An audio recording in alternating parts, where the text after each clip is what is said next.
but my bone is golden. I'm invincible, just let him know. I can show you all the glory I own. Through the jungle, find a way to the palace. I'm waiting here. Go, never mind, can we go? It ain't a river, turn it back. Storm is coming, tired of your cold. It's my kingdom, fire blowing up. We the kings, it's our honor showtime.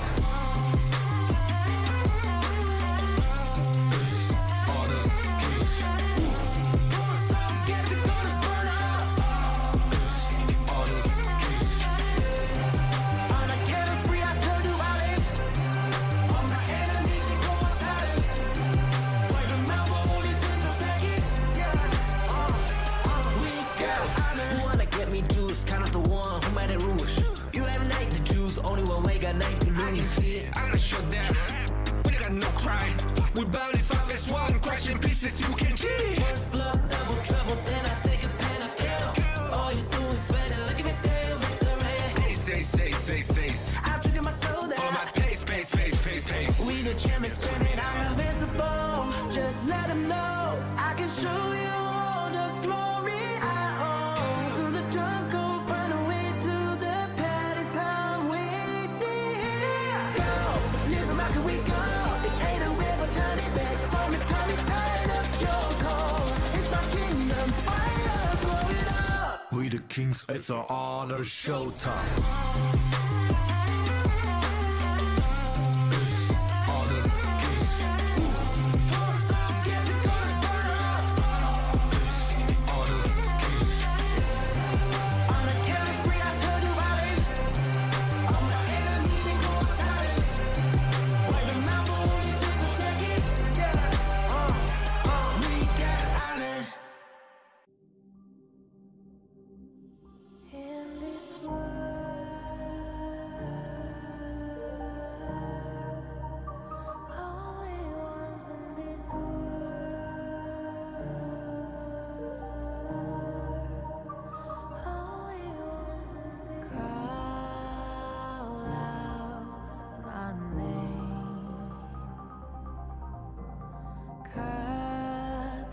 Sound of the rain. No matter how I feed the flame, you know I feel the darkness and the pain.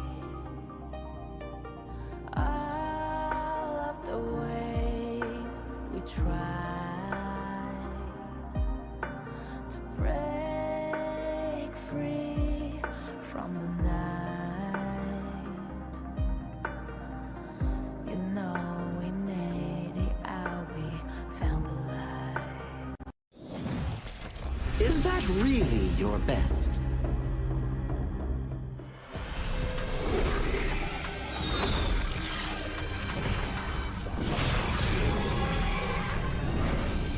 I reserve mercy for what's known as the masses.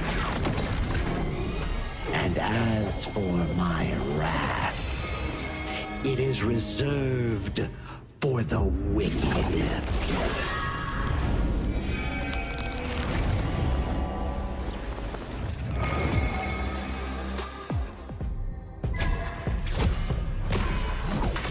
Only after enduring all 81 trials did I see how this world's hardships never end.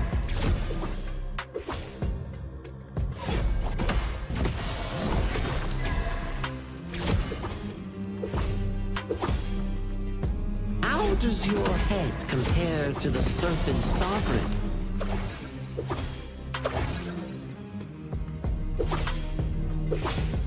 Yeah! Huh?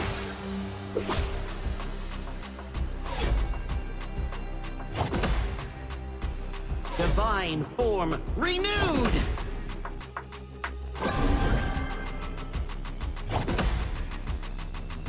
Evil, be gone!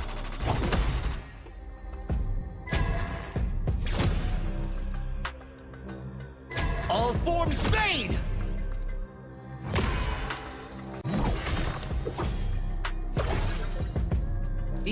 Lotus podium, all suffering ends!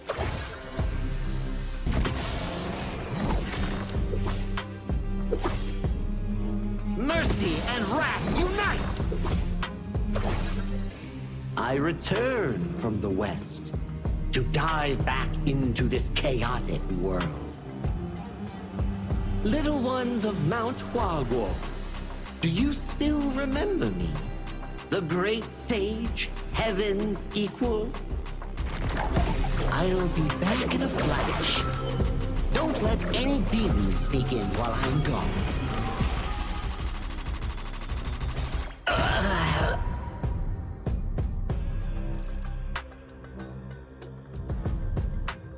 Time to leave the stone behind and see where fate takes me.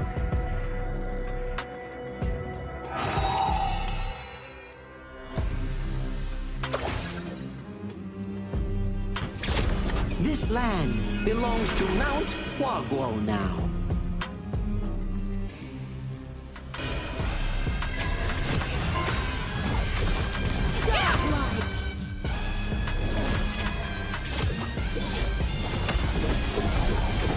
Legendary!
Who will be the next to shine on the Asian Games stage? Contestants fight for the honor of their regions while we cheer them on from the stands. Double kill! Double kill! This is a challenge, but it is also an opportunity. The tide is turned.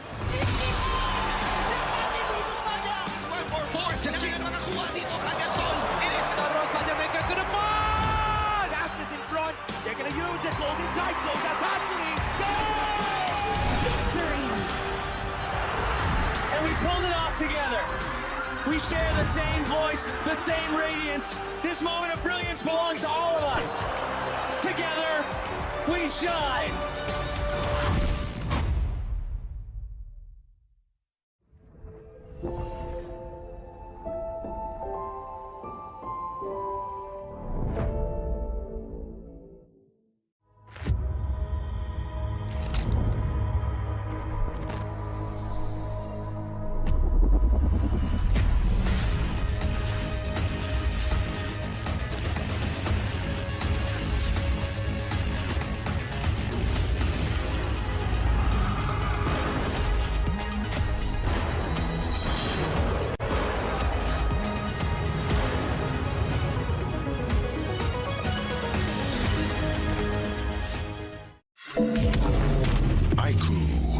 The new Honor of Kings version is here. Let's take a look at the two major areas of updates: hero control adjustments and battlefield balancing improvements. Basic attack targeting rules have been updated. If a player is crowd controlled for too long while using a basic attack, the attack command will now automatically be cancelled, preventing heroes from continuing to chase enemies after the crowd control ends. The movement wheel's dead zone has also been adjusted. After the improvements, there's no longer a dead zone in the center, helping prevent input interruption issues. After improving basic attack and skill targeting logic, even if base attack target priority is set to lowest absolute health, you still prioritize nearby epic monsters, and targeting will feel more intuitive. Next up is an overview of the battlefield balance updates. In the new version, the true damage value of the Crimson Golem buff has been adjusted, with the minimum value slightly reduced. The tower destruction slow effect has also been improved. When a tower is destroyed, nearby enemies will now be slowed. The teleportation portal cooldown has been reduced from 45 seconds to 30 seconds, allowing for more flexible tactical choices. A new lizard platform return mechanic has also been added. When a lizard leaves the platform's area, it will automatically climb back onto the platform. There are even more battlefield improvements waiting for you to experience in-game. See you in the Gorge.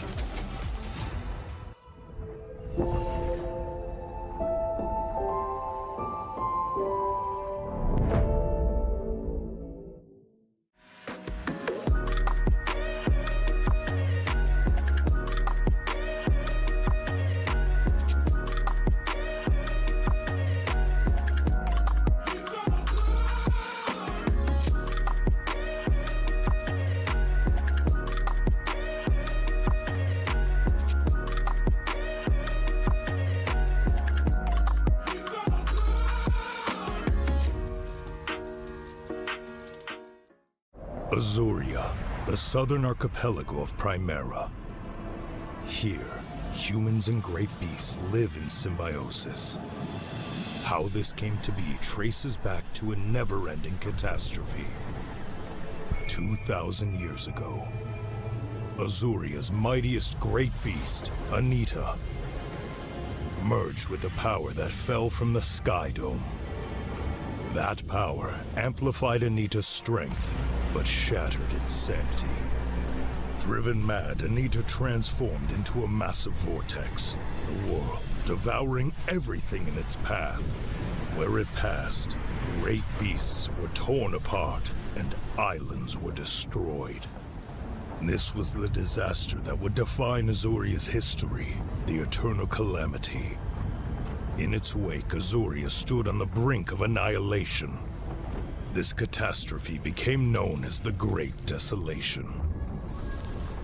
In despair, the humans and great beasts, once mortal enemies, became each other's only hope of survival. The great beast Devita and humanity's greatest champion, Devara, abandoned their conflict and chose to work together. The great beasts sheathed their fangs, and the humans let go of their hatred. All surviving life grasped at one final power, the churning. Deep beneath the sea lay Amrita, a force brimming with boundless vitality. Through the combined efforts of humans and great beasts, it was awakened, restraining the calamity at the center of Azuria and restoring life to the world. But the calamity was not destroyed, merely sealed within Azuria's center. It erupts from time to time, bringing countless disasters to the land. Devara collected his knowledge and power and passed them down through the generations, hoping that one day the calamity could be ended for good. And so, this has continued for 2,000 years. Chief Elder Devara! The calamity has erupted again! It seems trouble has returned. The secret to life is to just take every punch and keep going.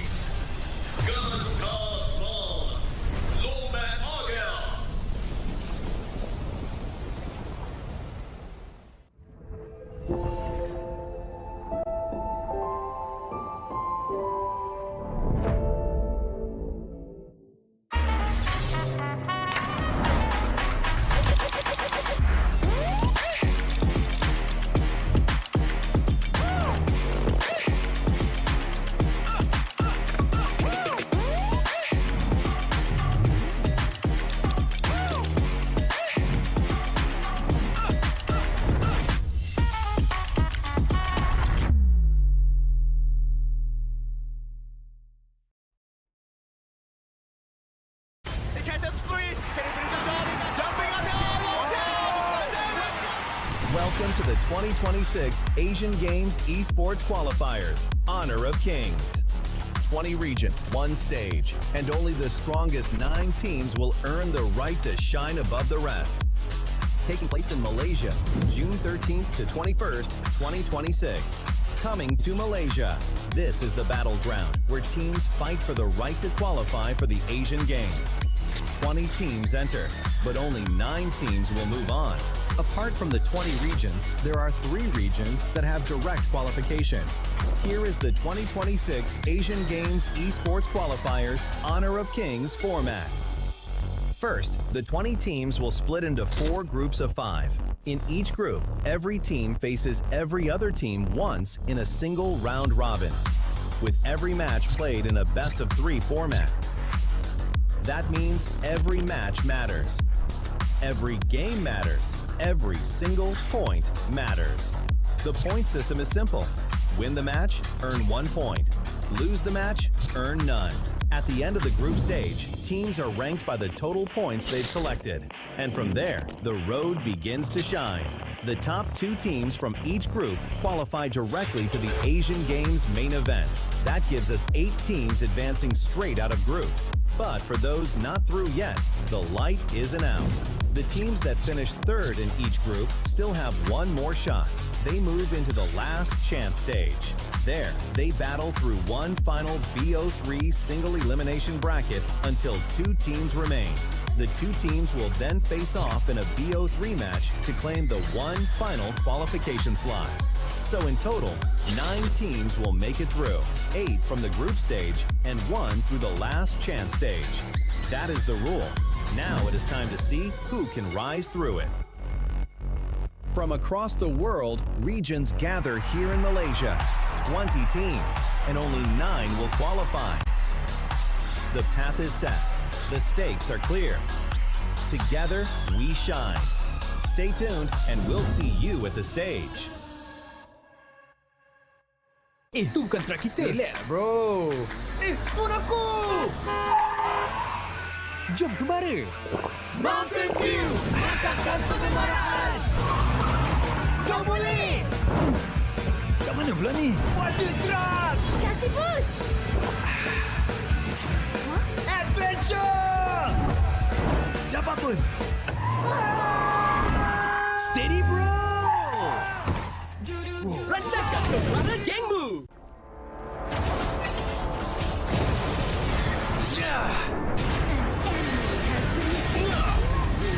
Double kill! Shall I compare thee to a summer's day? Slain. Don't engage! Slain. Don't crush us like insects! Slain an enemy! Defend our base!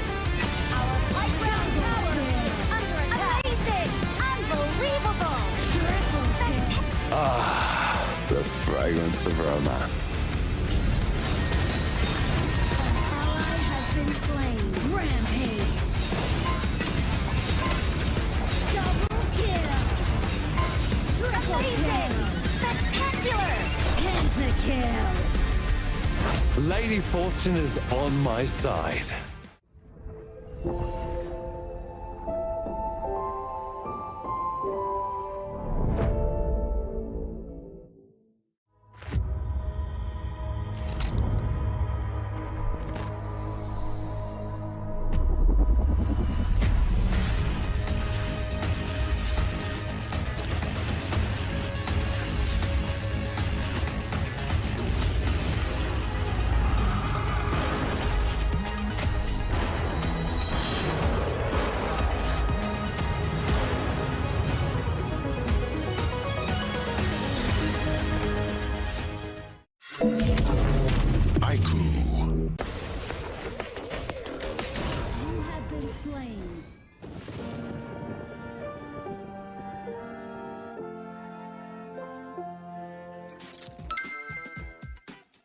With the new consignment market feature, both new and veteran players can earn consignment items just by staying active. Sell them to earn tokens and purchase the items you've always wanted. Players can head to Dragon's Hoard to get tradable appearances, chests, and more.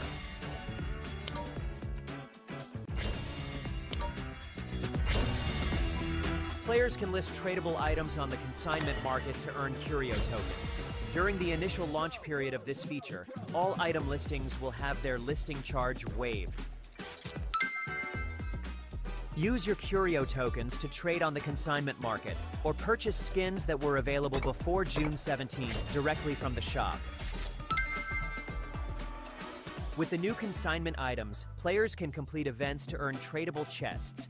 Choose to open them yourself or list them on the consignment market for sale. Tradable skins can be obtained by opening tradable chests or by redeeming them in Dragon's Hoard. Tradable spritlings can be obtained by opening tradable chests. Tradable cards can be obtained by opening tradable card chests. If you bought an item but did not use it yet, you can still relist it on the consignment market.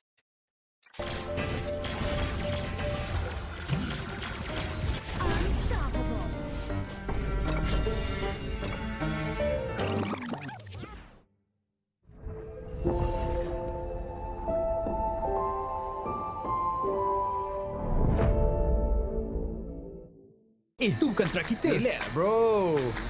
Phone aku! Jom kemara.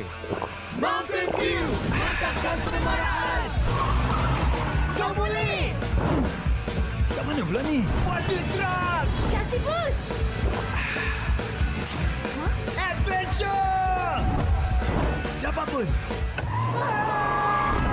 Steady, bro! Rasakan kemana gengmu! Ultimate not ready yet.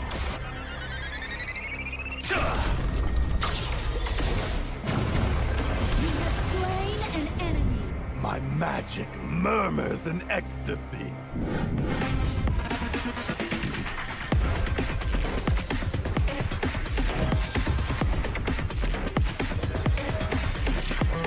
Legendary! There is no escape for you. Killing spree. Double kill. Triple kill. Spectacular! Kill. Don't worry. I'll be back for your life soon.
me that I got everything I need.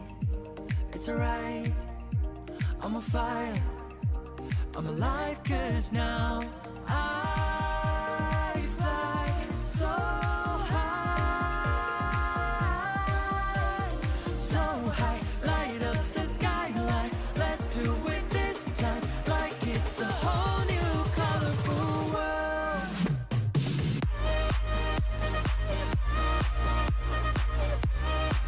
Like we're the only ones in this world. Like we're the only ones in this world. Never thought we'd get this far, burning like the stars. How we get this far? Like we're the only ones in this world.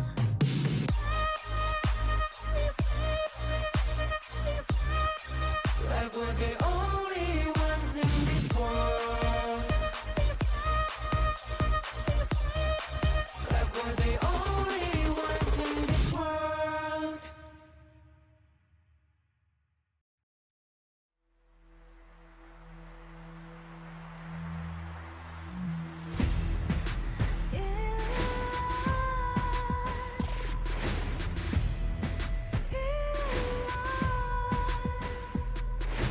What's a life without its worth? Compromising with what hurts inside, inside. When you let fear decide your fate, you don't choose which path to take in life. In life, I'm finally letting go of everything that still holds me. I'm against the odds, but I won't give up, 'cause it's my time to shine. Standing in the spotlight, and no one let me down. Destiny is calling high. I'm not afraid to fight for everything I love.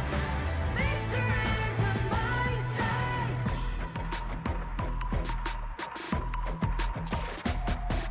The more we lose, the more we gain.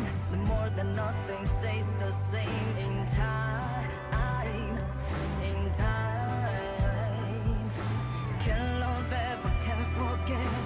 What you see is what you get sometimes. Sometimes. Gonna show the world tonight. The light that shines inside us. We're against the odds, but we won't give up, 'cause it's our time to shine.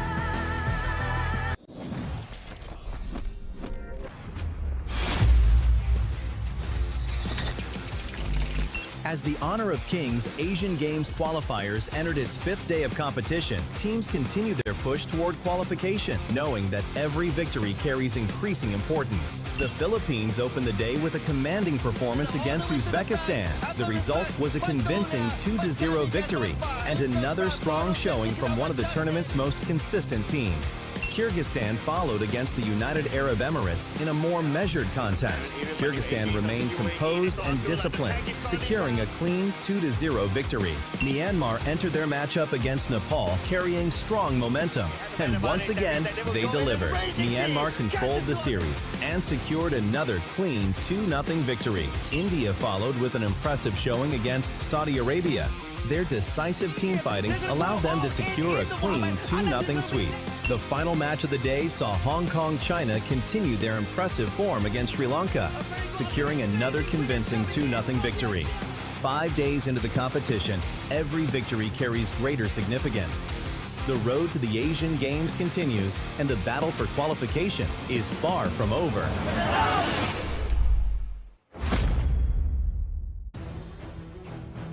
It's time to see the action from around the region. Welcome to Day 6 of the 2026 Asian Games Esports Qualifiers Honor of Kings. By now, all the teams have revealed a little bit about themselves. Some teams in this tournament have fought their way back into contention, Others are still looking for momentum, and there are those that have looked almost untouchable. And nobody embodies that more than Indonesia. They enter this tournament with a remarkable KDA of 52 takedowns, 0 eliminations, and 133 assists. Remarkable performance that have made them one of the most formidable teams that we've seen so far. But today, face new challenges as Pakistan look to give Indonesia their very first setback, and Kazakhstan may have their toughest fight yet against the undefeated Vietnam squad. Sri Lanka, Singapore, and Jordan are still looking for that breakthrough performance that could change their course of this competition. And over in Group D, Hong Kong, China, and Republic of Korea continue to push themselves to the top of the standings. The margins are getting smaller. The competition is getting tougher. And every fight today continues to shape the road to the Asian Games. So let's get day 6 started. Casters, lead the gorge.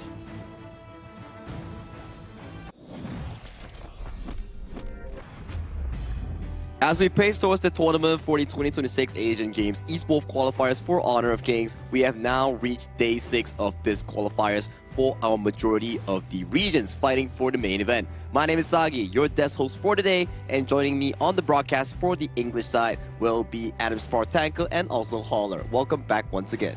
Thank you for having us. And again, I'm super excited about today. I mean, we're at day 6. We've seen some of the teams, unfortunately for them, they've been essentially eliminated, but we're going to find out which of these teams are going to be moving on. Yeah, day 6 is where all the standings gets more and more saturated. We start to see some teams are sort of eliminated and some teams are really seeking out if they can get that position number 3. Yeah, position number 3 is what we also call the last chance stage. You don't really direct qualify to the main event of Asian Games, but at the very least, you're not out of the tournament, unlike the 4th or 5th place, where if you lose 3 games in this tournament, you're practically out of contention. Yeah, that is probably the number, right? 3 from both sides, 3 wins, you move on, 3 losses, you're unfortunately out. So, I mean, it's one of those teams when you're talking about like the 2-on-2, and then those might be 3rd place, and then there's going to be a little drama there. That's it for sure, and I think there's going to be a lot of pressure on all of the teams that's going to be finding out whether or not they're going to be eliminated or they're going to try to go up against the last chance qualifiers. It's going to be very interesting for us to see in the last day, day 9. Exactly here, but let's check out the standings here before we move into today's matchup, because as we talk about being in day 6, a lot of teams are unfortunately out of contention, like Pakistan and Mongolia coming in. For Mongolia specifically, right, they're out of Group A. For Pakistan and Uzbekistan, they are still in for tournament contention, especially for the 3rd place spot. Unless there is a situation where Indonesia comes in and loses back-to-back games and forces a tiebreaker with either one of those teams. That's still possible. But yesterday, since Philippines has won against Uzbekistan, they have qualified into the main event. Yeah, and actually, I think Uzbekistan will be cheering for Pakistan here because, again, you want to kind of play spoiler into Indonesia. If they hit that 3rd game, it's going to be much tougher to kind of make any sort of moves, and then they would be fighting for the 3rd place. So, again, it's about opening up more slots, especially in Group A. But if we're going to talk about Group B, Myanmar has been an absolute star here, as they've been 3-0. UAE on the other side, just 0-3, and the other teams are kind of middling in the middle. But walk me through Group C here, Adam. Yeah, the Group C, we have Laos at the top place as well as Vietnam. Both are tied for the 1st and the 2nd place. For Kazakhstan, they've already played 3 different matches and they still have 1 more left. We still can see that they are for sure going to be here at position 3 already. It's either whether or not they're going to switch place with number 1 and 2. That's all. But for India and Saudi Arabia, it's confirmed that they're already eliminated from Group C. Yeah, I think Group C's dynamic is one of the most competitive one, especially between 1, 2, and 3, because Laos and Vietnam all clean, Kazakhstan 2-1, so any small changes in win or loss will affect the dynamic of 1, 2, and 3. Specifically, 1, 2, you go to the main event, 3, you still have to go through the gauntlet, which is the last chance stage. Now, moving towards the Group D, this is where a lot of dominance is at the top part of the table here. Hong Kong, China, back-to-back flawless victories, and today, they're back at it once again with more games. And for the Republic of Korea, it's the same thing for them as well. They started off the entire tournament cleanly against Singapore. And right now at the bottom of the standings is Sri Lanka. It's going to be a bit difficult for them starting in a 0-2 position, but not all hope is lost. Yeah, they still have a chance. I mean, I think Group D has the least number of games played overall. We don't really know. Obviously, Hong Kong, China, the past 2 days have come out with victories. They've done very well, but we're going to start off with a bit of a banger in the sense of Indonesia versus Pakistan. Pakistan, are they able to play spoiler here? They definitely have to, right? Because if Indonesia wins this, great for them. They immediately qualify for the main event. But if Pakistan wins this, they get to drag Indonesia down once more and then force Indonesia to have a must-win situation against their Day 8 opponent, which is Philippines, who is still yet undefeated.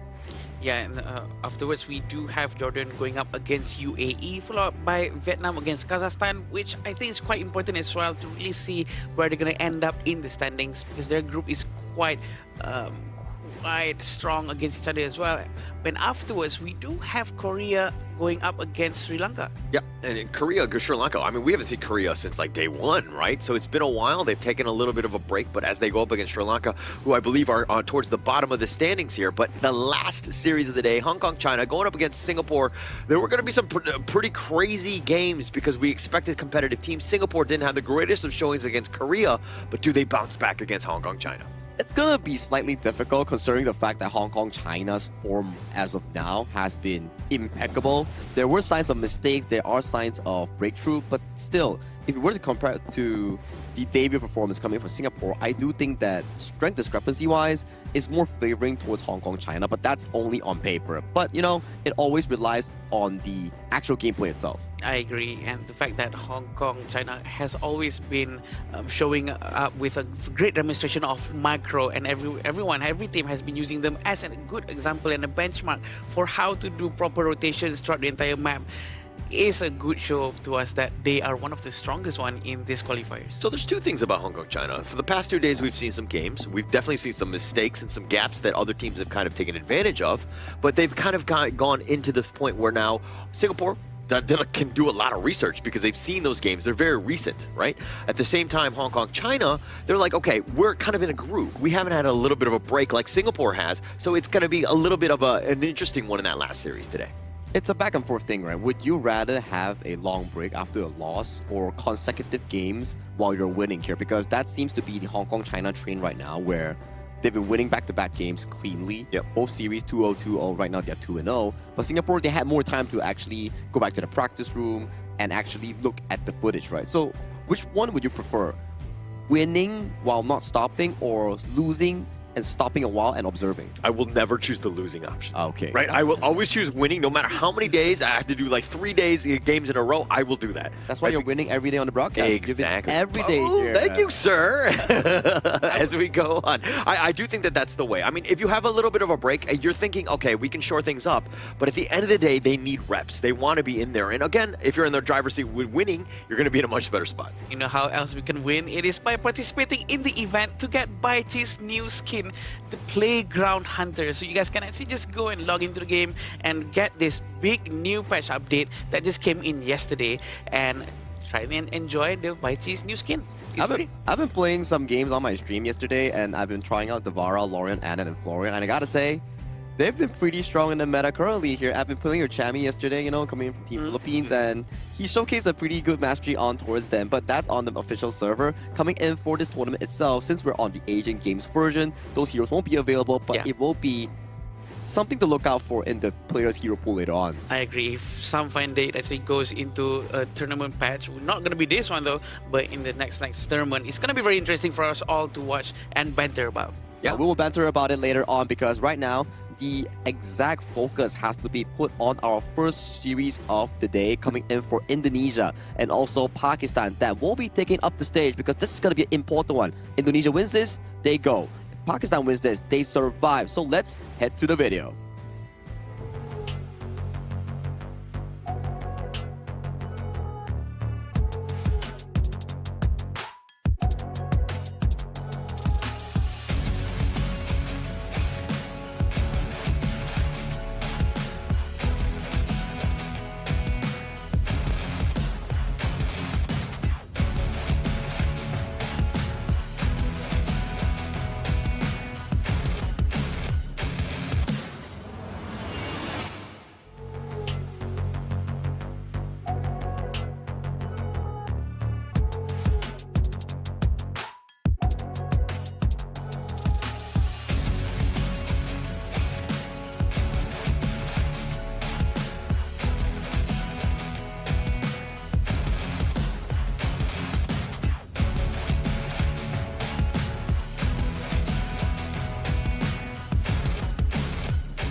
They have shown exactly why they are one of the strongest.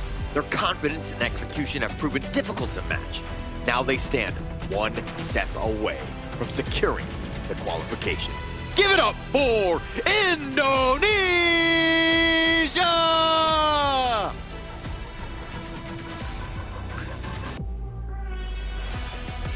Resilient, determined, and ready to fight for every opportunity. They have battled to keep their journey alive, and now they face their biggest test yet.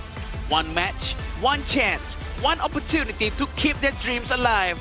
Please welcome Pakistan!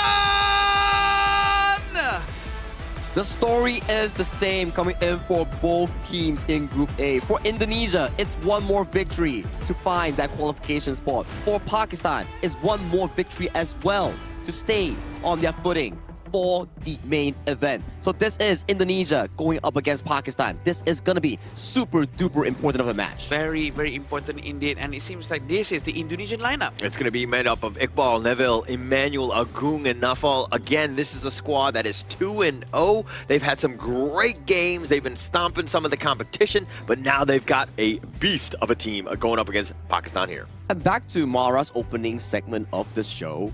Indonesia has yet to suffer any single form of falter in terms of their entire gameplay. Their KDA is clean slate, not a single death suffered from the team itself. Yeah. And coming in towards today's match, it's not going to be Drenson, it's going to be Neville back onto the main roster. For the record, I do not have a death at the Asia Games qualifier myself, although I've not played in any games. Indonesia have actually done a much better job of that, seeing as that they've kind of gotten 4 and they've been sweeping through. I mean, it is an immaculate record there. This will be the lineup for Pakistan. We have Mohsin, Anwar, Hassan, Muhammad, and Uzair. We do know that they can actually play very, very well with Uzair up in front line, always opening up vision for his entire team. But of course, the pressure is really, really high going up against Indonesia because we're all expecting Indonesia to still continue their onslaught. But can Pakistan actually prove everyone wrong? I think it's a must-do situation right now for them, right? I wouldn't say their backs against the wall, but if they do lose this, it's actually backs against the wall. So in their situation, if you want to be maintaining your hopes for the main event, or at the very least, the last chance stage, this is a must-do. Yeah, and actually you remember from the Muhammad N interview, right? He was saying that, like, hey, they put, Pakistan in a corner, they put them in like a tiger in that sense, and they are ready to prowl. And going into this, I mean, we're talking head-to-head. Indonesia, they have not really shown too many of those heroes. 14 versus the 23 from Pakistan. I would say it's more on towards the entirety of their gameplay, whereby they're just like so efficient on their hero picks that they don't really need to play additional games. Because if you were to go through specific amounts of games that they totally played, for the side of Indonesia, it's only 4 games. For the side of Pakistan, they've played 7 games thus far. Yeah, they really do play a lot more games than Indonesia for sure. So this is probably why the hero pool is a lot. But also, they can tell us a bit about Indonesia on how consistent they are with picking more or less the same few heroes. And in a sense, that sort of make it a bit easier for Pakistan to choose what hero to ban, because they can just watch these 4 games and know, okay, maybe Indonesia just keeps on repeating the few same heroes. I think that's exactly what's the case, right? You don't always have to be very efficient on all the heroes, especially in this format where we are going on standard ban pick with no global bans. Hence, 14 heroes, 15 heroes to 20 heroes, those are sufficiently enough. It means that every single player has a strong grasp on 2 to 3 heroes. Yeah, and I'm kind of looking at this like the 52-0-1-3-3, the KDA by the team. I'm kind of looking at this as more like the 300 movie where the god never got caught. He never got hurt or whatever. And when he did, everything kind of fell apart. But going into this head-to-head, let's talk about this mid lane here, Emmanuel versus Hassan. Emmanuel has a lot of experience playing up on the stage for sure compared to Hassan, and at the same time, his average KDA is very, very high with all of his mid-lane gameplays. We do know on how he always controls the mid area of the map to make sure the jungle and roam has a lot of space to play around. And Emmanuel has been one of the tournament's highest MVP players thus far at the number count of 3. He's been showcasing a lot of effort in his gameplay, especially he is the team captain coming in from Team Indonesia. very well done player coming in thus far, and he is leading the team to a rather success in that storyline going into the main event of the Asian Games. Yeah, everything revolves around Emmanuel. In terms of his play, his calls, everything about Indonesia right now is about him.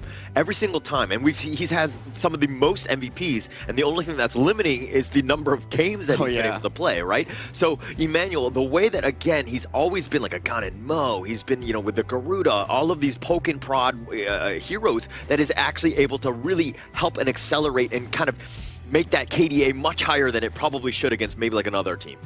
And actually, I've talked to Emmanuel before and sort of engaged in a couple of games with him on Discord as well, because it shows that Emmanuel, he really sounds like a person who is a leader. He's very calm, the way he speaks, the way he thinks. He doesn't really jumps into conclusion. He doesn't really get angry easily. So you know what? He does have that leader quality, probably strengthen up people listening to him when he does his shot calls. Those are qualities you need as a leader, right? I do think that having a leader sort of personality in the team actually brings out the best of the best coming in with young players on the side of Indonesia, where we talk about it, right?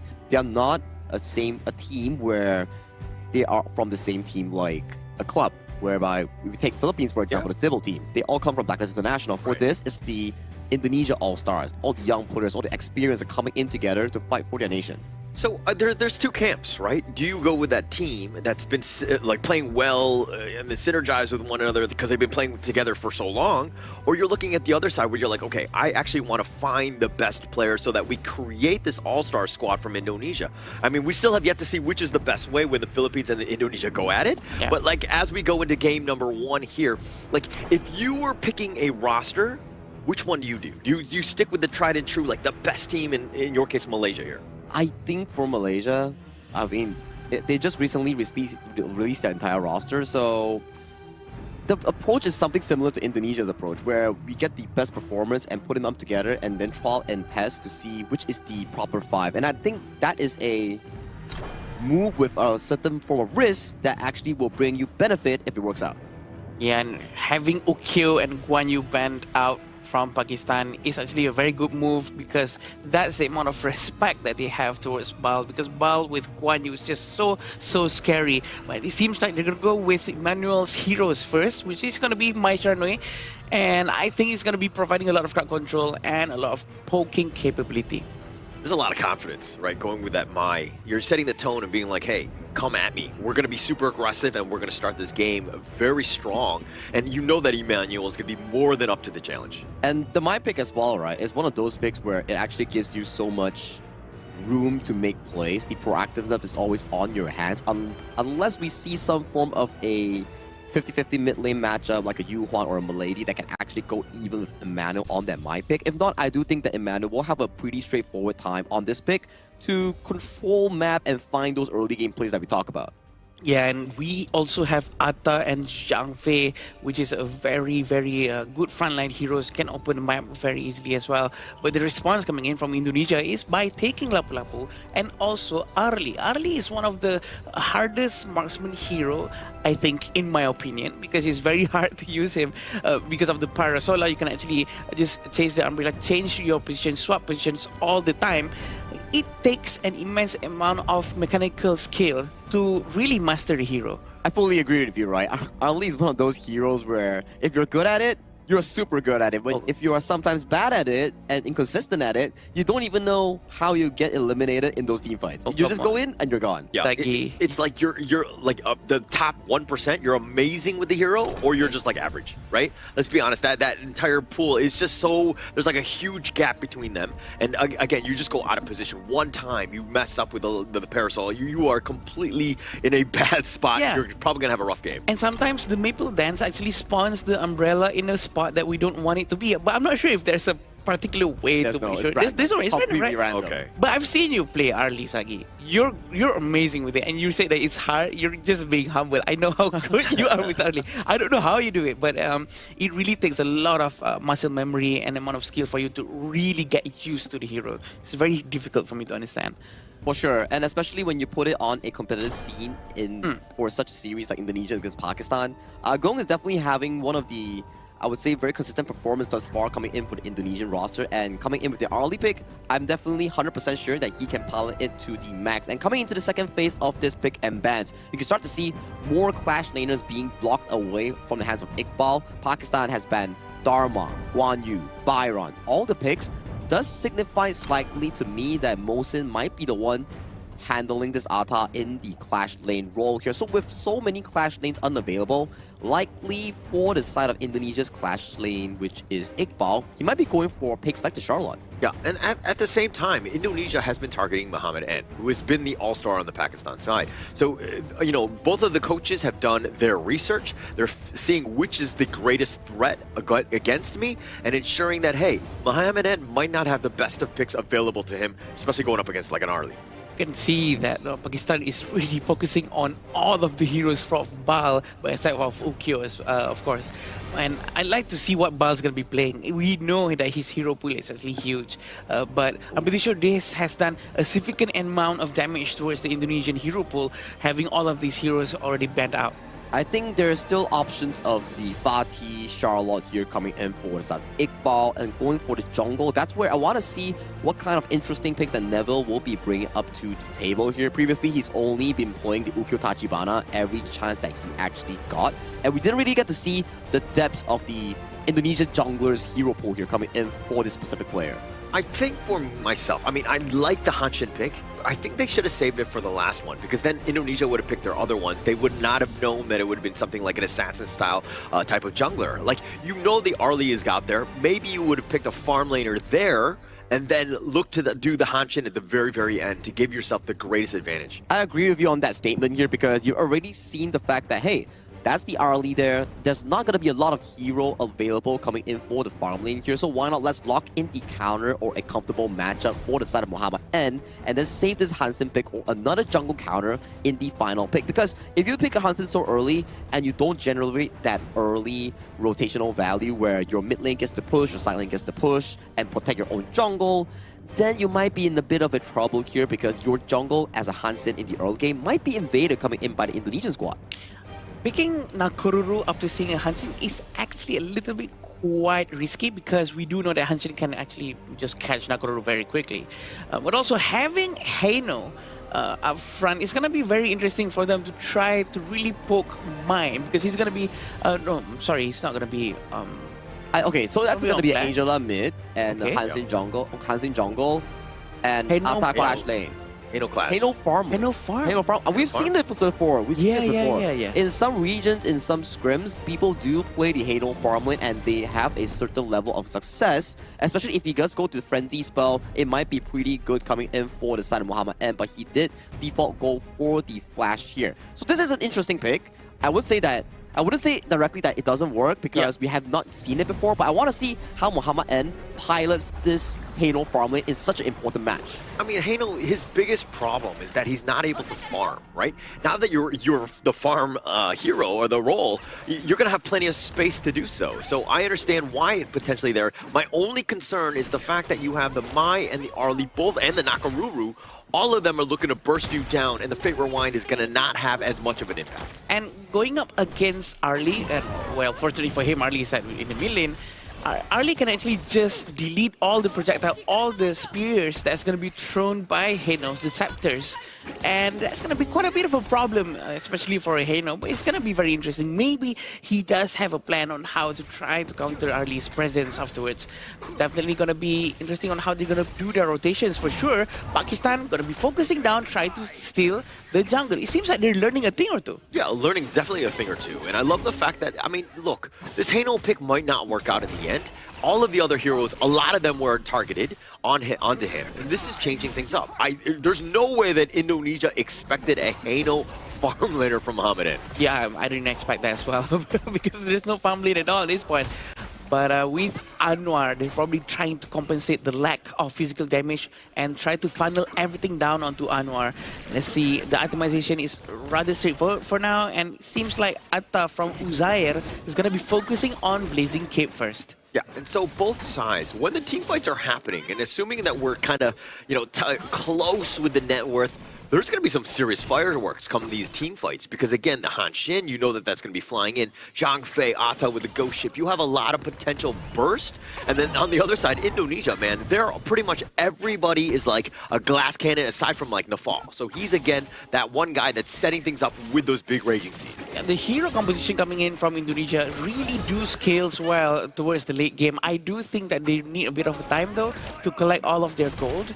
But having Pakistan's hero composition like this right now, it seems like they should be able to secure the game way earlier on compared to Indonesia. So in that sense, I think maybe Indonesia should be a lot more careful early game.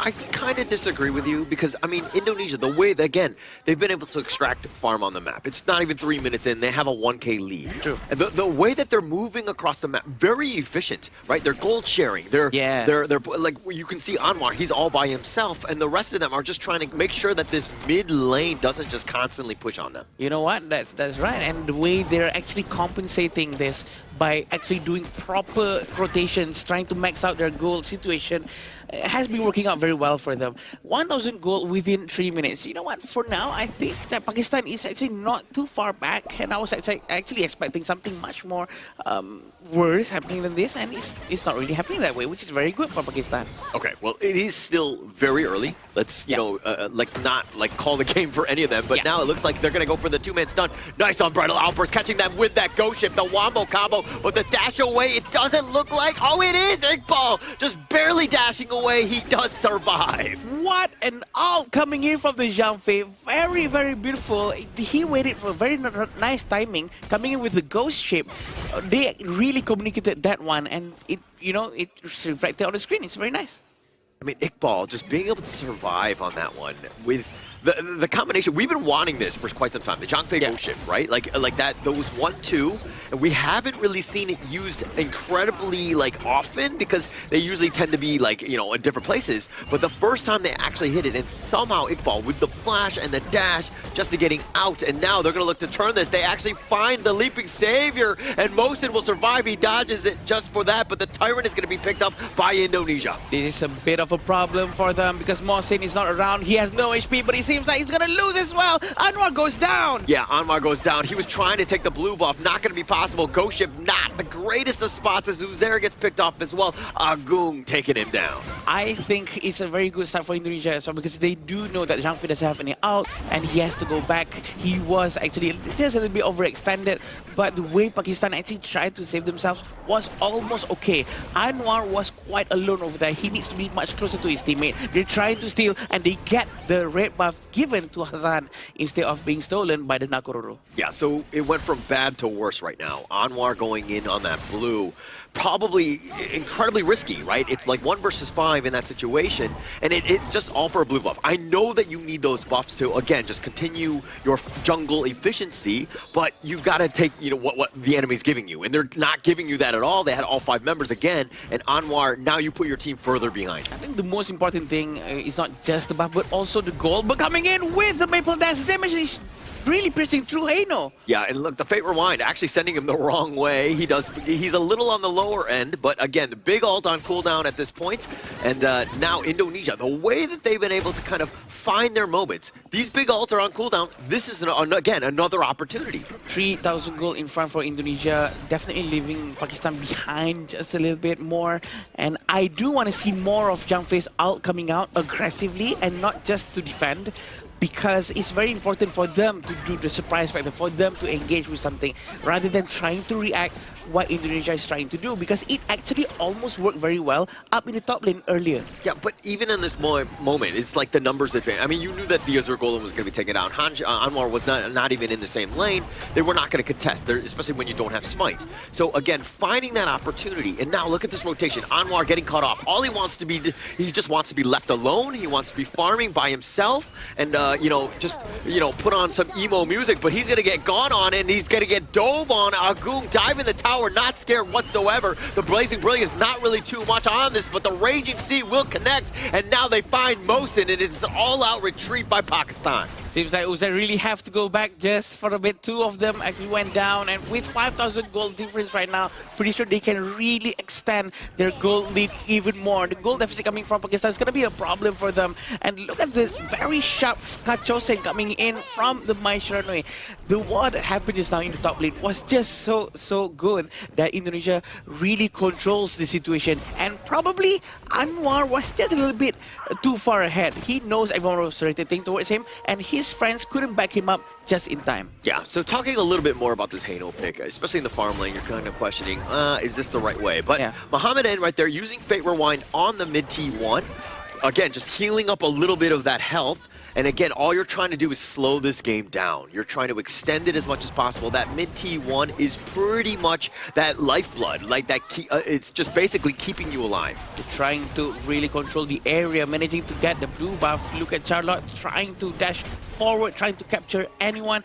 I think they're trying to buy time for Anwar to get his momentum, because Hanshin, he comes really online during the mid-game towards the late game, because he will have freedom when there's no vision. Yeah, but usually he just wants to be left alone. Nice two-man raging C, but it's under the tower. They found Uzair. They caught another, and it looks like it's Mosin's going to be taken down as well. Pakistan right now, everything being thrown at them. In Indonesia right now, they have a whole bunch of ways to just, again, the Kachusins, the tri-slashes, all these different pieces where they find you under the tower, they don't care, they'll get the picks. The poking capability coming from Indonesia is actually quite a lot with that 7,000 goal lead. For sure, they will be able to poke with a lot more damage going into Pakistan. And I do feel that Anwar needs to focus on doing his split pushing. Yeah, and it looks like Hassan, just like that, they actually find Muhammad N as well. The Fate Rewind, again, it takes time. You got to charge that thing up. It takes a little bit of, time to get to that 86 miles an hour to go back to the future, if you will. And not able to do it again. And Indonesia finding those pickoffs and the way they go in, very decisive. Very decisive indeed. Having Daybreaker right now, our goal is going to be able to deal a lot more damage, a lot more piercing damage towards any tank in front of him. They're going to try to force it out in the mid lane for sure. Yeah, and they're just completely zoned away. No chance. Mid T1 down, and Indonesia finding that snowball. And now this lead has gotten a little out of control as it's almost 10k at the 9-minute mark. They're trying to see if this is the right time. Blazing Brilliance has been used, trying to zone them away, which is very efficient, because we do know Hassan's skill set cooldown is very low, and the rotation coming in from them, they still haven't managed to send Anwar out of the base just yet, leaving Hassan alone in the mid lane, trying to defend the tier 2 tower, which is going to be a bit risky for him. Frostcar Embrace has been bought by Iqbal. And it comes back to the draft. I think Glenn, the coach of Indonesia, was rightly pointing out in terms of the bans, Muhammad N's heroes. And then I don't know how deep you're getting, where you're forced into like a Hano pick. I don't know if it's, again, forced into it, or if this is something that they were looking to select, but you're kind of seeing just the underwhelming factor that is the Hano farm. Yeah, I do think that they're trying something different for sure, trying to see if it works, and I think that as of right now, it's not proving anything just yet. Maybe still quite a bit early. He still has the Insatiable Dome though, and the Holy Grail to make sure that he has a lot of cooldown reduction, a lot of magical life still coming in for the Hano to sustain in front. But where's the sustainability that we need? When Algom already has his Daybreaker, it's going to be difficult. Yeah, taking both of the big neutrals at the same time. That's how far up they are, and now the Blazing Brilliance will be used just as potentially zoned. The Raging Sea onto Mosin, and he actually dives on forward, but where's the follow-up? Mosin's going to be picked off as he tried to go into Agung, and a nice 3-man stun. Emmanuel with the play. They've got Uzair as well. They've got him locked in, and they will take them all down except for Anwar, who was just trying to, again, get his farm going. Very unfortunate for Mosin just now. He actually tried to help his teammate to disengage, but I was expecting him to actually dash to the back to follow his teammate much more closely to make sure that they can all disengage together, but it seems like he went forward to force enemy to actually go all over him, but it seems like they're going to try to end this right now. Yeah, Anwar here, it looks like Mosin will show up as well, but they don't really have the ult. Hassan is back up. The reinforcements have arrived. The Blazing Brilliance is not going to be enough. Mosin has already been taken down on this one. They find Anwar as well. Indonesia hitting the crystal, and they will take game number 1. 15-0, once again continuing their streak of dominance here in Group A. One more win, and they will be heading to the Asian Games main event. Beautifully played. Every single play, every single rotation contributed to that large of a lead coming in towards those mid-game fights that you talk about. Yes, maybe in the early game, Argon wasn't able to find much more of a threat towards the Muhammad and Hano, but as the game started pacing, as the first Azure Golem after the Tyrant buff was taken away, that's where you start to see Jungle being taken away, Argo rotating to assist the team in finding more markers on the map. Yeah, definitely. And I do feel that every move and decision made by Indonesia is full of intent. They really know what they're doing and not a move wasted from them. And still very curious with the Hano pick though. I wanted to see the Hanshin to really work in the game. But I think Pakistan really need more time for him to work, right? Because Hanshin really works around the vision that the enemy has, and it seems like everyone was all over him all the time, making sure that there's no space for Hanshin to roam and do any flanking maneuvers. Whenever you see a team lose a game, you're kind of thinking, okay, these are probably the 3 or 4 things that you probably need to do. And we can go back into that in terms of just like what Pakistan could do better. But I think that we got to start with the basics on this one. Okay. I think that we got to just think of like, getting that first kill, right? Make Indonesia like lose a single member. They have not even been able to find that. I mean, no team has thus far, which speaks volumes about Indonesia's play, but I think we need to start with just that simple one for now. It's going to be a strong step coming in for anyone coming in from Group A if they really are able to actually break that deathless streak coming in from Indonesia's KDA. But I do think KDA is sort of a thing whereby it's inconsistent of a measurement, where you've seen on the interviews as well coming in with the Indonesian players, they're like, it's just KDA. We're here to win it all, so KDA or not, it doesn't really matter. To them, it's about playing the best game and winning it for their region and nation here. But it goes back to the same thing you talk about Pakistan. I think rather than getting that first W on that kill, it's more on playing as a team, because when you saw the first Tyrant, members of Indonesia were faster. They were much efficient in landing on the correct spots in those team fights. And for the side of Pakistan, slightly slow, it's fine on the Tyrant, but then when it comes down to the Azure Golem defense, it was taking too much time for them to react. Yeah, too much time for sure, and we do see on how Anwar got caught. I wanted to say that he actually tried to defend the buff alone, but I do feel that the rotation coming in from the rest of the Pakistan players trying to save Anwar and trying to save the blue buff takes a lot of time than usual. I agree with you, Sagi. And these are the itemization coming in from both sides of the team. There's nothing too awkward or too different from usual. Everything is quite straightforward for now. I always look at it like a Hanshin pick as you control the lanes. You're able to kind of create space so that Hanshin can just like be left alone, right? I think that we've seen this with, you know, when Rock is playing Hanshin. Oh yeah, Rock. You know that there's other players that like to kind of, again, just want to be isolated. They're completely off the map. They're not really making an impact. They're not going for ganks, all these things. And then you see that going up against like a Mai, and that was the first pick. You know that all the lanes are going to be threatened. You're not going to have that space. So the Hanshin pick, in hindsight, is one of those things where like, I'm not going to get the time and space to get my farm to really compete in this one. And especially when we talk about this back into the pick and ban space, where you want winning lanes to be able to giving Anwar sufficient space to actually grow on the Hanshin here without items, without the gold and levels, and having his buffs consistently stolen away by the Team Indonesia side. It's not going to be too easy for a hyper farm reliant jungle like the Hanshin to be able to flourish in this match. And Indonesia did it immensely well in trying to punish every single play coming in from the side of Pakistan in trying to defend their buffs. Every time they did try, they get taken down. They try again, they get taken down again. So it's really a big win coming from Indo. Yeah, and also, I mean, just Muhammad N with the Hano, right? You knew that he was kind of probably not going to be a carry. I mean, it might have worked in some of your other scrims leading up to this, but this is like the main stage going up against Indonesia. You have to have more than one opportunity. If Anwar is getting suffocated, he's not finding that space, then Muhammad N needs to be on a hero that is able to, again, carry the load when Anwar's not able to get it. Yeah, they need to get someone who can actually be the backup, or at least a second tier, a second level of hyper carry, if I can say so. Something that focuses on long-range physical attacks, something that really has a lot of critical rate and critical damage, probably to secure the mid and late game. Hero that scales well at the farm lane, that's why we call it a farm lane, right? But sometimes we do see people use like Fuzel or Dr. Bian on the farm lane, and maybe this is one of those times where they want to do something similar, but this time with a Hano. I think so, right? I think the idea coming in for the side of Team Pakistan was to play Muhammad N on the Hano farm, make sure that no one can really dive in the first 4 minutes, and then that pressure elevated allows Anwar on the Hansin to be that physical carry that you were mentioning about. It's okay in paper, but when it comes down to execution, these are the moments, right? He goes in, he gets taken down. This is still fine, losing the Azure Golem, but if Anwar falls here, the next respawn coming in on the Crimson Golem is too late for the side of Pakistan to have any sort of defense mechanism here. And in every single moment in these highlights,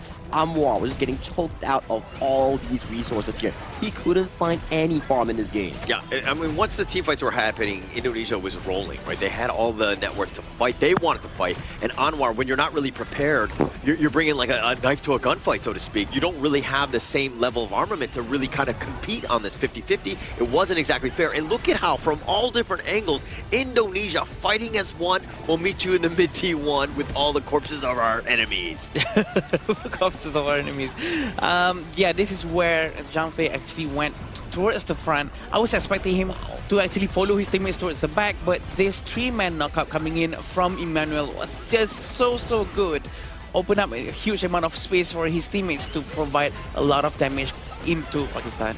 That was coming in for the side of Norfell, coming in on the spell 2 charge on the first initial knockup, and then Emmanuel comes in with the follow-up play, and the MVP coming in for the first game between Indonesia and Pakistan will be Agong on that Arlie here. With a 33.2% damage total output, he was playing a flawless game on this pick. Yeah, this is what we're expecting from a farm lane, right? To deal as much damage as possible. This is what we wanted to see from Muhammad N as well. But with the Heino going up against Arlie, especially, with that one Maple Dance second skill coming in from Arlie, he can delete all of the projectiles coming in from Heino. I think he just put himself into a trap that might not be too useful. Yeah, but Agung here, I mean, this picture, it looks like he's telling me I'm a loser? Doing the L sign? I'm a little disrespected by that, huh? I mean, it's towards you only. It's only me? It's just me, it's just me. Can't spell Holler without an L. You're sitting in the middle right now, so you're showing him towards the center, right? So okay, so apparently it is very, I mean, but he has such a great game. I mean, I think that also it was really set up by the rest of the squad when you're kind of looking at like Emmanuel. That first pick, he was all over the place. Exactly. Going in like high flying, that's exactly what you want from a My player. And I don't really think that Pakistan actually did some sort of horrendous draft or something that actually caused them to lose the game from pick and bans. It's really more on how they played as a team, where Indonesia was able to move objective by objective, early game camps into the 4th minute Tyrant, and then 4th minute Tyrant into the Azure Golem invasion, picking up the quick takedowns on towards the side of Mohsin and also Anwar, and that's where it all started, right? Buffs after buffs, towers after towers. There was just no breaks coming in for the side of Pakistan to get a breathing room to come back.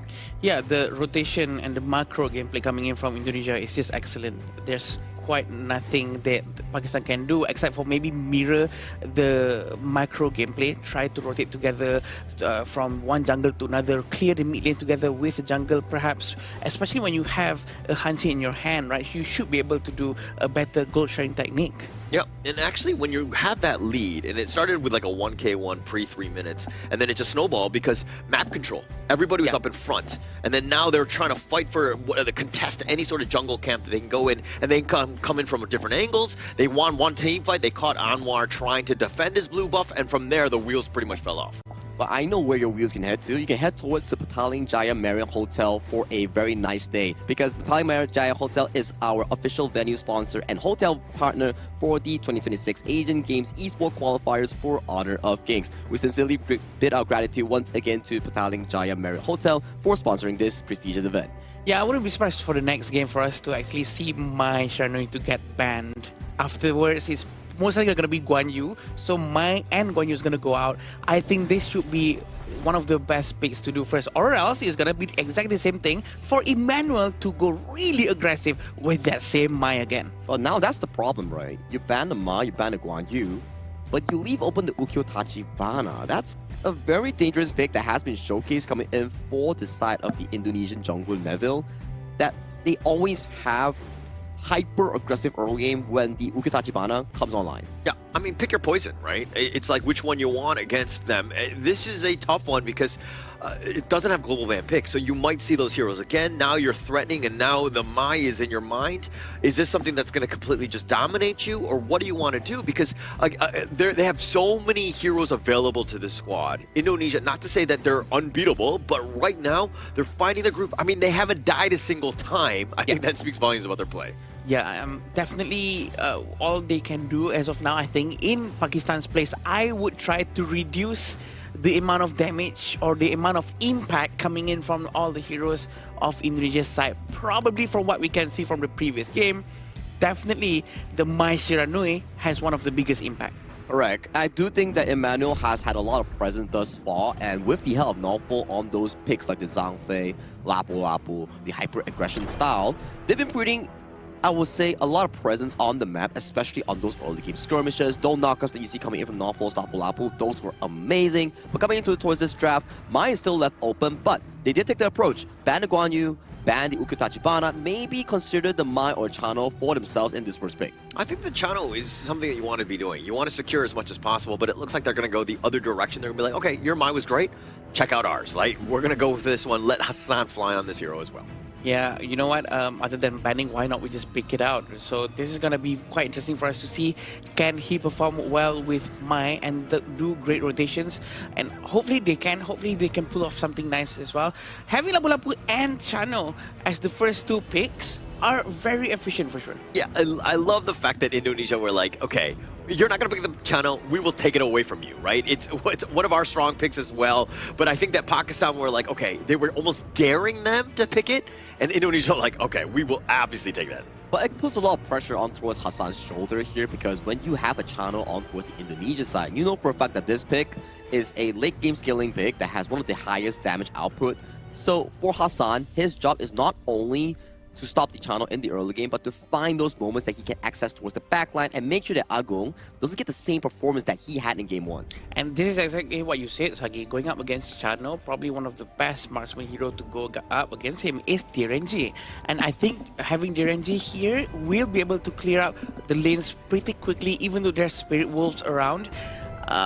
Having Diampo as well to try to tank the damage for him is also very, very a good pick. But Garuda on the other side of Indonesia is gonna be very annoying. Although I do think that Liampo is gonna be able to tank a lot of damage from Garuda's ultimate. Yeah, I agree, right? It's definitely gonna be very annoying, especially when the fact that Emmanuel on a Garuda outranges Muhammad N's Direnji so hard that it zones him off of doing actual damage. Because you compare the range, Wings of Judgment coming in from a Garuda on the ultimate, it's so far compared to the auto attack range coming in from Muhammad N. Yeah, it's not always about size, it's about the motion of the ocean or something like that. I think I heard that term somewhere else. But if you're looking at what Mosin is looking to do, he will probably dodge out that Wings of Judgment as much as possible. Yes, Direnji will probably struggle a little in that department, but I do like the fact that Pakistan picking up first phase. Because something that they didn't do, they didn't prioritize Muhammad N's hero early enough, and then he was kind of left, you know, searching at the bottom of the barrel. Yeah, right now they're going to try to ban a fourth hero. Not surprising if they actually go with another Clash hero from Indonesia right now. And I do think that Pakistan is going to struggle a little bit trying to find a proper Clash Lane hero to take out. But it seems like the total of Clash heroes that is out right now is a total of 5, including Atta, Byron, Baichi, Dharma, and Guan Yu. Actually, Ukyo is also a Clash Lane. So, you know what? This is a lot of Clash Lanes being out. Yeah, it's gonna be quite difficult for both teams on their Clash Laners end to bring out a good pick, right? At the very least, for Indonesia, there is still the likes of the Fatih and Charlotte available coming in for the side of Iqbal, and also Pakistan, if the side of their Clash Lane can actually pilot one of those, they could potentially swap around based on the specific matchup that they're looking for. I mean, let Iqbal just pick whatever he wants. I think that even on the Charlotte, he's proven time and time again, he's more than efficient on that hero. Regardless of really lane matchup, and especially since we're so deep into the Clash Lane hero pool, I think that Charlotte is actually probably looking top tier at this stage. Oh, yeah, I agree. The fact that Charlotte is the only one that's not banned out is actually quite a mystery to me. To be honest, probably to get Charlotte out compared to Baichi, but they're going with Musashi first, really keeping the Clash Lane hero as the last one for them to pick. Pakistan's going to be picking the Clash Lane first, so they wouldn't be able to counter their play or counter the pick from the touchline of Indonesia. That's the beauty of red side, right? Although you don't get to lock in your pick on towards the first pick, but you get the advantage of saving your final spot to be able to favor for a good matchup here, especially for Iqbal, a wonderful Clash lane player coming from Indonesia here, but Pakistan going all out, locking in that LAM pick here in towards the side of Anwar in the jungle here. Things are starting to get pretty spicy. I think this is our second LAM of the day. Of the tournament. Of the tournament. Yes. Yeah. Because this is the first one that I've seen, at least when I'm on the desk. Yeah. So seeing that one, plus now you have the Liu Bang. This is the delivery system, if you will. Going in, there are a lot of squishy guys on the Indonesian side. Musashi, not the squishiest. Yes, he can fight, but the Chano is looking to be very vulnerable, as well as the Garuda. This could be a potential backline assassin destroyer. It's very nice for Pakistan to actually get Liu Bang. I think Musashi is going to have a hard time using duel to death, trying to find LAM, especially when LAM has the backup coming in from the battlefield command of Liu Bang. So I think that's going to be very interesting for him to really force LAM, trying to take down LAM. It all depends on how the timing of using their skill sets, the micro and macro of Pakistan. And I like the counter pick here coming in from Indonesia. It's like Liu Bang. Oh yeah, you like to be, helping your teammates with the battlefield command. Sure, you're going to be leaving your towers alone, and who breaks towers fast in this specific Asian Games version? It's going to be the Futsu coming in from Iqbal. But can Fuzi actually lock Liu Bang from flying away? Yes, you can. Liu Bang cannot fly away. You can still provide shield for your teammate, but you can't be escaping the Sage Might Futsu ultimate using your ultimate as a Liu Bang. So it's a pretty decent counter pick coming in for the side of Indonesia as a whole. You go help, towers down. Right. All in front of me, you get locked down. Like, stay here, don't go anywhere.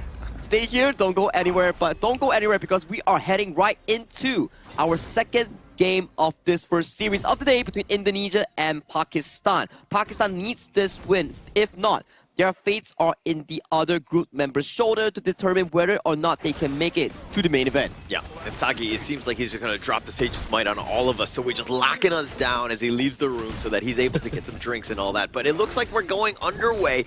Indonesia, this is a great last pick from the Foots. I mean, you were talking about the counters and all of that, but just locking it down. Plus, the fact that that, the Liu Bang doesn't really want to stay in the lane all the time, right? Yeah, he wants to be elsewhere, come team fights, and now that you're forced to, stick around because the split push is actually real from Iqbal. Very true. It's actually the polar opposite of each other, and Liu Bang has to go elsewhere to be useful, right? And right now we can see on how Mohsin might go down first, sub 1 minute, sub 2 minutes actually, and the Spirit Wolf is still chasing, but fortunately for him, he does have the passive and he will regenerate for a bit. And it seems like it's gonna be a very interesting one coming in from Fuzi, locking down Liu Bang's in place, knowing that Liu Bang will have to fly around every now and then. Yeah, but he had to recall, and this is going to buy a little bit of time where, again, he's not on the map, not able to provide support that the team needs, right? Pakistan on this side, now he's doing literally a walk of shame, and he's eventually going to make his way there, but he's losing valuable time. I mean, look at the XP from Nafal. He's level 3, a huge spike, way closer to that level 4 when they're, again, looking to do those big team fights. Yes, I agree. Right now, they're trying to rotate back towards the bottom lane. 3 of them from Indonesia are doing this gold sharing technique while stealing the enemy jungle. Yeah, it's all about value, right? Up about 800 gold, 2 minutes in. And just like that, time and time again, how are they extracting, these resources? Well, you're seeing it, right? Like, check out these movements. The way that they stick together, nobody's, like, wasting time.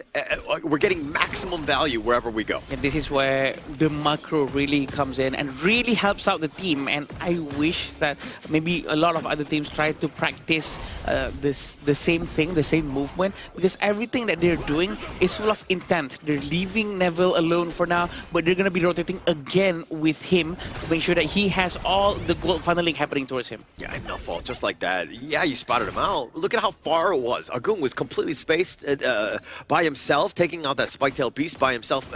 This is all about creating opportunities for the scores. Who needs to farm? Okay, who can support? Who can be, again, that front line so that nobody gets jumped on? Well, they're doing everything properly with all the different roles here. Yeah, and Space Spirit has been taken, unlocking the teleport. They teleported all the way to to the mid lane to give a helping hand with 1,000 gold in front. Can Indonesia start a fight? It seems like they are consistently trying to steal whatever they can from the side of Pakistan. I mean, they have the timers on the boards, right? That's definitely going to help. And why they keep showing up, every minute on the minute, because that's the timing that they're revolving around. Those little steals, and now you're seeing how Pakistan have to be very reactive. They know that those are being stolen. Okay, so now what time does the thief come in? That's going to be it, so that they're always there, so that they're able to at least contest and take and control their own jungle. I think if I were Pakistan right now, I would try to focus more towards Fuzza from early on. Okay. Because Fuzza is a very scaling hero. He really scales well up to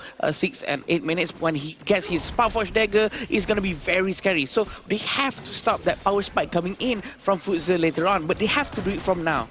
I kind of think, the Fuzza, I understand your reasoning, right? Yeah. It's definitely logical, but you're talking about the Neville, Musashi, the Garuda, as well as the Chano Agung. Like, you have so many other players that need to be stopped in terms of net worth growth that I don't know if Iqbal is really the only target. But here we go, the flash on forward, and it gets a little bit low, but Anwar takes the first Tyrant, and now the flash away from Mawson, not going to keep him alive as he does go down. He's going to give up first strike. The Wings of Judgment actually hits his mark, and Mawson actually goes down very quickly, although Pakistan did manage to get the Tyrant, trying to close up the gap from the goal deficit. It seems like Muhammad An is really trying to survive over here, but I don't think it's going to be okay for him, because now Fal is going to die for sure.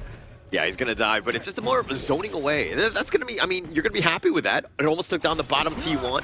No fall from the side. He took all the tower shots. He's the only one that has to recall on back. So you got value because you actually pushed out Muhammad N as well as chipping away at that tower. Yeah, that's the most important part, and it's very fortunate for Muhammad N to be able to run away, and Mohsen is ready to protect him again over there. But it seems like rotation has been done by Neville, moving towards the top lane, but also from Pakistan, they're trying to group up more, which is very nice. We want to see a lot more of this for them to try to clear the jungle together, get the wave together, so that they don't lose their heroes and get caught up all alone. Yeah, they can't be caught left alone. And Pakistan right now sticking to the group up method right here as they're kind of moving around, making their way into the mid lane. So this is not as efficient, but if you're talking about the top, they actually get the Sage's Might. They're going to lock him down, nowhere to go, and it looks like Uzair is going to be taken down. Yeah, a lot of damage, very quick execution coming in from Indonesia. They will try to destroy the tier 1 tower up in the top lane, and I think Pakistan needs to team up more. Anwar needs to be with his teammates. We haven't seen any movements coming in from Anwar. We want to see the death from below to hit its target. Try to find the soft backlines coming in from Indonesia, such as Agung, such as Emmanuel, but they're still going to try to steamroll this. Yeah, they're looking to go, and they find Mohsen, the Tremor Smash. He's all by himself. He's going to be taken down with that Wings of Judgment on the side. Indonesia hitting on all cylinders, taking the Crimson Golem away as well as getting the pick. 3,000 gold in front is definitely a huge amount, and we also know that Iqbal is around the area. He wants to see if he can try to steal anything or not. Also, most importantly, providing vision for his teammate so that his teammate knows where they have to go and where they have to rotate. This is the total gold ranking showing that Neville has the most amount of gold. Yeah, and Iqbal just fighting 1 versus 2. In Pakistan, they're just like chipping his armor, if anything, but they're not doing too much. And now Uzair has the battlefield command. It looks like he was trying to, send them the wrong way, but he does get to safety. So he does survive, but a huge ult on cooldown. Yep, right now Agung has a lot of gold as well because he has 5k just trailing behind Neville, and they're going to be focusing down on the tier 2 tower. Behind them there's still Lianpo. We also have Hassan nearby who hasn't done any play just yet.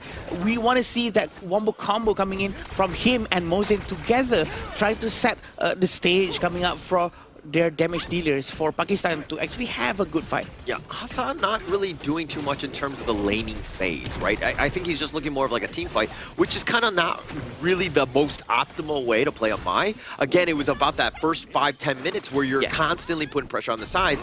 He's just been sticking around the mid lane, but now if they find Anwar, the Duel of Death, the Battlefield Command is not going to be enough shields, and it looks like Neville just gets on back. He goes right back to focus on that Crimson Golem. The Rage you see will be used, gets a nice little knock up, the Wings of Judgment on cleanup, and Uzer's going to be picked off, and they're going to continue trying to go for this when they find Mosin. The flash away by Muhammad, and he eats a soaring signal on his way out. Wings of Judgment has been used quite far away, and that deals a lot of damage with an amount of space that has been created by his teammate. Neville really went all in just now, and I think that created a lot of space for his teammates to really do a good follow-up. Probably because Neville actually did a couple of tanky items, allowing him to do more aggressive gameplays. This is very structured and a very nice systematic coming in from Indonesia. 6,000 gold in front, and I think they're gonna have no problem whatsoever to try and get Tyrant or Overlord. Yeah, I mean, they can take anything at this point. I think come 10 minutes, they could look to just take both at the same time. I mean, maybe you get a bit of a pick-off just to kind of do a reassuring one where there's a little bit of risk, less risk, so to speak. But Pakistan right now, absolutely reeling, right? You were talking about how Anwar needs to go in, he needs to be fighting all these things, but he doesn't have those items, right? Yeah. They're so far behind. If we're talking about net worth, he's like 5.6 to 7K of Neville, who's out farming him, and the entire team is just sneak-rolling. They've got a 6K lead. Like, it's so tough when you're playing from behind. Yeah, all of that happens, and he loses all of his gold because of the rotation coming in from Indonesia. The macro gameplay, the macro excellency coming in from Indonesia is just so good that he keeps on losing all of his resources. I think they need to be more rotating together more all the time. But going into the game right now, are they going to be able to try to end the game as soon as possible, or is Pakistan going to be able to defend and give more time for Anwar and Muhammad N to get more of their gold? Oh, Corporal Punishment is going to be used onto him. They lock him down. Mosin was trying to go, but now Anwar on the backside. Here comes the Battlefield Command, but at what cost? It looks like it's a suicide mission as he goes down, as well as Uzair and Indonesia finding all the right picks here. 3 heroes coming in from Pakistan actually went down so quickly.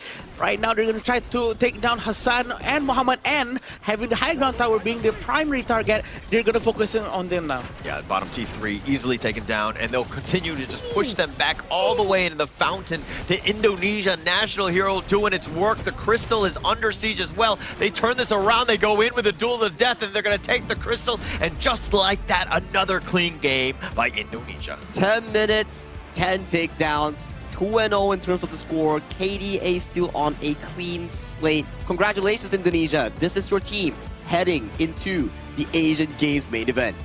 Wait, is it still clean? Still clean? It's still clean. Wow. Crystal clear. Wow, they did mention though that that's not their goal. That's never their goal to make sure that they have 0 eliminations. I think it's not something you want to actively be aiming for, but yes, if you are a well-trained team, it will come naturally towards you, just like this Indonesian squad. Actually, I mean, for myself, I would want that as my objective, right? Just die less. I mean, all jokes aside, if you're, because even if in your ranked games, if one big piece of feedback is just die less. Yeah. Right? Yeah. And that will really help you out. So you got to worry a little bit more about your positioning and the way that they're able to do it on the stage and to just kind of outclass. It's just been masterclass after masterclass here by this Indonesian squad. All of those just for the sake of getting that sweet triple S at the end of your game to get the 3-star instead of 1. I think this is a good comparison. It's like for us as regular players, it's for the triple S. Yeah. For this Indonesian team coming in from Indonesia itself, the triple S that they got is the 3-0 sweet victory in their Group A and qualifying to the main event. But that's not the end of their mission right now. They still have their grand opponents. Also 3-0 in Group A. Philippines versus Indonesia. This is going to be an interesting one. I mean, both of them qualify, no stress. But you know this is a highlight moment in Day 8 of our Asian Games qualifiers that these two regions will like to find out who is the better one. Yeah, I think that's going to be the highlight of everything. Everyone is waiting for that one to see where Indonesia and Philippines stands, because people know that they are long time rivals, right? They have a lot of fights with each other. They play very well up on the stage on every tournament, and we want to know who's up top now, who's better than who now. Yeah, and actually, because the Indonesian squad, this is they're guys from all different teams. Yeah, right. I'm playing on this one as like the all-star, going up against essentially Blacklist International. That could shake things up, right? And plus, the Indonesian squad hasn't died a single time. There's a lot of at stake. The reputation is at stake on this one. Exactly, right. And if let's say you really do bring the unbeaten roster and beaten record going up against Philippines, and you still make it happen, that is definitely going to be one of the best runs that you'll be getting in the Asian Games Qualifier 2026. But that's for day 8. For now, Pakistan's road is still not over yet because they still have to await for the side of Uzbekistan to see how their match goes over later on. If Uzbekistan wins, then Pakistan still has a shot for 3rd place for the last chance stage. It all depends the fate on the other people's shoulder now instead of their own. Yeah, I mean, you would have liked to have been able to control your own destiny. Correct. Unfortunately for them, just Indonesia too strong today. But I think that even going in, they still have a chance. So let's just put a little bit of hope in for Pakistan. But as we see, Uzbekistan, they are no small opponent as well. So a lot of good games ahead of us as well. Yeah, and Uzbekistan is going to be giving them a hard time for sure. But never give up, right? Yeah. And at the same time, congratulations to Indonesia again because they managed to sort of secure the spot. It must feel very sweet to be able to represent your region to go into the Asian Games after these qualifiers. But they do prove to us all that they deserve that slot for sure. Yeah, well deserved. They did all they could. They played a flawless 3-series game, and they are rewarded with the main event. Let's check out the stats real quick here coming in for both teams as we jump into this 2-0 victory coming in from Indonesia. As you can see, clean slates, no eliminations coming down for the side of Pakistan or whatsoever. And this game has been very, very methodical coming in from Team Indonesia. Yeah. Their plays, their skirmishes here. They lost a Tyrant, it's okay. They were going for pickoffs, especially on towards Mohsin on this Lianpo role. He was getting consistently chunked down, consistently picking off, and then on the side lane, this comes into the 2v2 matchup between Iqbal Neville and also Anwar and the side of their clash in Liu Bang, where the 2v2 was well set up coming in from the Indonesia Clash jungle that put so much pressure against Pakistan. Yeah, and I'm scanning quickly around the items here. There's not much of a difference from any other games as well. But from what we see, what really made a huge impact for Indonesia just now was the rotation, right? The macro really controls the entire map, really choking Lam or Anwar out of breath. He has no space whatsoever to get all of his resources. And when he tries to, he gets punished for it because the Indonesian players are already waiting for him at specific places and buffs. That's exactly what Holler was saying just now. Yeah, no real chance for them to. I mean, Anwar, he might have been aggressive at times, but like it's all about the farm. No space. And you're kind of seeing exactly like the damage here just like by the Indonesian side. Anytime you showed face, they would make sure they would like soften you up and then you force you back. And just again, Pakistan not even able to play their game. It's a cooking show, right? Coming in for the side Indonesia, every single step, they make sure that it's well battered, well seasoned, and they serve a show as of this 2-0. And so far, with the updated KDA that we've received from production here, Indonesia currently sits at 77 elimination, 0 deaths, 204 assists total here. And if you add it all together, they are at a 281 KDA. 281. Team KDA. 0.0. Yes. It's pretty wild, I would say. 281. Never had we seen in any HOK history to have this kind of stats. 5 days into... Is it 5 days? This is 6 days right now. 6 days into the tournament. This is wow, insane. They're really setting up a new benchmark for everyone to show what a flawless, clean gameplay would be like, and this is it. I mean, when you're talking about 6, like the streak is absolutely amazing. But the fact that it's across 6 games, 3 different teams. I mean, one person didn't just accidentally be in the wrong spot. That everybody's been so focused, their positioning has been flawless, where literally every game's gold graph looks similar because of the way that they're able to just clean house and again do it without losing a single member. So none of the gold will dip in the opposing team's favor because again, people aren't dying. Yeah, they're not dying, they're not faltering, and every single play that they have invested in towards themselves, like we say, I keep mentioning this, I feel like an old man now that's nagging people. It's never about takedowns. It's always about the objectives. Those takedowns, the additional kills, they come naturally when you play good around the objectives. Like you can see, the first game where we saw the invasion on towards the Azure Golem, the main idea is the Azure Golem. Whatever comes as an extra, that's a bonus here. And coming in for this game alone, same thing. Jungle, additional takedowns. Jungle, additional takedowns. Then that goal lead converts into side lane pressure, because any time that Pakistan shows in the side lane, they will be punished by the Sage Mine coming in from Sun Iqbal. That's exactly what happens with Hong Kong China last night, right? When we saw their gameplays. That's why whenever they go in, they start a fight or they try to steal something, they immediately go back without losing anything. They go back before something bad happens to them unnecessarily. So it's all about what's necessary, what's unnecessary, and if it's a wasted amount of time or a wasted movement throughout the entire match. Yeah. And even in this one, when you saw Uzair, even in the top lane, he was trying to Battlefield Command on out, but Iqbal's like, oh, stage is mine. Where you going, my friend? And they took him down. Just like, again, it's the minor pieces. We're talking about how this draft definitely had some counters, right? Yeah. And you were playing into the hands of the Indonesian squad. They definitely had a bit of an edge. More props to Glenn with this nice draft here. The draft is one thing and the execution is something else. So for Team Indonesia, they come in really complete. But the mission is not over yet, although they do and have successfully managed to access themselves towards the main qualifiers event. Philippines, this one. These two undefeated teams will go neck and neck later on, which is something that us as casters and also the viewers will like to see. But on our screen right now is a back-to-back MVP performance coming in from Agong, the farm laner of the Indonesia squad. With a 305 KDA and a 30.4% damage dealt, consistency is key for a marksman player. Any comments about the post again? Actually, I do. Agong is dishing out L's to everyone, huh?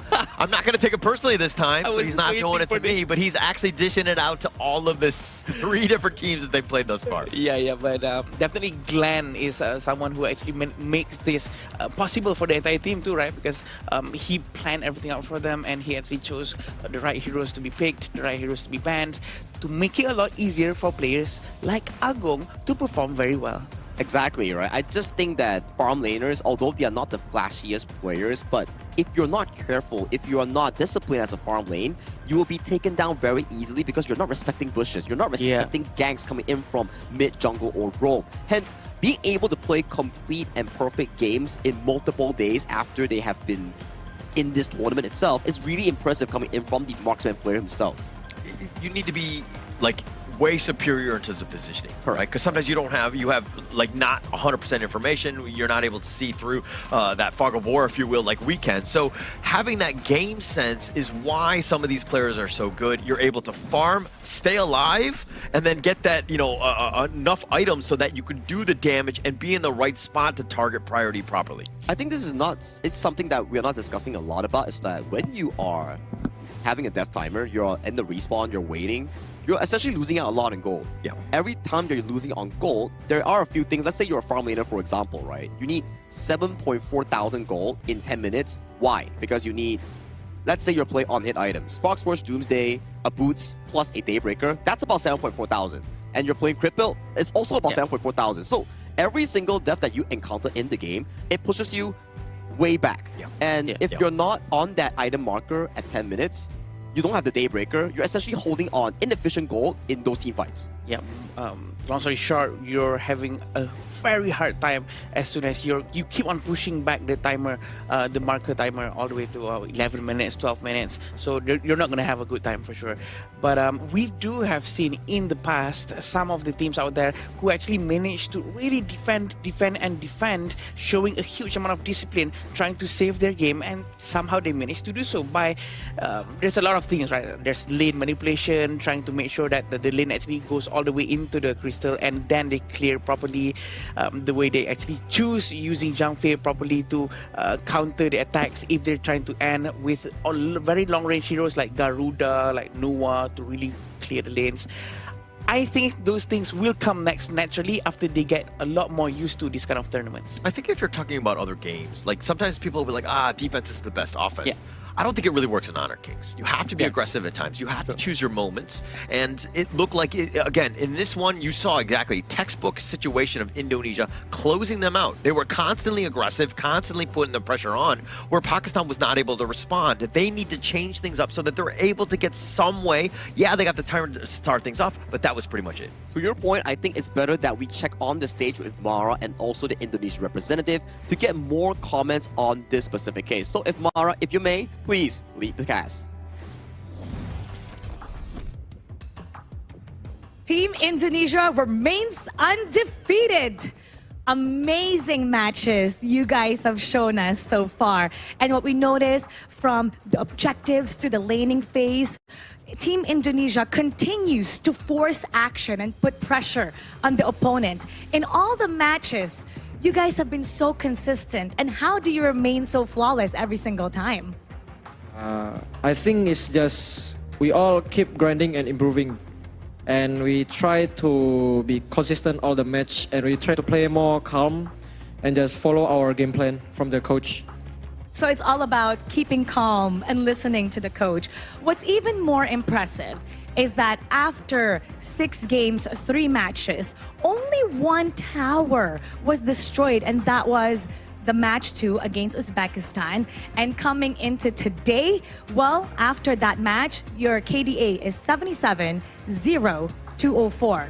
That means 0 elimination. No team has been able to take down a single hero. Very flawless. Does Team Indonesia feel untouchable? I think every country here is playing really well.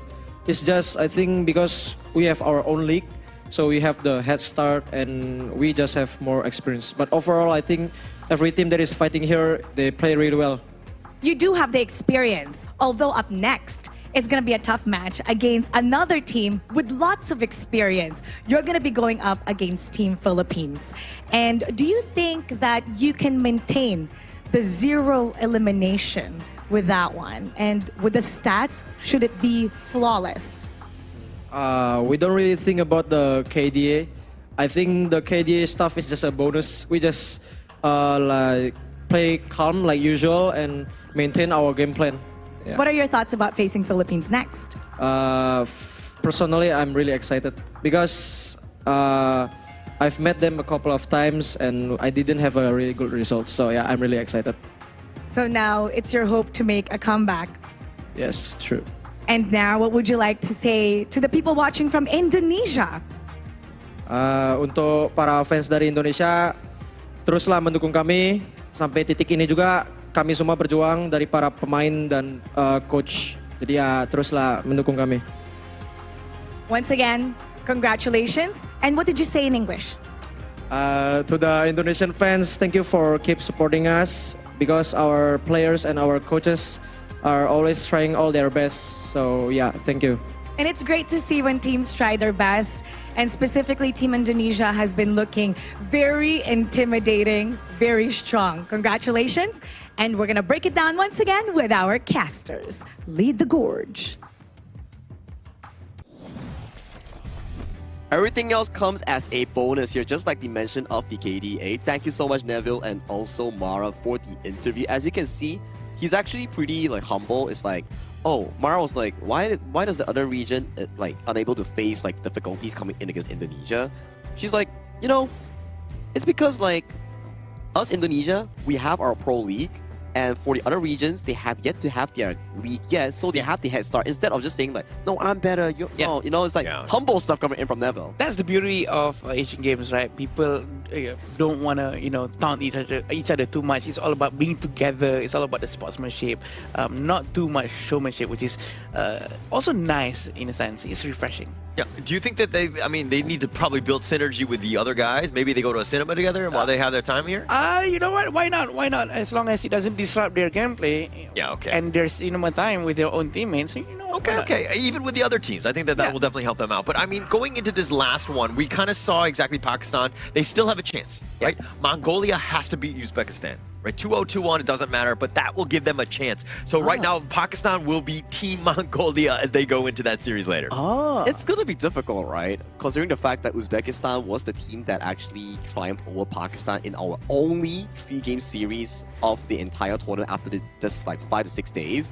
And for Uzbekistan to win against Mongolia, it's the favorable matchup for Uzbekistan, but anything can happen, right? Maybe Mongolia had a boot camp with other teams. Maybe they have improved drastically. Who knows, right? Who knows? But For Pakistan, that was their last game played in the Asian Games qualifiers in Group A. So for now, they'll definitely have to wait for the inevitable results that will be coming out between Uzbekistan and also Mongolia. It's going to be very interesting, right? There might be moments where, we don't know, but there might be moments where maybe Pakistan wants to help Mongolia to practice better before their match.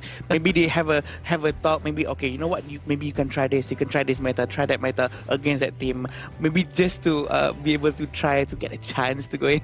We never know. I think you're trying to start a little bit of a drama here. No maybe, drama, or giving some tips. Helping each other. Helping each other? Okay, all right. That's one way of doing it. But I do think, like, Pakistan definitely can give out some pointers. I think it would definitely help them out. But I think this way of sportsmanship, they probably won't go to that level. True. Maybe they'll soon move it together, if anything. Well, if anything, the next upcoming match will be featuring Jordan and also United Arab Emirates, where unfortunately UAE has no longer any shot in making it to the main event. But Jordan is currently 0-2 in standings, and if they are able to manage to get a victory over UAE, they still have a shot in making it out of the groups. Be it, I don't think they can make first and second, but maybe they can make it the last chance. Yeah, last chance is the only thing that they can achieve at that point. I think, which is good enough, right? At least they have that one whole day full of matches in the last day, day 9, where they will be able to find out whether or not they can go to the Asian Games.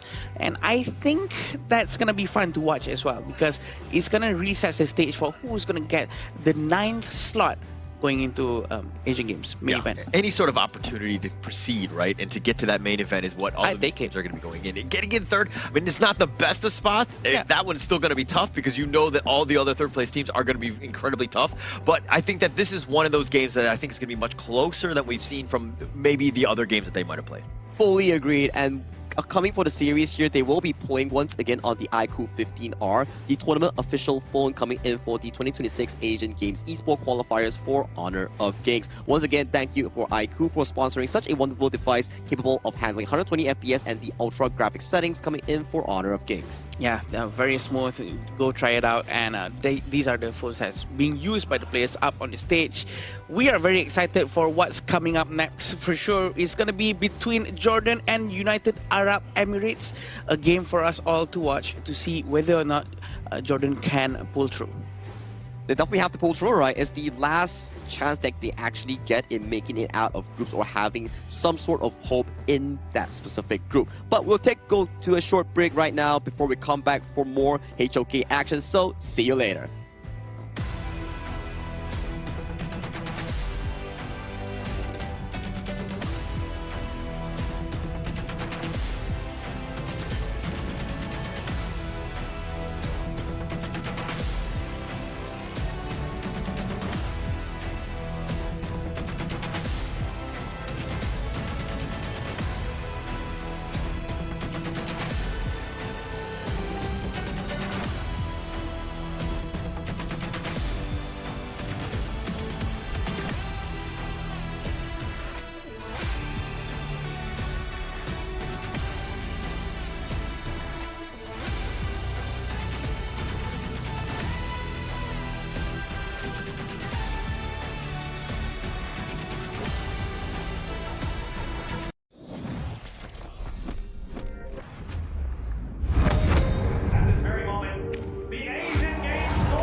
Contestants fight for the honor of their regions while we cheer them on from the stands.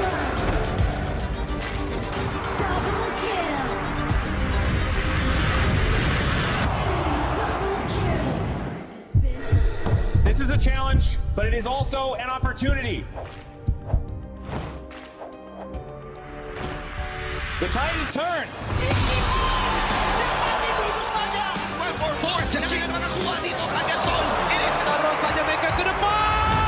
Fastest in front. They're going to use it. Golden tight zone. Tatsuri. And we pulled it off together. We share the same voice, the same radiance. This moment of brilliance belongs to all of us. Together, we shine.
Welcome to the 2026 Asian Games Esports Qualifiers, Honor of Kings.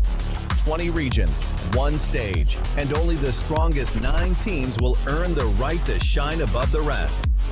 Taking place in Malaysia, June 13th to 21st, 2026. Coming to Malaysia, this is the battleground where teams fight for the right to qualify for the Asian Games.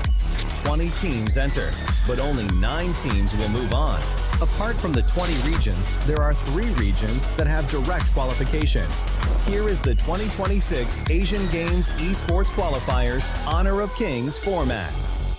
First, the 20 teams will split into 4 groups of 5. In each group, every team faces every other team once in a single round robin, with every match played in a best-of-3 format. That means every match matters. Every game matters. Every single point matters. The point system is simple.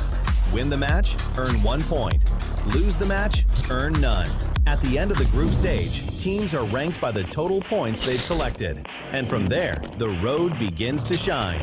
The top 2 teams from each group qualify directly to the Asian Games main event. That gives us 8 teams advancing straight out of groups. But for those not through yet, the light isn't out. The teams that finish 3rd in each group still have 1 more shot. They move into the last chance stage. There, they battle through one final BO3 single elimination bracket until 2 teams remain. The 2 teams will then face off in a BO3 match to claim the one final qualification slot. So in total, 9 teams will make it through, 8 from the group stage and 1 through the last chance stage. That is the rule. Now it is time to see who can rise through it. From across the world, regions gather here in Malaysia. 20 teams, and only 9 will qualify. The path is set. The stakes are clear. Together, we shine. Stay tuned, and we'll see you at the stage.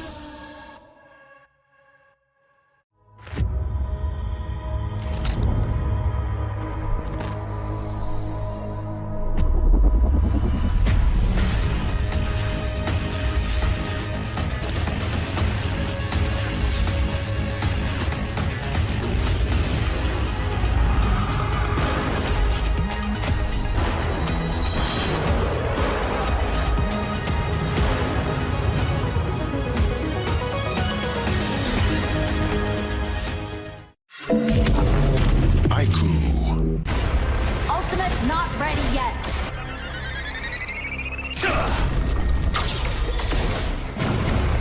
You have slain an enemy. My magic murmurs in ecstasy.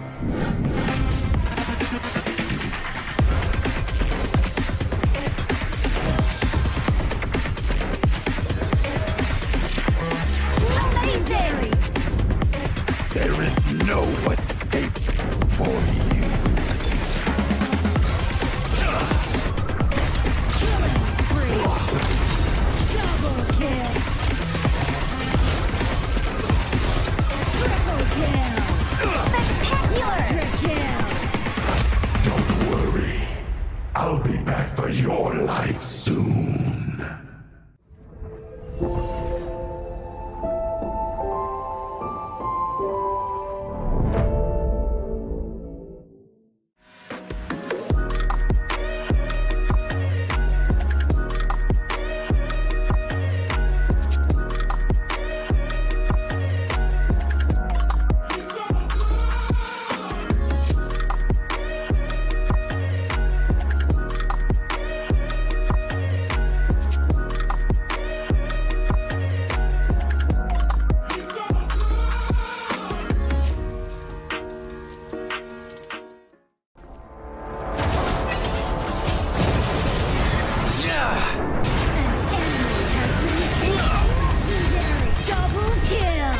Shall I compare thee to a summer's day? Don't engage in slain. Don't crush us like insects. Slain an enemy. Defend our base. Our high ground tower is under attack. Amazing! Unbelievable! Ah, the fragrance of romance.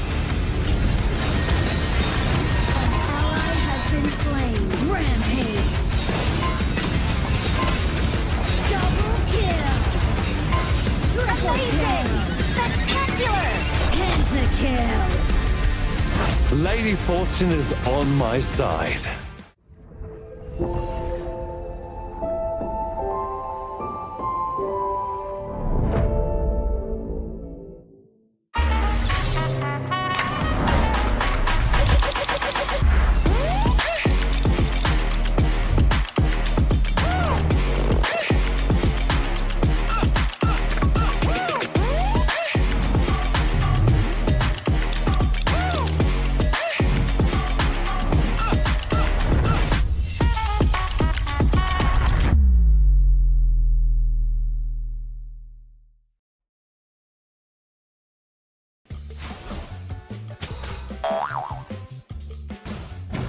They tried.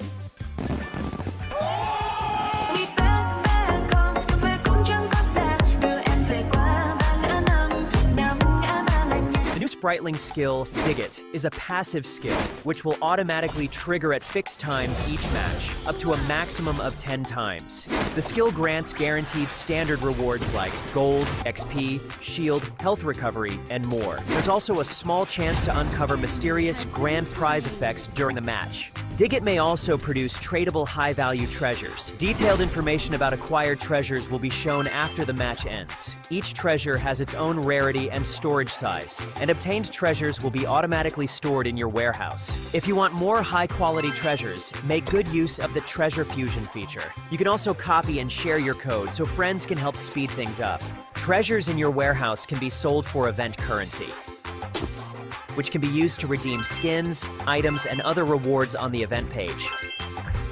You'll even have a chance to win physical prizes like smartphones and cash. You can also spend event currency to bid on high-value rewards. The auction uses a hidden bidding system, where you can submit 2 bids for the same reward. The highest bidder wins, giving you even more ways to obtain rewards.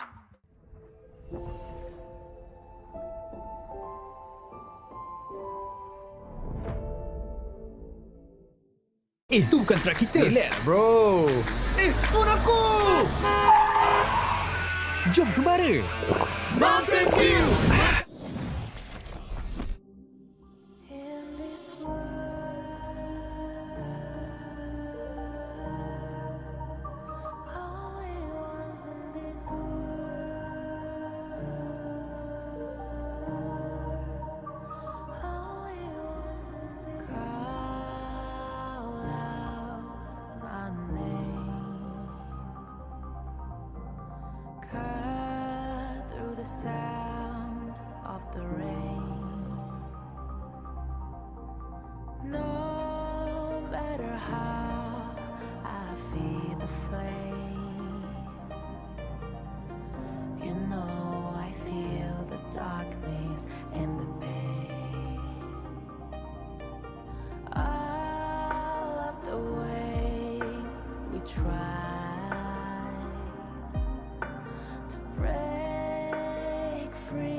Now I see that I got everything I need. It's alright, I'm on fire, I'm alive, 'cause now I fly so high, so high, light up the skyline. Let's do it this time, like it's a whole new colorful world.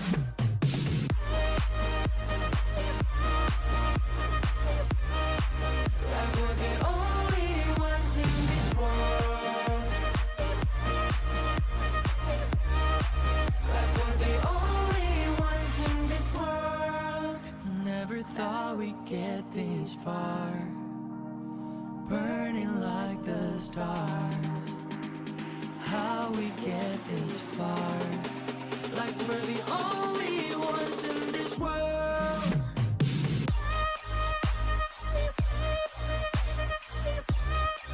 Like we're the only ones in this world. Like we're the only ones in this world.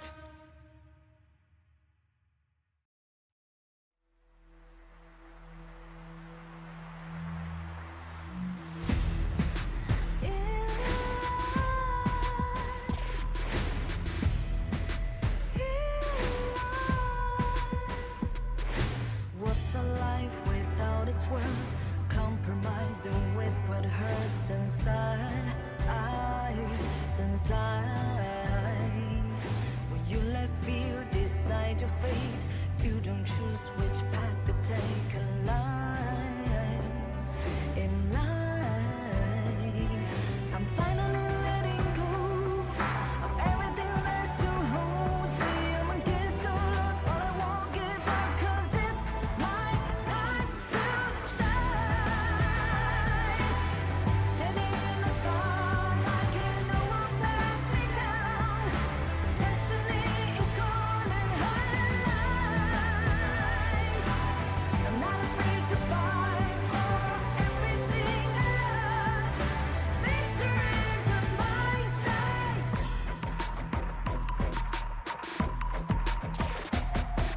The more we lose, the more we gain. The more that nothing stays the same in time. In time. Can't love ever, can't forget. What you see is what you get sometimes. Sometimes. Gonna show the world tonight. The light that shines inside us. We're against the odds, but we won't give up, 'cause it's our time to shine.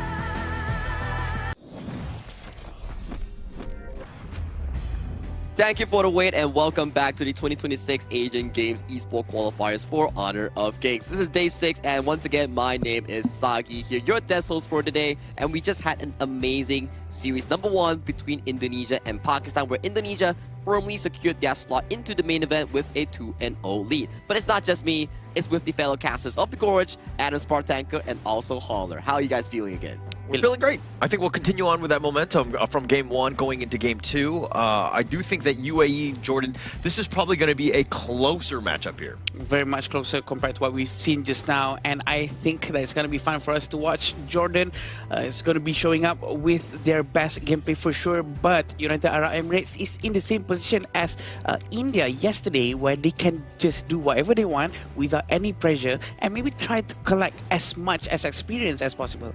And especially coming in for this upcoming series, right, we're featuring Jordan and also United Arab Emirates.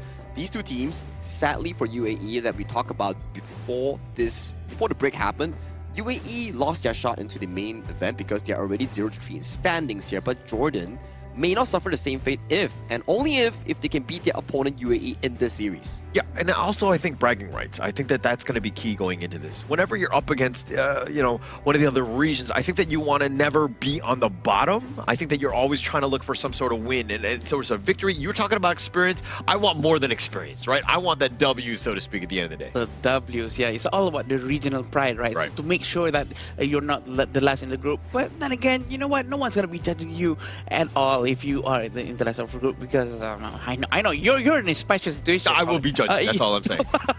But yeah, definitely that you do want to be at the last for sure. But they can try their very best, and I do know that there's more in United Arab Emirates than what they have shown. Exactly, right? I mean, coming in from UAE, yes, you are still out of the tournament, but it's like India, right? Yesterday, they were 0-3. Wukong. They brought out Wukong, they beat out Spencer, and so then they good. actually had like fantastic games against their opponents here. Maybe today, coming in for the side of UAE, since there's no stress already on their shoulders, they could have fun. They could enjoy the stage. I wouldn't say it's their one last time, but at the very least for this tournament, this is going to be the final game as well. Yeah, and I think that going to both of your points, just like, go freewheeling, right? Like, what is the most comfortable hero? It might not be the meta pick that you might want from the coaches, but I do think that right now it's just about showing what you can bring to the table, right? And just having something that is comfortable and you're able to kind of hopefully overcome some of those obstacles that you previously had. And to be honest, just have much fun as possible, because this is their last time they're going to be playing on the stage, their last match. I think there's nothing wrong with just, going a little bit more than just a serious game and trying to prove something to people. I think proving to people is something you have to do, but you can always prove to yourself that you are doing 100%. If you can't even prove it to yourself, who are you going to prove it to, right? But to prove it to you that Honor of Kings has improved their patch update, do check out the Grand Venture update coming in on the Honor of Kings official app. I tried it yesterday. There's a lot of optimization, lots of new heroes like Glorian, Annette, Florentino, and also Devara here. If you're interested in new stuff, do check out Honor of Kings now. Yeah, and actually, I haven't had too much time. I just went through the game just to kind of just see the other heroes first. Yeah. I think that that's the biggest thing. And I don't like to play them and just ruin everybody's ranked games yet. I know I jokingly say that I do, but it's something that I'm very protective of. Yeah, I know, but I like to play the fun ones, like the flow brawls and all that. That's when I'll just kind of play those heroes when I don't know anything about them, because there's really low stakes at that point. I thought you would love to try new stuff in rank. No. I'm only toxic in real life, oh. not in game. Oh, that's the other way around. It's quite shocking, but hopefully it's not going to be the same case for this next match for sure. This next track for sure, as we talk about it, lesser stakes at hand coming in for the side of UAE, but to Jordan, it means the most to them if they want to make it to the official event. So let's do welcome the teams with this teaser video. Let's go.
The road has not been easy, but the determination has never wavered.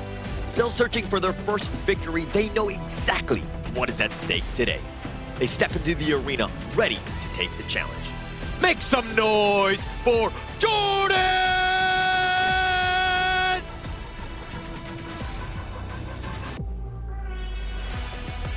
Free from the pressure of the standings, they can focus on what matters most, showing the strength, talent, and fighting spirit of their region. Ready to make one final statement, United Arab Emirates!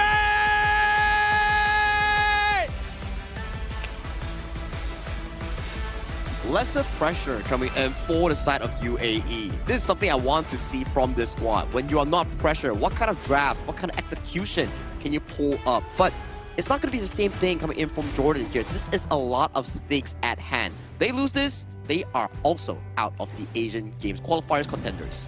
So as a UAE, if you know that, I mean, let's talk about Jordan first. I mean, Mohammed A, Mohammed B, Yazan, Ahmed, and Salame, and just kind of running out Jordan here. I do think that, again, we're talking about pressure, definitely more pressure on this team. But if we're looking at the other side, UAE, you're looking to play spoiler, right? Yeah, definitely. And also that the fact that they cannot lose this game, Jordan cannot lose this game at all, means that the pressure is really, really extremely high for Jordan. And what's more scary is that they're going up against UAE without any pressure whatsoever, because UAE has nothing on their backs, no one breathing down their neck. I think United Arab Emirates is going to be able to really give probably a fun but good match against Jordan. Something coming in for the side of UAE, right, is how they're able to draft accordingly based on their own strengths. Coming in with the draft, we have Abdulaziz in towards the clash lane, Ahmed in towards the jungle here, and in the mid lane we have Mohammed AL, and then Rashid in the farm, and finally Abdullah to round out the squad coming in from UAE. Like I said, they are a squad where they're not bound by meta, and they're really aggressive when they get their certain picks. They love the Princess Frost. They love the likes of the Elaine, for example. Here, those are heroes that they really favor in this case. Yeah, and I mean, looking into this one, Abdulaziz has kind of been the all-star, the standout, if you will. I think that when UAE are doing a much better job, it's usually off of the back of Abdulaziz. Rashid is also there as well as Ahmed. Those are two guys that have kind of had glimpses. We want to see more, and they really need to step up to give UAE a chance here. For sure, and having Abdullah as the front line, I'm pretty sure they will be able to do much more fun things here. Knowing that we still have Koi, you know, hopefully the Koi comes out as often as the day one that we saw. But here we're going to see a bit of a head-to-head between the two regions. It's showing quite similar KDA between the two, and the hero pool amount is almost more or less the same. But of course, the first strike rate is going to be a little bit more for the Jordan team, and also the total game that has been played by the UAE is going to be 6, and both sides of the region hasn't won any matches just yet.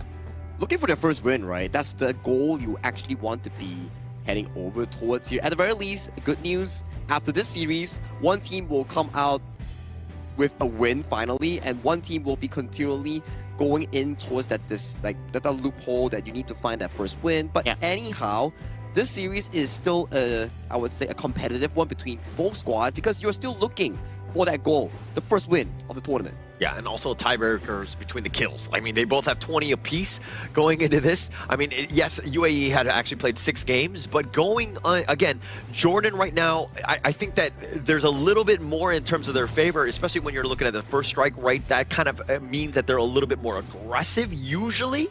But now we're going to be going into the draft. It looks like the blue side is going to go with UAE. Yeah, and we can expect that probably Jordan's going to go with a lot more early game-based heroes to make sure that they can try to snowball from early on and try to make good use of any advantage whatsoever for them to secure the entire match. That's how important this match is.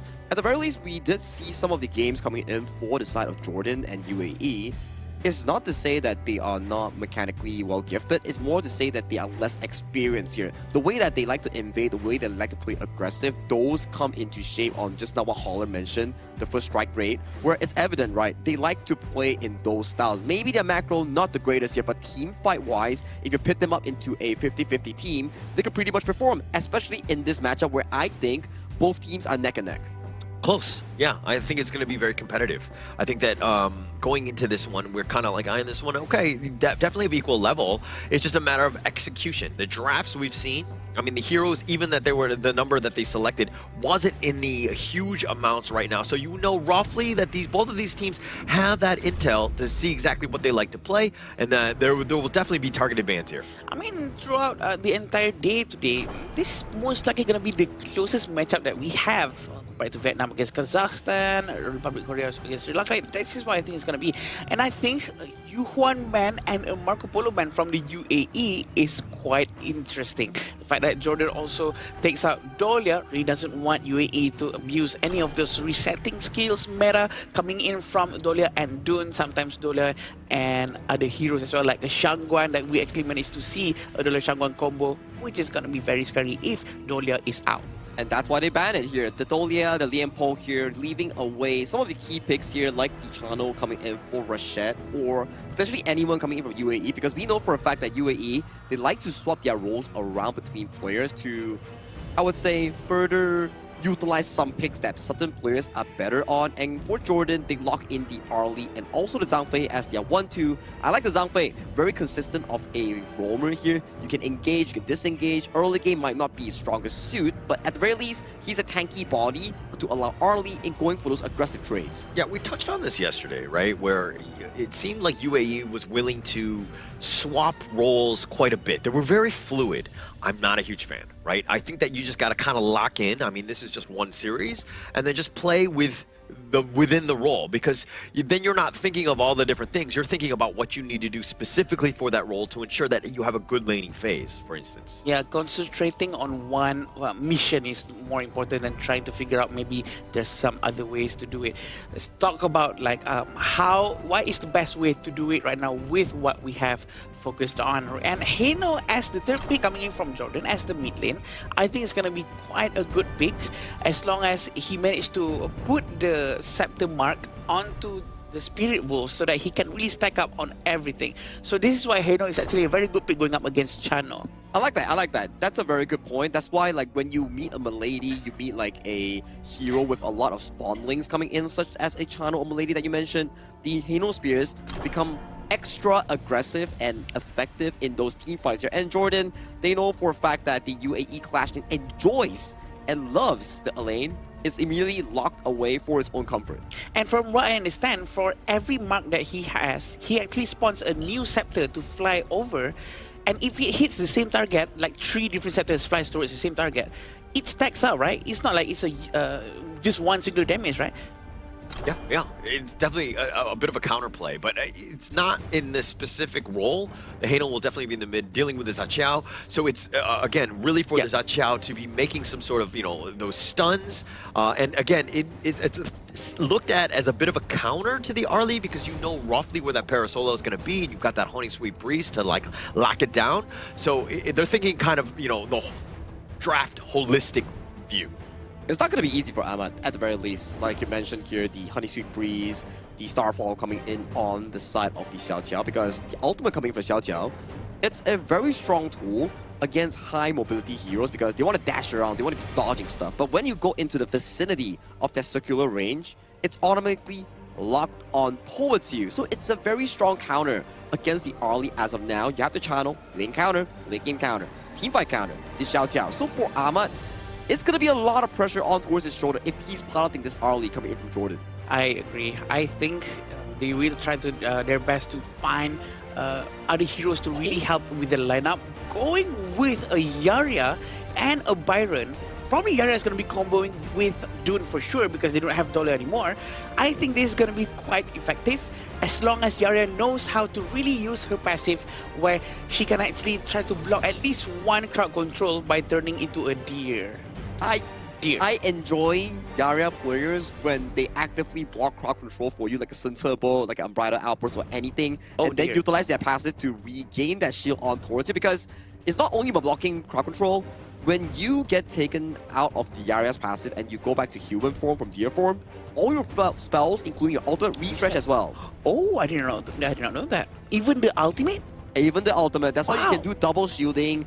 You shield first, take enough of damage, and before the shield breaks, you jump down as Yarya, you get 50% cooldown refunded to your ultimate there. And then you block a CC, come back from deer form, human form, another shield. That's why a good Yarya is miles ahead of a normal Yarya. Yeah, but the key is around the breaking of the shield, right? Is if you're able to kind of make sure that you don't lose that, because then you lose everything, right? So again, that's why you're going to be good. But going into this one, Sagi, who do you give the edge to in terms of draft? Oh, I gotta say, the UAE draft is looking really, really comfortable here. They have everything that they need. Early game, mid game, late game. But they are lacking slightly a bit on the proactive and on the engaged side. So that may be a good news coming in for Jordan here as we head on towards this first game. It's do or die situation coming in for the side of Jordan. They need to win this if they want to keep their hopes alive coming in for their respective groups. Thank you, Sagi. Going into the game right now, UAE against Jordan with a stronger, maybe more solid composition for UAE. Will they be able to take down Jordan to at least go up a little bit in the standings of their group? Seems like a very effective move coming in from Arlie and the Zhangfei of Salameh and Ahmad. Yeah. So I think that the Yarya pick just really spices up this draft by UAE, right? If Ahmed goes in, Abdelaziz, both of those guys that you know that want to be in the heart of the team, enemy team, and having that like hook on the shield, keeping him alive just enough to kind of withstand that and just bounce through. Because again, the Jordan side, there's quite a bit in terms of just like CCs and things that can make your life difficult. Yeah, I think it's all about the timing, right? Because with Yarya, you can actually abuse a lot of things. But look at this, they will be able to manage to get Rashid so quickly earlier on, and the Spirit Wolves are trying to chase Yazan. He managed to run away, and Yazan is okay. It looks like Rashid goes down just a little bit too early, but you know what? He's a roamer. It's not going to affect too much. Well, but it's first strike. I think that Salome, the way that he was able to play that, the perfect leaping savior, dividing the two and pushing back with the Forbidden Domain onto Rashid so that there was enough damage to ensure that they secured that kill. A great gank by Jordan there to start things off. Yeah, Mahmoud has been quite aggressive with his jungling gameplay. We look at who's going to get the Space Spirit. It seems like Fatih Muhammad is going to get the Space Spirit very quickly, and it seems like they're trying to fight it out for now. But you know what? This is what Clash Lane does. They're going to fight each other non-stop until one actually goes down in the end. And we were talking about how the Haino with those scepters was going to just counter the Chano Abdullah or make his life tough. Yeah. They've actually done a lane swap. They want this matchup as much as possible. It looks like now Ahmed is making his way to the south side because you've kind of gotten yourself a little bit of a lead. Now you're harassing Abdullah. Again, when you're on the back foot like this and things like your pheasant are being stolen in front of you, it's going to be much tougher for him. Perfect timing of the Maple Dance, being able to steal the jungle. Still Abdullah quite alone with Rashid right here, having the scepter mark on top of his head. He's going to be spawning another extra scepter towards him if Haino keeps on throwing it out. Yeah, one thing I don't like is that if you're seeing exactly how Rashid... End case scenario, obviously you want to be sticking on to Abdullah. You're best of friends, I get it. You guys want to be two peas in a pod, but you need to be thinking about the gold sharing. You need to be accelerating farm of Ahmed. He's the one that will create you space so that Abdullah can have that free time to farm. He can be left alone because he's got his own mobility as well. So again, this is just the little things to kind of help accelerate this squad.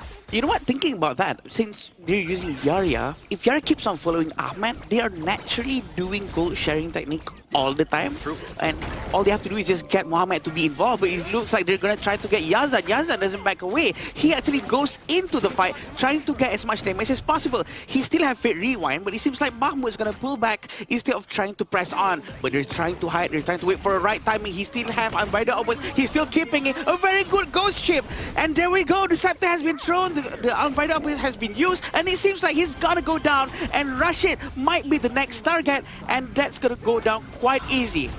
So they get the return, at least with Salome. But the thing is that Abdullah, when he soaring signaled forward, that was like a death sentence, right? They knew they had the gunship, but Ahmed joined the fight. Ahmed gonna go in front towards Ahmad. He's gonna find his twin. Is he gonna be able to take him down? He uses his smite to slow him down. Ahmad managed to run away using the Parasola, but the Unruly Blade, it connects directly, and he's trying to get Yazan. His Unyielding Might is out. He doesn't have any passive anymore. He has to be careful. He misses his Wind Slash, and he's still gonna try to go in, but it seems like Yazan manages to run away while at the same time taking down Ahmed. Just a really patient play by Yazan, right? I mean, the Fate Rewind, he had it for so long, but he wanted to use it at the exact moment to bait out Ahmed, who was consistently just like, yeah, he's out-sustaining, yeah, he's the tank, but, I mean, the way that he was able to dodge the Wind Slash and use it at that moment so that Yazan survives, and they're buying enough time for Ahmed to knock him down. This is kind of like the way you want to play things. Just a really well played by Jordan in navigating that team fight. And Yazan is very disciplined with that Fate Rewind. He doesn't really simply use it anytime he wants.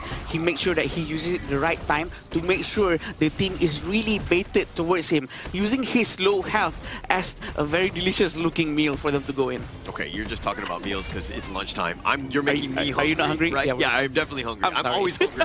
But now the Tyrant going to be picked up here by Jordan, and now they're on the chase. Seems like the scepter has been marked towards the red buff, but they're not going to commit. Very good discipline coming in from them, and they're going to pull back just a little bit, waiting for the Mahmoud to be ready for the next fight. But it seems like they're not going to force anything too much, and a lane swap has been successfully done by them, sending Muhammad using Fatih towards the bottom lane.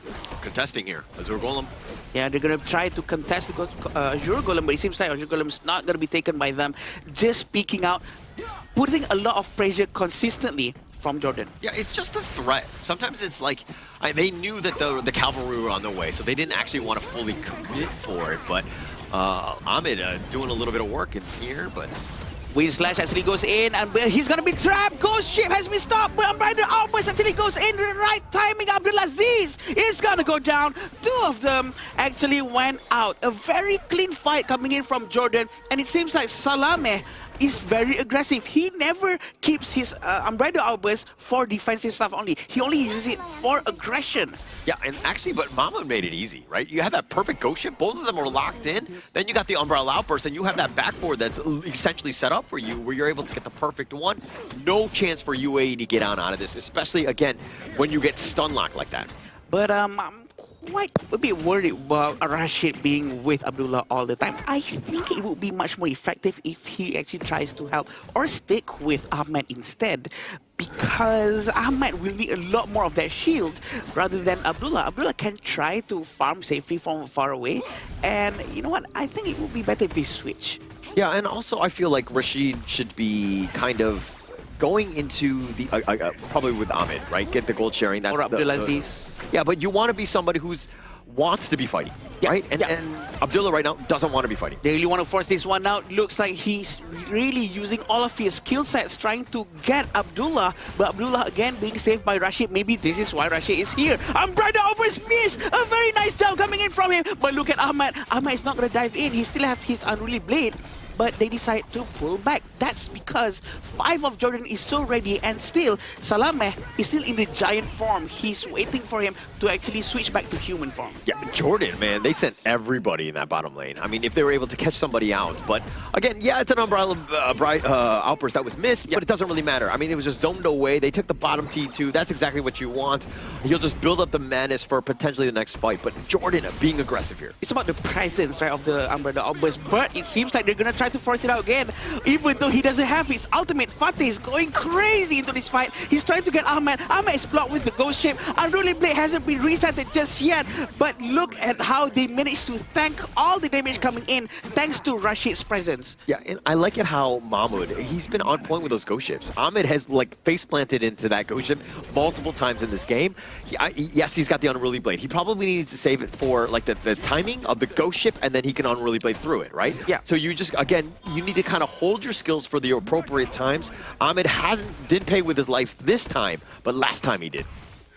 The gold ship is so effective that sometimes even flash gets blocked because you really need to hug the wall or the ship before you can actually flash successfully. So that's how annoying it is, and it's very hard for you to actually use your common skills to actually run away from the ghost ship. But it seems like they're trying to put a little bit of pressure on the side of UAE, but UAE is still doing fine for now. Yeah, I always blame the ghosts in the ghost ship for grabbing my leg as it doesn't let me flash through the ship at times. I don't, obviously, I could be closer to the ship, but I think that it's easier to blame other things or in-game things like the inhabit ghost here. Oh, well, yeah, but it seems like sometimes my fault, but it seems like the Maple Dance has been used. Ahmed is very aggressive using early. It's very scary when you have an early player actually using early properly, because he keeps on zipping around so quickly that you cannot catch him in time. Yeah. I think the mechanical play required to play that hero difficult, right? The skill ceiling very high, but it looks like these are Golem. Let's look at how Salameh is going to try to find a space. We're still waiting for the Umbrella Outburst. He's still keeping it. The trigger discipline is what's more scarier than an Umbrella Outburst that has been used. So they really want to make good use of this ultimate. They're waiting for the moment, still waiting. The scepter has been thrown, but it seems like Ahmed has just used Umbrella Outburst. Unruly Blade towards his enemy right there, but twice has been used as well. And it seems like the scepter is really doing its work. The poking damage coming in from Yazan is tremendous. Yeah, I'm scared, boss. I think when I see Ahmed going in with that Unruly Blade, it's like a one-way ticket, right? You don't have a return one, and if you get caught out by a ghost ship, Umbrella Outburst, you're going to get bursted. Yes, you are tanky. Hopefully you can survive, but this is like your get-out-of-jail-free card. I think that you walk in closer, let the fights happen, maybe they group up, maybe you get a wind slash, and then just slowly go. You can't be just looking to go into Unruly Blade, because honestly, you don't even have enough damage to burst down Ahmed. Yeah, and you can't run away if you don't have that skill anymore. Exactly. That's going to be a big of a problem. But it seems like the scepter has been thrown towards Abdulaziz, who's zoning the front area very nicely. But it seems like the Umbrella Outburst has been used. Ahmed's going to try to tank the damage in front. But look at Yazan behind them. He keeps on throwing the scepters, and he gets a lot of damage into UAE. They're going to try to get Ahmed. Ahmed's trying to run away. Can he do it? Can he find his HP with the passive? He cannot, because Blazing Cape has been bought by Mahmoud, and his recovery has been halved. Yeah, and through that all, it looked like Muhammad, who wasn't even in the fight, they took this 4 versus 5, willing to just go because they're split pushing, right? All of that space that's being created, plus they won that team fight. Jordan right now, this is where they completely control this game. The Sacred Tree Blessing coming in from Fateh is so effective, not just against heroes, but also against towers. So that's where it comes very handy in these situations where he wants to do some split pushing. But it seems like they're going to try to force this one out for now. Yeah, you've got the Vanguard. All you have is Muhammad throwing those fans around, but they're not really doing too much. They don't have the wave clear to really compete. Jordan know that, and now they're going to put even more of an initiative on here. Salame is going to try to focus in front. He has his Umbrella always ready. His madness is filled up to the max. Everyone is getting stunned. He still doesn't want to waste it because Ahmad is still busy trying to farm at the back, trying to get the blue buff. He knows and very well aware of the positionings of his teammate, especially Ahmad, who's playing early. Yeah, Ahmed, though, he's 6.6k if you're going up against Mahmoud, who's 8.3k. A bit of a difference there. I mean, yes, it looks like Ahmed is tanky enough, but he doesn't have the items to be doing the damage to kind of continue on and to be that threat. They're like, okay, yeah, you're a big tanky dude. I just ignore you. And basically, you need damage because then people will start to feel threatened by you. Salame in a very precarious position. He's not going to use his unbridled outburst. He's still keeping it as of now. Fateh is actually quite nearby. So Muhammad, maybe at this time, he can join with his Sacred Tree Blessing. And look at how Yazan, I mean, the way that he's able to be with those scepters, they just do so much, and he's on the top of the damage dealing charts because of this. They've had really no answers to get on top of him. I like the formation that's being shown by the UAE, the way they move. Almost sort of like a pentagon shape where Ahmed is constantly in front and trying to take care of his teammates. And Rashid is busy following Abdullah and not Ahmed. But look at this. He's trying to get some damage in. Ahmed is going quite aggressive, poking and poking. They really want that tower. And the Umbrella almost has been used. They're trying to really get Abdullah. He's running away through the back, but the scepter coming in from Yazan is just so painful. Look at that damage coming in from him. Ahmed has to run away to the back, and he's just wasting his passive. There's nothing he can do to go in to try to recover as much HP as possible. Unruly play has gone in, almost like a suicide. I don't think it's a good idea. Muhammad is about to go down. There's 3 of them left. Can they defend as best as they can? I mean, it's all about the minions at this stage. The way that UAE just kind of tried to go in, tried to defend, not possible here. Right now, they're going to try to go in for the last time, try to get the last 3 heroes. The ghost ship is trying to block them away from the fountain, and the crystal has been destroyed. At 14 minutes to 12, Jordan comes in with the first victory of the series here, looking to cement themselves in their respective groups, looking for that one shot, one opportunity to make it to the last chance stage. I mean, Jordan just played well. I think that there was just too many moments where UAE would get caught out, and losing that lead, it's much tougher to play from behind. It just seemed like Jordan had UAE's number, at least in that game 1. Yeah, definitely. And I think that Jordan really knows what they're doing. And also, the game is actually quite close. UAE definitely have an idea of what they want to do, and it seems like they almost be able to execute what they wanted to do just now. I like the pick of the Hano coming in for the side of Jordan's Yazan, where it excels super well. Number 1, Channel Spirit Wolves, multiple targets, you benefit off of the multi-spears, and then the front line in the form of the Dun and also the likes of the Byron. They just have no solid engage nor crowd control in locking down the Hano here. So when they don't one-shot the Hano in one go, the Scepters stop stacking and more damage contributes in those teamfights, allowing the Arlie to just free hit all around. Yeah, and when you see a farmed Hano throwing those Scepters and just absorbing all that damage, knowing that he's got that second life, it is incredibly frustrating, right? Because you can't get through it. You don't have enough. And so that's why the net worth is really required by the rest of UAE to pick up to potentially take him down. They were never able to find him. It's frightening to see a Hano in front of you with having all these marks on top of all of your allies, also your minions. So you do know that if he throws it out, there might be 10 scepters going out, and the damage is a lot. So that itself is also a form of zone control, because people want to get out of that to really remove the mark as soon as they can. Yeah, they just have to wait it out, but the problem is the way that the team fights were commencing, right? Dun goes in, Byron goes in. I would say the hero design coming in for these 2 heroes are one more one-dimensional. That's why we always see the Dun Dolia. When you Unruly Blade in as a Dun using the ultimate, you sort of get stuck into a position by the Ghost Ship that you're like, oh, I already expended my spell that I need to refresh using my enhanced basic attacks. So how do I get out if I already used my Unruly Blade? Yeah, and Unruly Blade should be used more of like when the hero is getting away, he's got a little bit of life left, and then you get in and you make sure that you finish him down. It seemed like he was just kind of going in willy-nilly at times. I mean, he was 1-4-0, not a whole lot of kills that they could find, but you're also seeing just maybe a little bit of a misplay in terms of just how the Dune should be played overall. Yeah, I do agree with that, and sometimes people use it to disengage, sometimes people use it to engage. It's a very important decision making to make. It all depends on whether or not you can land the enhanced basic attack to reset Unruly Blade earlier.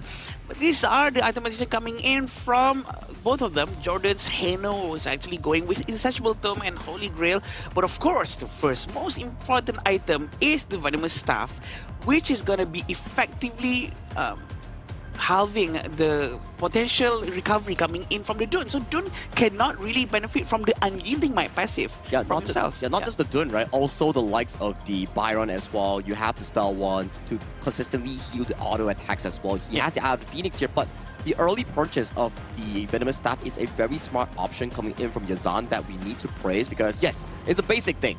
But usually Hano players, they will like to go for the route where you want to buy the Holy Grail first, then the Venomous Staff, but having the Venomous Staff early coming in for the side of the Jordan lineup is such a beneficial buy. You can see from the damage numbers here. 154,000 on that Hano. Yeah, and that's why the whole, like, sacrificing for the team, and also understanding why itemization is so key for all the different players, because you got to see exactly, like, they even have a Yarya as well. You have so many different ways to just heal, sustain, and again, you know the playstyle of UAE is like, okay, let's shut it down, let's get the Venomous Staff, and then have those Scepters just literally just mitigate all of that. Yeah, and the fact that Hano actually has all of those free time and space to actually do what he needs to do is also thanks to Salameh and Mahmoud. The fact that they're all over the place in front of him helps him to just, you know what, stand here and I'll just keep on throwing this scepter. As opposed to UAE, they have Rashid to actually help the front line, the Dune.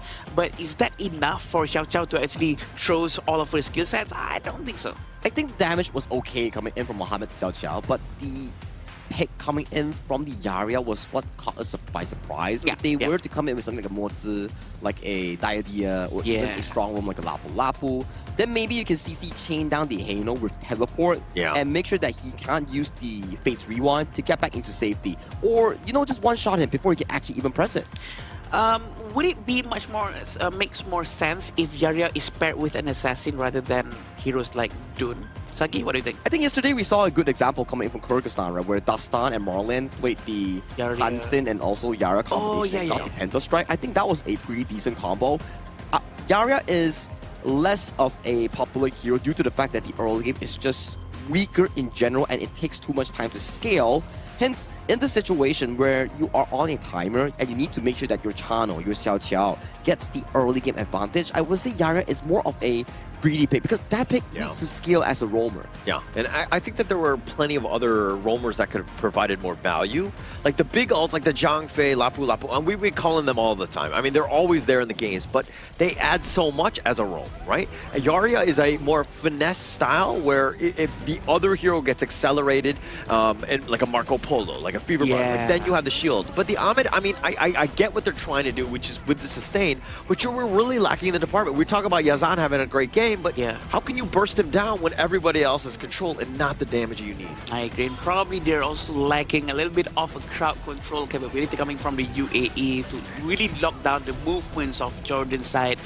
But looking at the replay, we can see the amount of damage, the amount of control coming in from Yazan is a lot. And he really is very disciplined with his ultimate.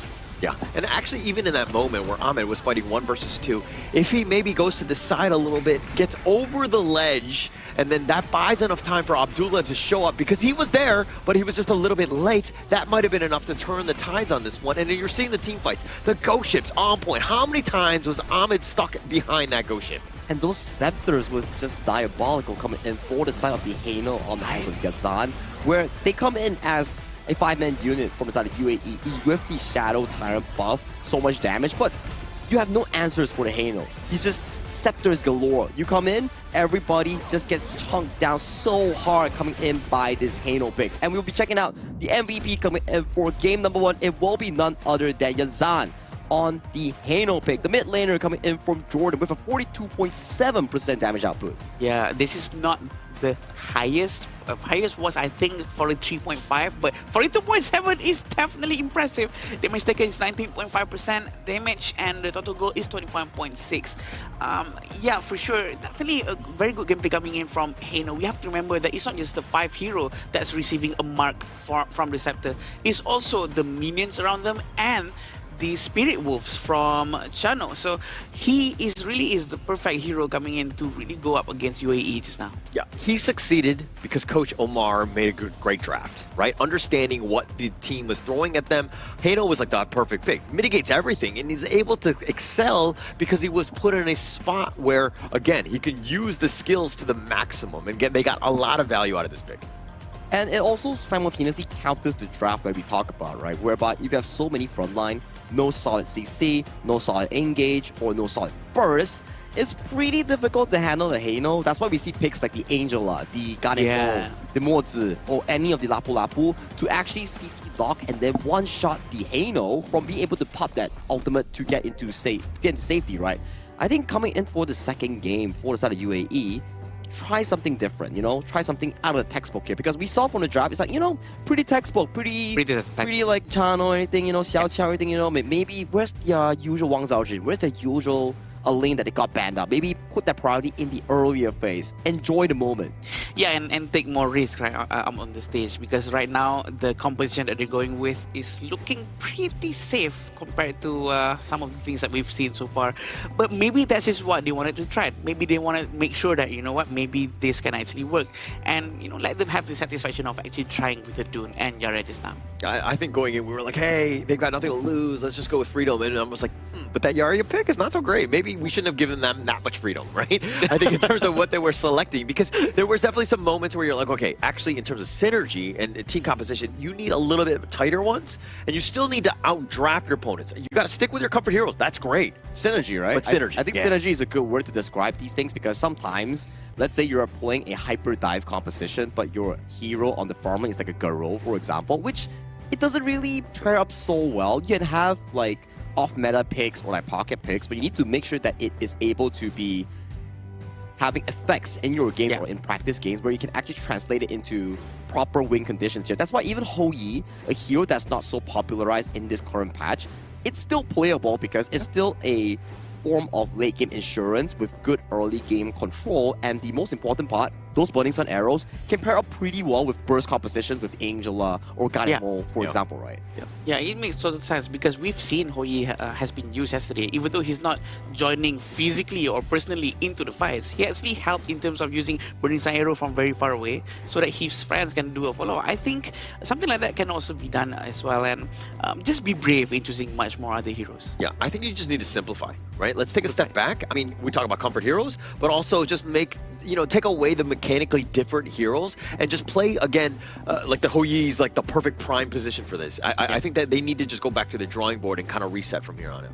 Before we jump into the next upcoming game between Jordan and UAE, we would like to give a shout out to our hotel and venue partner here. Petaling Jaya Marriott Hotel, thank you for once again sponsoring the 2026 Asian Games Esports Qualifiers for Honor of Kings. It is with our sincere gratitude to showcase that we actually appreciate the sponsor for this event. It has been great. It has been amazing. Food is great and stay is great. Yeah, and they've simplified our stay here, right? And I think that that has actually really helped out in terms of just, you know, for these teams as well. But as we go into game 2, okay, Adam, you're the coach of UAE. Okay. What do you tell them? I would tell them to go with their guts and just have fun on the stage. Have fun. And most likely, most of the time, when they're having fun, they would more likely take more risk, such as maybe assassin heroes. We would love to see more of those assassins coming in from the jungle side, right? So it would be very nice to see maybe there would be a Lam or a Hanshin or maybe more Kuis. Never know. I mean, those are interesting picks, right? We've seen multiple Kuis in the first 3 days of our Asian Games qualifiers. It's been slow recently in those more aggressive picks. We've been seeing the Hanshin, the Wukong, Xuanze coming in from Team India, and recently more on towards the roamer side, but for niche picks like the Yarya, for example. Yeah. So I'm not a huge fan of just be like, oh, the Lam or the Hanshin will take over, because it's about creating space. So I always look at tempo as being a bigger factor, especially when you're behind. Again, I talk about simplified heroes, but you're also looking for ways to kind of create space. Some things that you can maybe jungle invade, right? Yeah, I'll change things up where you get a camp or two ahead, and then that might give you a better shot. Or maybe, okay, let me change my answer. Maybe you would like this one better, Leslie. Let's see, I'll judge. So, how about this? Get all early game heroes as much as possible, such as Atta, heroes that doesn't require too much of itemization, and then maybe some mid lanes such as Lady Zhen or maybe Princess Frost to really be aggressive in the early on, and maybe Lady Zhen or Princess Frost can just rotate more top to bottom to really try to invade towards the jungle and try to be much more aggressive to just secure the early game. Yeah, no, I will agree with you. I think that's the right way. Just change it up. What do you have to lose, right? Yeah. I think that you go all in, you try to make some sort of play happen, and then if you fall flat, if they catch you out, if they take over the team, at least you try something different. It may not be the most perfect of the ideas, but for a team that's yet to be able to find a proper footing like UAE, I think it's a feasible idea they can actually carry out. But talking about ideas here, it's a smart one coming in for the side of UAE to ban away Yazan's Heino that he has a fantastic performance with. And then they do lock in the Wang Zhaojun here coming in from Muhammad's. I think it's one of his most favorited heroes thus far that he actually enjoys. And maybe coming to the second phase, Jordan will be like, hey, still not picking up the Abdel Aziz lane, let's just ban it. Yeah, I agree with the Heino ban as well, by the way, because the Heino has been quite of a problem coming in from Jordan's side, and that's a show of respect towards the mid laner of Jordan just now. But having Musashi, Arlie, and Liu Bang is going to be quite interesting as well, because we know that Liu Bang can really help Arlie if she needs help quickly.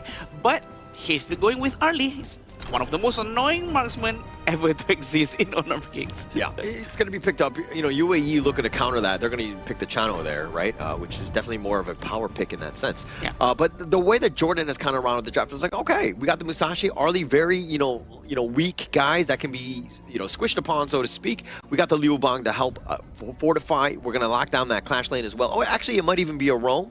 We'll have to see, but you have a little bit more in terms of opportunity here going into the second phase. It's like a delivery system that you talked about last game, right? Whereby you have the Lam Liu Bang, but in this case itself, it's actually the Musashi Liu Bang, where if the Musashi challenges someone with the duel to the death, then immediately the Liu Bang follows and drops in the full burst potential. Okay, so if you are on the UAE side, whoever is piloting the mid and farm lane role, it's not going to be the most fun situation because that's going to be a lot of burst damage that you need to react to.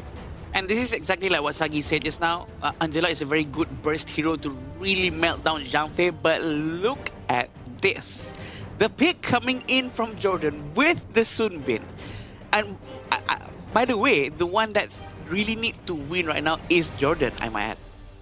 I think Sun Bin is a okay pick, but they don't really have a lot of tank heroes to supplement this idea. Usually when you play Sun Bin, you want a team composition to have more fighters or more tanks like the Ata, Dun, or Bai Qi, for example. So this Sun Bin is an interesting one coming in from the Jordan draft. We'll need to see how they actually play it out with their specific composition. And in this final pick here, we still need a mid lane here coming in from Yazan in that middle role. So I kind of I'm more of a fan of the Sun Bin pick because I think it pairs very well with Musashi, who wants to be running in. You have that speed, and the rest of the guys are able to kind of help accelerate. Yeah, you have Liu Bang, who's going to go in his own delivery system, but now you've got the Mai. Literally everybody's going to be running at you. This squad is incredibly scary when you see 5 members chasing after you. It's really more of a all or nothing composition here, like an identity where, okay guys, the moment Sun Bin clicks the spell 2, we are all going at it and finding the perfect opportunity to find their backline. Main ideas, main targets, Princess Frost, and also the Chano coming in for the side of UAE. If Jordan can pull off this Hail Mary of a play, they might be able to secure their first series win here coming in for the Asian Games qualifiers. I think the most important thing about Sun Bin is that the time flux coming in from the second skill will return 50% HP of whatever that he received. or his teammates received. So in a sense, that is a very good skill set to have to actually force a fight or try to retreat, because it gives a huge boost of movement speed as well. It's movement speed, it's heals, it adds quite a bit. Plus, Soonbin, kind of cute. Yeah. No, doesn't do anything for you? Okay. No. Let's move on. I'm not sure where you're headed with that, so I'm quite confused. But yeah, definitely a very interesting pick coming in from Jordan. This might be a risky pick, by the way. We were expecting something like this, but from the side of UAE. But having a Levi from UAE can also be very interesting for us to watch as well. But Salameh and Ahmed is going to be trying to do a rotation. Let's see whether or not they can try to get something out of this. For me, it's about Ahmed. The Levi, as you rightly pointed out, definitely a target, or definitely a hero that needs to get onto the back line. Abdelaziz, not a great start for him. Giving up first strike early. They're like, hey, we need to have a great game. Can't be giving up first strikes at the minute mark. Yeah, I agree. And we can see that how Muhammad actually managed to get him quite quickly. Abdelaziz is not supposed to go down that quickly because he's the Fatih, and Liu Bang is not usually known with too high of a damage, but maybe that execute actually caught him off guard. It's a common skill that is actually quite annoying for us to deal with. Yeah, I mean, not only first strike, but the fact that like you're losing to Liu Bang, which is like not one of the best laners. So this is like worst case scenario. The execute again might have caught him out, but it looks a little action here. Abdelaziz is trying to run away to the back, and it seems like he managed to run away just in the nick of time. Mahmoud is going to make good use of the portal, which is very good because the jungle, when they see the clash lane is at up top, they will always try to start at the blue buff so he can rotate to red buff, and then he will get the teleport portal to fly anywhere he wants afterwards. Just completely outclassed in the top lane. I mean, when you lose first strike, this is the life of a clash laner, right? When you lose and you early, now you're behind. He just hit, I mean, he's level 3. Muhammad is level 4. You're behind in this one. And you, Fatih, generally speaking, you wanted to have been winning the lane. You want to force him down so that he can't leave, but now you have to play timid. Yeah, it's one of the few heroes that actually scales very, very well. Fatih, especially when he gets all of his itemizations, that really, really hurts when you finish all of them, including with the Sacred Tree Blessing. So, you know what, I understand why Jordan really wants to focus down on getting Fatih early on. Yeah, and another thing to take note of, Jordan actually doing a little bit of a lane swap to start things off. Ahmed is going to be in the mid lane. Salameh will be sticking around with him. This is all about just getting, faster wave clear, taking those pieces, and again, leaving Yazan by his lonesome in that bottom lane, dealing with Abdullah, who again, the Chano Arlie matchup has a bit of an edge.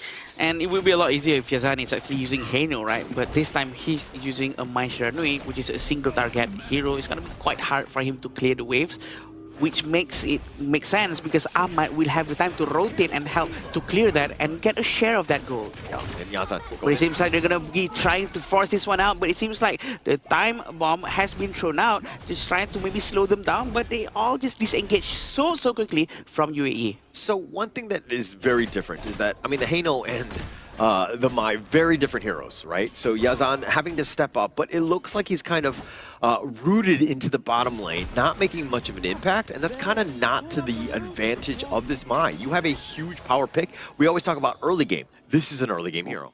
A very quick steal coming in from Muhammad, very tricky from him, but it works, and that's what it's all about. On the early game, they have to try to steal as much resources as they can and trying to focus on the blue buff before they move towards the Tyrant to start their potential next fight or get at least a bit of an edge. Oh, it's an ambush. They're waiting in the brushes. Look at this. Yeah. Yazan and Salameh, they're looking to just go, who will show up? It looks like Abdullah is on that south side. Do they walk around? It looks like Ahmed's going to be the target. Oh, it looks like he's going to be getting Ahmed very quickly. D-Buy is extremely soft. That's the downside of using an assassin. Maybe this is the time where they need a Yarya, but Umbrella Outburst actually aims towards the back, and he's not going to be focusing down on the jungle of Jordan, and Ahmed is going to try to get that one death down, and Abdullah is going to go down as well. UAE lost 3 of their heroes. Yeah, about that. I want to be like, okay, all right, Rashid with that Umbrella Outburst, obviously not in the right direction. Yeah. As a Zhangfei player myself, I've done that. But, I mean, he completely went the wrong way. If he pushes it into the Tyrant, maybe they get some sort of steal. But, like, at this point, Ahmed had already been taken down. You're fighting this 4 versus 5. That's a losing proposition. There's no Smite. Unless if the Zhangfei is actually using Smite, because some Zhangfei do. I don't think it's a good idea because it's probably a waste of Abadaobus, which you have to keep. But Abdulaziz is trying to run away. This is probably why they swapped the lanes. And my Shiranui, Yazan comes in the nick of time and manages to take him down. Yeah, that was able to just like a high-speed chase, if you will. The Kachusen was on point, all the multiple dashes, and he didn't even use his flash just to get it, but he secures the kill. This is going to open things up. That top T1 is not long for this world. Yeah, every movement counts from them, and Ahmed is going to try to get the blue buff, but look at Salame. Salame is giving a very high-value vision coming in, but it seems like he's going to be losing his blue buff just like that. It's so important for Levi to get his blue buff. He needs all of the 20% cooldown reduction as much as possible. Yeah, and losing everything. And Jordan playing the map properly, right? You have a lead. You're up about 4K.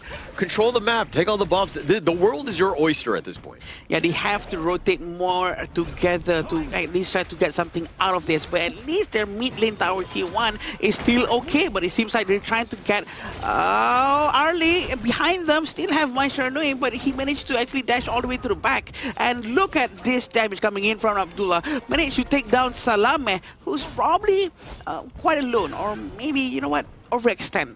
I mean, Salame was running for his life, but Abdullah has the speed, mobility, and the damage to just run you down, right? I think Salame was just like, hey, Mohammed, why don't you Battlefield command me? He was just like, no, bro, you're not a high-value piece. I'm going to take this bottom T2. He wants to focus down, but is he going to make a move? Look at Yaza. Yaza is so ready to go in, but he's actually running away to the back, and Battlefield command is not being used. Actually, it's the other way around. Teleportation has been used towards him, and it seems like they're not going to continue the fight for now. Yeah, and Yazan, every time he fights, you're on like on the edge, right? Because you get caught out, you get stunned, you get blown up, and so you have to kind of dance around by being that glass cannon. And now they find at least Ahmed using ultimate very, very nicely, but he's gonna try to run away to the back using his first skill. Very nice use of his skill sets, but look at Yazan's movement. He's really hunting him down. He knows he's not going back yet. Kachosen hits, and he's gonna go in, but it doesn't connect. Everything else doesn't hit him, and he managed to run away. A very lucky moment for Ahmed, but they will be able to get the blue buff. But look at the bottom lane. Muhammad is being very, very cheeky with the lane clearance. I mean, the Kachusen did hit, and I think Yazan was like, haha, I got the kill. And he's like, wait, how did he survive? And he like walks away, and then the rest of the reinforcements there. Yazan was like, okay, we gotta bounce. We can't fight this one. But look at the damage coming in from Muhammad. He really wants to get Ahmed. Ahmed is so squishy. This is the problem with assassin heroes, right? This is what we would like to expect to see more of a Yarya, but we might see another fight coming in after this. But always is still being kept by him. Muhammad is still hiding inside that brush. A flash has just been used in the mid lane. I mean, Ahmed right now is about 2.1K behind Mahmoud, who's just got the better of him. I mean, on the Musashi, he's been able to outfarm him. Obviously, they've got more objectives, so it's much easier to build that lead. But based on the Yazan, we're going to picked off there. The damage is a lot. He actually got frozen below the tower, so that's why he actually went down. A very good move coming in from the Princess Frost Muhammad. Exactly like what Sagi said, that's his trademark signature hero. He's very comfortable with that. But look at Mahmoud. He is hiding beside them. They have to be very careful. Yeah, I mean, he could bounce. I mean, he could jump in at a moment's notice. But at the same time, you don't really want Muhammad to be tanking things. You kind of want the action to happen and then Muhammad coming in. But right now, I think that Jordan feel very comfortable. They've got a 5K network lead. Let's just split push. Muhammad can be the tank. He can be a focal point because somebody has to respect him. And Ahmed is going to be over here for a while and probably going to be chased by Ahmed, who's going to go all in towards him. But he still has a lot of dashes. Ooh. Can he make it out? But look at that cheeky move. He's going to try to recall. No one knows. No one knows. He gets away. He gets away. The great Houdini, if you will. The great escape. He kind of pretended like he was going one way. He went the other way. And he does survive. But he is 2 levels behind, okay? It's one thing to stay alive, but you're 2K behind. You're 2 levels behind. Things are not looking great for Ahmed. He needs to, again, get back into this by getting some sort of farm that UAE needs to kind of filter into him. Ahmed is really showing that he knows how to play Levi, but it seems like he's really trying to go in and get some damage in. But it seems like Ahmed almost has been forced at the wrong time. Winter AC has been used. They have no more skill sets already. Are they still going to survive? And with this winner is here, it'll zone away. That will buy a little bit of time, but 20 more seconds before Ahmed is up. And right now, Jordan finding the driver's seat. Four of them is still around the mid lane. Sun Bin sort of providing a lot of vision for his teammate. Mahmoud is going to be ready up top. He's trying to get as much resources as he can. They can still get the Titan if they want to. He's still holding on to the Shadow Vanguard that he has, and he has a choice to send it down to the bottom lane or the top lane at this point. But look at that ultimate coming out from the Sun Bin, and he's going to pull back just for a bit. Yeah, and they're going to take their time. I think with all three lanes, they'll see exactly how UAE kind of respond to this assault, but it's not getting a little bit low. That was very close. Muhammad is still nearby, hiding inside his favorite brush, I might add. He's been there for so long, but he's just trying to trap anyone who gets close to him. They're still waiting for the next waves of the Vanguard, but it seems like the damage coming out from Ahmad is actually quite painful, trying to find Muhammad. But this is very important, right?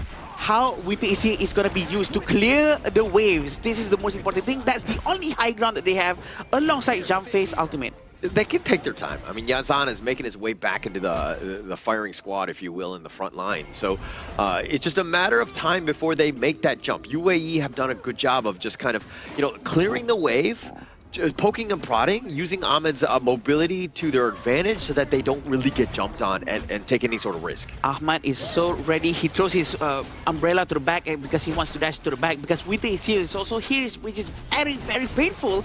They have to be very careful with Princess Frost. But Yazan actually goes down, and they manage to probably pull this off with a little bit of a comeback, but we're still waiting for the umbrella outburst, which has been used. He's going to go in, rush it.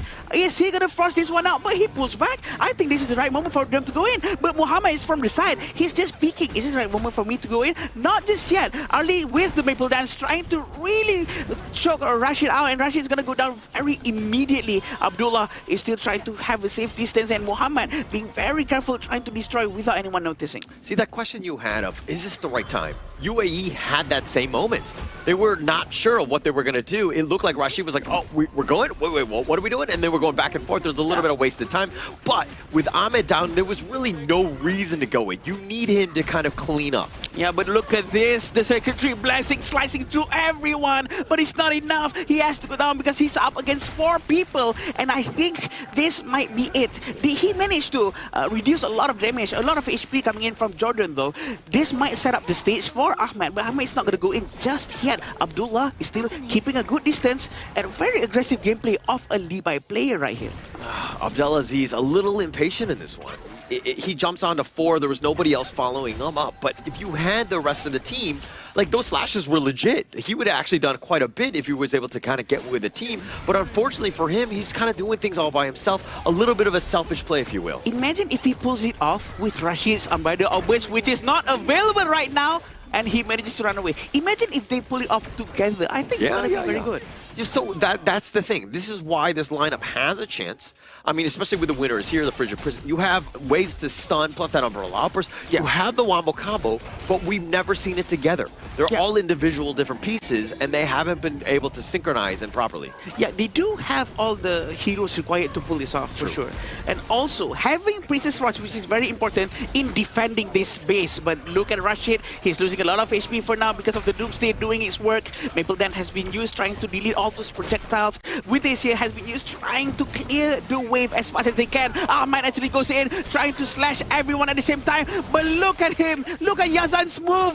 Very, very quick moves coming from him. Rashid going in, trying to do a lot of knockups, and they managed to get 2 of UAE's heroes. They're going to try to get 3 more, but the meter waves are coming in. 2 of them are too low, so Jordan has to be very, very careful. He dives running, duel to the death, but he's still alive. He manages to hold on. There's a couple of minutes left at the bottom and the middle lane, but Winter is here again, but he doesn't hit the bottom lane though. The minion is still alive. Very unfortunate for UAE. And that's a 2-0 coming in for the side of Jordan here, sending UAE without a win in towards their Group B journey here. And Jordan fighting their way through, still finding a foothold in their respective group. They have one more chance to make it to the 3rd place spot.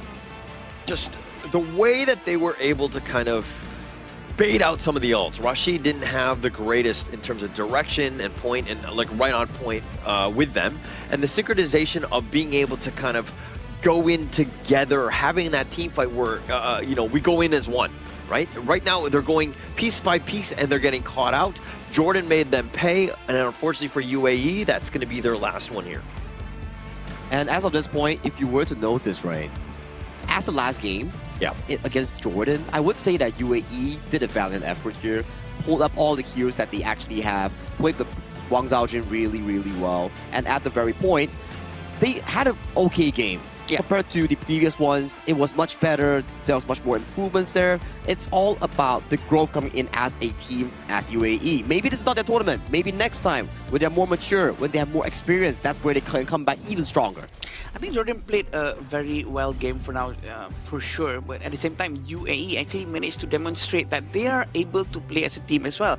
The quick progress that they have made within that one game was reflected all the way to the end. And now they can see that the fact that having Princess Frost actually helps with clearance, and then also with all the heroes that they can actually go in together if they can pull it off together. Definitely a better game too. I think that, again, just when they're going in, the comms need to be cleaner, right? Yeah. When we're doing things, we're going in. We need like that hive mind brain, right? Where like if somebody thinks it, everybody's doing it. Yeah. There's no second guessing. There's no back and forth. Do we go in? Do we not? It seemed like there was a little bit of hesitation. And those team fights were unfortunately not in their favor because of that.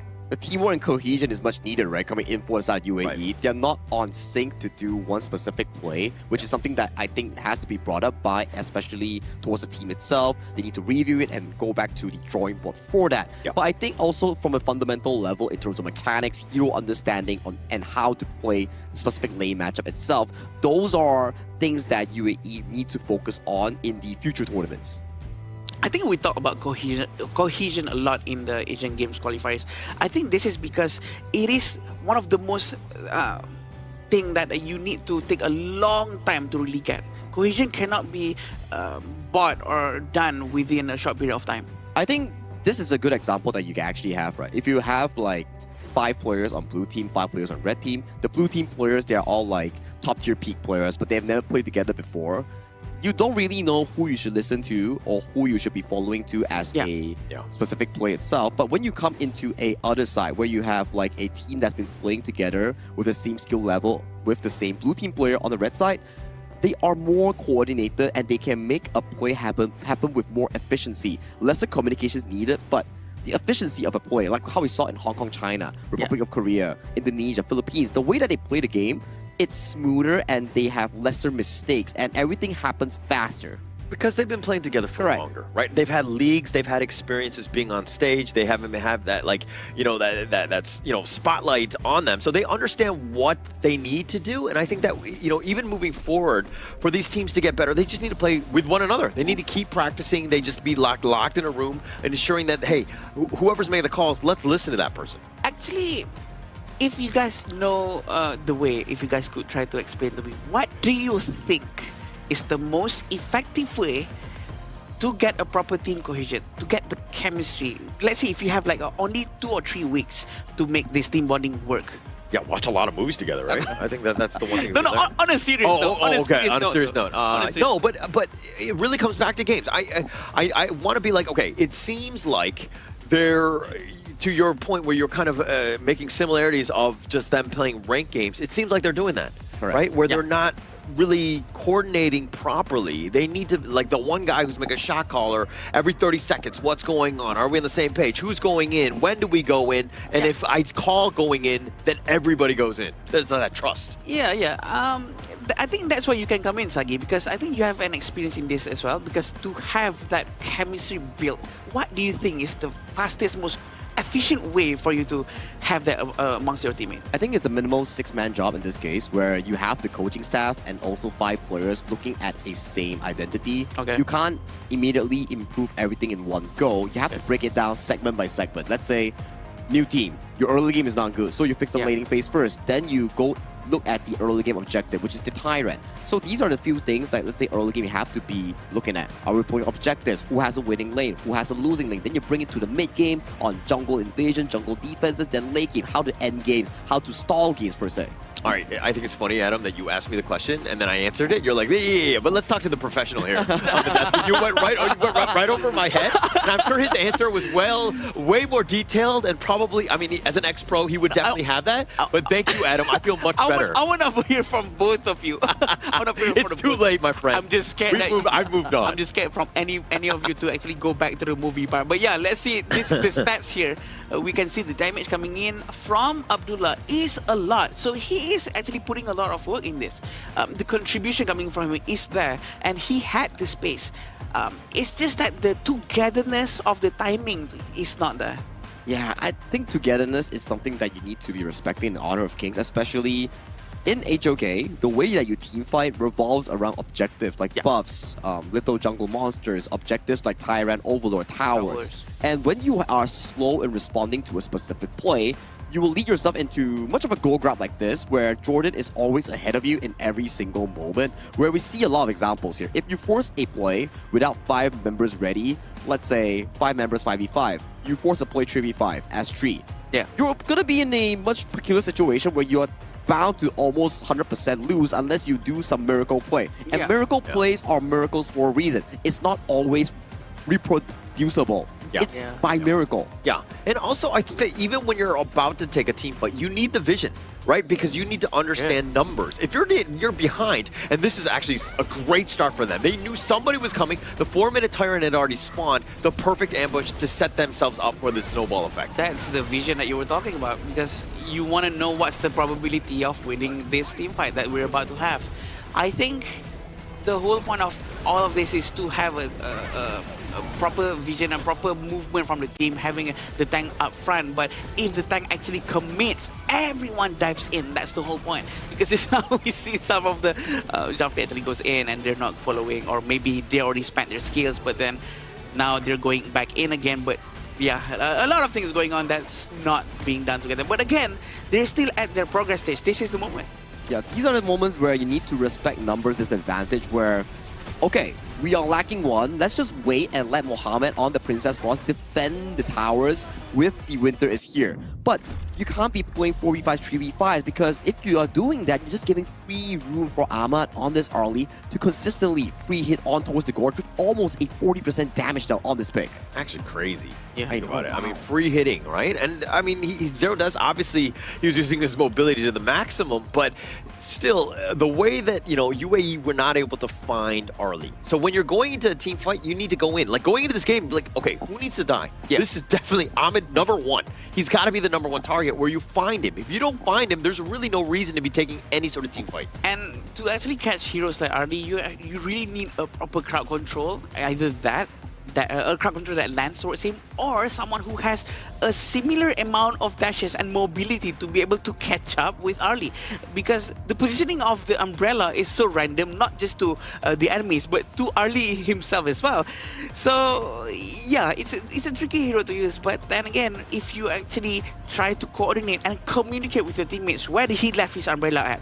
Things like that, I think it would really help a lot. I think from the composition side, from the side of UAE, it makes a lot of sense, whereby they found a lot of early counters like the Fatih, like the Chana, for example. All these are decent mid to late game counters that could really limit this Parasola pick in trying to advance in those team fights here. But it's down to those execution. How well you know the laning matchup as the Chana versus the Arlie. How can you just bully her out of the laning phase? Make sure you freeze the wave in front of your tower and pace yourself into those big late game item power spikes. And for Fatih, it's about the spell 1 flash into the backline, finding the Arlie's original Parasol position like you mentioned there. So all these are experience and game plan that you actually need to commit if you're on the UAE side to better improve yourself as a team and as a player. Yeah, it's going to be hard to actually get to that level. Yeah, and I think in terms of draft, they thought they were going to be set because it's like, the China will definitely take out the Arlie. But actually, no. It's about execution at the end of the day and why it's so important to understand, you know, the game state. How to take care of the Arlie in that late game, try to find them. It didn't seem like anybody was really doing any sort of scouting. It was more of just like, hey, let's just stick together, just like try to defend our base from them making a potential mistake. Yeah, I agree. And I think that this has been such a great showcase for us all to learn from. The fact that we can have one of the best heroes in the game and we can actually pull it off. But if we don't have the right mindset and the right timing and the right communications, it's still not going to work out. Yeah, it's all about the execution and teamwork coming in for both of these teams here. And today, Jordan has proven themselves that they are the better team amongst the series, cleaning a 2-0 and finding yet another ray of hope in the side of Group B. Unfortunately, for the side of UAE, they have played all their games thus far in the Asian Games Esports Qualifiers here, and that was their last series of the tournament. Yeah, they came out with experience, right? And I think Jordan, I mean, they still have like hope, right? They need a little bit of help in terms of how they proceed, but I think that, again, we saw Jordan. This is the Jordan that we wanted. We knew that they had some sort of expectations, and finally showing it against UAE now is the perfect time. Yeah, I agree. And I think the fact that they actually pull it off and they're here with all of this experience, they're going to bring it back to their region. And I'm pretty sure they're going to be able to dominate a lot of their tournaments out there. Their gameplay is going to be a lot better. They can share their experiences with their colleagues, their friends. It's all for all the good stuff. All the good stuff only will be coming soon as you suffer through the struggling improvement process, right? Like, not all pro players start as pro players. They start as ranked players, then peak players, then semi-pros, then to the pathway of pro. I mean, most of the players that we know also started from the open series. That's why things like this is very important as growth. If you consistently grind and consistently find your way into the competitive scene, there's always going to be a free spot. I would say free spot. There's always going to be a reserve spot for you if you earn it. Yeah. Gotta work hard, though. Gotta work hard. I mean, Yeah, it's exactly. definitely not going to be easy. But I do like the fact that you're talking about the open qualifiers. That has been a gateway for a lot of the players to make it to the Honor of Kings esports scene. And it's... You don't really have that with a lot of other games. Like, this is a great opportunity. All you need to show up. Obviously, you kind of grind some of those games to get to that level. But I think once you do, people will know you and they'll come find you. I think a good example also refers back to the Indonesian Timnas squad, where players like Neville, Drenson, or even Iqbal, they're all from the open qualifiers that made a name for themselves in their respective Indonesia region. And then they got themselves the opportunity to try out for their national and regional team in representing in the Asian Games qualifiers, where they are having an absolute banger of a statistics and a run thus far, 3-0, 3-0, and right now they are making the region proud. Yeah, and that's what we want to see from them for sure. But it seems like we're gonna go to the interview with Mara and our winner just now from Jordan. So please, Mara, take it away for us. Lead the gorge.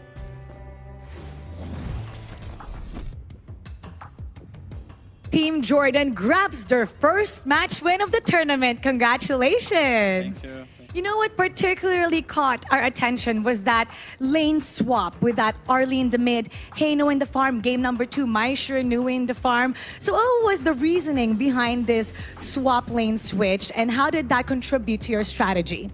أنا لاحظت إنه أنتم في اللعبة الأولى سويتوا أشياء جديدة بالهيروز خصوصا بالفارم وبالميد. من وين جتي هذه الفكرة وكيف ساعدتكم أن تربحون؟ دخلنا أكثر من جيم رانك صراحة ودربناها. السبب الأول أكيد والأهم هو الموبيليتي تبع أرضي. الموبيليتي والدمج تقدر تتحرك براحتك في الماب، تطلع توب تنزل بوت، فمن ريزن موبيليتي. So he says that we tried this quite a few times, and the big part of it is because we really like the mobility of these heroes. You're able to go as you please, go top, go bottom, and adjust to the game state that you need. And with that, I think some of the viewers might even try that in the ranked games.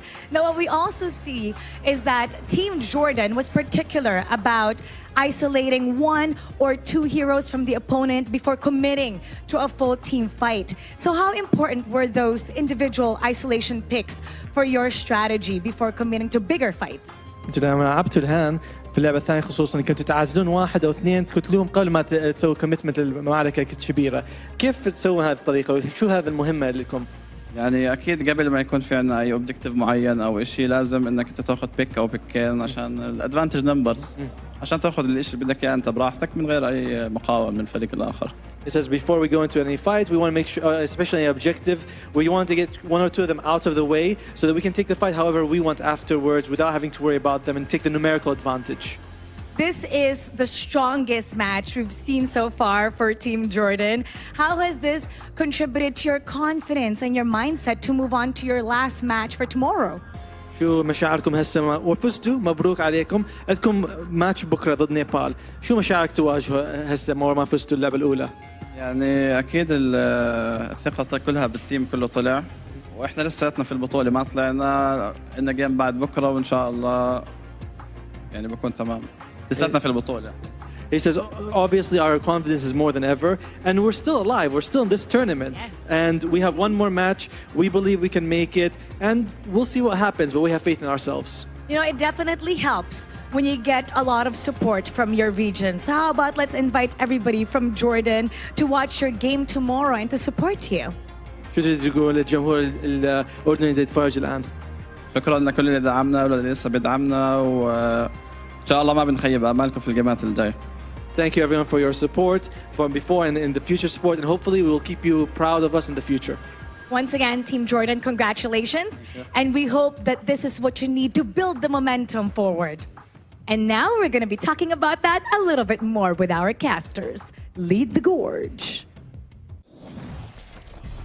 Thank you for the interview, and Ahmad, I'm definitely sure that Jordan will be proud of that amazing win coming up in such an important series here, because that series put them up back in towards the side of their respective group. One more shot and they make it into the last chance stage.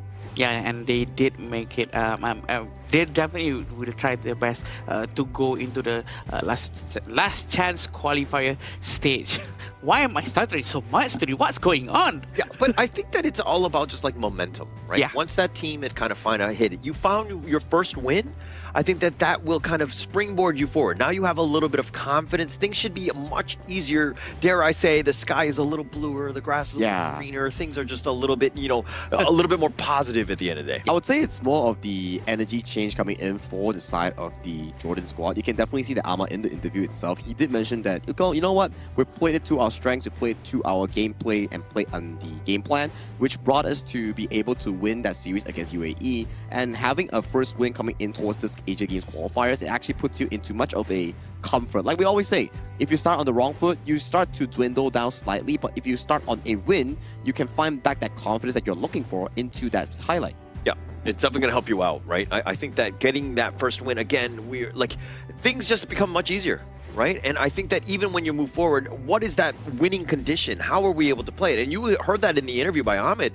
It's just that the strategy of just like, hey, taking down numbers before we take any sort of team fight. Like there were specific things that they're looking to do. Again, like that checklist of things, again, and why they were able to pull this victory away. At least they have an idea of what they want to do when the plan actually works out for them. Even though it's the simplest form of trying to pick off one or two heroes. And you know what? It actually works out very well for them. And it's proven that they have an idea. It's all about the execution. Yeah, and the execution definitely prevailed well today coming in for the side of Jordan here. As UAE played their final game of the Asian Games qualifiers here, we will go into an interview with UAE and Mara on towards the stage. Please, let's go.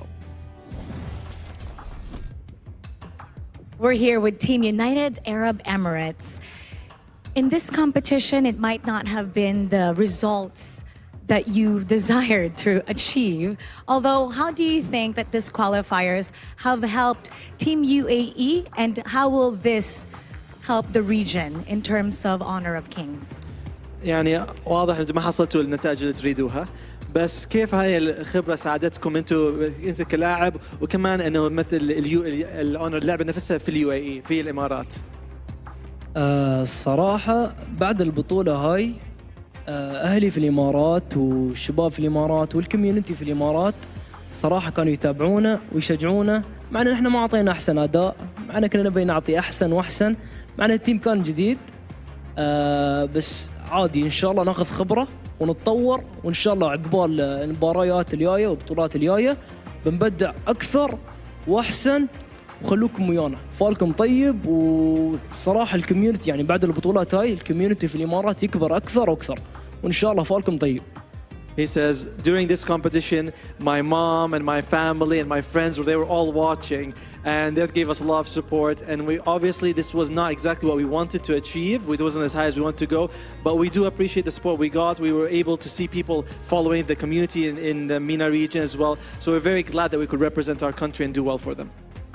Hold your head high. It's a great honor to be able to represent a region. And now for everybody watching, what would you like to say to them? ايش تقول للمشاهدين شافوكم يعني كانوا يتابعوكم كمان؟ حق امي وابويا ان شاء الله فالكم طيب حق المباريات الجايه، وحق كل اللي في البلاد يتابعونا فالكم طيب، وعفو عليكم والجاي احسن، لا تحاطون. It says to mom and dad, I hope you're watching. I hope I made you proud. And next time I'll do even better for you and for everyone in the UAE. Team UAE, come back stronger. We'd love to see you in the next international tournament. Now we'll head back to our casters. Lead the gorge. That's a very strong spirit showcased by the side of Abdullah coming in from Team UAE. I think not only his parents will be proud, but the entire UAE as a region and country will be definitely proud of Abdullah's entire performance as a whole. Because yes, you did lose, but at least you held your chin up, heads high, and you accepted the loss wholeheartedly, and you are looking to better improve yourself as coming in from the MENA region. Yeah, there's nothing like having everyone having your back, right? You know everyone at home really rooting for you, regardless of what you're achieving. That's the unconditional love and support coming in from everyone. That's a feeling that no one can explain. And also at the same time, I mean, not to be negative about this, but I think that as a player, this needs to hit home, right? You need to remember this feeling. Yeah. Every single time you practice, you're like, oh, I don't want that feeling to ever come back. I'm going to be much better. I'm going to learn from this game. I'm going to just go hardcore in terms of just like making sure the team comms, all the synchronization, everything is going to be good. But this moment, don't you forget it, my friend. I think that it will help you as you grow. We hope to see Abdullah once again and also the side of UAE region as a whole coming back into the next tournament, whichever it is, because it's always nice to see familiar faces and also strong hearts coming in towards this tournament. Yeah, but talk about tournament, the next upcoming one will be Vietnam going up against Kazakhstan here. I would say, and I will coin this specific matchup as the group breaker. The winners, soft guarantees for the event. The losers, they will still have to fight the other group member for a spot at the main event, because right now, the way that Group C is shaping up is like Vietnam, I think also Myanmar, no, Vietnam, Laos, and also Kazakhstan, they're all tied. I wouldn't say tied. They are all qualified for at least top 3. So one win, one lose, and that it mixes up the entire dynamic, which allows some teams to qualify for main event and some team has to stay back and play for more games going into the last chance stage. You don't want that third spot. You want that the first. Correct. You don't want to have to play on the last day, because if you actually actually went through to the main event from the first and second spot, you can always rest from now on and just enjoy your time in Malaysia, especially. But I do understand if there's nothing else you can do and you actually fall down to number 3, you know what? They can still have try their best on the last chance qualifier. Yeah, just go with the less stressful route. Yeah, get first and second, control your destiny, win out. I think that's going in. I mean, with 3 teams that are very competitive and within arm's reach of one another, this is that moment to be like, okay, actually, let's take control of this group. If you take control, you put yourself in one step ahead towards the main event. And talking about control, if you want to be able to control your hero even better in Honor of Kings and have smooth graphics here, do check out iQOO 15R, the official Honor of Kings Asian Games qualifier phone coming in for this specific event. It has been a wonderful device so far for our players here. We had no issues thus far, and we hope to be able to receive more support coming in from the community and trying out the iQOO 15R. So once again, thank you, iQOO. Thank you, iQOO, and that is our match just now. Very fun for us to watch. The face of the UAE player just now who was being interviewed, he is resonating so much positive energy, even though he actually just lost just now. I think it's very rare to see that, because usually people feel like very down or it's very sad. But also maybe because, well, it's already confirmed that he's not be able to get any slots. But again, the energy, that's the spirit of Asian Games. Yeah, it's just about learning from them, getting better, growing from them, and I think that we'll see them coming back much stronger in the future. And that's the end coming in for the UAE versus the side of their matchup here in the Asian Games qualifiers. After this break, we will be coming in with another banger, which features Group C, Vietnam, and Kazakhstan. See you later.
regions fight for the honor of their regions while we cheer them on from the stands. Double kill.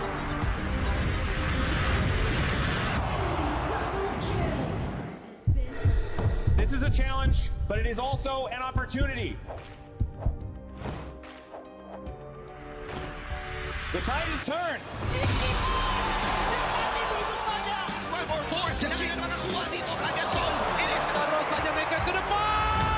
Aspas in front. They're going to use it. Golden Titles. Tatsumi. Victory. And we pulled it off together. We share the same voice, the same radiance. This moment of brilliance belongs to all of us. Together, we shine.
Welcome to the 2026 Asian Games Esports Qualifiers, Honor of Kings. 20 regions, one stage, and only the strongest 9 teams will earn the right to shine above the rest. Taking place in Malaysia, June 13th to 21st, 2026. Coming to Malaysia, this is the battleground where teams fight for the right to qualify for the Asian Games. 20 teams enter, but only 9 teams will move on. Apart from the 20 regions, there are 3 regions that have direct qualification. Here is the 2026 Asian Games Esports Qualifiers Honor of Kings format. First, the 20 teams will split into 4 groups of 5. In each group, every team faces every other team once in a single round robin, with every match played in a best-of-3 format. That means every match matters. Every game matters. Every single point matters. The point system is simple. Win the match, earn 1 point. Lose the match, earn none. At the end of the group stage, teams are ranked by the total points they've collected. And from there, the road begins to shine. The top 2 teams from each group qualify directly to the Asian Games main event. That gives us 8 teams advancing straight out of groups. But for those not through yet, the light isn't out. The teams that finish 3rd in each group still have 1 more shot. They move into the last chance stage. There, they battle through one final BO3 single elimination bracket until 2 teams remain. The 2 teams will then face off in a BO3 match to claim the one final qualification slot. So in total, 9 teams will make it through, 8 from the group stage and 1 through the last chance stage. That is the rule. Now it is time to see who can rise through it. From across the world, regions gather here in Malaysia. 20 teams, and only 9 will qualify. The path is set. The stakes are clear. Together, we shine. Stay tuned, and we'll see you at the stage.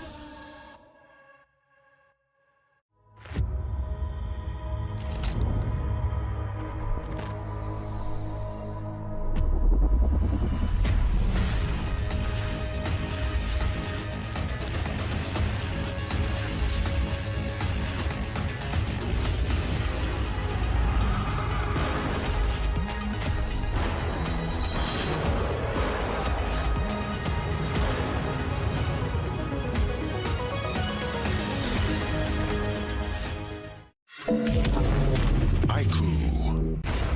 Ultimate not ready yet. You have slain an enemy. My magic murmurs in ecstasy.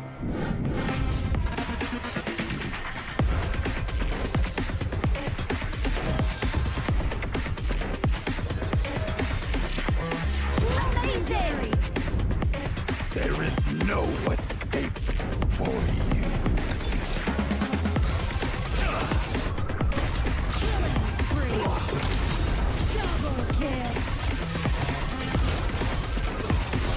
Triple kill. Spectacular kill.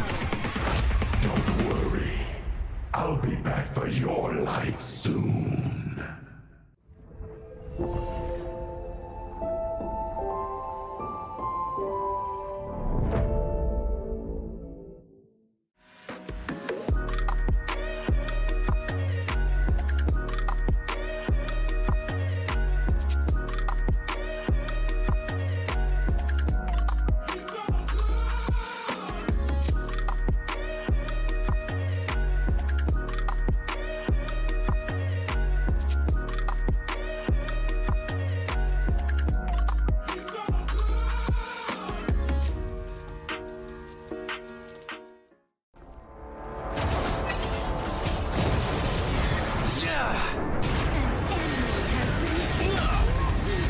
Double kill.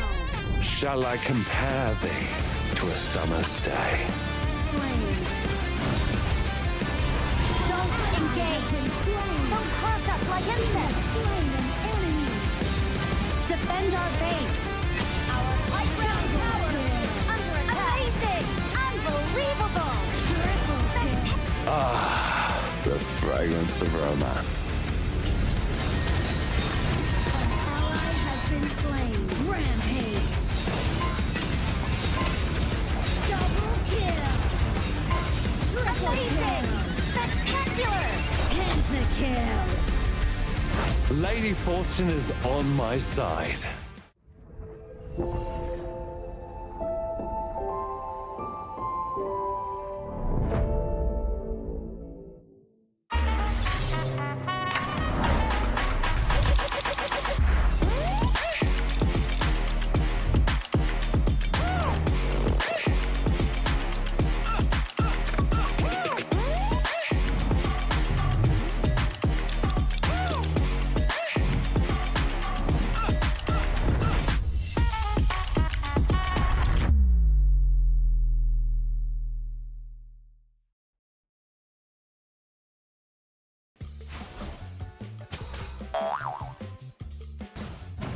They tried.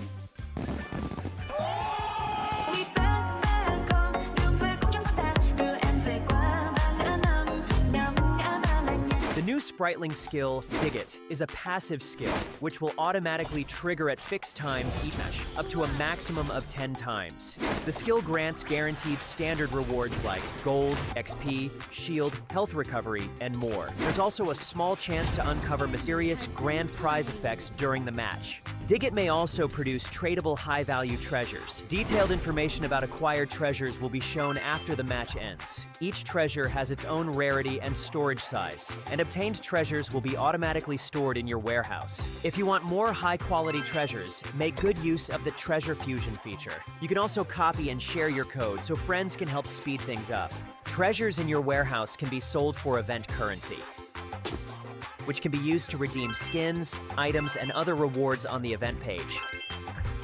You'll even have a chance to win physical prizes like smartphones and cash. You can also spend event currency to bid on high-value rewards. The auction uses a hidden bidding system, where you can submit 2 bids for the same reward. The highest bidder wins, giving you even more ways to obtain rewards.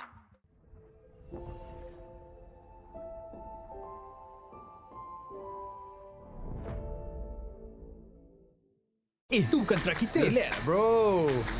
Phone aku! Jom ke mana? Mountain View!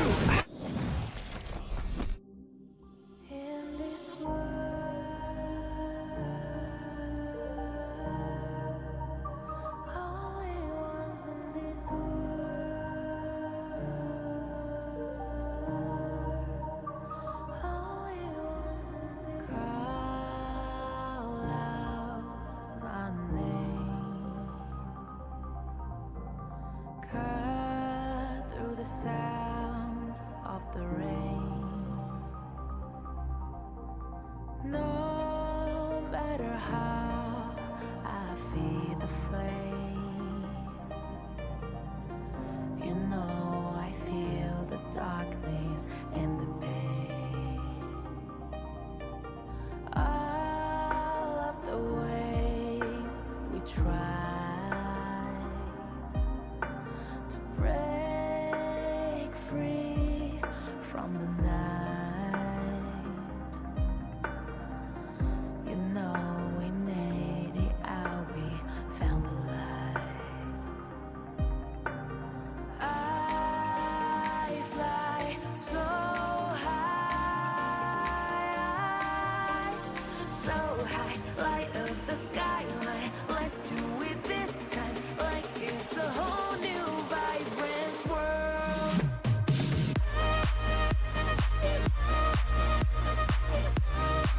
Like we're the only ones in this world. Like we're the only ones in this world. Now I see that I got everything I need. It's alright, I'm on fire, I'm alive, 'cause now I fly so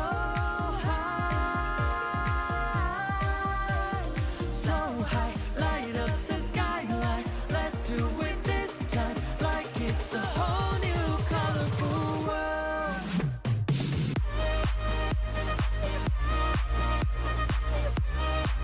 Like we're the only ones in this world. Like we're the only ones in this world. Never thought we'd get this far, burning like the stars. How we get this far? Like we're the only ones in this world.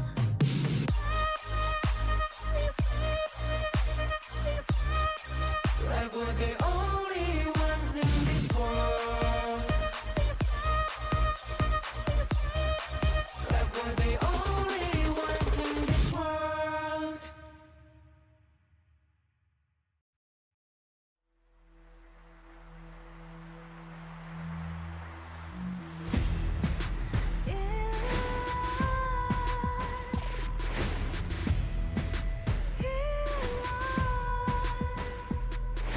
What's a life without its worth?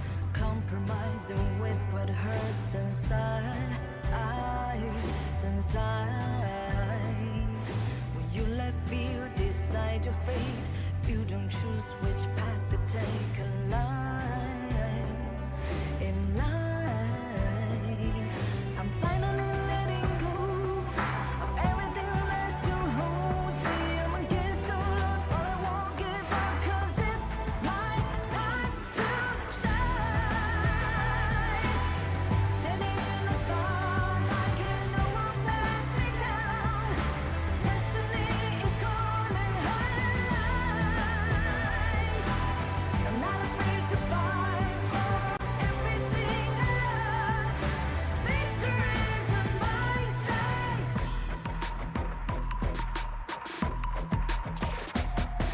The more we lose, the more we gain. The more that nothing stays the same. In time, can love ever, can forget. What you see is what you get. Sometimes,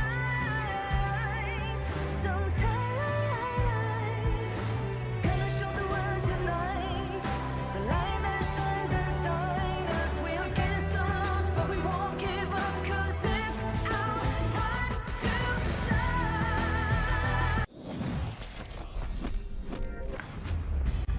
As we bid farewell to UAE in this Asia Games qualifiers here, we will be venturing into our upcoming series of the day.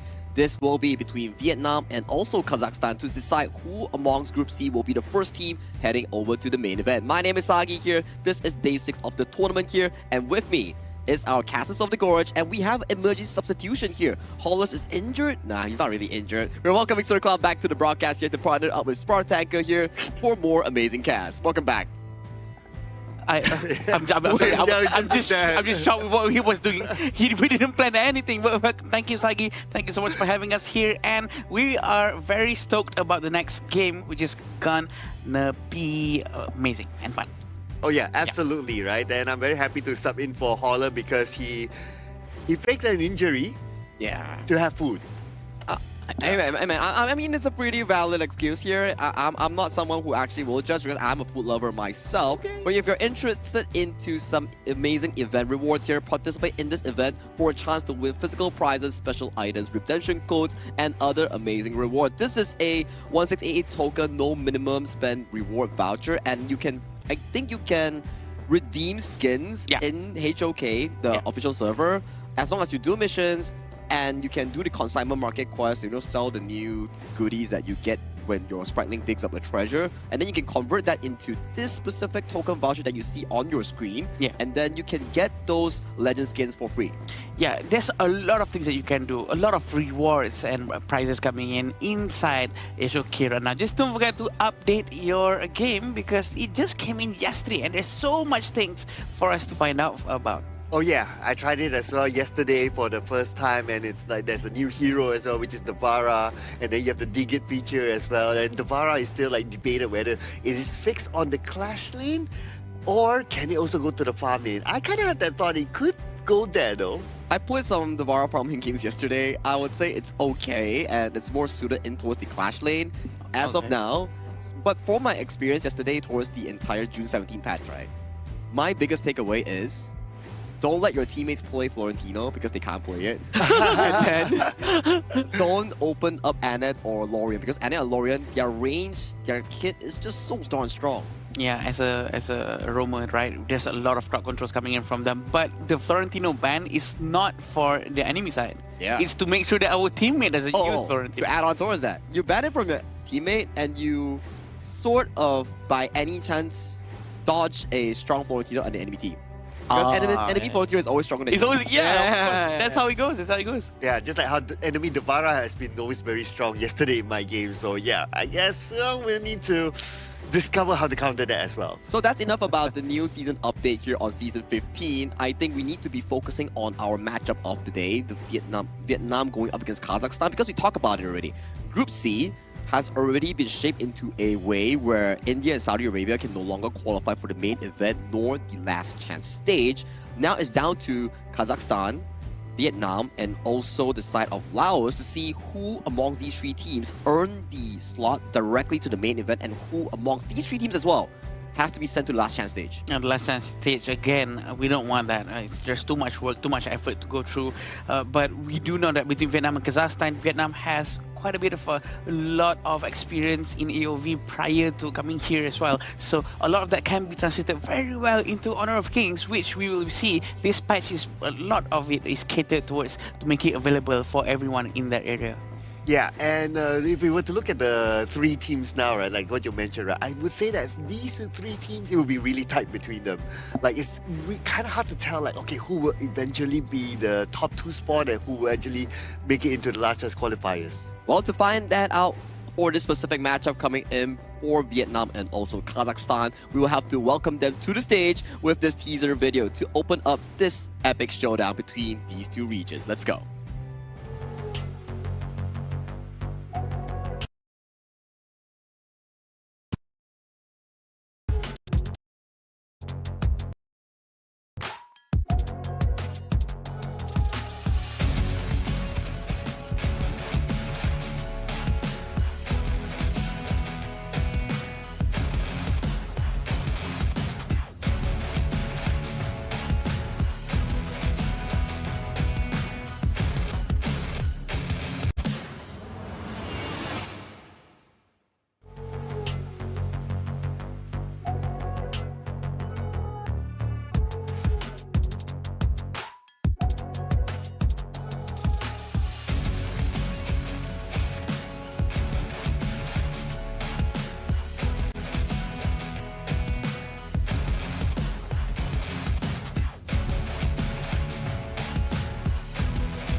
undefeated and in complete control of their journey so far.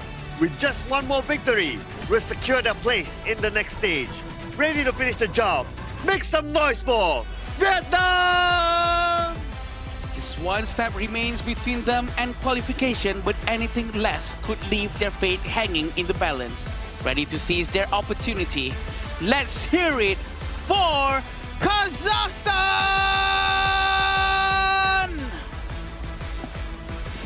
The stakes on this series itself is going to be inevitable because both of these teams have yet to secure the direct slot into the main event. This upcoming game between them, this BO3, will find out who amongst these two teams will be directly qualifying it first. Yeah, and this will be Team Vietnam's lineup, which will be Hoi Duc, Bao Huang, Lin Van, Huy Tan, and Nam Phuong, which is one of the most dangerous players for us to see coming in from Vietnam. We do know that there's a lot of experience coming in under their belt. We do know that they are very, very relentless and very consistent in their gameplay inside this group. Yeah, and they are very aggressive, right, in terms of their play style. We have seen them during the day one as well when they play, right? They came up like really, really strong, really, really hard. And that's why they are one of the top favorites in this group as well, right? But then again, the journey is not over yet for them. They still need to do the business here in this game. Yeah, it's been really clean and very aggressive with their drafts and synergy here. But do walk me over towards this Kazakhstan lineup because they have been really well played as well. Yeah, coming from Kazakhstan, we have Alihan, Marapat, Arshin, Bajol, and Sunkar. We do know that these players are crazy as well because Sunkar's ultimate coming from Umbrella of Waste, if I'm not mistaken, is just so effective. Even though sometimes he keeps it a bit too long, but then when he does it, the timing is just so perfect. And the timing, the cohesion with his teammate is what we want to see. It's all about using it efficiently, right? Because the Unbridled Outburst is a very expensive skill. Yeah. The cooldown is, to a certain extent, irrelevant because it's more about collecting the Magnus stacks. So you have to hit it really, really well. Now we're going to compare the head-to-head between these two regions here. And if we were to look at the hero pool, looks like Kazakhstan, they have a little bit more to offer. That's true. And if we were to look over to the KDA, it tells us a lot about the playstyle coming in from both teams. I think Kazakhstan has one of the longest game duration as a team so far. Multiple Tempest games, stalling it towards the late game, and the way that they play the game always revolves around big team fights as they like to fight their way over towards the victory. But for Vietnam, it's about strategic aggression in the early game to get them the lead and to close off the game with the mid-jungle pressure that they are really consistent with. And if they are one of the only few teams that actually proven that they can handle the pressures, I think the fact that they, can really hold on the game against Laos for so long, even though that we're supposed to lose at first, way early on, that just shows on how disciplined they were, on how strong mentally they were to actually defend the entire fight. You know what stands out for me in this stat is that look at the KDA, right? So especially on the K part, 91 for Kazakhstan, whereas for Team Vietnam, 47. So they almost got more than half of the Ks here, more than half of the takedowns towards Kazakhstan. So statistic-wise, it shows that they are a very aggressive team. Just that based on the first strike rate, they need to be careful of the early part of the game. Totally agree, right? Or we can actually agree on another way whereby Vietnam's games are really fast, and Kazakhstan's game tends to be really much in towards the later games where there's more team fights happening, where there's more stakes at hand, where Vietnam's games are just like, okay, we win the early, we smooth it out, and we end early. There's a very distinct playstyle coming in from both teams, but one thing's for sure, both of them, they like to play in a rather early game aggression way. Skirmishes in the jungle, skirmishes in the side lanes, and going for those 4v4s. And this is the farm lane matchup between Huy Tan and also Bakzol. Look at how close the stats are, exactly the same amount of average KDA with 700 gold per minute. Both of them are more or less the same, and the team fight participation as well is actually 11% apart. Yeah, only the major difference here I would say is the average DPM though. But as a farm laner, what's important is your farming capability, right? So your GPM is going to play a very important role. Here we can see that Bakso, he has a little bit more than Huitan, but they are not too far away. Now, DPM, it's kind of situational as well, right? Depending on like how much you can deal from the back and also how much protection that you get from the front as well. But if they're able to like kind of match up in terms of GPM, I think this is going to be a really tight farming match. It also explains a lot about the priority given over to the player itself in the team strategy pool, where Huitan maybe he's on the weak side and then Bakso is more on the focus side coming in from the Kazakhstan roster, where they're pouring in a lot more resource and protection in towards this specific player in allowing his Direnjie to actually scale towards that late game marker that we talk about here. And for the side selection here, Kazakhstan will have be selecting towards the blue side and Vietnam will be going over to the default red. I'm not sure if this is going to be too big of an advantage for Kazakhstan on the blue side, because sometimes red side might be better for you to react to what's potentially going to be picked up from the other one. So for the blue side on Vietnam, I think it's going to be very interesting to watch. I mean, sorry, blue for Kazakhstan, red for Vietnam. But if you're on the blue side, obviously you have the first pick. So first pick, well, we have seen popular first picks like the Chano, like the Mai. So if they want to prioritize like either one of these, it can already set the tone. The moment we see a Mai, we know that, okay, they're going to play a fast-paced type of game. And looking at some of the stats here based on that, potentially we might see that be their priority pick. That brings a good point, right, Sir Claude? And especially when we talk about Kazakhstan as a team itself, they are a rather fight-heavy team. Yes, their macro gameplay might not be the best, but when it comes down to how they're able to structure those early game aggression, those late game team fights, to force it out with those Dharma picks that we talk about here. You see, exactly right. Alihan, we saw how much high right views that he can actually generate with this specific Dharma pick, and putting priority on towards this pick makes a lot of sense for Kazakhstan. Now the question is, does Vietnam immediately answer with the Direnjie? That has been an amazing pick thus far coming in for the side of Bakso. No, they go for the steady pick, one of the tournament's highest pick rate heroes. The Chana will be locked in here for the side of Huitan, and the side of Huiduck will be getting his hands on towards that Charlotte. Oh, this is very interesting for them to actually go with Charlotte, even though there's a Dharma here. Charlotte doesn't really have that much of crowd control except for power gradation that can only probably hit someone who's nearby him. It all depends on the mechanical skill using the hero. Chano, with a very high damage output coming in all the way from early game as well, is quite good. So it seems like they're not going to go with the Direnjie. They are still going in with a very aggressive lineup. This is a Zhang Fei and a Yu Huan who's going to make sure that they don't never have to go back with that unending sorrow. Yeah, and also the extra shield from the Leaping Savior, right? So that will allow them to sustain in team fights a little bit more longer, especially when it's engaged by the Dharma. And of course, it can be followed up by the Zhang Fei as well. When you have the Atta, with the idea of like splitting up the fight, because it's all about timing sometimes. Like you see the Leaping Savior coming in and then you pull up the ghost ship.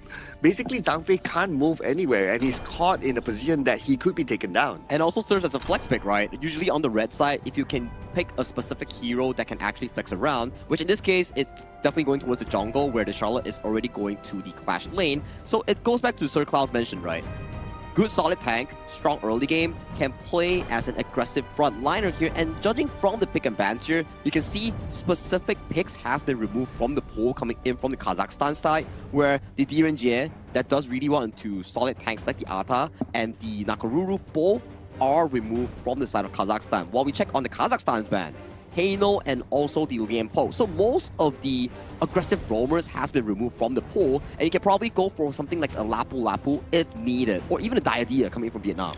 Yeah, a very good ban coming in from both sides of the team. Garuda is actually a very good pick as well, because he will be able to poke the front line of Kazakhstan, and they have to buy a lot of magical defense for sure to really keep up with the damage coming in from Garuda. Knowing that Atta is here, they need heroes that will benefit from Doomsday a lot. Something like a Marco Polo, something like Arlie, that could really thin down the HP that's going to be coming in a lot from Atta. I see a Marco Polo better, right? Because the Arlie can be countered at the early phase of the game by the Chano. But it looks like they're going to go for the Aryan instead, and the Hanshin is going to come back in as well. So they have a lot of big engagers here. The Hanshin can jungle invade, can find targets, and then you can have the Dharma to really follow up. Or even when it comes to a team fight, the Dharma can start it off first, and then together with the Zhang Fei, Hanjin can still go in later. So they have a lot of options when it comes to team fights. I do agree, especially when we talk about the team fights here. Much more of the proactiveness do come from the Kazakhstan squad, like the spells that you mentioned, Unbridled Outburst, Truth Mantra coming in from the Clash and Roamer player from the side of Kazakhstan. But what I'm worried about is that the early game aggression coming in from Vietnam really packs a punch. As you see towards the specific lineup coming in from Vietnam, you have the Garuda, Chano, and also the Charlotte, 3 winning lanes against Kazakhstan's 4 teamfight conversation. Yes, I understand the grand idea of the Wombo combo, but if you can't protect your jungler Hansin that needs a lot of farm from the hyper aggression from the early invade, it's gonna be pretty tough to scale into that mid to late game teamfight moments. Thank you, Sagi. We're going to watch how it's going to go down. It all depends on the execution from both sides of the teams. It seems like Vietnam really choose with a lot of aggression hero because they have a lot of crowd controls for sure. Also, they have Han Xin as their jungle compared to Vietnam, my bad. It's going to be a lot of Atta. Atta is quite tanky, so Kazakhstan is going to be very, very aggressive with their picks here. A lot of it is truly down to execution, right? Yeah. I do agree with that. But just basing out of the draft, right, putting aside the execution, I kind of feel that Kazakhstan has the better draft here. Because of their level of engagement and their durability when it comes to team fights. I can imagine like if a team fight is prolonged, Kazakhstan will be able to last longer. Plus, they did bring the heal spell with the Zhangfei, so that will give them a little bit more edge when it comes to sustaining fights. Yeah, and this is what's about to happen in mid lane. They were trying to be a bit more conservative. He managed to dash back quickly, but it seems like Vietnam is going to be trying to steal the Azure Golem. Ooh. They managed to get it? Oh no, they did not. They did not. So it still fell back to the hands of Marapat. So good protection there by Kazakhstan, and it shows that their timing, their shot calling to come and protect their buff and back up their teammate is on point. I was actually shocked. Arshid actually used his flash just now, which is strange, but he was trying to hit the Mournful Tempo, which hopefully in turn could land a good stun coming in from Ali Khan, who was nearby just now. So that's probably what he was trying to do. And at the same time, we can see Bajol was still alone with Hoi Tan at the bottom lane. In terms of itemization, there's nothing quite strange just yet. Still very early on, just 2 minutes into the game. There's no one that has been taken down just yet. Okay, but there's one thing I want to see from Kazakhstan, right? Like whether they're going to do or not, which is to play this aggressive early, playing around the Hanjin, playing around Marapat. As in Marapat goes in, cuts into the jungle, looks for a target, brings him out, and then is followed up by whoever is close by. Maybe if Bakso is there, or maybe if Ali Khan is there, because they have that potential. As compared to Vietnam, based on their draft, they don't really have that jungle invasion sort of draft. So if Kazakhstan is able to pull that off earlier on, then they might be able to snowball with that advantage. Yeah, in terms of damage output early on, it almost seems like Vietnam will have a bit more tankiness. They will not focus too much on damage output, but it seems like the Umbrella Opus is already here. Wings of Judgment has been let go, but it's just to clear the minions as of now.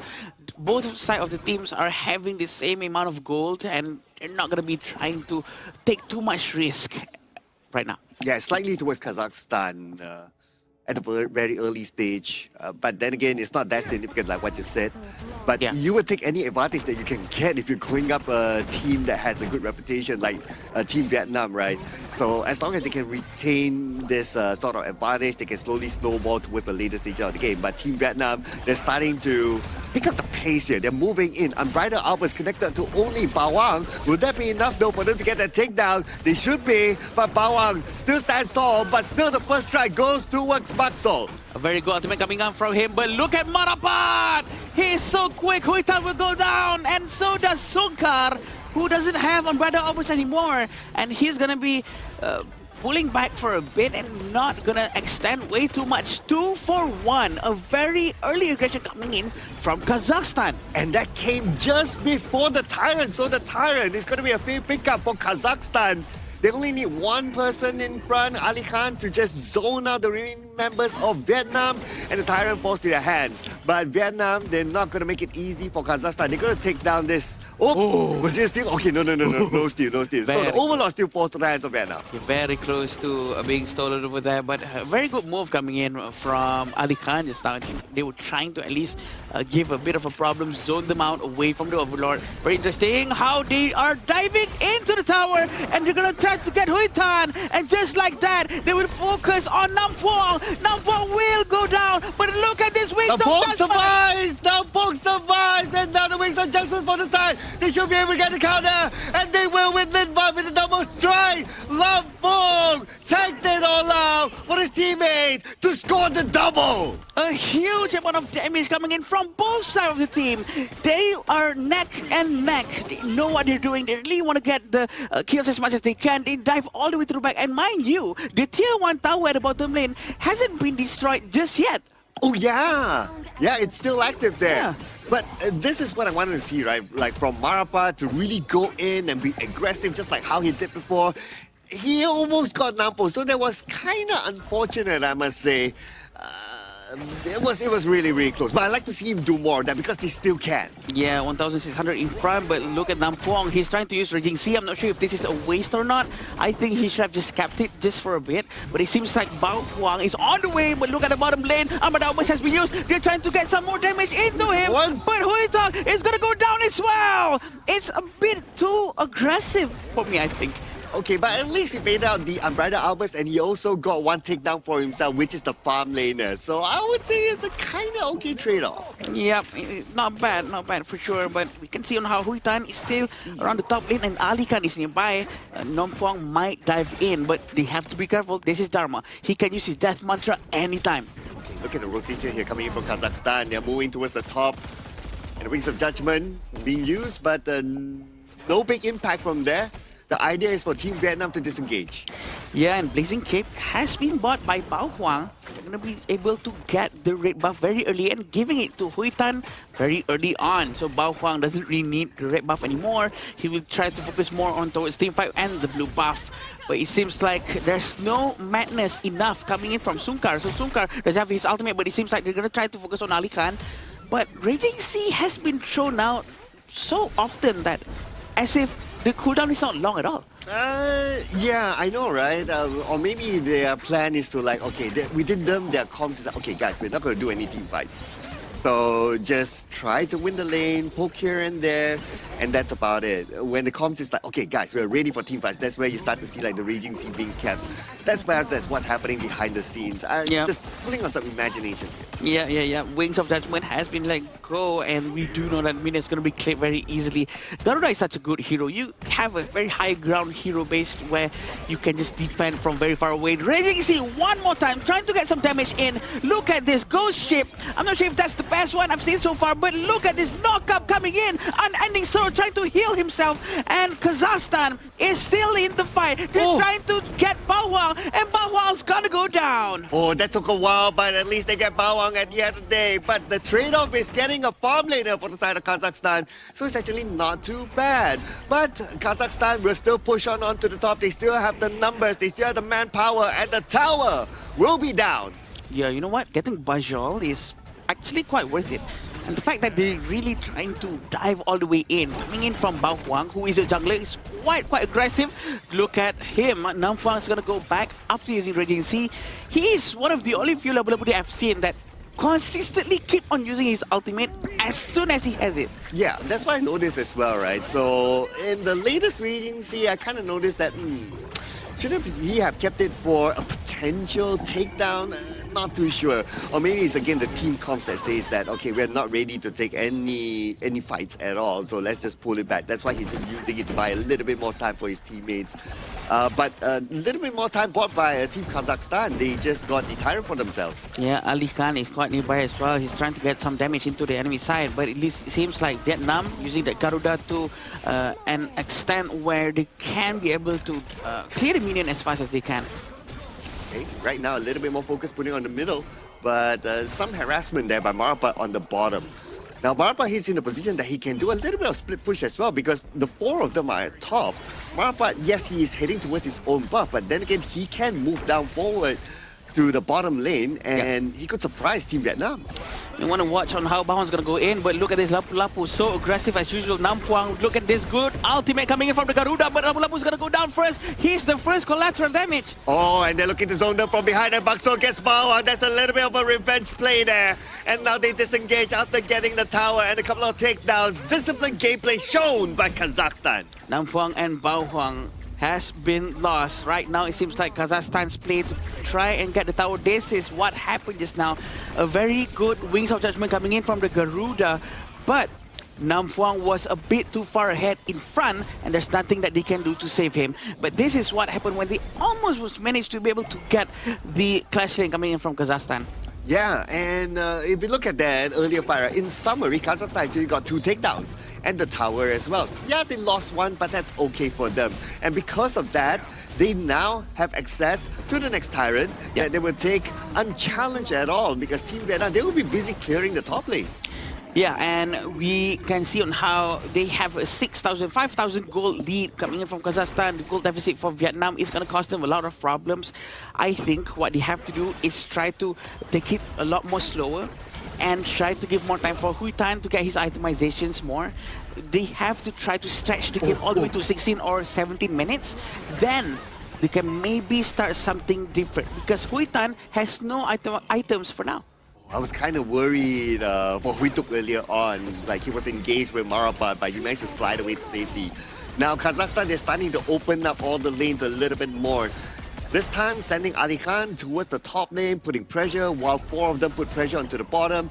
And they're making Team Vietnam now chasing them, like from the top to the bottom, and Team Vietnam is like, okay, where are they going to be next? Well, the answer is going to be shown to them soon, because the Overlord is going to be taken by Kazakhstan, and that's when Team Vietnam will know their position. A rather quick Overlord coming in from Kazakhstan. Vietnam sending in Nampuang, trying to use the vision that he has, but he did not manage to do anything with it for now.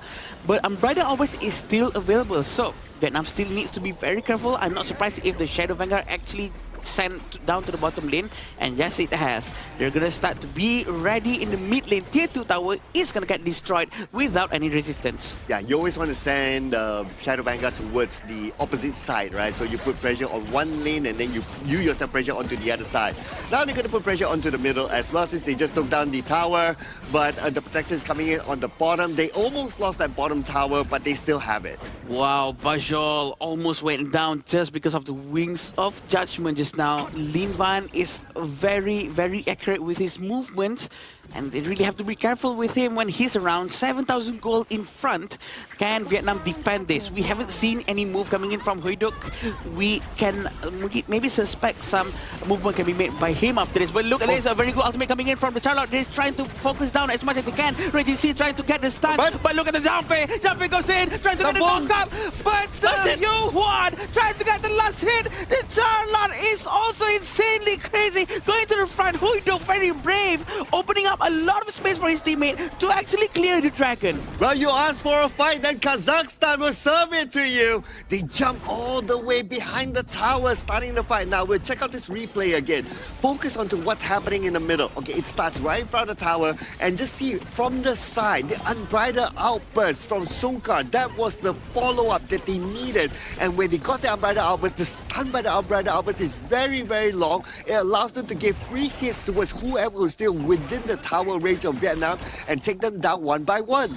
And I feel like if they can just time their Charlotte and Atta movement correctly, they might be able to get a lot more efficient damage output coming in, because it seems like they were going one by one, but also that's thanks to Unbridled Outburst coming in from the Zhangfei. Sunkar was so effective with the Unbridled Outburst. He actually pushed everyone away and literally destroy the firm formation that was being held by Vietnam. Yes, and the position where he pushed is that he doesn't push from front to back. He pushed from the side to the other side. So it will allow his teammates to also follow up easier from there. And that's why their team fight early on was so effective. Now the objective for Kazakhstan is to focus onto the Tyrant. And again, I don't see Team Vietnam being able to challenge for it. Yep, they have to be more careful. They cannot take too much risks. For sure, 8,000 gold in front for Kazakhstan is going to be helping them a lot, but they still have to be very careful. one small mistake might cause them to lose this gold lead because they have a potential to do a lot of shutdowns towards Kazakhstan. And now they're just waiting, all right? Kazakhstan now needs to slow down the pace, just wait for the minion to arrive and then see whichever opportunity that they have from there. The Unbridled Outburst is ready, so they can engage where they want to. Right now, Marapat is very much ready. He's trying to dash towards the back for sure. Regency has been used. So does Garuda's ultimate. He's trying to get all the back line. Unbridled Outburst has been used. They push everyone towards the fountain. Will this get themselves into trouble when they touch the fountain? Too far. The fountain has a high damage, which is very, very dangerous.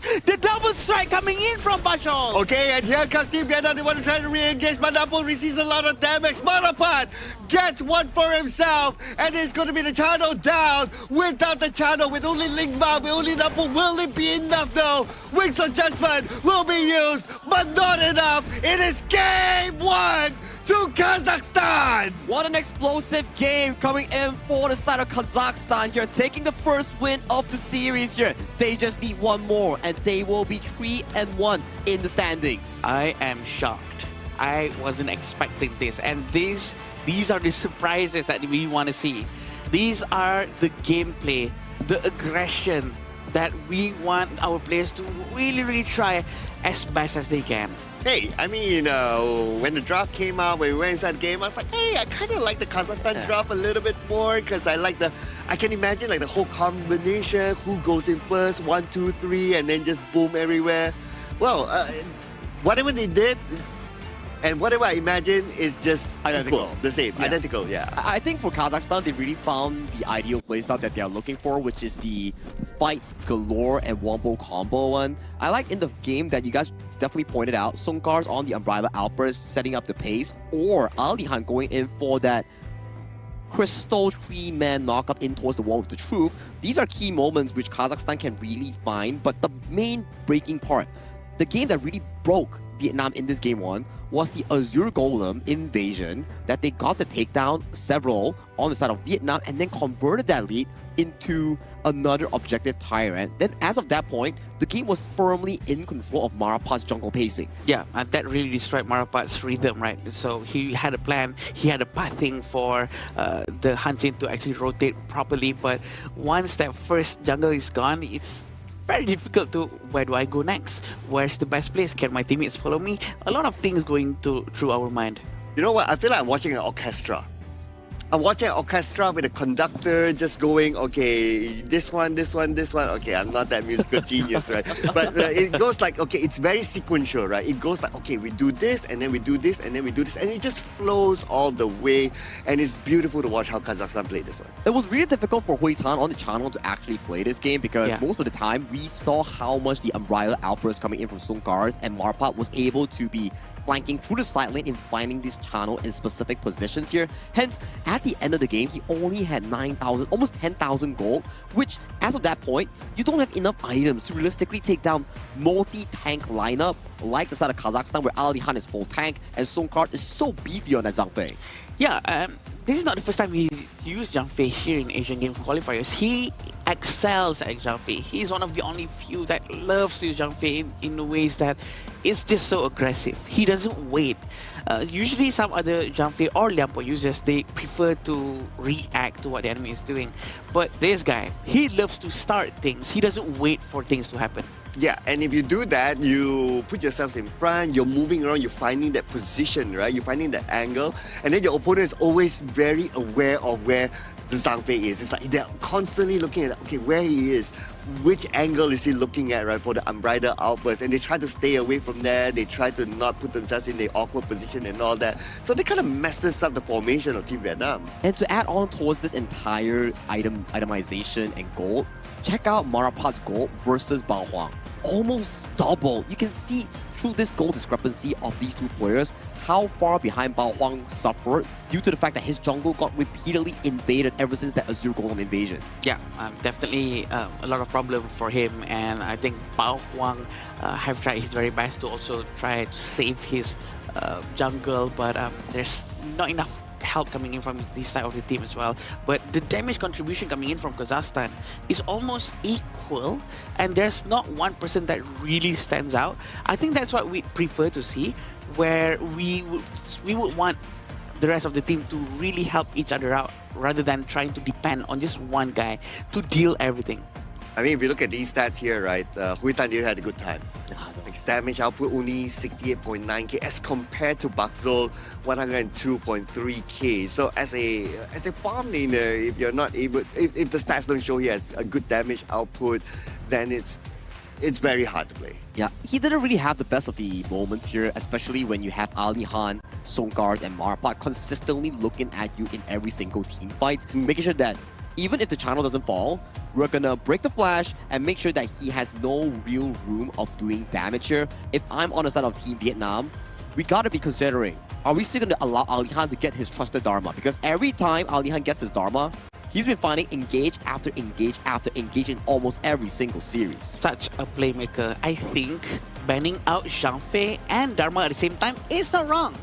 Even though it might look like, you don't want to go against Zhang Fei Dharma, but you know what, who cares? Because this is just so important that you have to respect the amount of crowd control coming out from Kazakhstan, and that's just the way they play, exactly like how Sagi was explaining just now. The gameplay for both of these teams are actually almost quite similar. They really prefer the early aggression. And it's shown here, right? Like Kazakhstan, they had the early aggression advantage, and their graph just goes all the way up from there. It hardly goes down. And because of that as well, like Team Vietnam, they weren't able to get even a single tower. That overlord that they got was like the first overlord, if I'm not mistaken. There was a trade-off because the Kazakhstan went for the Tyrant instead. But other than that, we don't see any other plays from Vietnam. It's like a consolation prize, right? The Overlord. Yeah. It's like they're forced to take it because there's just nothing on the map for them to actually do so. So this is the early play here that we are talking about here. Unbridled Alvarez catches on towards side of Bao Huang. And since there's still a 0 golem behind him, if you fall as a jungle here, your blue side gets invaded, and the late game channel, Hui Tan, getting caught by the Hansing sweeps, you're just sitting there wondering like, oh no, my early game plan is over. And my late game insurance on towards Hui Tan, getting back-to-back down coming in from the players from Kazakhstan. You're just going to be wondering like, oh no, what's going on? The entire rhythm tempo from Vietnam just went to shambles. Yeah, I think that's also where Marapat really excels. He's very good in sniffing out opportunities to try to get all of these small little buffs and jungles to really hurt the resource coming in from Bao Hang. And afterwards, his teammates just keeps on pushing and pushing the limit of their goal difference. Yeah, and I kind of think that what Kazakhstan is thinking of, like, okay, let's focus on taking out Hui Tan, because he's the biggest damage dealer, whether it's the mid stage of the game or the later stage of the game. The secondary one might be the Charlotte, but even that is not the biggest damage dealer. So in their mind, perhaps they're thinking of like, if we can take out or suppress the biggest damage dealer, we're good. Yeah, they were good. Take a look at these few moments, right? We had Alihan almost diving into the fountain there. Yes, he did find a 3-man mantra, but it's a tank Dharma in the end. But as of this point, Arshin, Bakzol, Marapat, they were just so unstoppable with so much gold in their pockets that it doesn't really matter anymore. Gaining an easy win pickup for Kazakhstan in this game one of this important series. And an MVP, of course, Marapat, picking up yet another one with this MVP performance. Marapat. 403, 16.7% damage and also 18% damage taken, but the total goal that he has is 25.1%. So this means that all the damage that he's been doing are very, very selective. So this is quite important. Selective damage is when it counts the most. It's when it's the most important ones, and he doesn't waste his time, and he will always try to rotate and get other objectives. That will benefit his team in the long run. So you talked about the Dharma being respected, right? How about the Hanshin now? Should the Hanshin be respected? I think you don't necessarily have enough ban slots coming in for the first phase to actually respect the Hanshin, but I think if you are on the side of Team Vietnam, you gotta break it down what exactly happened, right? The Zhang Fei, Songkars, and Alihan, they were setting up the big plays for the tri-carries coming in from Kazakhstan to flourish in that game. So maybe targeting towards Kazakhstan's pool of hard engaged heroes might be something that Team Vietnam needs to venture into. Yeah, because there's only so many bans that you can do, right? Yeah. So you cannot only rely on like, oh, I ban everything. If not, you will ban everything and you only have like the 5 heroes for yourself. So you have to work around what you can have. Yeah, it's very hard for me to choose as well between Zhang Fei or Dharma or Hansin or Mai. There's a lot of heroes that can be played by the Kazakhstan side, so they really have to be smart about it. As long as they can try to reduce the early game aggression coming in from Kazakhstan, I think they will do all right. Yep, and try to reduce the mistakes, right? Because so far we saw in game 1 of this series for Team Vietnam, uncharacteristic mistakes coming in for Hui Tan and also Bao Huang, where they suffered repeated, I would say, fumbles, jungle being exposed, and then your channel being repeatedly caught out in those few plays, which really slows down the growth coming in for such an important character like the channel that needs so much gold. Yeah, definitely, and I think that it's such a good choices coming in from them with their hero pieces now. From the coach as well, kudos to the coach because he knows what's best for his players for sure. But again, Vietnam really have to rethink about what they're gonna do with this. Are they gonna change their meta, their composition altogether to try to maybe handle the potential early game aggression again from Kazakhstan, or how? Yeah, I would say that they might want to consider to like, okay, let's try how to be able to win the early to mid game, because I kind of felt that the composition was more towards like, if this game drags to late game, we're good. Yeah. Right? But if it's like early to mid, if they don't win it, then it's hard.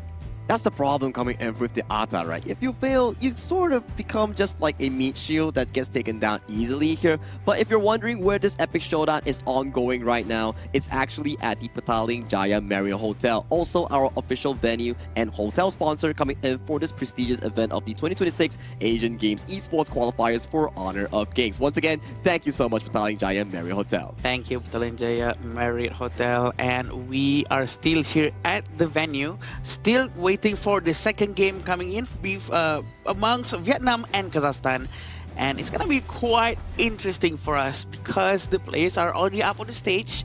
They know what went wrong, they know what went right. Are they gonna just repeat what's not broken? Well, it's going to be slightly different this time because Team Vietnam, they've chosen the blue side. So they're going to have the first pick to set the tone. Now, we talked about the bans, right? So that's one thing on whether you want to give the respect ban onto your opponent. Because they have the first pick, they have the opportunity to have that chance to take away that one extra hero from them. So if they were to take out, maybe they can use the Dharma for themselves, which is okay. I think we'll be looking at some of the key bans like you mentioned here, specifically Dharma and one more potentially, picking on my Shoni for themselves, banning away something like the Zhang Fei, Lian Po, Lapu Lapu, either one of those, So just to make sure that at the very least, they don't get such a comfortable draft that can always have so many triggers to start off team fights on their own. Because just now, if we saw on towards the Vietnam side, yes, it's a very solid draft if nothing happens for the first 8 minutes of the game, where everything is stable, 50-50. But for the side of Team Kazakhstan, there's so much engaged potential that really put Vietnam on the board that every single time they had to play so carefully here. And Vietnam, they ban out the Zhang Fei and also the DRNJ as their 1-2, and they lock in Ling Wan's perfectly performance on that Yu Huan. He's been having a phenomenal run so far on this pick here, which opens up another Dharma pickup here coming in from Kazakhstan.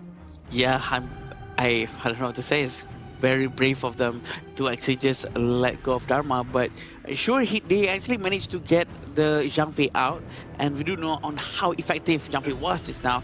Yu Huan is going to be taken by Vietnam for sure, and the next two heroes are going to be picked by them right now. With having Lapu Lapu and Dharma on Kazakhstan side, it's going to be hard to match the amount of crowd control coming in from them. Oh, okay, and we're going to get the classic Dun Dolia combo here, which is really nice. And obviously, the Dolia can also combo with the Yu Huan as well. So this is a really, really good pick here. They'll just need a hero that can deal a lot of damage later on, but the farm laner can be picked later, which is fine.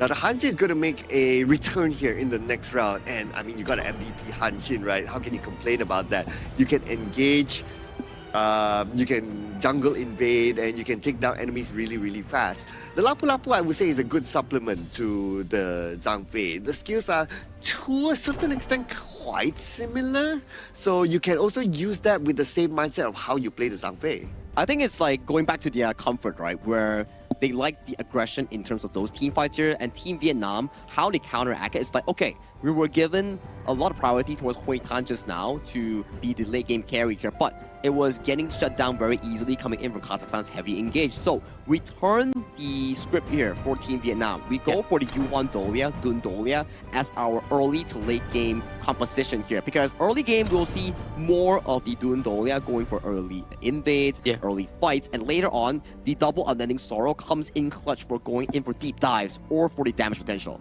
That's what we love to see, right? The endless amount of combos potential coming in from Team Vietnam.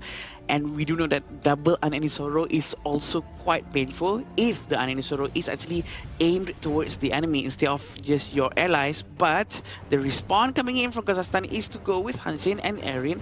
But also, the Arlie and Byron coming in from Vietnam is looking aggressive. Yep. Oh, and the Zia being the last pick for Kazakhstan. Now, I was looking at the Arlie pick and I was like, okay, no wonder, because the Chano was banned. So without the Chano, then it was an easy pick here to pick up the Arlie, because the Arlie is a very, very slick sort of hero. And it's kind of hard to catch as well. So it will be a good one to see how he will be able to kite out skills. We'll have to definitely see the execution coming in from Hui Tan once again coming in with this Arlie pick. There's going to be a lot of targets here coming in for the Kazakhstan side to actually take down this Arlie here. It's coming down to the fancy feet of this Vietnamese player. Sagi, before you go, which team do you think has the better hero composition? Not looking at which players are playing. I think it's Kazakhstan. The Zia at the final pick here definitely counters out the Dun and Byron really well. I see. Thank you, Sagi. As we go into the game right now, and I think I might have to go with Vietnam, because Vietnam's pick looks very classic, very, you know, the old times of HOK when we had these all 5 heroes in the same team more often than not. So, I'm feeling a bit nostalgic from my side, from my end. Wow. Okay, I'm going to join you on the dark side as well. I'm going to go against Sagi, and I'm going to say that Vietnam does have the better draft for me personally. Yeah, putting aside, of course, who's playing, right? But it's really down to execution. Now, for Vietnam they only have this draft. Okay. All right. For Vietnam to have this draft, they need to be able to get the early to mid advantage. If they can get that, snowball all the way. Yep, that's good. And right now, they are trying to focus down on the jungle and trying to steal as much as they can, making sure that they do not lose anything too much, trying to maximize having Yuhuan nearby. But look at Marapat. He's going to be always so ready to try to get anyone in front of him, and it seems like Li Tuan is going to have to run back. And right now, we saw early game aggression here by Team Vietnam, right? And I believe this is what a lot of fans would want to see from them. You already have the draft in hand, and you already have those heroes that the fans know that you're very, very good with, right? Especially with the Yuhuan that's played by Ling Ban. So you need to be able to take advantage of that situation. And they're doing exactly that right now. Look at the rotation towards the top, and they're going to try to suppress Ali Khan. But Ali Khan is aware of that because of the communications, because of the vision, and that's where he backed off. Yeah, right now they're trying to group up a very quick rotation coming in from both sides of the team. Actually, their economy situation is actually more or less the same, Cloud, which is good to see that there's a good amount of fights in terms of trying to get a lot more resources. But look at this, Sunkar might go down, but the win side actually misses just because of the flash that has to be wasted by Sunkar. Okay, one good trait of a good tank, right, is that you are able to gauge how much damage you are able to absorb. Sunkar has shown that in 2 occasions in less than 3 minutes that he knows how much he can take in before he gets away to safety. No takedown yet onto him or onto anyone else for that matter, but the point here is that he knows how to measure the damage output or the damage that he can absorb, and that is really, really good. That will bring them far in this game. Yeah, for sure will bring them very far indeed, but he's gonna be able to cancel that out. The space portal cannot be used for now because he's on cooldown, because he just used it just now. And the knockup is really annoying from Huidok. Very smart from him trying to slow down the rotation coming in from Kazakhstan. Dolia is very nearby. Sunkar can see him as well. Is he gonna be spamming his ultimate just like the previous game right now? Okay, so speaking of spamming ultimates, looks like Arshin is now ready to spam his Universal Law. Looking at the top, we have a vision here. Marapat's going there. Marapat engages at the top. Marapat. Ooh, okay. Backed off in time. Okay. And we can see on how Lin Fan is actually still in the area. Nam Phuong as well, he can always try his best to reset their teammates, but the wind slash is gonna hit, but he's not gonna go back in. Nam Phuong is trying to reset his unruly blade from far, but actually he's still keeping it for now because the new unruly blade has just arrived. Still with Nam Phuong quite nearby with them, they're trying to get ready for the next Tyrant coming in for Vietnam. Yeah, it's time to keep it, right? Because now the Tyrant is up and Team Vietnam, they're going to take it just like that, unchallenged at all. But is Kazakhstan going to trade with the Overlord at the top? Looks like they will. And I wonder, are the two players of Vietnam going to challenge for it? Looks like no. So they're going to let this one go and they're going to get one apiece. Yep, interesting move coming in from them. Marapat is going to get the red buff as fast as he can. Sungkar is still nearby. He's going to use his Raging Sea or not. There's 3 people in front of him. He's trying to create some space for Bajol to clear as fast as he can. Dharma is here. Everyone from Vietnam is trying to run away because they know how scary Ali Khan is. Yeah, and Kazakhstan, they're starting to group up right now. Look at this, right? All 5 of them at the bottom. And what they're looking for right now is an opportunity. Opportunity to get engaged in fights. That's why you have the 2 big CC guys here at the bottom. You have Sungkar together with Ali Khan. They are in the same rush. Wait for it, wait for it, wait for it! Oh, it's very scary. Look at how they're trying to go in. And a very good Raging Sea coming in from Sungkar. Bajol goes down. The damage coming in from Huitan is just so painful. And so does Sungkar. A very good turnaround coming in from Vietnam. They're going to try to get one more. Bao Hang did not manage to get that wind slash. It's a 50-50, Adam. It's a 50-50. Both lost their farm laners and roamers, and it became back to neutral. But good move there by Ali Khan together with Sungkar, waiting inside the brush together, because they know that if they combine together, their CC can easily take down almost anyone. Yeah, Huitan is just so good as well, right? Because he still managed to move around and try to deal as much damage as he can. That's why they still managed to able to escape and survive that. But this is still early in the game. Imagine if that happened during 10 minutes into the game, the amount of damage coming in from Ali Khan is gonna be very scary. Oh yeah, oh yeah. But then again, are they able to get that opportunity? Yeah. Later, because they've already done it once, and if Team Vietnam, they read this properly, they'll be like, okay, they're probably going to do it again, so we're not going to put ourselves in an awkward position to allow them to have that opportunity. So maybe Team Vietnam will try to stay away from those kind of attacks. Marapat was just so aggressive. He's always up front trying to see if there's any opportunity for him to actually go in, but look how they're all going to be helping to get the Azure Golem. Unruly Blade has been forcibly used. He has had the reset from the selection already, but there's no time to use his ultimate to go back because the amount of crowd control was too much. Oh, and they got back the buffs there, and now Kazakhstan have both blue buffs. Ali Khan has one, and he also got that takedown at the same time, and taking down Bao Huang. That's an important takedown, a jungler. They actually used all of their skills just on one person, and no one else from Vietnam was actually trying to help him out, except for Dolia. Maybe he was trying to reset the Unruly Blade, but he did not manage to use it one more time. He cannot at all, probably because there's not enough resistance coming in from the Boots of Resistance, trying to reduce the crowd control. I think he might have to add a little bit more Frigid Charge to add more to that resistance. Yeah, that could be a good idea as well, right? So, in order for him to do that, he has to be able to farm. But if we were to look at the level difference right now, without even looking at individual goals, you can see that they have at least a 2-level difference. Yeah, it's a huge amount of difference for sure. But the knock-up, the slow, the universal law trying to hit the targets. Azure Golem is trying to be taken by Vietnam. Are they going to jump in?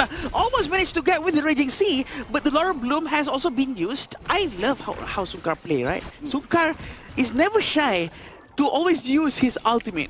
Even if it hits, even if it doesn't, as long as he tries something. Yeah, and he has a small idea of like, okay, if it hits and I get to steal away the blue buff, then he'll be like, you know what, that's a highlight there. That's a highlight. You know, he can clip it for his own social medias and all that, and the fans will be very happy. But he's waiting in the bush. He's waiting one more time. Sungkar, he's gonna pull back. His teammates is nearby. They try to help him out, but look at the top and bottom lane. That's the most crucial thing. Marapat is being very sneaky. He's actually managed to clear the top lane very quickly, and I don't think Vietnam actually realized, okay, they actually sent Byron all the way to the top, trying to save the tower. But look who's waiting on the brush at the bottom though. Yeah. Mr. Ali Khan. He's just waiting. If anybody passes by down there, yeah, he'll be like, go in, and then come back out. You know? This is not the first time he's doing this, by the way. He loves that brush. We could probably call that brush the Ali Khan brush. Because he always waits there, but look at this knockup coming in from Vietnam. Oh, Sung Kar survived. He's still Universal Law! And Marapat will be the finisher to take on Nampong.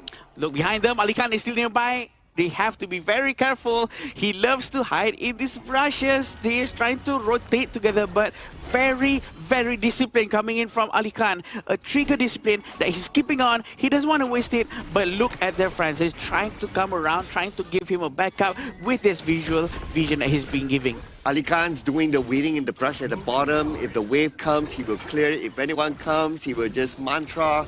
And at the same time, Marapat's doing a little bit of a split push at the top. Now he's gathering up together with his team. They are looking at the tower. The minions have arrived just in time. This tower will be down easily. Kazakhstan is still on the rush. They want to get the top tower as much as they can. Master Sword has been bought by Marapat.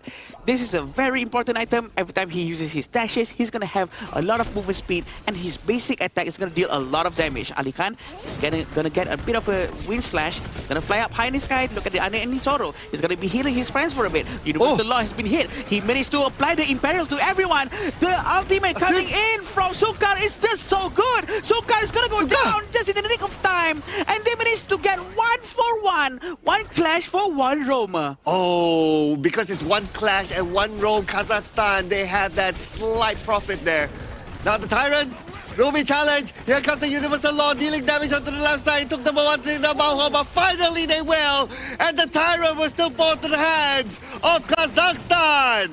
Marapat manages to get the Tyrant, which is very, very good for them. I think the way they rotated is quite clean. They know the danger is close, but they still managed to be able to handle the potential danger that's coming in. And they were quite confident with that as well. But look at Huitan, who is very, very confident. He's going to try to finish it. Archie will go down, but so does he. One more. 1-for-1. No! Marshall's going to go down. They're going to try to get Marapat. Marapat's trying to run away, but you can never chase a Hanshin who already have Master Sword, who is so fast. Yeah, you can't chase a Hanshin, and now he has his two bodyguards together with him. Sungkar will be there as well, but Sungkar slightly caught. But still, it's Sungkar. You can dash forward. You are tanky. You can still hold on. Look at the bottom lane though. Marapat, he's going to try to get the high ground tower. I think this is a bit dangerous for them, but he will get all of the minions as well. But Byron's going to try to pull back. He tried to recall over that spot. I don't think that's the best thing for him to do. Yeah, but then again, well, lucky for him, the entire minion wave is not there, right? If it's there, maybe he might go all the way. We don't know, but that's an alternate universe altogether. Nevertheless, it was still a very good quick work there by Marapat to shift from the top, go to the bottom. He saw that opportunity, he take it. I really like how he opens up his vision of how he plays this game, not only on one area. It only took him 10 seconds from the top to destroy that tower. Just 10 seconds, so quick. He dash, he went in, and he just destroyed the tower immediately. But look at the Universal Law, it's very effective here, Cloud. Yep, they're going to go on to Bahua. Bahua is not going to receive a lot of damage. Can he actually survive this one? The answer is no, because Maxo is there. Universal Law get to shoot him away, but here comes Marapat underneath the tower. It still protects the players of Vietnam. They'll be okay for now, but they have to prepare to defend. So it's like the Vanguard has been sent towards the bottom lane, but Marapat did not get a good hit into the back line of Vietnam just now. I think also because Marapat did not communicate with his team. His teammate wasn't there, but look, a very good teammate. And look at back line. Very good kill. Look behind them. Pashaw's going to go down thanks to Huitan, who is very, very brave to dive all the way to the back. Okay, Huiduk's still tanking it. They thought they could get Ali Khan, but the damage output is not going to be enough. Plus, they had to clear off the lanes at the same time because Marapat again doing Marapat things at the top. He manages to destroy the high ground tower without anyone realizing. I think playing with this distraction gameplay coming in from Arshin, Ali Khan, Bajol, Sungkar, providing just that crucial 3 seconds for Marapat to dive into the high ground tower, to really literally destroy the tower as fast as he can and then pull back. Yeah, and now they want to put focus on the Marapat, but you can't set 4 heroes to Marapat because Marapat can easily dash away. True. And then it will open up other lanes. So what is the answer for Vietnam now? Here's the thing, right? There's no one who can actually give a pinpoint stun, a single target stun. Everyone is like a hero that you really need to aim your stun with has a channeling AoE, which is not the easiest thing to do. So you really have to all gank him down as quickly as you can. But look at the damage they're trying to get out of Bao Hang as well. Adikan is in the area. A very good knockup coming in from Arshin. Are they going to be able to get some damage? Almost being able to get the rover from Vietnam. Oh, that was really, really close. But then again, Team Vietnam, they also have to be aware of their bottom lane as well. It's been infiltrated by the minions. Now, opportunity taken again by Kazakhstan. Shadow Tyrant is going to fall to their hands. They're going to focus onto the middle. But again, look at Marapat at the bottom. Yeah, Marapat is always ready at the bottom lane. He's going to try to get in from the side as well while his team distracts, right? This is what his team always does. Kazakhstan is going to try to open a wall from the side here. Very, very brave coming in from Ali Khan. Okay. Marapat's going to come in as well from the other side. And here comes the game. Ended by Kazakhstan. No one expected a 2-0 coming in from Kazakhstan here, and they defeated Vietnam in a quick succession here, in a clean series win. And I gotta tell you, I am as surprised as any of you on this desk. I'm surprised. I wasn't expecting this. This is great. This is great. This is what we want, right? Surprises, and also how fast Kazakhstan actually managed to adapt to the game. That's just crucial. That's just so good. Oh, I would say that this is a very good quality game. This is an amazing game to watch here. Yeah, exactly right. Like Kazakhstan, the way that they drafted, the way they executed it was so damn beautiful to watch. Like in the end, I like the Zia pick because before it actually went out, is because this Zia gave no room for the Dun and Byron to actually play the game. The moment they come in, he drops the burn, and that's magic resistance and physical resistance gone. I agree. The first and second skill always punishing anyone right in front of him. And at the same time, the way Marapat has been used, he has been so useful. He rotates from to left, right side, while someone else is distracting on the other side. This is such a fresh gameplay. Very different. It's not just aggressive in the early game, but also very aggressive all the way through the late game, in fact. And Marapat is showing that there's not only one way to play the Hanshin. Correct. Game 1, the way he played the Hanshin was very different than Game 2. It's dude, you give him the same hero, it's still the same spell, same, but the style of play is different. Oh man, it's so good. I think what Cloud said earlier on, the fact that while Marapat's hero Hanshin is not going to be banned, might be a problem, and this might have proven to the fact that they actually be able to manage to win again in the game with Hanshin. I think Hanshin is the problem. It's really down to how they execute their style of gameplay. Like you can see, like in the first game, I think we had like almost 80% of the same draft, aside from the mid lane being different. But the way that they play it is actually similar, right? The Zhang Fei is not there, the mid lane is not there, so they swap it for a Lapu Lapu and a Zia. But the way that they play the counter pick on the red side is really what I want to point out. Props to Coach Su, because he made it sure that this red side last pick has so much value. They're like, okay, Dun and also a Byron. Super tanky, Aaron cannot handle. And Hansen needs to take time to actually go through it. But when the Zia came in, longer range than Yu Huan, burns down the resistance coming in from the double tank. It made it so that the entirety of the draft, they baited Vietnam into that specific position. I agree. The way they play, the way they think about it is just so damn good. There's no other way to explain it. I think the way Kazakhstan has really evolved from what they were to what they are now is something really to admire of. Yeah, and technically this is like a comeback as well, right? Because if you remember like the early game, like Team Vietnam, they turned up the pace, they played aggressively, they go towards the farm lane, they try to harass and do all that fancy stuff. And it really put a lot of pressure towards their opponent, right? And somehow, like when it reaches like the mid stage of the game, it just went all the way to Kazakhstan. Sagi, help me out here. I want to know, because my knowledge about how to counter Hanshin is, you know what, other than just proper rotations, maybe to get some heroes like Daji, someone who has like a single target stun, or maybe like Milady.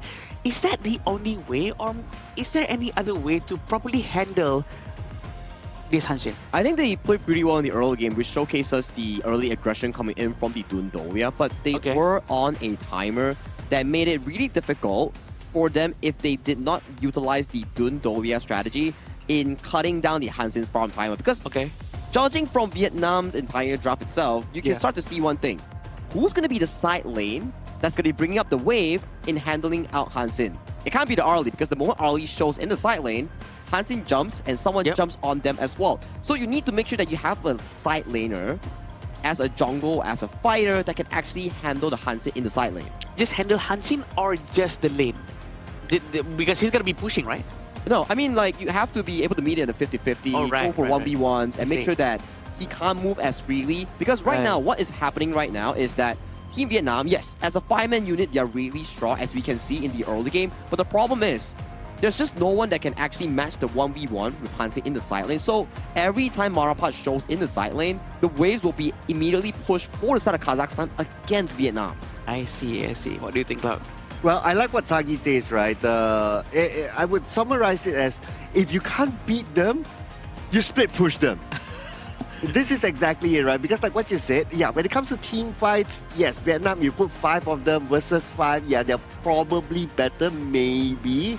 But if you put don't put 5 of them against the 5 of them, you split it out and you force them to go to one side and then play chase and go to the other side and all that, then Team Vietnam's draft won't be that effective. Which means that becomes the battle of who rotates faster to help their teammates, right? Because that becomes how fast do they read the map? How well do they start to trap from brushes to brushes? Expecting a certain different path that's going to be taken by the enemy side to try to capture them, especially when you have people like Ali Khan. Yeah, Ali Khan, Songkar is definitely the meat shield coming in for the team itself, setting up so many of these plays with the Truth Mantra, the Raging Sea, and it was really nice to watch. And you can see that last pick on the Zilia here. Look at that damage output on the side of Arshin. Oh man. Wow. Yeah, that's a lot. 155k, right?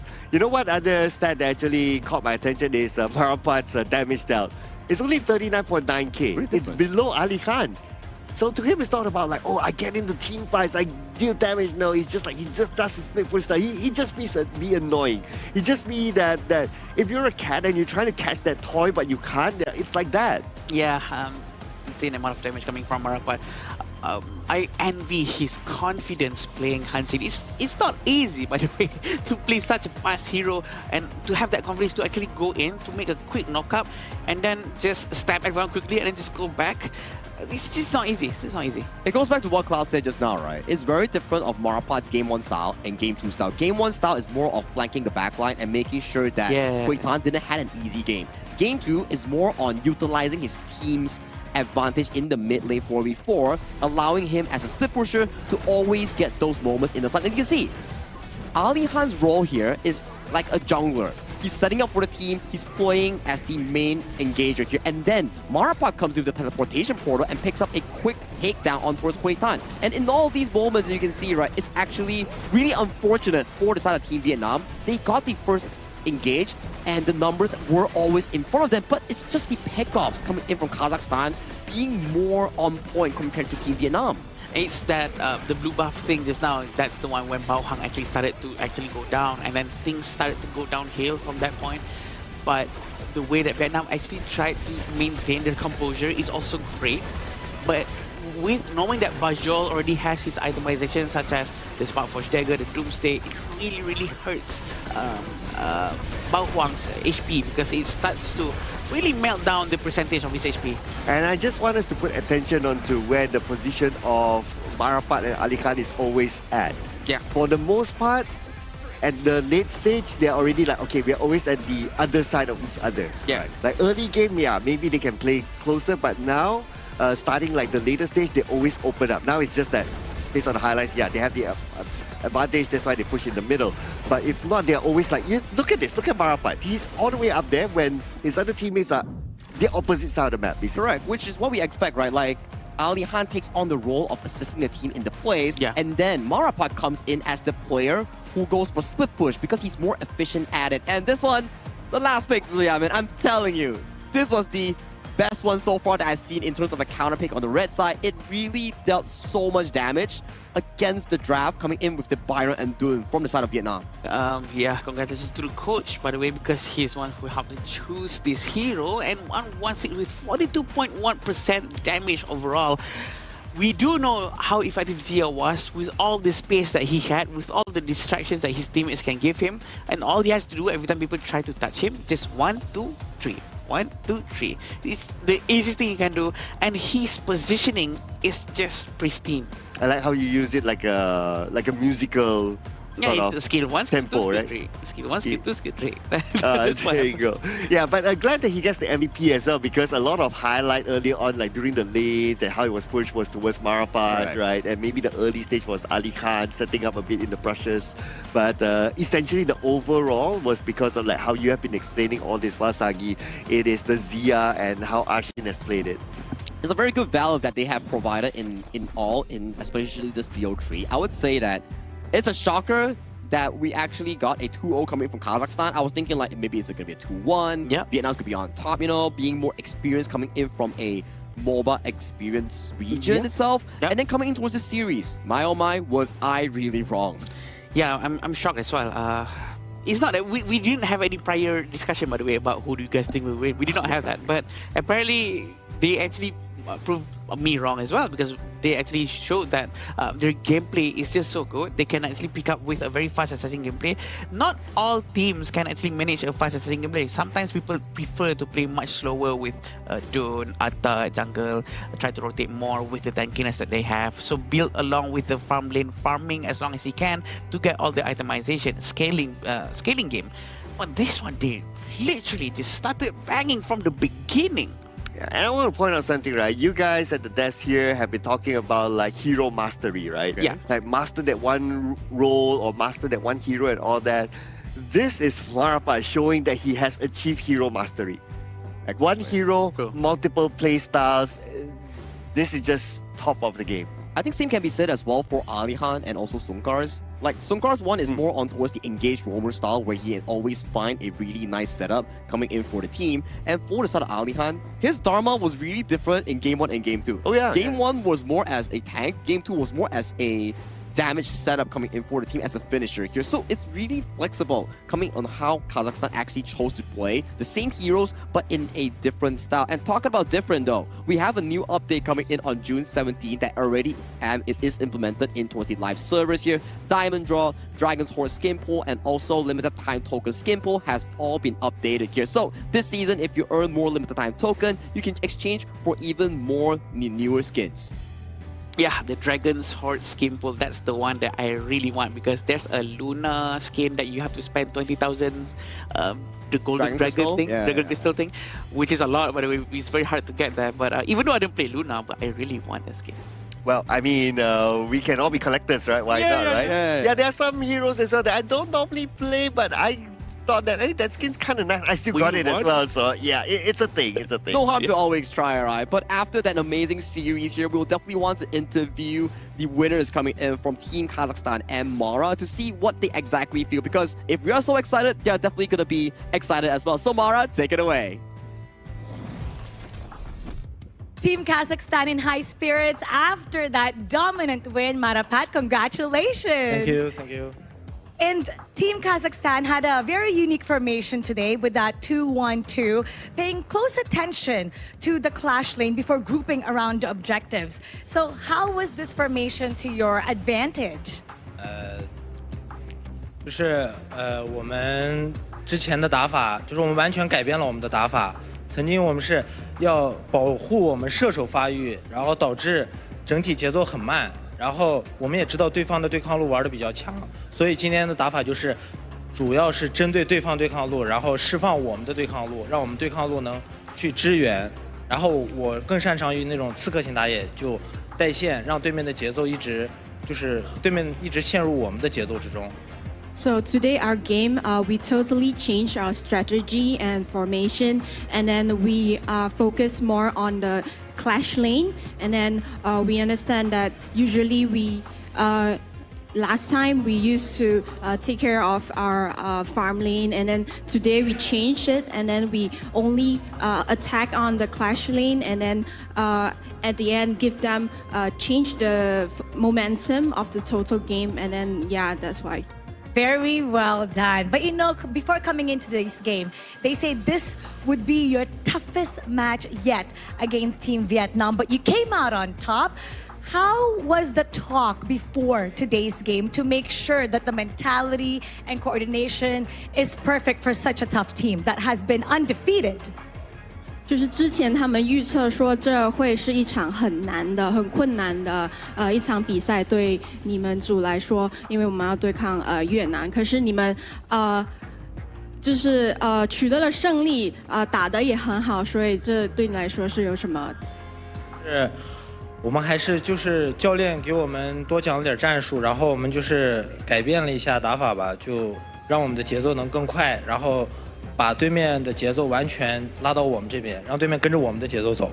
So before the game, we had a lot of discussion with our coach, and then coach also gave us a lot of advice, and also we focus on keeping the momentum and keep in charge of the momentum of the game. Marapat, you are great, and I'm sure you're so happy finishing strong. This was your last game. Tell us how happy you've been with this Asian Games qualifiers, and what would you like to say to everybody? 想跟大家说点什么呢？跟心情是怎样？非常开心。就是当我们输老挝的时候，其实我们整晚的睡不着，很紧张，因为我们感觉这样第一次上国际舞台，如果能晋级肯定是最好的。我们也特别希望有这样，就很希望能晋级吧。如果输了，我们也会比较遗憾。我们感觉我们没那么弱。So before the game, we were really nervous, and also we are happy to stand on a global stage, and then that's why we take a lot of practice, and then we are happy to be here and able to qualify. That will be best for us. Regardless the nervousness, your skill came out on top. Congratulations. Thank you. Let's talk about that performance a little bit more, so we'll head back to the casters. Lead the gorge. Thank you, Marapat, and also Mara. Wait, I can't spell Marapat without Mara. Oh, yeah. Thank you, Marapat. Marapat. Okay, anyways, if we were to check on the content of the interview just now, that was a really interesting segment that we actually heard about. It's like, the first few questions that he asked, like, okay, what changed? How did you suddenly bounce back from the loss from Laos to a win against Vietnam? Two of the group favorites, dare I say, because he mentioned that Marapat mentioned, it's like, okay, at first we were playing really revolving around our farm lanes, like farming strategy and everything, and it was pretty slow in actually getting a lead. So in today's game, they know for a fact that Vietnam's clash lane is actually really good, hence they changed the strategy in focusing their clash lane and then making it really difficult for their clash to perform. And then Marapat says he's more of a jungle assassin expert on carries. That's why there's more Hansen coming in today. Hence the entire strategy on how they adapt towards the last few days and today is actually really different in allowing them to actually win today. I love that. I love the fact that he's going with what he's comfortable with, and he's not trying to force to follow others who's going with Atta jungle and whatnot. They are confident with his picks, and whatever he said makes sense because he actually proved it in the grounds of Heroes Gorge. Yeah, and I like what he said in the interview as well, right? It's the collaboration between the players and the coaches as well to be able to come up with this sort of strategy, because whatever that he did is not by himself alone, right? Yeah. It's a team effort, and everybody has to understand the game plan, and then individually you execute it well, and that brought them the victory. The way they bounce back from a loss is also really amusing towards me, and it shows that they actually have the spirit of a winner, because they told the audience, like, after losing to Laos, they couldn't sleep that night, and they were thinking on how to improve their gameplay, and that improvement brought them towards here. And right now, they won against Vietnam. They are 3-1 in the standing. Yes, that's their final game.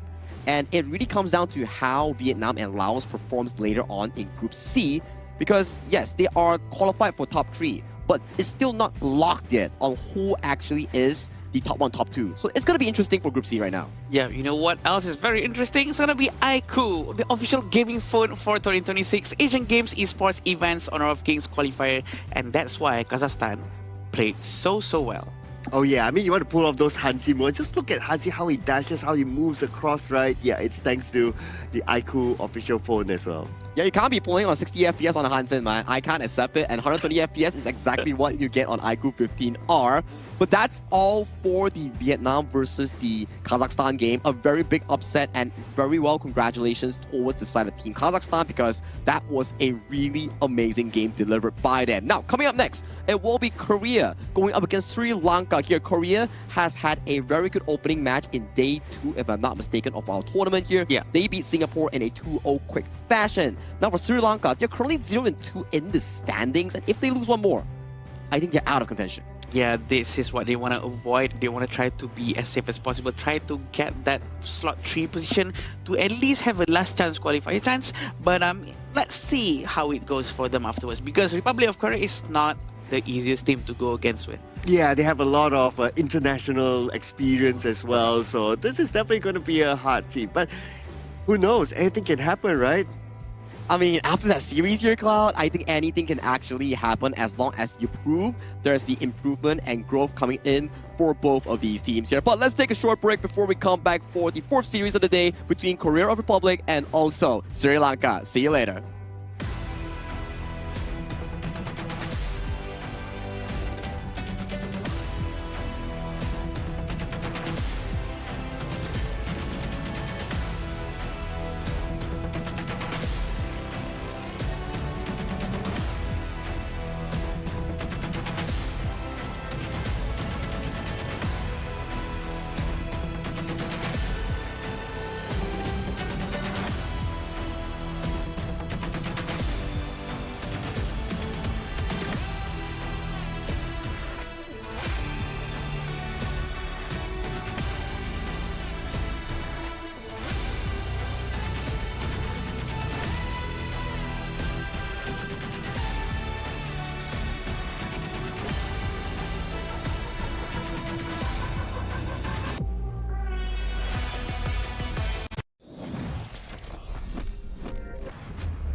Who will be the next to shine on the Asian Games stage?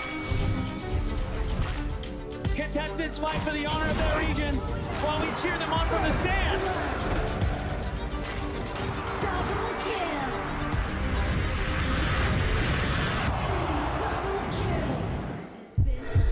This is a challenge, but it is also an opportunity.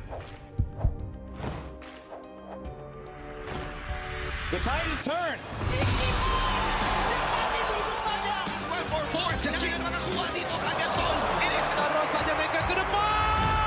Aspas in front. They're going to use it. Golden Titles. Tatsumi. And we pulled it off together. We share the same voice, the same radiance. This moment of brilliance belongs to all of us. Together, we shine.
Welcome to the 2026 Asian Games Esports Qualifiers, Honor of Kings.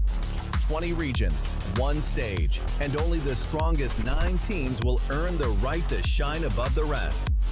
taking place in Malaysia, June 13th to 21st, 2026. Coming to Malaysia, this is the battleground where teams fight for the right to qualify for the Asian Games.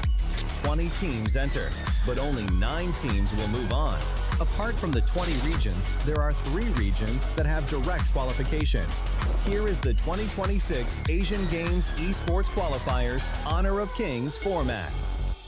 First, the 20 teams will split into 4 groups of 5. In each group, every team faces every other team once in a single round robin, with every match played in a best-of-3 format. That means every match matters. Every game matters. Every single point matters. The point system is simple. Win the match, earn 1 point. Lose the match, earn none. At the end of the group stage, teams are ranked by the total points they've collected. And from there, the road begins to shine. The top 2 teams from each group qualify directly to the Asian Games main event. That gives us 8 teams advancing straight out of groups. But for those not through yet, the light isn't out. The teams that finish 3rd in each group still have 1 more shot. They move into the last chance stage. There, they battle through one final BO3 single elimination bracket until 2 teams remain. The 2 teams will then face off in a BO3 match to claim the one final qualification slot. So in total, 9 teams will make it through, 8 from the group stage and 1 through the last chance stage. That is the rule. Now it is time to see who can rise through it. From across the world, regions gather here in Malaysia. 20 teams, and only 9 will qualify. The path is set. The stakes are clear. Together, we shine. Stay tuned, and we'll see you at the stage.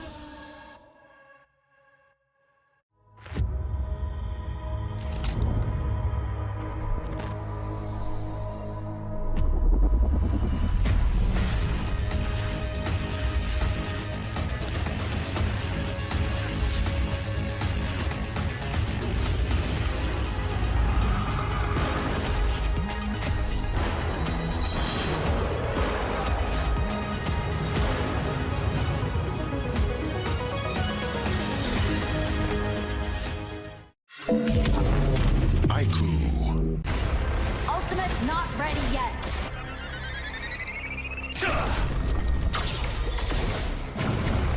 You have slain an enemy. My magic murmurs in ecstasy.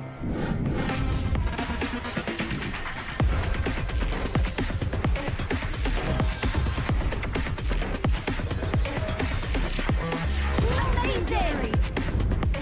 There is no escape for you. Killing spree. Double kill. Triple kill. Spectacular kill. Don't worry. I'll be back for your life soon.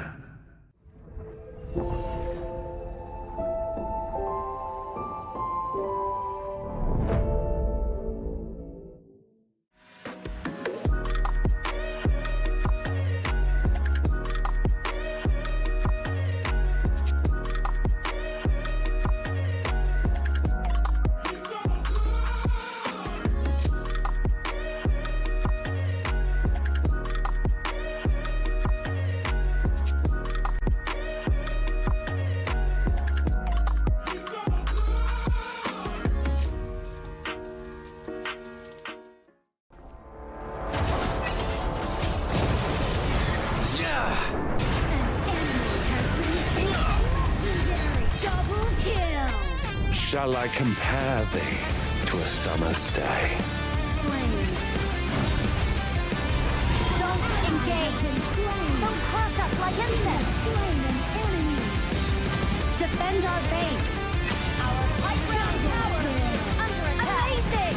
Unbelievable.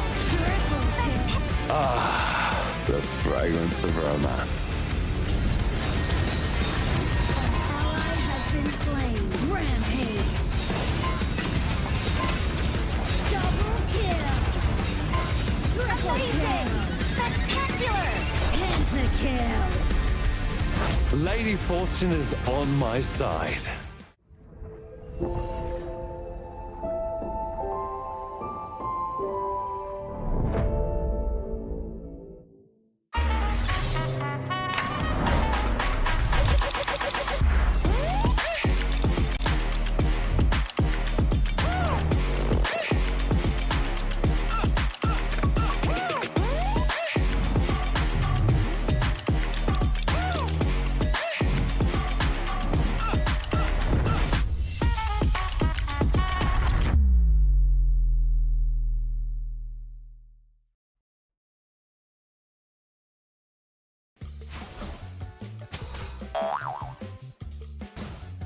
They tried.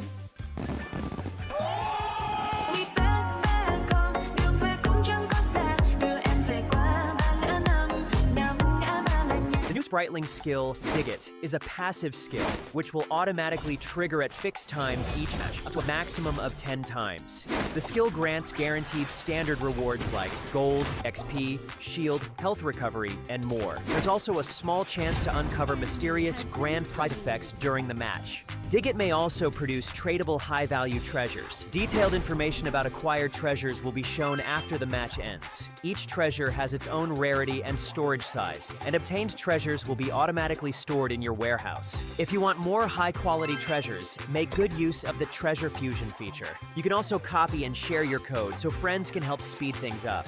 Treasures in your warehouse can be sold for event currency, which can be used to redeem skins, items, and other rewards on the event page.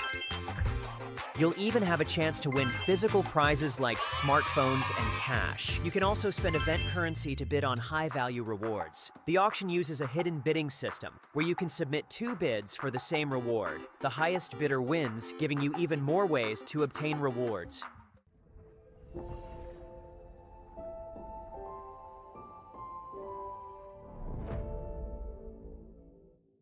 Itu kan track kita. Relax bro. Phone aku. Jom ke bara. Mountain View.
Now I see that I got everything I need.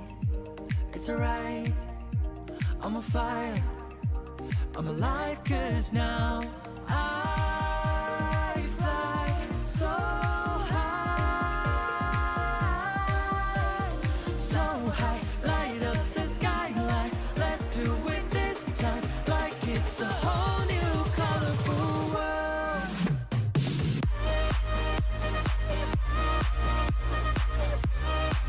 Like we're the only ones in this world.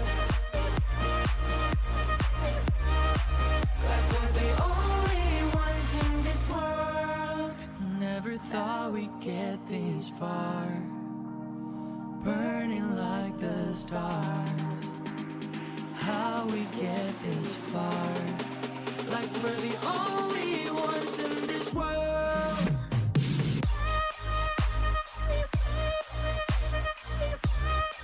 Like we're the only ones in this world. Like we're the only ones in this world.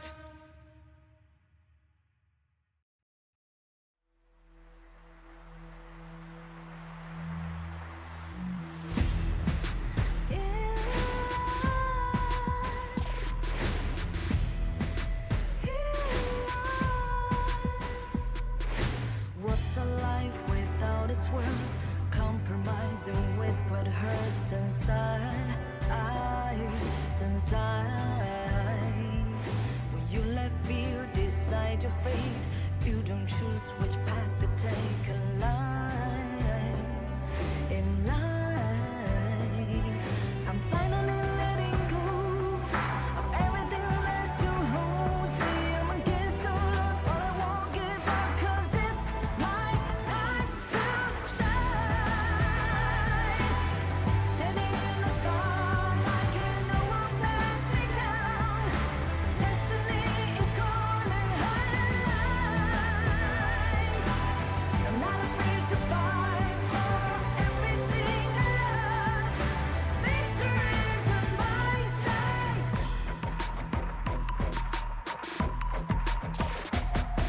The more we lose, the more we gain. The more that nothing stays the same. In time, in time.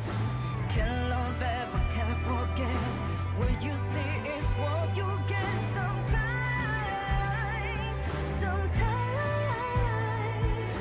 gonna show the world tonight.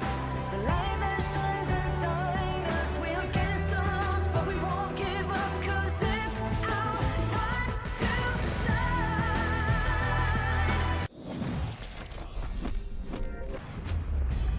Thank you for your patience here, and we are back once again at day 6 of the 2026 Asian Games Esports Qualifiers for Honor of Kings. My name is Sagi, your desk host for today, and we are having a substitution once again as Haller's fake injury has been recovered for some reason, by a miracle, by a chance, and he's back right now with Adam.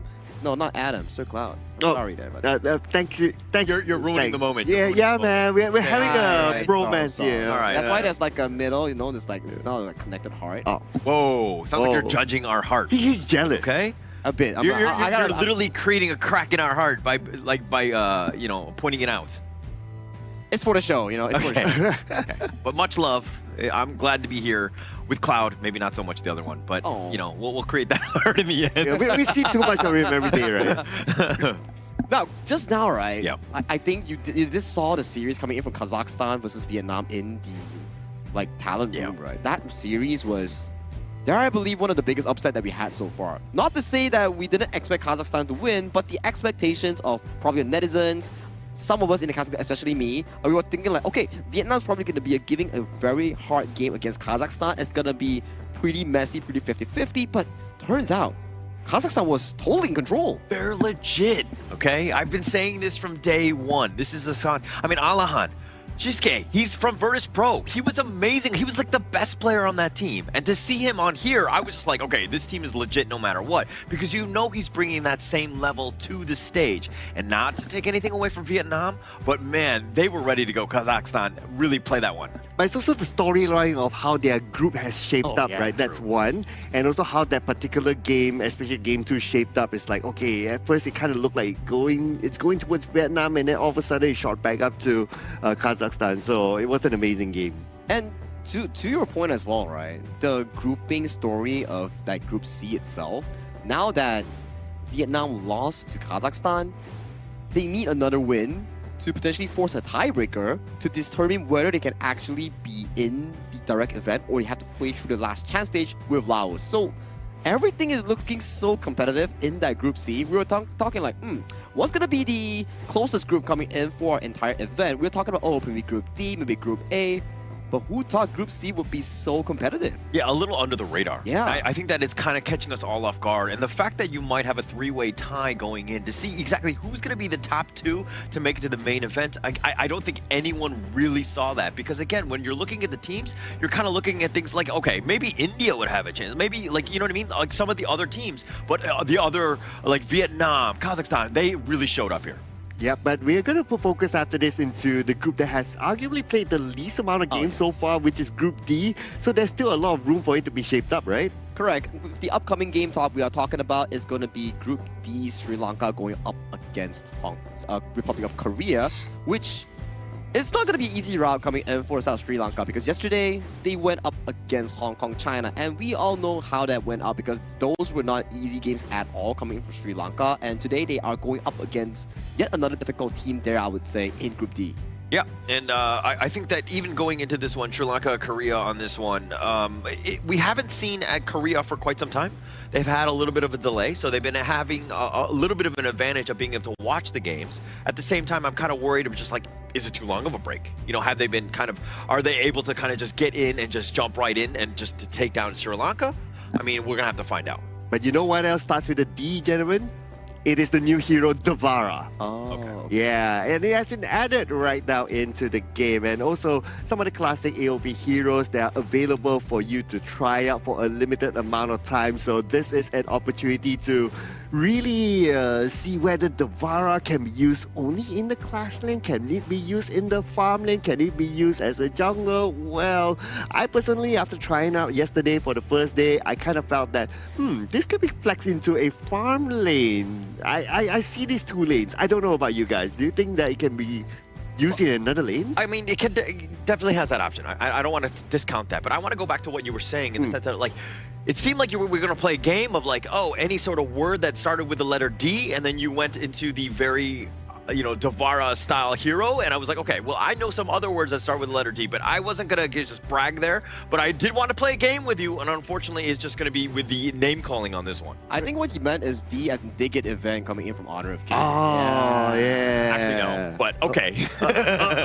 I'm giving you a stairs to go down here, buddy. You gotta, You're giving me an out. I appreciate that. Yeah. But, I'm talking about the other heroes, right? Lorian, Anna, Florentino, those have had a lot of success so far in my ranked games, and I'm seeing those heroes to be rather popular, and people have been using it really nicely here. But that's enough talk coming in for the official server here, because we are in the Asian Games version here, and this upcoming series will be featuring Republic of Korea going up against Sri Lanka, and once again we will be introducing them with a teaser video.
One of the tournament's most feared contenders. They have already shown their strength with their first victory, but their work is far from finished.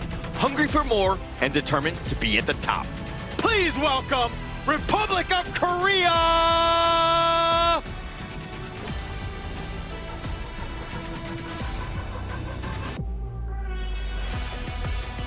Their journey reaches a defining moment.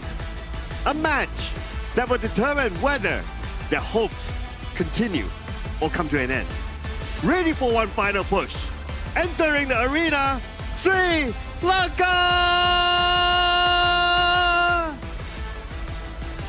Tactical proficiency going up against unscripted potential. This is a classic clash of experience and potentially an upset where the seasoned contender aims to assert control while the underdog rookies hope to pull off something surprising for everyone on the broadcast. Sri Lanka is being 0-2. This is a must-win situation, getting themselves into this. But first, Republic of Korea, you know, Jihoon, Sungbin, Hyunmin, as well as Sunggun, they will be rounding out the team. This is a very familiar team if you happen to be part of the Honor of Kings esports scene, as they are represented, of course, by Nongshim Red Force essentially here. Oh yeah, we have seen them a lot in international tournaments, right? They have a lot of experience, clearly, and they are one of the favorites in the group. So this team is definitely a team to watch on how they play and what kind of aggression are they going to bring onto the gorge itself. So it's going to be really interesting. And to note that it's also my first time being able to cast the games of these two regions. Well, it's something new, right? And yeah, talking about something new, right? When you come to a Asian Games qualifier event, right, it's very different. Compared to carrying your club's reputation, now you're carrying a region's and a country's reputation. Now you're aiming for glory, not only for your team, but as an entire representation from your home country itself. Okay, you're putting even more pressure on the players right now. We're listening in on this. Obviously, there's a lot at stake right here, right? I think I like the fact that you're pointing it out as representing that region, which is going to be super important. I mean, you have to be very honored and humbled to be able to do that. Yep, and the players that will be going up against them will be Sri Lanka, represented by Nasanda, Tarusha, Janif, Anjana, and Amalka. I think they had a pretty decent game yesterday where Tarusha still is the core player coming in for the side of Sri Lanka, where a lot of times we see on the side of Janif, he went for the roamer item start, and then you see Amalka going for jungle item. This is a classic funnel strategy that you want your jungle to have the most resource in being able to be tanky or have high damage due to the item difference from that gold that he actually gains. But we did see some Zilong funnel yesterday. Not a big fan of it, but I hope they can bring the same value in, but on a stronger hyper carry, like something like Marapat's Hansen just now. Yeah, and they were trying things out. That was the biggest piece to Sri Lanka's lineup, right? They were kind of trying to catch people off guard with their Zilong pick. I think they need to bring a little bit more of that, because it really kind of makes the other team think in terms of the draft. Is it enough? Do we have the right counter picks? A lot of different questions that they might have to answer. Yeah, and speaking about the draft, we're going to get into it soon. And looks like for Sri Lanka, they chose the blue side. So they're going to get the first pick after this. And Korea is going to be on the red side. So they get to set the pace. Now, this one I want to ask Sagi, right? So Sagi, what do you think, right? Is it harder to execute team fights, or is it harder to execute pickoffs? Team fight or pickoffs? I think in a 50-50 game, pickoff seems to be harder because you cannot avoid team fights, but you can avoid pickoffs from information and vision control coming in from information. Okay, all right, that's interesting, because I was kind of thinking of like through Holler's point, right? Of like, okay, if you want to try to do the easiest way or the least risky way, right? Of you want to focus on like a draft that is like, okay, want to focus on the pick-off sort of draft, or do you want to focus on a team fight sort of draft? So based on what you said, Sagi, right? Perhaps what Sri Lanka can come in here with their draft here is try to think of like, how can we do a draft that is really, really strong in team fights? Yeah, and I think that, I mean, most teams generally go in with that thought process. They want a team fight, right? So they usually pick like the Zhang Feis, the Lapus, right? Because those are big team fighters.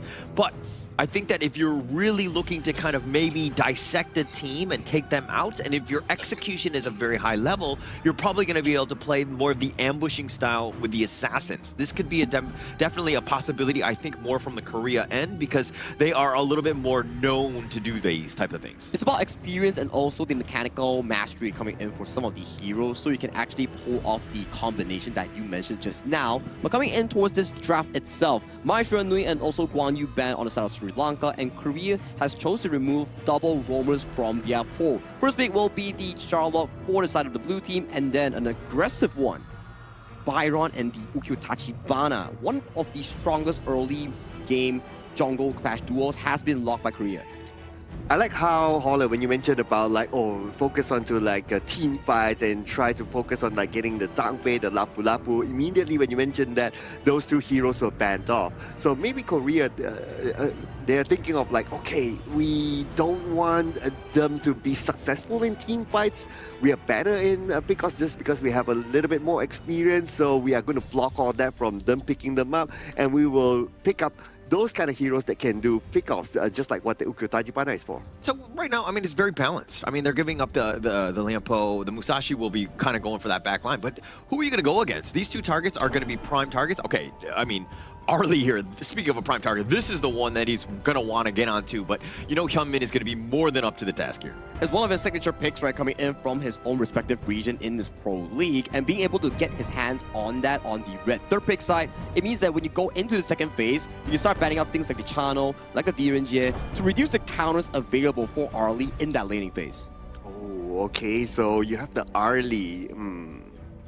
Well, Chano auto ban, that's quite straightforward there. But I do like the 3 picks here by Sri Lanka, though. Like, you have a good engage with the Musashi, and then you also have a good CC as well with the Lampo. Charlotte can also be very mobile to go towards the backline to potentially try to find the Arlie, as the Arlie will be very, very mobile as well. So far, Sri Lanka, they seem to have that plan against them.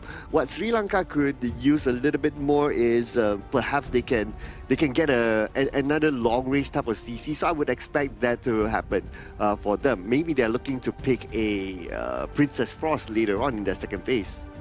Could be a potential, right? Like, we are still looking at some of these potential mid lane pickups here for South Sri Lanka and also the side of Korea. But roamer pool is quite low now for both sides here. We do see a Xiao Xiao being locked in on the side of Korea. Likely will be a Mozi roam here for their last pick, or a Liang if they do want to venture into that route. Coming from Sri Lanka here, they do have a few options. I do think there's something like Garuda, Frost, Lady Zen could be an answer that they are looking for specifically for their final few picks. And going into this one, Korea right now just shoring up all of the team fight, right? You have that Xia Qiao, you have the Byron, all both different ways to kind of set things up so that, again, you're letting Hyunmin really excel on the Arlie. You are also letting Jihoon on the Yukio really just, take one of his own damage-dealing type of heroes. You have a lot of ways to kind of burst. And again, this is why Coach YK is good, is because most of the drafts are, again, putting yourself in a prime position with no weaknesses. Oh, okay, going for a lot more damage, it seems, for Sri Lanka. So looks like they're going to go for the Garuda with the Wings of Judgment and also the Lady Sun. Okay, now this is where I'm looking at Sri Lanka. They need to have a plan to try to protect the Lady Sun as much as possible, right? So the Lampo will play a very big role here. But the only thing is that if Lampo goes in with the Trample Smash, and sometimes you would flash and Trample Smash forward, right? You might be a little bit too far from the Lady Sun. So that will leave the Lady Sun kind of open there. They need somebody secondary to always be there with the Lady Sun somehow. I think it depends on who needs to go in, right? Maybe the Lianpo is like within the vicinity of the Garuda and Lady Sun, making sure that the engage maybe might happen with Musashi and the Charlotte. Then later on, they all move in one straight line, grouped up together. Because, like you mentioned, Sir Cloud, which is a very good point, if you're split up and you're over diving, Lady Sun might not be the best hero in being able to actually follow up in those deep dives, like the Musashi or Lianpo, for example. They have so much control. The deep dive you're talking about with Duel's Death, if it happens, they have multiple ways to kind of counter-initiate. I do like this draft because, again, it's more about what we've seen and we know from Hyunmin. This is Siri. He's very good on an Arlie, and I expect him to bring that to the Asian Games qualifier stage here. Well, let's see if we can still bring it here today. It is a brand new day, brand new game, and anything can happen. And we're going to start off with the stock standard of 3 heroes gathered up in the middle because they want to try to win the mid lane as quickly as possible. At the same time, get a couple of balls at the side, and because of that, Republic of Korea, they managed to get a little bit more advantage. But okay, that's a very early first strike there. Looks like a small invasion happened. I mean, Yunho just completely let him go. I mean, he flashed forward. He got him so low that Songbin was there to help clean up. And Korea doing a great job. This is exactly how they like to play because, Songbin, aka Illusion, he's another guy that really gets going. Once he gets that farm, you're going to see a whole nother level of this team. Oh yeah, I mean, those are kind of heroes as well that can scale really fast, right? Like, you just give like 2 waves, 3 waves, he's ready to engage in fights. So you want to, as an opponent, you want to try to suppress him as much as possible. But because at the very early stage, they already got their first try, they already won their lanes, even in the middle as well. They stole a couple of boards at the side, so it's quite clear that they're in front. Yeah, and it's not 2 minutes in, right? It's 1.5K net worth lead. It starts with that first strike, it starts with that Boer invasion, and now, again, they know when the timers are on, and now Korea are looking to make them pay by looking to just steal this right under their noses. Oh, and where is the jungler there? He's just too far away. He definitely will lose that one. And not only that, he's even suppressed from being able to cut across his bottom side of the jungle. So you can see it's like he's trying to rotate, but he doesn't have a good, comfortable rotation route. Yeah, and Sri Lanka on the other side, they're going to see that, hey, actually our Crimson Golem was stolen away. This is like Christmas Day. You go to your Christmas tree and it's completely empty. Everything is gone. No? Too much? Oh, Is that very personal? I mean, I never had a Christmas tree, so okay. Right, yeah. sorry. But looks like, but the Sanda is having two to handle here at the top, and he's again not having a good time. By the bottom, at least Sri Lanka, they respond, and Tarusha gets Songyeon. Yeah, Songyeon will be going down on this. But I think that, Korea will be okay with that. But a great rotation by Sri Lanka. It's like, hey, if I can't find jungle camps, we got to make something happen. And they found Songyeon in a bad position, and they made him pay. They focused it down and made sure they got him. Oh, but Yunho had the opportunity to go all the way behind. So he had a bit of invasion of his own. I believe that maybe he at least cleared off one camp while he was doing that. Okay. And, I mean, if we're looking at the top lane, Yunho and Nisanda, you're going to give an edge to Yunho only because of the fact that he's got the Byron, right? This is a clash lane monster, somebody that Nisanda needs to be very careful about. And you're kind of seeing a little bit of a swing, at least in favor of Yunho for now. Oh, yeah, absolutely, right. And Yunho, he does have his shields. So even if you want to go in and poke, you have to be aware of, like, if the shields are up.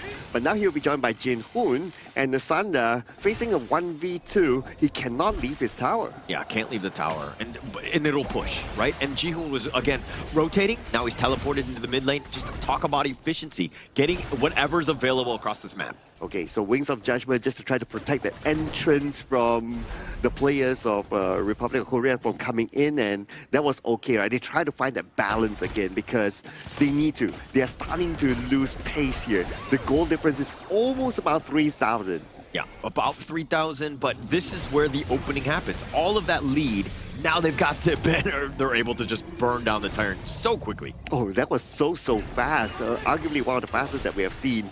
And not like once they took down the Tyrant, they pulled back into their own jungle. No, look at their position. They continue into the jungle, clearing off everything from Sri Lanka. It almost like for Republic of Korea is that, hey, we don't need our own jungle, right? We farm from your jungle instead. Yeah, we basically take everything that's yours, right? And then once we have that, then we can kind of, make a cycle back. But oh, that was a quick one there. Seonggun shows up together with Humin, and they will get another strike at the bottom. Anjana could hardly react to that situation. Could not. I mean, they had two members, and this is also the problem of the Seonggun modes, right? You have that cannon blast, you have that control. Anjana obviously doesn't want, he needs protection himself. He needs to just stay alive, but easier said than done, especially when those cannon blasts, that range is actually quite high. Okay, look at the bottom, right? So they are looking at stealing the buff again. Oh no, they saw him. Tarusha's in trouble.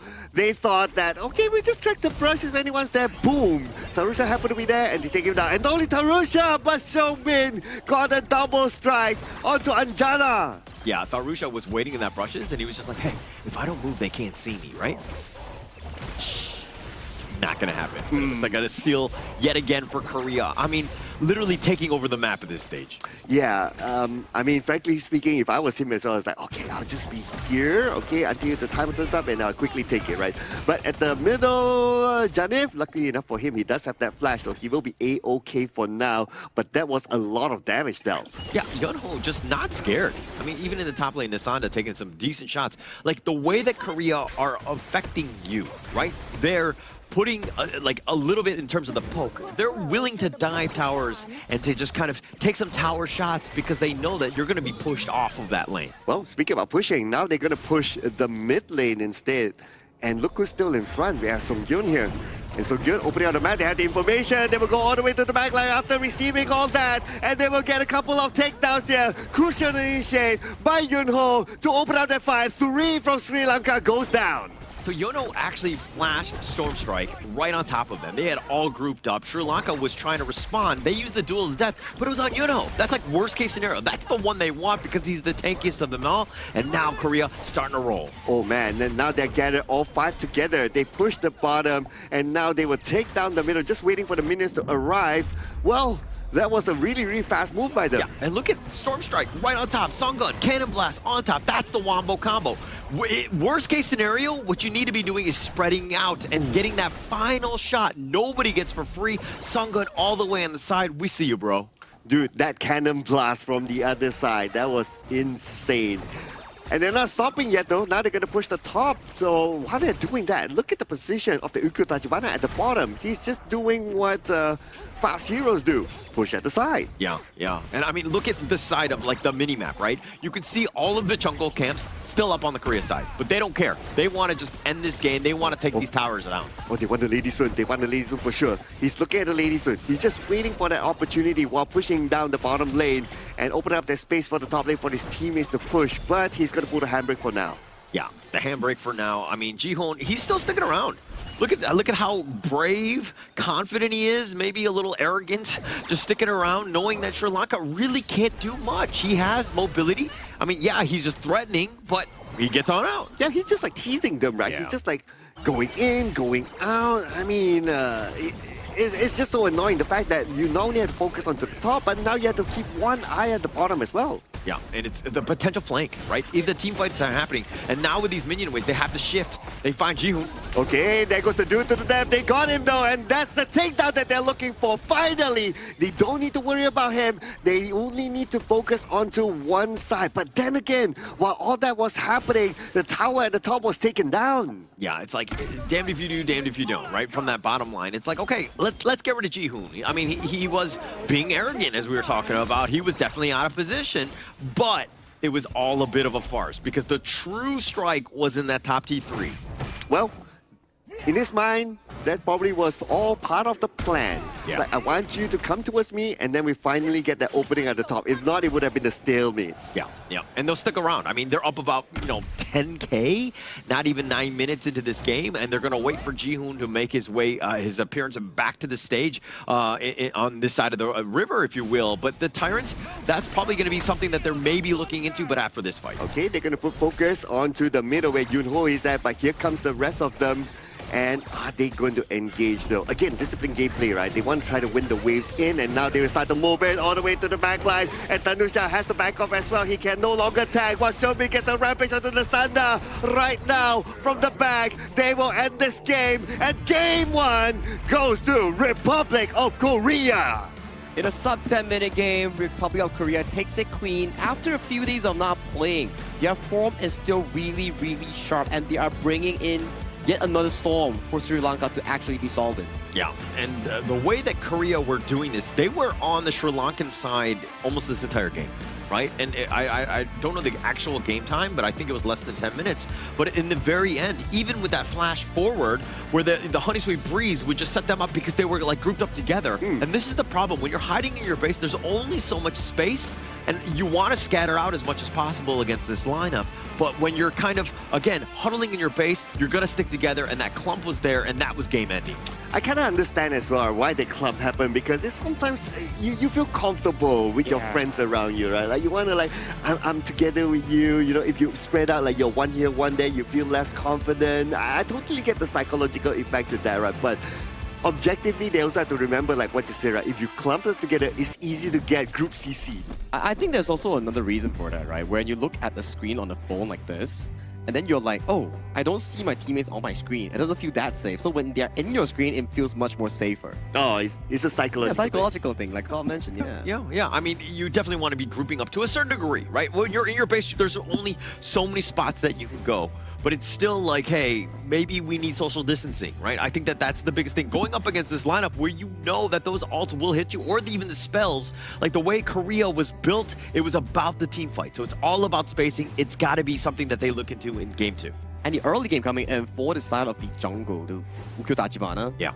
Straight up, level 1, invade, picks up the Azure Golem, takes the takedown on towards the side of Tarusha, and it all went pretty bad ever since that. So coming in for the side of Sri Lanka, maybe don't give away heroes that are too overly strong in the early game, especially things like the Ukutachibana, the Ata, for example, because it's pretty suffocating when you're losing since minute 1.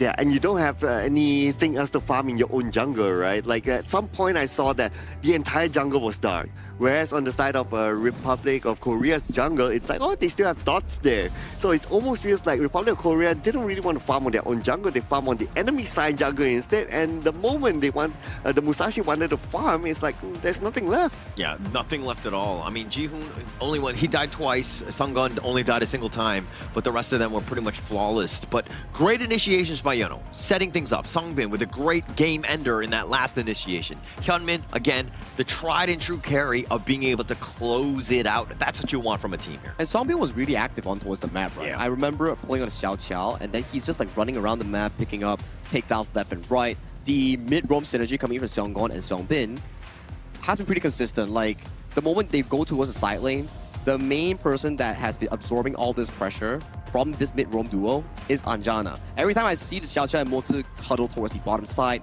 snowballing the lane for the side of Hyunmin, it's pretty difficult for Anjana to actually sustain that lane, coming in from so many of these pokes from Republic of Korea. Yeah, it was just too bad as well for Amaka. I believe the entire game he did not find an opening to use the Tremor Smash, like a really good one, like go in and then everybody can follow up from there. Probably the best like go in and engage was the duel to the death, but that was like towards pretty much the end when they just wanted to finish off the Ukutachibana. Yeah, and duel to death is so great when you're initiating. Everything was reactive. So Tharusha would have to, amidst all of the chaos, find the right target. Songbin and, of course, Hyunmin were your targets. He was not able to do so because the rest of them, Yeonho, Jihoon, Sunggun, from afar, were just taking them down and controlling them and making life incredibly difficult for the Sri Lankan squad. Exactly, right? And you check out this entire lineup coming in for the side of the Republic of Korea draft. It's more so on a few things. They don't really have much on the late game because their priority wants to be able to be looking into those early pickoffs coming in from the mid and roam and the jungle pressure generated by the Clash and jungle synergy, which in our way is like, okay, if we can win the early to make game and snowball to a fruition, why bother have the late game in the first place? I also want to point out the fact that the stats earlier showed that Republic of Korea, everybody has almost similar amount of damage dealt. So that means that everybody contributed in their own way in terms of poking and stuff like that, right? Now, looking at this graph, yep, it was quite clear from the beginning for all of us is that the moment the jungle invasion happens, it's almost like Sri Lanka had no answer to it. It's not like, okay, you invade our jungle at the bottom, for example, and then we invade your jungle at the top. Then you counter invade. Yeah, it makes sense, right? But when we come towards the draft itself, right, they just don't have the winning lanes in allowing Tharusha to go for those counter invades. When he gets caught in his own jungle, you notice for a fact that the mid-roam and Clash lane has immediately rotated over to the side of Jihoon's aid to make sure that they can never react towards this. Look at this. The movement coming in for the side of Seongbin and also Yunho, they're already here, and where was the other side of the Sri Lanka squad? Yeah, and they weren't there in time. I mean, the way that, again, the coordination, it's like, hey, I'll set it up so my buddy Songbin can get the kill because I've lowered them. I've been able to just go in. Look at how they're always taking a numbers advantage when they go in. The setup, the damage, he gets on out. He's not even punished. And this is my favorite play of the game. Yeonho, Flash Storm Strike, setting it up. Yeah, he eats a duel of death, but the rest of the squad are there. They've got the camaraderie and finding that last pickoff as well as taking the mid lane. This was a fully dominant Korea squad. Yeah, and this moment, Jihoon was just like, okay, come get me, guys. I dare you, come get me. And that's what he wanted, right? He wants to pull the attention towards him so that all four of his teammates can push at the top and subsequently open up more space inside the base, and the rest was history. Seongbin's Xiao Qiao has been magnificent coming in towards this game. Those flash follow-ups, those flash engages on the Honey Sweet Breeze, he was finding them markers really, really well with 506 KDA, 27% damage dealt, and only taking less than 10% damage in this game alone when playing so actively in the front line on this middle range mage. Yeah, Sungbin Illusion, one of the best mid laners, I would say, at the Asian Games qualifier. The way he's able to set things up and full control and not dying, right? I mean, taking like less than 10% of the team's damage means that he was never really focused. He was always from afar, throwing out those honey sweet breezes and setting up the rest of the team and also getting a decent number of kills himself. Yeah, and it's because of his setup, right? His other teammates are able to follow up from there. So sometimes when you set up, it's not only about you setting it up, but you need to be aware of, like, are your teammates in the right position to go?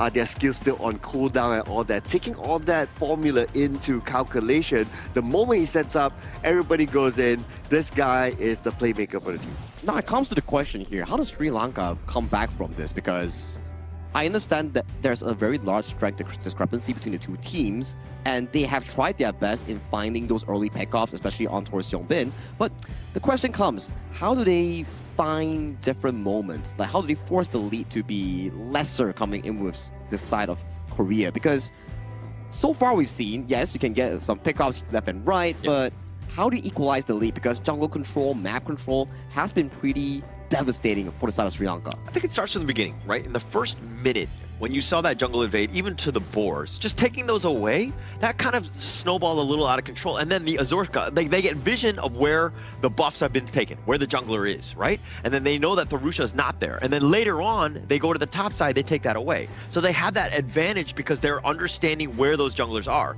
So for them, they need to repel that initial, any sort of scouting.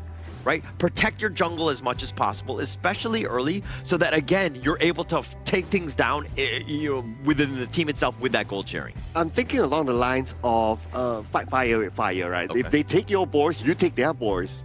Okay. Because the other side, the boards will still open, right? So they have the opportunity to, like, okay, we'll let go of ours to you, fine, we'll go take yours, and you still equalize from there. So maybe something to consider. I think it will come down to how the draft plays out, right? Where if you can go for the counter, that's the best case scenario here. But if you were caught in the middle of doing an Azure goal and you have 5 people in your jungle, 4 people in your jungle in the early game, it's pretty difficult. So maybe coming in for the draft, coming in for the second game, for example, more winning lanes, or a jungle that is stronger in the early game against Ukyu Tachibana, because Ukyu undoubtedly in this entire Asian Games patch has been pretty dominant in the early game. One of the best early game junglers, very aggressive, can go for boards, like Sir Scott mentioned, can go for Azure invades. So maybe when you go in towards the second phase of this series, try to remove it or try to at least match a 50-50 matchup. Yeah, and while I do agree with you, I do think that the draft is important. But I think that if you think about this, even from that boar invasion, it could have been any 3 heroes. Right? Any 3 heroes going in, and I think that you're talking more lane matchup for maybe the next level, the deeper discussion in terms of how they can do a better job laning. But I don't think that it's something that they can do right away, right? The draft is definitely an edge, but I think, again, execution. Protect that jungle as much as possible, especially early. You know what other deeper discussion we need to have? What is it? Is how awesome this place is, right? Yeah, this is the Petaling Jaya Marriott Hotel, ladies and gentlemen, the official venue and hotel partner for the 2026 Asian Games Esports Qualifiers Honor of Kings, where you see the stage being built, the players get to stay here, the lounge is here, the food is here, everything has been amazing. Deep, man, deep. Deep insult. And now, coming in towards this deep of a series, we need to find out how Sri Lanka is able to convert that loss into a better gameplay here. Like what Holler mentioned, right? Yes, pick and bans is one thing, but how you execute that early game draft, like react faster, be more proactive in getting the vision for your jungle here. It's like how Republic of Korea plays. They push out the mid wave, they get the vision immediately. It's like, okay, jungler, the enemy starts here. Do you want to invade or do you want to start normally? So these information should be acquired faster and in a much more efficient way so that Tharusha, the jungler coming from Sri Lanka, gets to react and think faster on his next move. Yeah, and also when your jungle is being invaded, you spot this out. You spot more than one. Do we have the right numbers? We probably need more numbers so that we can truly punish them. I mean, if it's a 3-on-3, maybe you come out a little lucky on this 50-50, but maybe you look to just rotate to the other side. If your red is getting buffed or getting stolen, you should look to take theirs, right? So it's like the counter movements, I feel like they need to kind of, yin and yang, so to speak, in terms of where they are across the map. You know, it's like playground, right? Like if you see like the big kids playing in one part of the playground and you're this small kid, you know, to go find some other small kids and play on the other side of the playground, right? So it's like, okay, if they come and invade your jungle, you go onto the other side, you play onto the other side, because technically, yes, if you draw the map, yeah, we always say that, oh, blue side, red side and all that,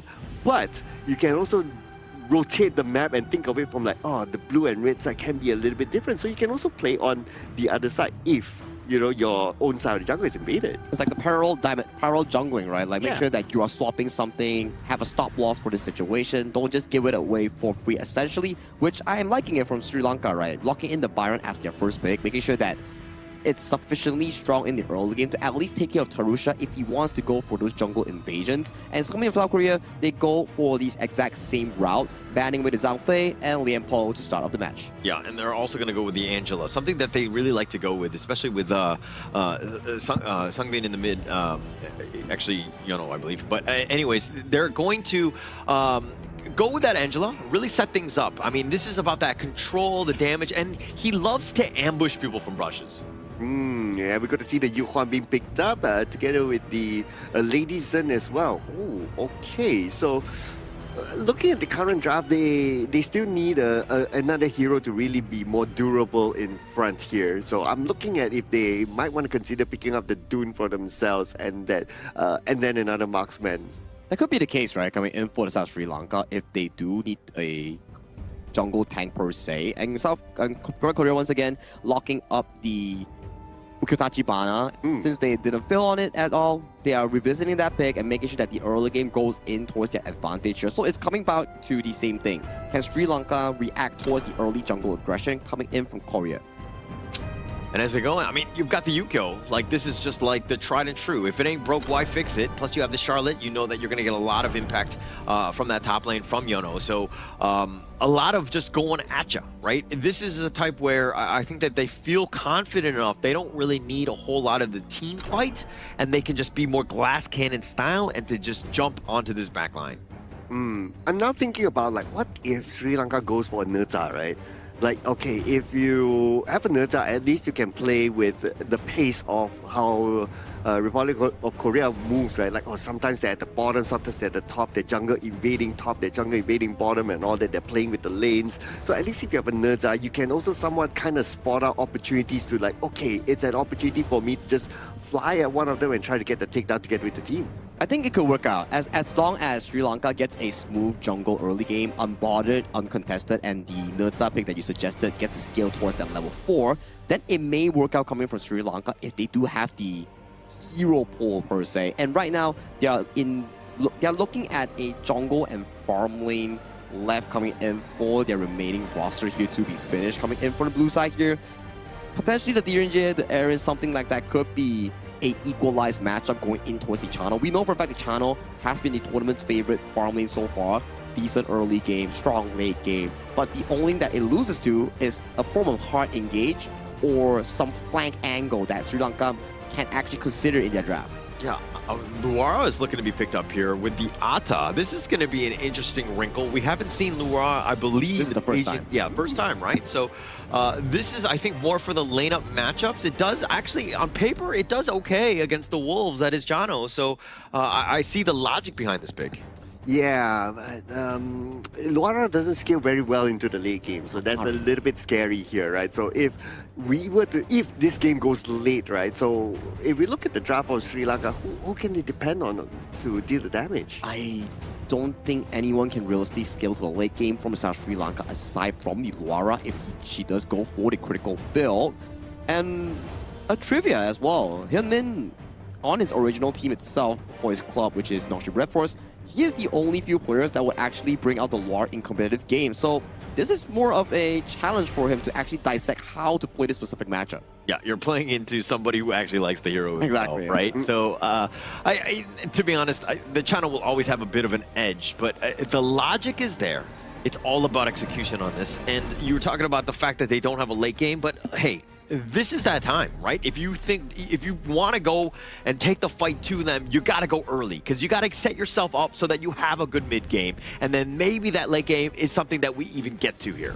All right, let's see where will we get to here in this game. Will it be an early, mid, or late game? Ladies and gentlemen, it's going to be game number 2 between Republic of Korea and Sri Lanka. So based on this draft, I don't know, man. I feel like during the early game, Luara is going to be harassed a lot because Luara is going to be the only key damage dealer for Sri Lanka. Okay, you got to be a believer, okay? I think that's the biggest thing. The other ones, if we're talking about like the picks that they had, the Byron, very strong in the Clash lane, right? Should be fine against the Charlotte, at least early. Then you have the Ata. This is more of a Tharusha special. He loves this hero. Strives on it. Janeth, Lady Zhen, also a lot of control. I mean, you know that the Angela Songbin will be generally pretty static, immobile, and you can make him pay. And same formula again applied by Republic of Korea, right? Jungle invasion at the top, and now they will just harass the Luara at the bottom, just like how we kind of expected, right? And now Anjana is forced to turn back. So by forcing him to turn back, he will lose this wave. Yeah, loses. I don't think he's. I mean, he's going to lose parts of it. He was kind of zoned out as is. Songbin has been a pain as well, especially with those cannon blasts. If you ever want to see how to play a moat's support, this is the way to do it, where you completely zone them out, push them away, and now Omaka has to look to just freeze the lane so that it buys time, at least for those 2 minions, to be picked up by Anjana here. Okay, so looks like Republic of Korea, as compared to the game before this, they are taking this slightly slower. Or maybe they're just waiting for the buff countdown to happen, right? And then they will jungle invade again. But they're going to take the boss at the side. So again, some similar formulas here and there.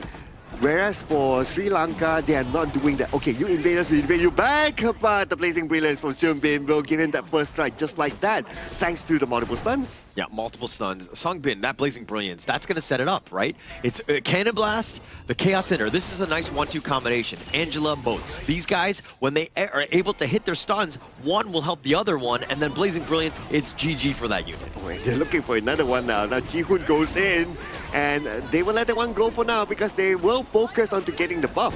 Yeah, not only that, but they also took some of those beasts as well. Korea right now, this is the way you want to play. You want to be aggressive in looking to invade the jungle. This is textbook of just kind of taking over everything. Look at your side of the jungle. All of it, the top side, hasn't even been touched or it's respawning because you've taken everything from Sri Lanka. Yeah, everything is dark right now for Sri Lanka's side. Whereas, again, same formula, right? Oh, again, Blazing Brilliance! That's a brilliant one! With the thick center box, managed to hold them down, and Republic of Korea, just like that, gets 2.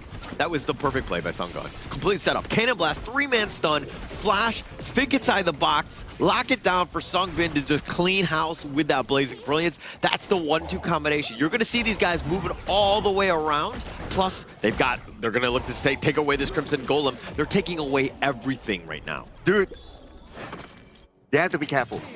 One Cannon Blast, and then the Blazing Brilliance comes in, and it will be really, really quick. And that's why they are playing this very, very close to each other, just like what's going to happen right now. But lucky enough, this time Malka is able to get away to safety. Arjana had to back off as well. He's receiving damage, and he will be okay. But still, Republic of Korea, man, they are still pushing the gas. Yeah. First things first, I'm not your dude, bro.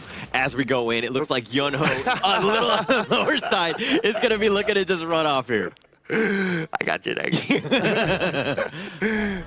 anyway, Tyrant's up, and with this kind of advantage, right? I mean, we're talking about like what, almost a 3-4K advantage. Oh, we're not done yet at the bottom. Malka's really not having a good time at the bottom. They don't get Arjuna, it's fine. They get Malka, that's okay. Without support, the Luara cannot farm at the lane. Can't farm, can't even show face. That's the biggest issue. And Amalka, I mean, the Unending Sorrow had been used, so they knew it was on cooldown. And they're like, okay, let's just continue to wrap around. And Korea, again, just finding angles where, you know, Amalka should probably not even be hiding under the tower. That's how far back they need to be. Bro, this long-range stunts. I got it. These long-range stunts are just so annoying. But, oh, okay, another takedown in the middle. Janif went down. Now, Republic of Korea, they're going to focus onto the middle, and they're going to continue to push. Yeah. I'm not your bro, friend, as we get into this one. Now, it looks like the high ground on this part, where it looks like Korea, again, just complete control in this. Oh, man, look at the damage onto Arjana. He has to back off immediately. Who's going to protect him?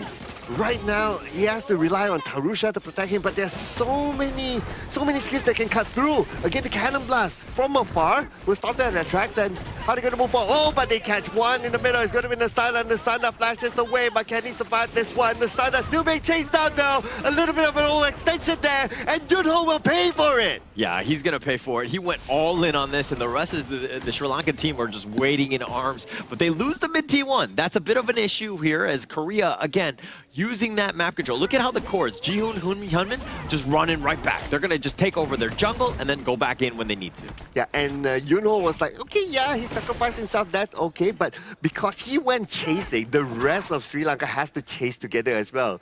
And because of that, the tower was left exposed for Republic of Korea to take down. Yeah, and right now Sri Lanka, they don't feel safe, right? Even in their own jungle. Look at how just like, even on the side, like Songgon is just like, okay, like come at me. Like even though he's largely by himself, but Sri Lanka is just more afraid of the other guys that might be there. I mean, yes, Sungbin is definitely within the vicinity, but they don't know that. Another Cannon Blast there, signaling to the Sanda that, hey, somebody's in our jungle.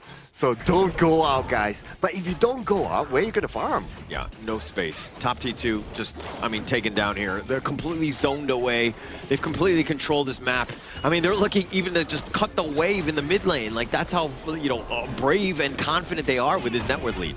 Right. Are they going to open up the bottom lane? That could be a question for Republic of Korea. But anyway, the Blazing Brilliance comes in and Janice receives a lot of damage. Again, he has to back up to heal. Obviously, he cannot tank at all. Cannot tank at all. I mean, completely zoned, back in their base, if you will.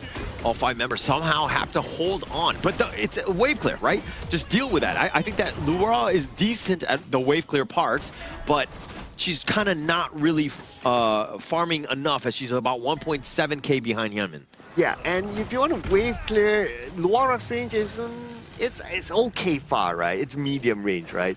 So if you go there and then you put yourself in an awkward position, again, Cannon Blast will come in, Blazing Brilliance will come in, and you're immediately deleted. Yeah, and actually that's the piece, right? Like they have that range, like CC, right? So you get completely controlled. You're gonna just have a really tough time even getting into the team fight. Okay, mid tower now, slightly exposed, but waiting for the minions to come in. Top tower will be taken down by Republic of Korea, and this is their time to go in. No tower means hello, come in right now, and they will go in and they will take down one by one. Hyunmin goes down, but it's okay. They still got 2 from Sri Lanka. Yeah, but they also took the top T3, and they might even get more here. Oh, okay, here comes the response here, but the Blazing Brilliance! Brilliantly done, and that's where they will get a hot streak for themselves. This is the time for Republic of Korea to claim the absolute 2-0 win. Absolutely dominating performance here coming in from the Republic of Korea here. They make it look flawless, seamless. Every single play converted into a larger victory. And I like it. The combination coming in from the Mozi and Angela. 1 Cannon Blast, 1 Chaos Cinder. Poof, someone is gone. And the early game, that was the story here. They just couldn't control how strong of a force that the jungle and the roamer coming in from Korea was just putting so much pressure onto the side lane. Yeah, just way too much. Even in that very end, where you're kind of thinking, oh, we might have some numbers. We're probably going to be able to fight. But Sungbin, actually, he got locked into that ghost ship, and he's like, okay, I'm going to stand my ground right here. Use that Blazing Brilliance. It gives you those shields, and he's able to just power through with the rest of them to just clear them up. So it ended up being a trap, so to speak, for Sri Lanka to go in, and they paid with their lives. Too many long-range setups. Too many. The Chaos Cinder is an option. The Cannon Blast is an option. So either one lands, the other one might follow up, or it would just be follow up with the Blazing Brilliance, and that's it. I mean, we saw that beautiful play coming in from the side of Xionggon in towards the Mozi. He went in, Cannon Blast on towards tree, Spell 1 Flash Ultimate in towards multiple members, and then he got such a large lead for his team to set it up for such a seamless win. Roamers are just able to make plays like that. That was like a team fight, almost game fight winning, like, you know, game deciding, right? Like that was so good right there. Yeah, the only thing about the Cannon Blast is that you sometimes cannot shoot straight, right? You have to find that angle because the minions are there, or maybe something else is there. So you always tend to find that spot. Yep. And he managed to find that for the most part, which is great. If he can't find it, then well, the Chaos Cinder can follow up. So they have good options here. How can you take them down if you cannot even get close because of this, right? I mean, it's a tough choice. for me personally, playing as a farmlane experience, right? When you have a monster on the enemy team and you get hit by one cannon blast, your entire laning phase is technically over. It's because like, bro, now what? Yeah. Yeah, I mean, he's completely zoned away. He couldn't farm, he couldn't lane, he couldn't do anything. And this is also why it seems like the Yuan probably should have been babysitting a little bit more. You're getting a lot of value out of this, her sustains, the heals, and that outrange, that mini stun that you're getting. And not having that shield, you're really like kind of leaving him on a ledge, so to speak. Yeah, and the unfortunate thing is that based on the draft of Sri Lanka, they don't have enough babysitters. Yeah. Right, yeah. They don't have like a Zhang Fei, right, to like babysit, sit at the lane and absorb everything, or give extra shield with the Leaping Savior so that, oh, whatever Cannon Blast comes in, you'll still be fine. They don't have that. Yeah, they just don't really much have that, and they don't have someone like Lian Po, like you mentioned, or Zhang Fei, right, to really block the Cannon Blast for the farm lane. At the very least, if you have a Lian Po, you can utilize your spell kit, the CC immunity, to block some spell, at the very least sustain for quite a bit. When you absorb this pressure, the other side is relieved of stress so that they can play much more freely here. But once again in this game, Ukyu Tachibana, it's invading camps, it's taking away, stealing away all the gold resources coming in from Tarusha's Ata here. So it's been pretty difficult of a game for them to actually pilot through. Yeah, I don't think I've ever seen Jihoon Haku play as much Ukyo as we've seen, right? Like the way that he's playing in multiple consecutive games, definitely not something they're traditionally will do. So this is going to be a new wrinkle because again, for this patch, Ukyo incredibly strong here. One of the best early game junglers, right? Like we were to allude to just now in the pregame. But this is the gold stats, everything item-wise coming in for the previous game. And I gotta say, Seonggon, he's really clean on that Motsu. Oh man, yeah, 009, all 9 assists towards him, and very, very good. I mean, he always passed together with Seongbin, right? They always move together at some point. Even at the early stage, okay, he joins in the middle, but pretty much stock standard, try to win the lane early on, and then they start to rotate. And from then onwards, it almost feels like they're in a relationship. It's like they always want to hold hands together and go anywhere. Okay, but then the honeymoon phase ends, and then is there destruction? Do they break up? What happens in this story? Or do I need to find out next season? Well, if the game was extended, then maybe that's the next season to it. But yeah. Okay. So no, but I do think I like the familiarity between the two. Those two are definitely very hand in hand. They're definitely able to read one another's mind in terms of when they're looking to go, and I think that synergy has just improved. I mean, considering that this team, these guys have been picked up just this year. So from where we started in the beginning of the year, where there were definitely some questions, and now to the point where they're reading each other's minds and able to just stack stuns, they're on definitely a much higher level here. And talking about higher level, right? With Korea bagging this win for themselves, they're currently 2-0 in the standings. And unfortunately for Sri Lanka, they're now 0-3. Now, we know for a fact that 0-3, unless the group starts shaping up into a three-way tie at the bottom, it's pretty difficult to actually qualify from this position from now on. Ooh. Well, I guess all they could do right now is just to try to win the next game and see how things goes, right? So the focus will still be there for them. If there's any hope, then, well, we'll see. Yeah, but you control what you can control, right? And I think that, they play their hearts out here. Korea got the better of them today in 2 games like this, and you're checking out exactly the gold graph. There was really not too many opportunities or jumps where Sri Lanka were able to kind of find their way back into it because the way that Korea, again, just be able to control that map. It's very difficult, right? When you're losing the early game so hard on towards the map, on towards jungle resource. Because we talk about jungle resource, right?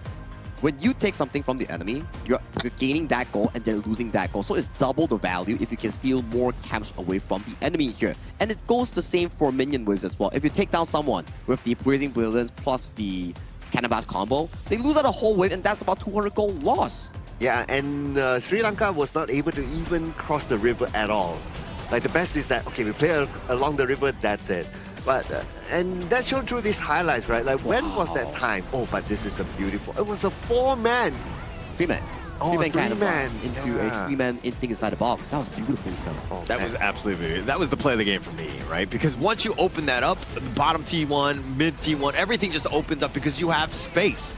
And then this is the play where Nisanda baits it out. Looking to go in. He's like, I got him. And he's like, oh, crap, there are 4 of them. Oh, no.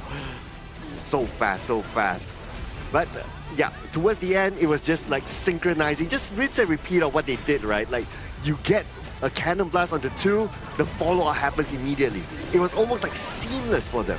And this Blazing Brilliance, right? The shield value was just so critical. You know for the fact that there was no escape anymore, no more flash, backs against a wall of the ghost ship, and then he's just like, okay, let me do it. Let me just drop all the damage there, and there we go. This was an MVP performance coming in from Seonggon. Definitely one of the key highlights of this game. I remember he brought out his signature Quay as well on his debut game for the side of Korea against Singapore. And now coming in towards the series, yet another skill shot reliant hero. He played it super duper well. He's just able to predict the enemy movement and getting so much value. I mean, you were talking about the Quay already. He had a monster game in that one with all the hooks that he had. And then this one with the cannon blast, just so much control. I mean, he was like the perfect, final piece to this lineup to just really set it up and make everything so much easier for the squad. And literally, he was the last pick. Yeah.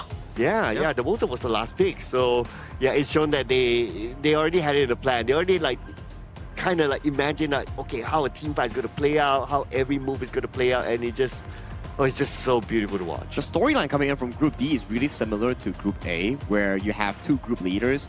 In the form of Group A is Indonesia and also Philippines. Now in Group D, it's starting to shape up with more and more games with Hong Kong, China, and also Republic of Korea, the two group leaders here. So if we were to think about it like that, I think one of the days we'll be having these 4 teams battling it out in their respective groups, which will be absolute bangers to actually decide, in the end, who will be the first place. Because first and second, yes, you make it to the main event, but it's about the pride and value that you get. It's like, I beat you, I'm the real first place. Yeah, and actually just winning out. I mean, who's undefeated versus like the 3-1? Correct. And I think that we're going to find out, I mean, in the final series, that one is going to be coming up. Hong Kong, China, they're going to go up against Singapore, who, in my opinion, haven't had a great time here. I mean, they've only played one game against Republic of Korea, but there were high hopes for the Singapore squad. There are some ex-pros on this team. So are they able to kind of take down Hong Kong, China, who have been rolling in the Asia Games qualifier this far? Yeah, it's almost the situation of something that happened in Group A as well, right? A team went up against Indonesia and Philippines back to back. So it's the same case for Singapore, right? Like they have to face up against Republic of Korea, and then Hong Kong, China is two back to back. But if you think about it, once you get over them, it's like, okay, we can now clearly focus on what's ahead of us, and we can leave that one behind. I think if they perform really well, and not to say, okay, number one, the idea is to win coming in from Singapore. Yep. Number two, if you didn't win, but you perform well, that's still a good confidence boost in piloting yourself through the Group D itself, because Group D itself is pretty difficult. If you can survive and make it to top 3, that's good enough. Worst case scenario, make it towards the last chance stage and try to get your slot for the final 9th team going into the main event through that route instead. Yeah, but it's actually really rough on the coach, right? And the reason why I say that is that you go in and you're just all you're doing is researching Group D teams, right? Finding out their drafts, understanding what their tendencies, all of these things, the good things that you need for your team. And then unfortunately, if you get in 3rd place, now you have to play the 3rd place across all the other teams, so that you have to check out and you got to start getting yourself prepared. And that is the life of a coach. I get that. But you don't want to put yourself and your team in that situation. You got to get top 2. I don't think you ever give up on that strive for that goal. I like that. That means that, you gotta approach every single game just like, okay, this is the game, right? This is the game. Yeah. So who knows? Because of that kind of mindset and mentality of okay, we're gonna come in, this is the game. Maybe the opposing side might take it a little bit relaxed, right? And we might see a surprise. Anything can happen, right? Yeah. Because in these sort of competition, esports world or any MOBA game, you can't decide an outcome just by saying something. Maybe something happened today. Maybe someone is not on the 100% form, and maybe someone on the opposing end is on 200% of their form. Maybe these sort of things that actually happen, whereby we need to see how the game actually unfolds before deciding on an actual result. Of course, there are still discrepancy between teams we can always point fingers at, but I do believe, and I am a believer, that if it's not played yet, you can't 100% say it's going to be like that. Yeah.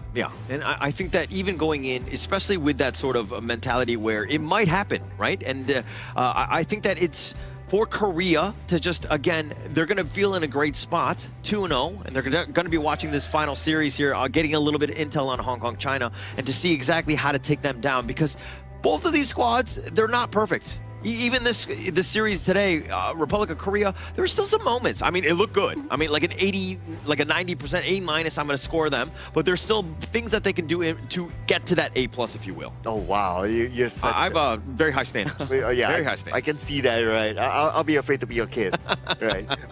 but I do agree. I'm adopting. I'm just saying, if you want, you know, I can, but I'm bringing up standards. That's all I'm saying. Just show me your bank account and we'll think about it. Really? Right. But yeah, I do agree with that. There were moments that they were kind of like, you know, they let go. You know, They like let go. at the bottom. But you know, the interview currently is ready with the Korea representative after their win against Sri Lanka. Mara is ready on the stage, and let's go over to Mara to hear more about the interview.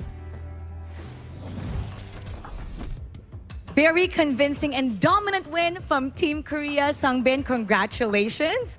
You know, for other teams, when they have an early lead, they keep forcing non-stop fights. But we noticed that with Team Korea, instead of forcing every fight, you controlled the map really well. With the vision, you were invading, stealing the jungle camps, you were denying the farm, and slowly increased the gold lead. So when does Korea decide when to make a fight and when to make the map smaller for their opponents? 많은 팀들이 계속해서 교전을 강요하는 플레이를 하는 반면 한국 팀은 상대 정글 자원을 빼앗고 시야와 맵 장악력을 넓혀가면서 상대의 성장을 제한하고 골드 격차를 조금씩 벌려가는 운영을 보여주고 있습니다. 그래서 그렇다면 팀은 어떤 기준으로 싸움을 걸어야 할 타이밍이 판단을 하나요? 일단 뱀픽적인 단계에서 미리 정하고 들어가는 것도 있고 지금 저희 모든 방향성이 그 정글 쪽에 잡혀 있어서 그게 가장 큰 원인인 것 같습니다. So actually, at the band pick stage, we already design and control all the route that we are going to play. So that's the stage where we prepare, and then also our route is focused on the jungle route. So that's how our strategy goes. We can see the experience of Team Korea. Now, looking at your group, because you seem to be dominating the first two matches so far, which team and region do you think would be the biggest challenge for Team Korea, and how do you plan to go up against them? So 압도적인 그 게임을 보여주셨는데요. 그래서 팀 중에 가장 큰 경쟁자가 어떤 팀인지. 아무래도 이제 저희 마지막 경기인 홍콩이 가장 힘들 거라고 예상되고 그 이유는 사실 홍콩이 가장 이 게임을 오래 했을 것 같아서 그게 이유인 것 같습니다. So our last game with Hong Kong is our strongest opponent, and then the reason is because they played this game for a very long time. So yeah, that's the reason. And we're really excited to see that. But tomorrow, you're going to be going up against Team Syria. So let's invite the people from Republic of Korea to support you and also send a message to all your supporters. 우리 한국 지금 응원하고 있는 팬분들께 말씀 한마디. 오늘처럼 그냥 빨리 끝낼 거니까 그냥 가볍게 오셔서 구경만 하다 가시면 좋을 것 같습니다. So we will finish the game tomorrow very fast and quick. So please also come to support us and watch the game. Finishing the game very fast and very quick. That is their prediction. Now let's see what the casters have to say. Casters, lead the gorge. Thank you, Seongbin and Mara, for the interview there. You can definitely know that their final goal is also to meet up against Hong Kong, China in their fateful battle. They know for a fact Hong Kong, China has so much experience as a team together, just like how Republic of Korea. Their team is really similar in playstyle and also in terms of experience-wise. So their battle is going to be legendary. Yeah, and battle for the top, if you will. And I mean, things are looking like both of them are going to be towards that 3-0, and that's going to be the final showdown, if you will. And you're kind of thinking, does it really matter? Of course it matters, right? I think in terms of reputation, respect, and all of that, being the top dog is where you want to be, and you always want to take it to them, no matter who you're playing against. Of course, the flex matters. Yeah, of course. The flex matters. And obviously, if you are number one, number two, objectively, it doesn't matter because you both qualify onto the main event, but it's a matter of who qualifies to the main event with a red carpet, right? It's like it's like there's a saying, right? if you're a 100 mark student and a 99 mark student, the 99 mark students had an error, but the 100 mark student, it's because the max mark is only 100 marks. That's not his limit there.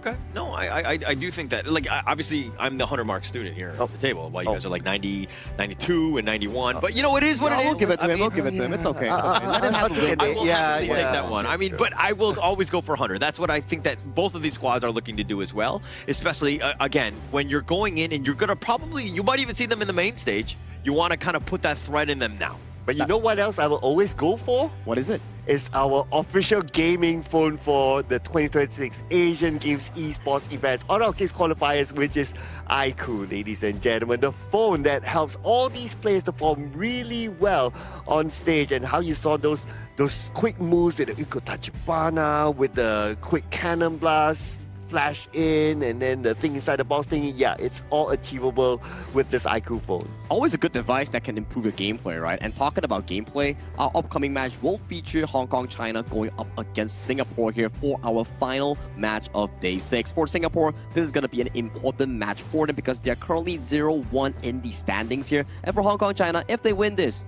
they're soft guaranteed as well for their spot into the main event. Yeah, I was definitely getting the cart ahead of the horse. You know what I mean? In the sense of like, oh yeah, Hong Kong and Republic of Korea are going to meet. But like, wait, hold up, yeah. Hold up. Singapore is still a very strong team. They have a lot of potential here. But are they able to bounce back? I think that I was a little worried when I first saw them from the Republic of Korea game. And hopefully they'll be able to level up and really take it to Hong Kong, China here. I mean, they fall arguably one of the best in the group, right? Yep. So at least that's an experience for them, so they know that, okay, this is going to be the standard here. This is going to be how this tournament is being played, how the stage feels, how we should prepare ourselves mentally and all that. So I guess the next game would be a good run for them.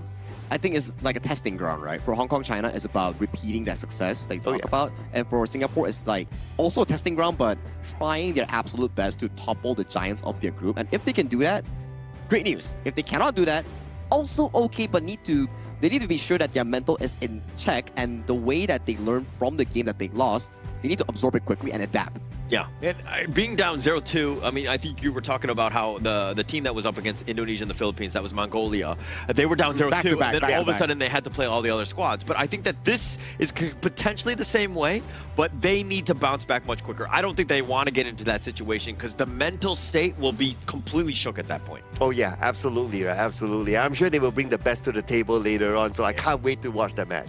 Well, you gotta wait for just a little bit more because we need to go for a short break before we come back for our final series of the day featuring Hong Kong, China going up against Singapore for more action in Group B. So see you guys later on.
Who will be the next to shine on the Asian Games stage? Contestants fight for the honor of their regions while we cheer them on from the stands.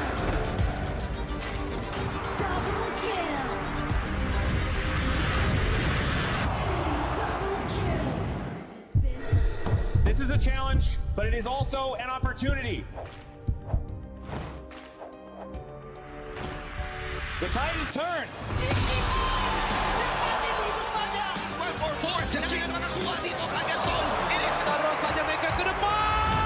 Fastest in front. They're going to use it. Golden Titles.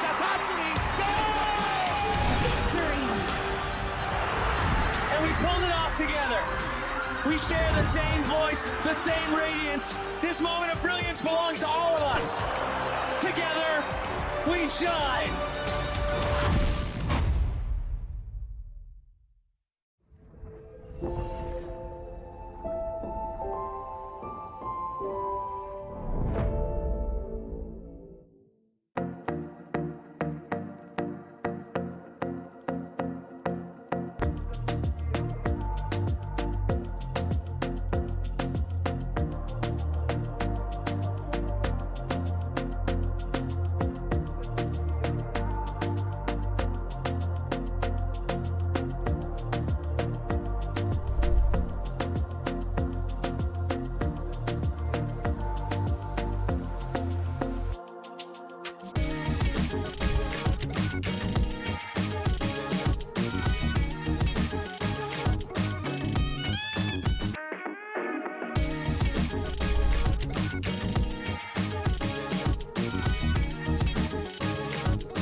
Welcome to the 2026 Asian Games Esports Qualifiers, Honor of Kings.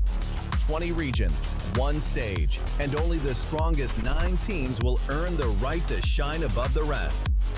Taking place in Malaysia, June 13th to 21st, 2026. Coming to Malaysia, this is the battleground where teams fight for the right to qualify for the Asian Games. 20 teams enter, but only 9 teams will move on. Apart from the 20 regions, there are 3 regions that have direct qualification.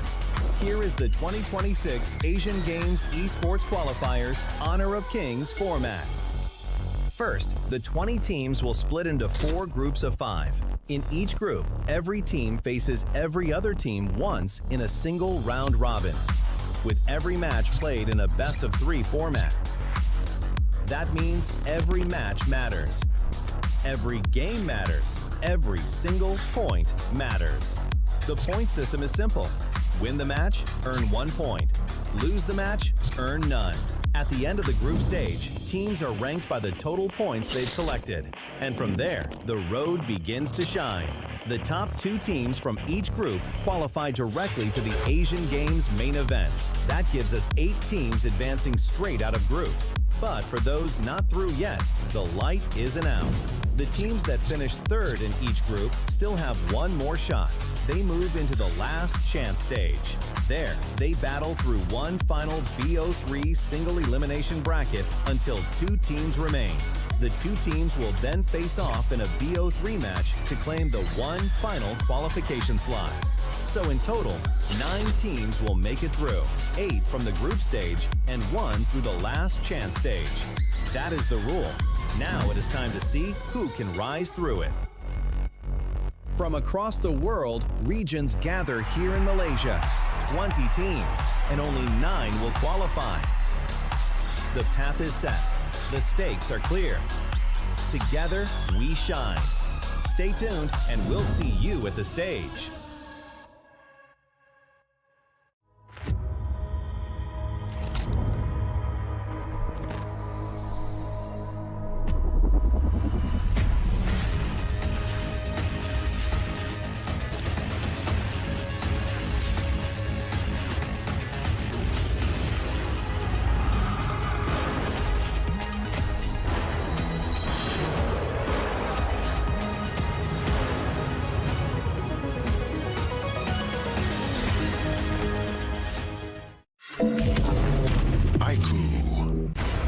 Ultimate not ready yet.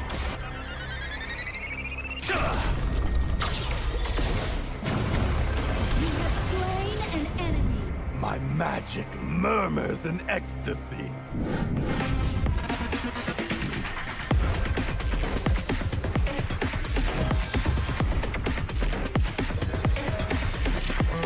Amazing! There is no escape for you. Killing spree. Double kill. Triple kill. Spectacular! Kill.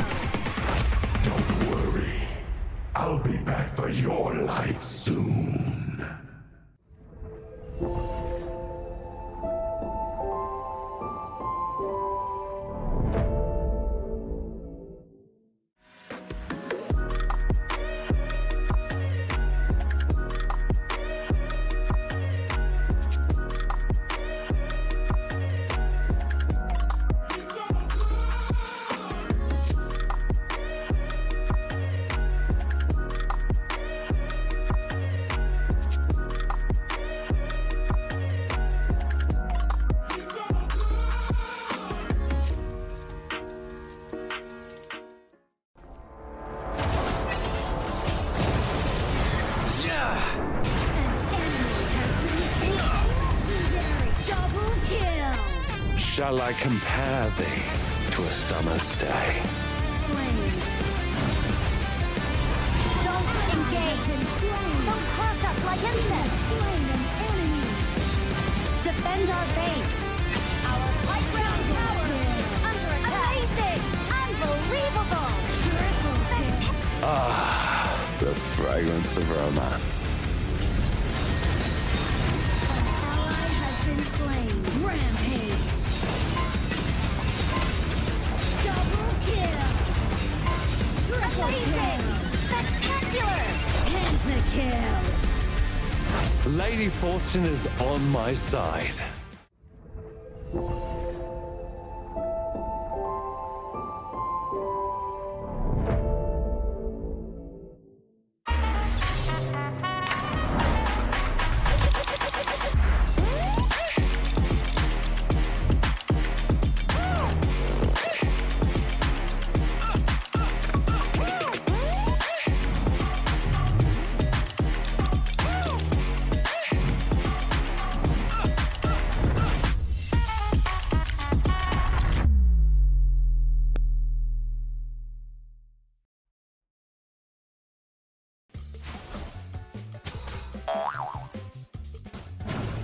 They tried.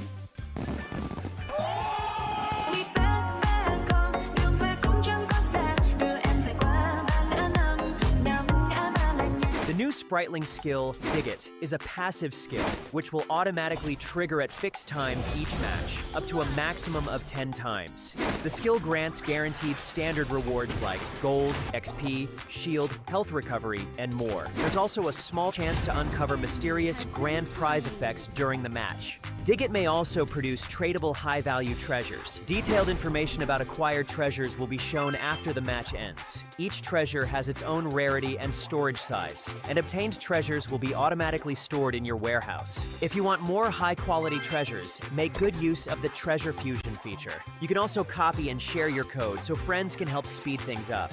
Treasures in your warehouse can be sold for event currency, which can be used to redeem skins, items, and other rewards on the event page. You'll even have a chance to win physical prizes like smartphones and cash. You can also spend event currency to bid on high-value rewards. The auction uses a hidden bidding system, where you can submit 2 bids for the same reward. The highest bidder wins, giving you even more ways to obtain rewards.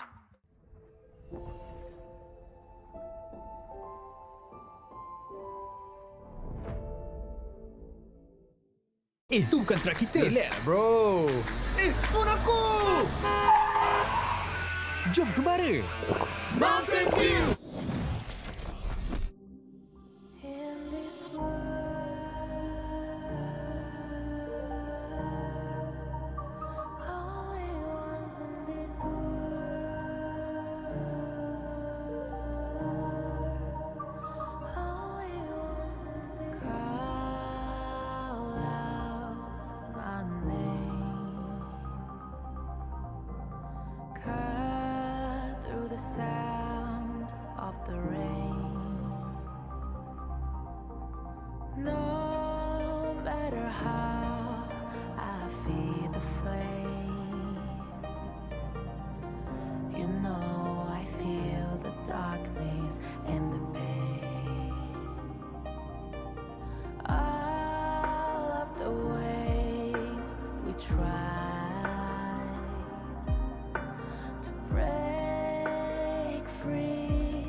it's alright. I'm on fire, I'm alive, cause now I fly so high, so high. Light up the skyline, let's do it this time, like it's a whole new colorful world.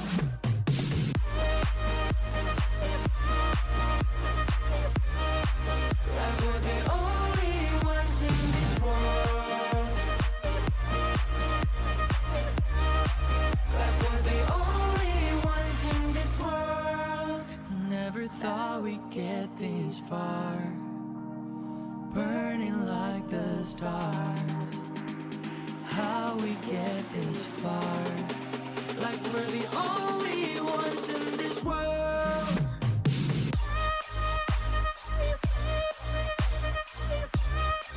Like we're the only ones in this world. Like we're the only ones in this world.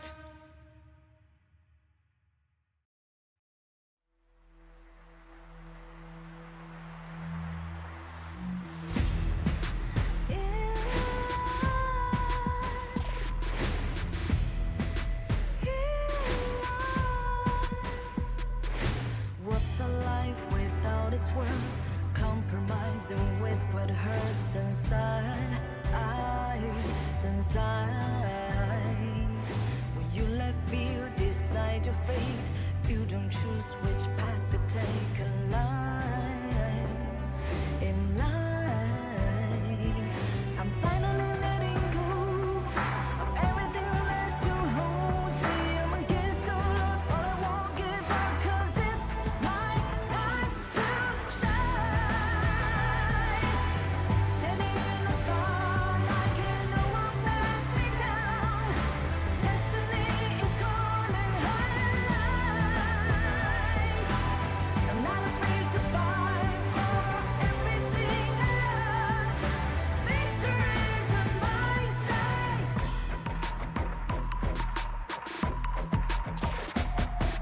The more we lose, the more we gain. The more that nothing stays the same. In time, in time.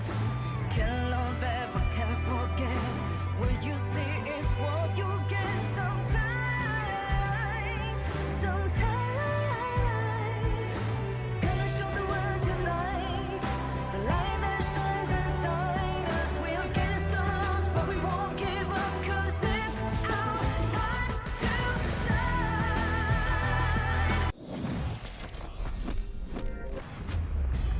We are back once again for the 2026 Asian Games Esports Qualifiers for Honor of Kings. This is day 6 and we are on track for our final series of the day, featuring Singapore going up against Group D giants Hong Kong, China. My name is Sagi here, coming in for this live broadcast. We have once again Holler and Sir Cloud back on the English broadcast. Yeah, and I'm actually just fired up for this last series, right? I think Hong Kong, China, and Singapore, they were going in as a bit of one of the favorites, or one of the teams to look into, definitely in Group D. And then now to see them, how does Singapore respond? I mean, they lost 0-1 to Korea, but Hong Kong, China on the other side, they've done well. They're 2-0 at this point. Yeah, in Hong Kong, China, they have a peculiar play style, right? They like to take things slow. They like to slow down the pace. They like to eat up the space and then end the game from there. So that was, at least from what we saw from one of the games, right? But we don't know what kind of play style they're going to bring today. It's like, to your point, they like to take it slow is because that they want to reduce any form of risk possible and then slowly choke out their opponents and then slowly get the win after the shadow objective 10 minutes, then push for that victory here. It's slow and methodical. Some may say it's like less on the kills, but it's more on how they execute the rotations, the invades, the zoning coming in for certain objectives. Yeah, but what is the strategy that you like to do? Are you slow and steady, or the approach, are you like really fast and aggressive? Like, what style are you, Cloud? Oh, I like to just do it fast, right? I like to end the game fast because I don't want to drag it to the late game. Okay. All right? I don't want to have any risk because you know that, yeah, we all have these kind of games where we're like, okay, we're dominating our ranked game, we're going in, okay, we can close out the game, boom, last minute come back. I think there's a very good representation of this in the visual way that I can give you.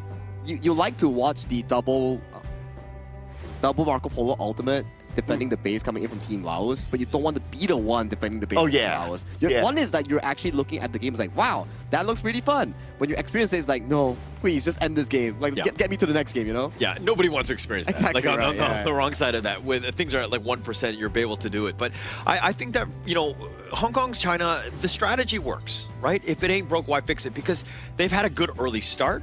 If it's not as good, then they need to change it up. That's when you need to see the pivot and then being a little bit more aggressive like you want. Yeah. So be objective. You know, if you can end the game as quickly as possible, why not, right? Because the longer you drag the game, your opponent is also kind of farming and catching up to the levels and all that, and they can potentially fight back. And I know a game mode that actually doesn't go that far into the late game. You can try out the new Super Flow Brawl mode coming in with new talents and random events, more ways to play, and it's all awaiting for you to discover it. So if you are a bit tired in rank, you're experiencing a lose streak, try to vent out some of your frustration in Super Flow Brawl. Yeah, I'm actually just, you know, everything I want to do, every time I'm like I feel toxic or I feel bad, that's kind of where I go, because that's like my comfort place, right?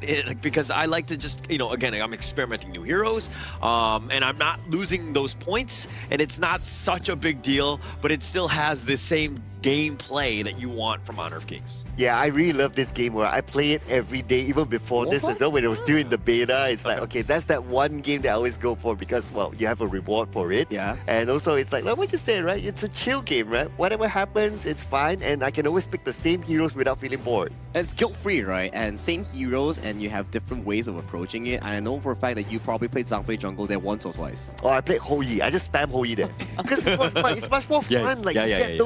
You get those talents, right? It's a lot more fun. Yeah, that's definitely going to be really fun that we can check out after this broadcast itself. But for this current matchup here coming in against Hong Kong, China, against their opponents, Singapore, we will definitely need to invite them into the arena to meet head-to-head for this Group D showdown. So let's invite them to the stage.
They know exactly what is needed to secure their place at the main event.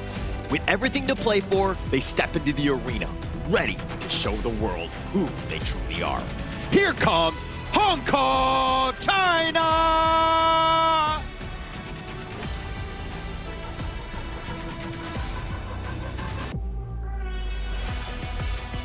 A setback behind them, but their focus remains forward.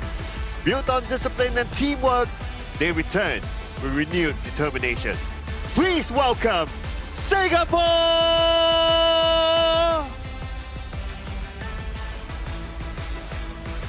Hong Kong, China currently undefeated in Group D, but on the opposing end, Singapore desperately looking for their first win to stand tall in their respective group. And now, this is the moment for them to find their footing. Will it be Hong Kong, China qualifying directly to the main event, or will Singapore retaliate and find that footing?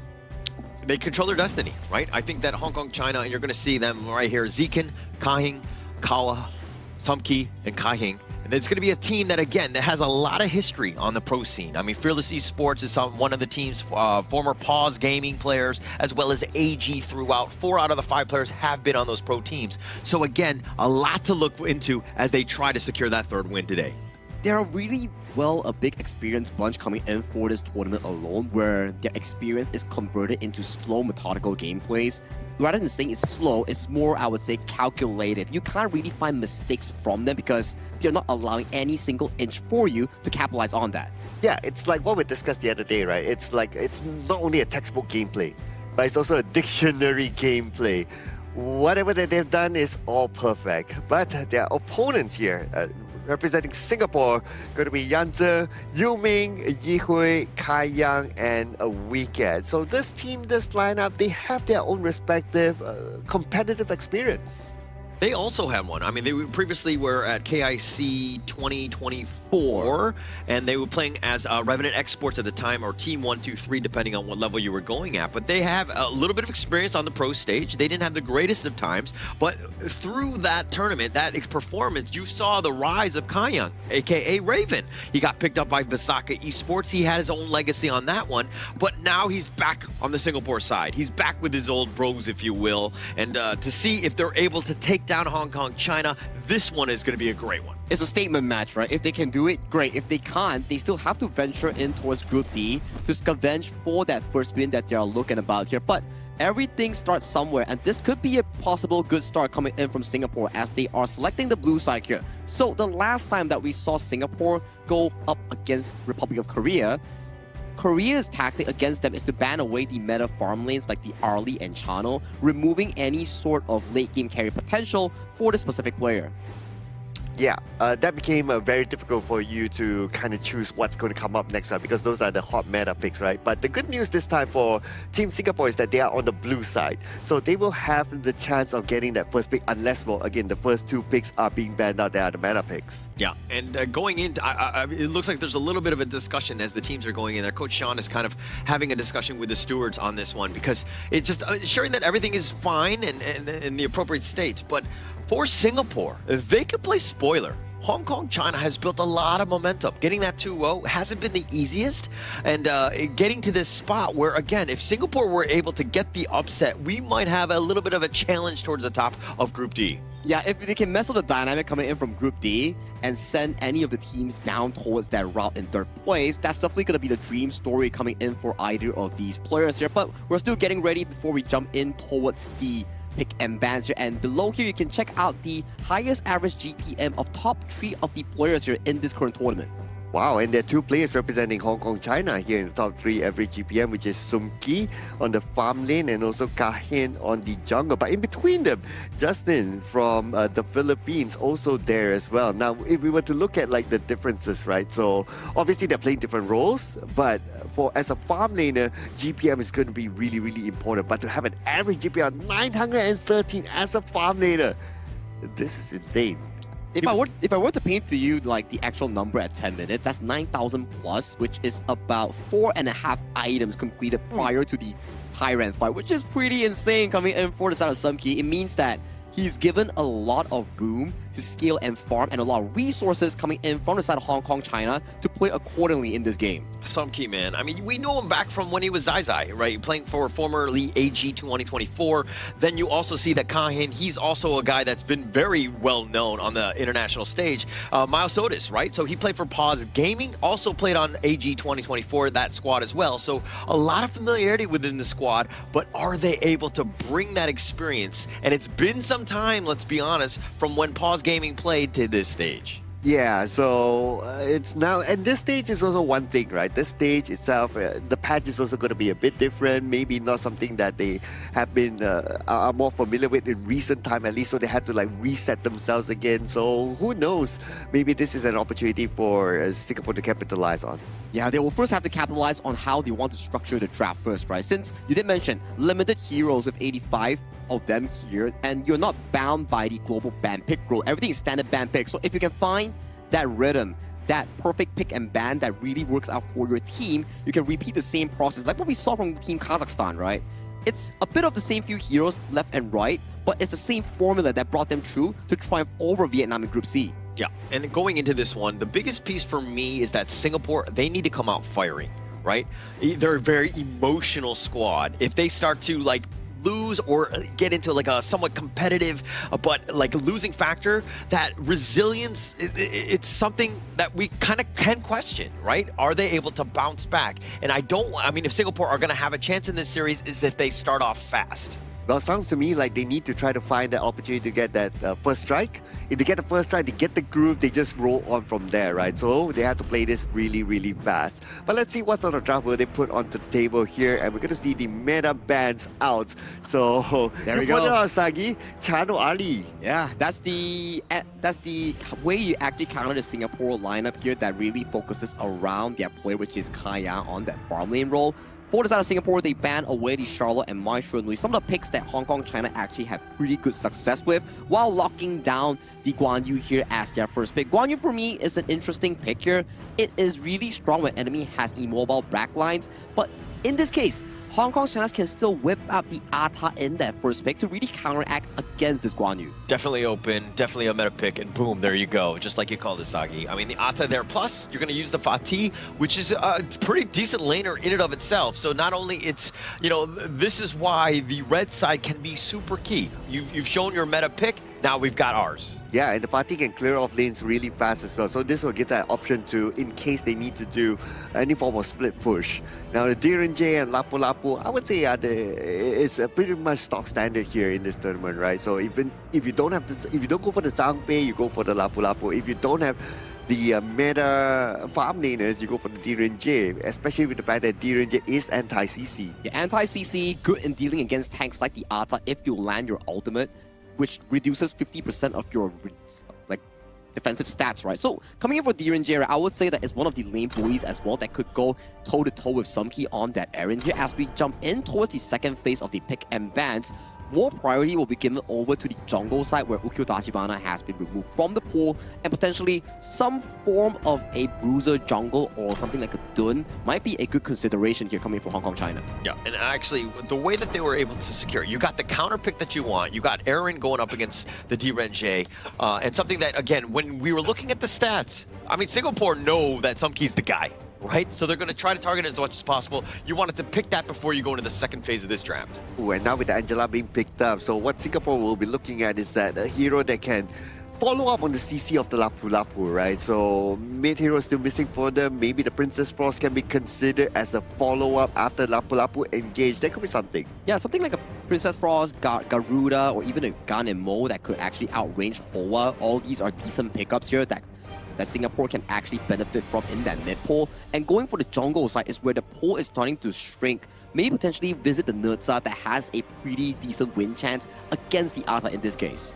So it has that potential. I mean, the Ghost Ship could completely lock it down, but it looks like they're going to go with the Zia and the Neza, as you rightly called out. It seems like they just want to go fast and furious, get on top of that Angela and Aaron as much as possible. Yeah, and they should, right? Like what we discussed earlier on is that, okay, they have to play this game aggressively fast, try to get the first try. They get the first try, they get the momentum, and they ride on that towards the later stages of the game. Because from what we have learned from Hong Kong China's playstyle is that they like to take this slow and they follow textbook gameplay. So that could be something to exploit.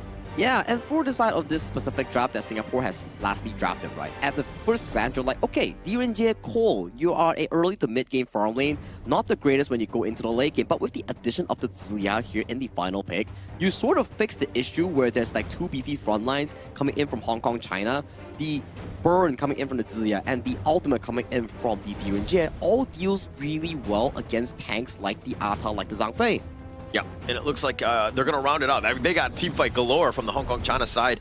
The other ones, is this Neza going to be enough to really get to the backline to make that sort of impact? Because once you jump in, the rest of Hong Kong China are going to be jumping on top of you as well. So that Skyfall needs to be immaculate in terms of its own backup as well. Yeah, it's going to be quite a challenge to get to the backline, right? Now that I think about it, because you have like 3 protectors at least from Hong Kong, China that can protect the Erin. So it's not going to be the easiest of tasks. But if Hong Kong, China in a team fight, they happen to tunnel vision, it could be an opportunity for Team Singapore to capitalize. Yep, and as we go into this one, looking at this draft, do you give any of the teams an edge, Clown? Ooh. Just based on the draft, right? Yeah, just on the draft. In a vacuum, don't even look at players. Okay, if it's just based on the draft, I kind of like Hong Kong China's draft a little bit more just because of the amount of protection they can have. They can give towards Erin. Because Erin is like, okay, as long as you can open up space, free hits, Erin's all good. Is it because they have a Zhangfei on the side? I mean, you could say that too. Yeah, I'm a bit biased towards the Zhangfei, not gonna lie. Okay. Yeah, but I mean, for me, I'm always questioning the Gia pick, right? Because I always feel like teams understand what it wants to do. It wants to wave clear. It's going to give you that level up.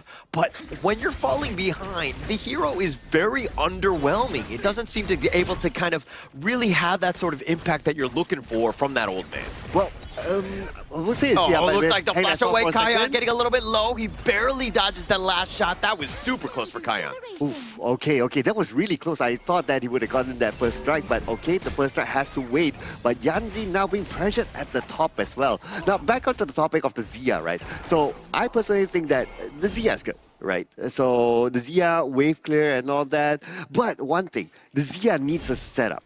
For the universal law to truly to land beautifully, right? So he might be looking for like, okay, Yanzi, you have to set up first before I can come in with the universal law. That's the best. Yeah, that would be best case scenario, right? If he's able to kind of get that true impact. But UA, a lot of eyes on this guy in terms of just being able to set that up because Kaiyan will be focused. Yuming, again, he'll be constantly farming, taking the gold share, and once he gets going, he'll start to do a little bit of work himself. But UA, in terms of the universal law, if he's able to get on top to really just soften up the Hong Kong China squad. Yeah, and okay, besides Yanzi, we can do it too. Instantly used, finding some key though, but the Blazing Brilliance, he's actually trying to dodge this one. He might have gone a little too deep, and now with that universal law, does a little bit of work. Hong Kong, China, both sides actually are limping away. Hey, what I'm liking about the current game, right, is that both sides, they are getting 50-50. Yeah. So Hong Kong, China, yes, they try to invade, they try to poke and all that, and we see a couple of times that they almost got a few strikes.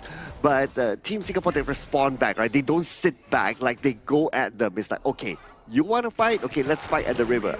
We come together, I send the universal law, and they push back the Hong Kong, China players. Yeah, but Hong Kong, China still have a bit of an edge, right? It's about 200, 300 gold. It's actually gotten a little bit smaller. Singapore using that gold sharing to their advantage. But Yuming, I like the fact that you put the Skyfall on early. Right? This is like, hey, you got to respect me. I'm flying in. I might be there at a moment's notice. You got to consider where I'm at any time in this game. Okay, so we're going to go to the quote-unquote tiebreakers soon. The moment the tyrant arrives. And both sides, I believe, is going to contest it. And it will be interesting to see who wins this because both teams still quite neck and neck in terms of goal. Not too far different, and in terms of level, pretty similar as well. Yeah, very similar here, but a little bit of a stun on Kaiyan. He dashes away, gets to safety, but that was really smart by Hong Kong China. They teleported to the mid lane, they took the mid lane, and they took those boars, right? It's all about the little things, and now the Skyfall, they find Sumki. Does he have enough to get away? He gets under the tower, and they have a bit of a stun, and Sumki's solo, and Yuming gets first strike. And this is what we were talking about. Team Singapore, they need to get the first strike, and they can ride on their momentum forward, and they were fortunate to get some key. Yeah, and actually they find him. The ghost ship is going to be landed as well. This is the perfect opportunity for Singapore to take this tyrant. It looks like Yanzi was potentially going for that flank, and Hong Kong, China have to respect it because they don't have the numbers as well. And Team Singapore, they get the tyrant for themselves. So this is the momentum that we talked about, right? Okay, you get some key, get the first strike, and then you get the next objective, which is the tyrant. And when they got Sumki earlier on, Sumki did not have his splash. So it was an easy takedown for them, which is great, right? They saw that opportunity, they took it. Yeah, and taking that one. And I think that Singapore, look, when they're going in, you always want a priority list. Who needs to die first? Hawa's probably high on that list, but Sumki is at the top. You got to focus him down. And Yuming, you know he's going to be skyfalling. Anytime he sees him, he's going to go right for that back line. Oh, Wakahing.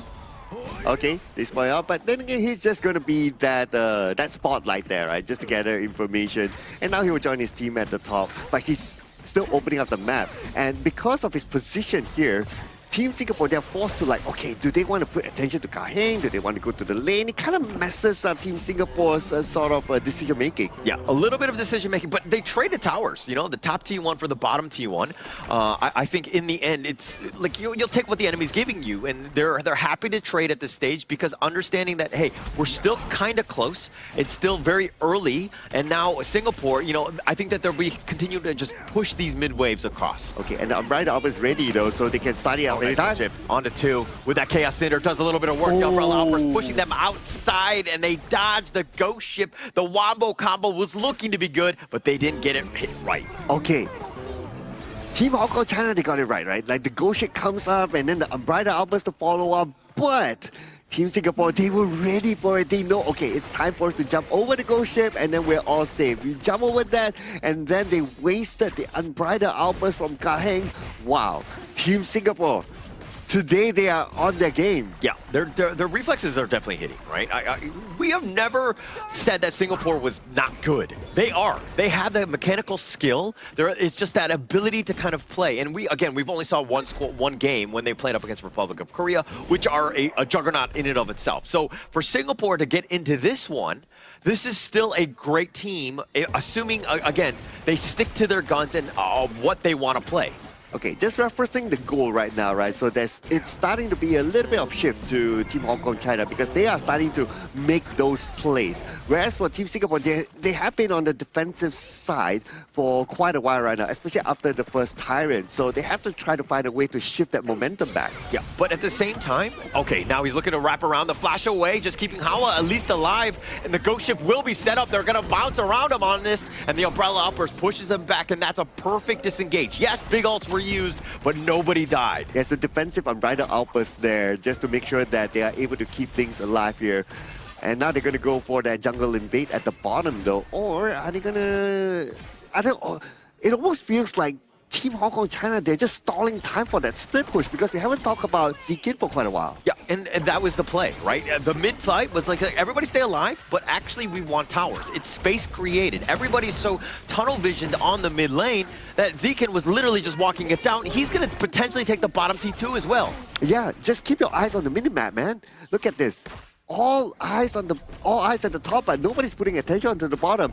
Okay, yes, Team Singapore, they trade off by one tower at the top, but look at the second tower at the bottom. It's almost gone. Yeah, it took a lot of damage, and that's structural. And Zikin is just happy with glee because he's just going to walk away and be like, okay, now you're going to look to defend. It's already less than half, and anytime you go up to the top side again, I'm just going to take that one down. But one thing that Singapore are doing well is that they're securing their jungle, right? How many series have we seen today where the losing team just like completely gives up on their own jungle? Yeah, absolutely right. Absolutely right on that. And also they respond quickly to whatever that's happening at the bottom too.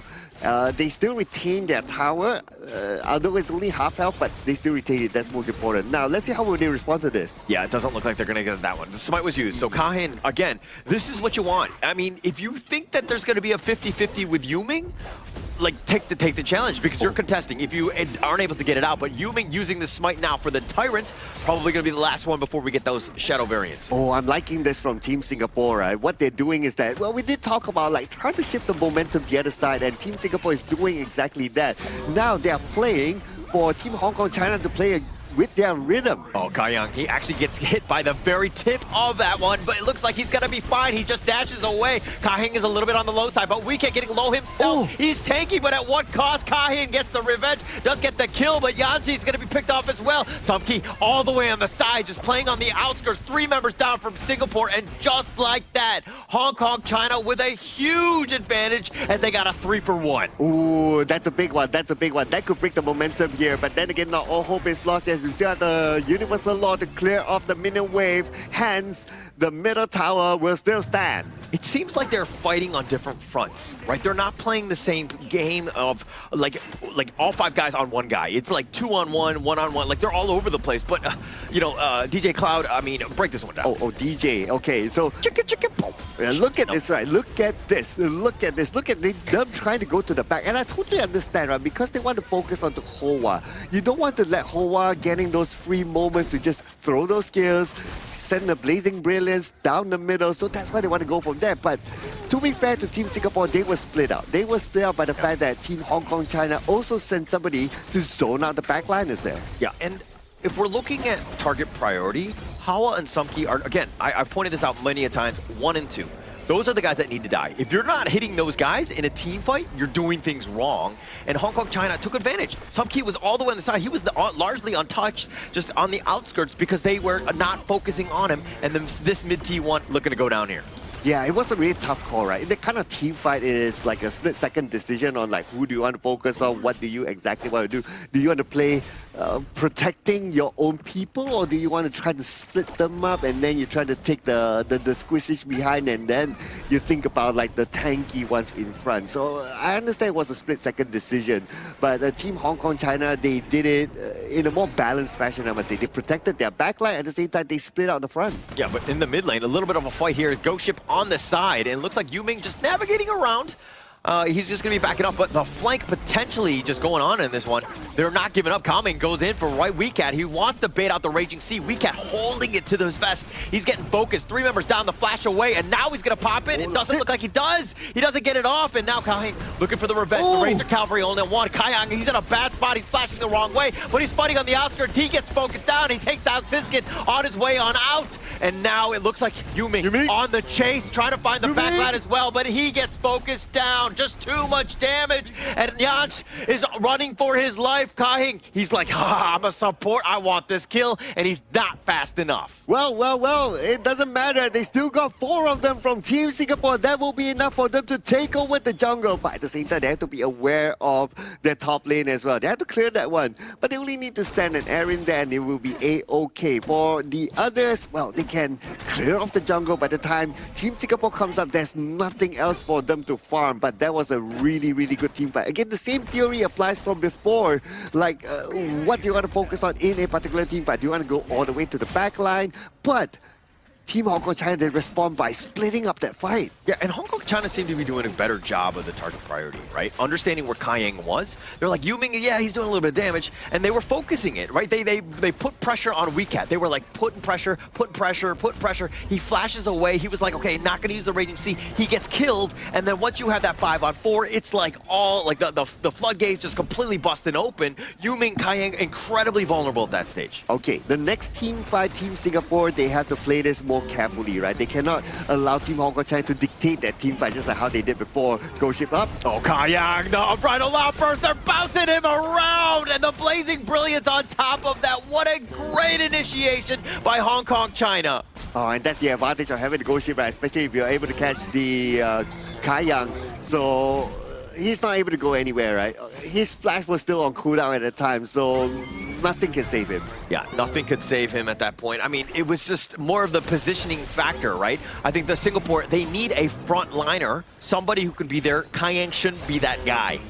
Yep, it should be like, a WeCat, for example, right? So the positioning has to be a little bit more detailed there. Now, WeCat is opening up the left side, while on the right side, Yanzi is trying to clear off the waves. That's the best they could do right now. Clear off everything, and Team Hong Kong China, based on their playstyle from what we've seen before, they will back off on this and focus back onto the objective, and that's what they're doing right now by heading towards the Tyrants. Yeah, not the sexiest of moves, let's be honest, right? Hong Kong China, the way this is the slow and steady race, they're the turtle, if you will. They're just willing to be like, hey, we know we have a huge lead. As long as we just, take baby steps towards our goal, we will eventually take you down. They're going to take the Tyrant here for free.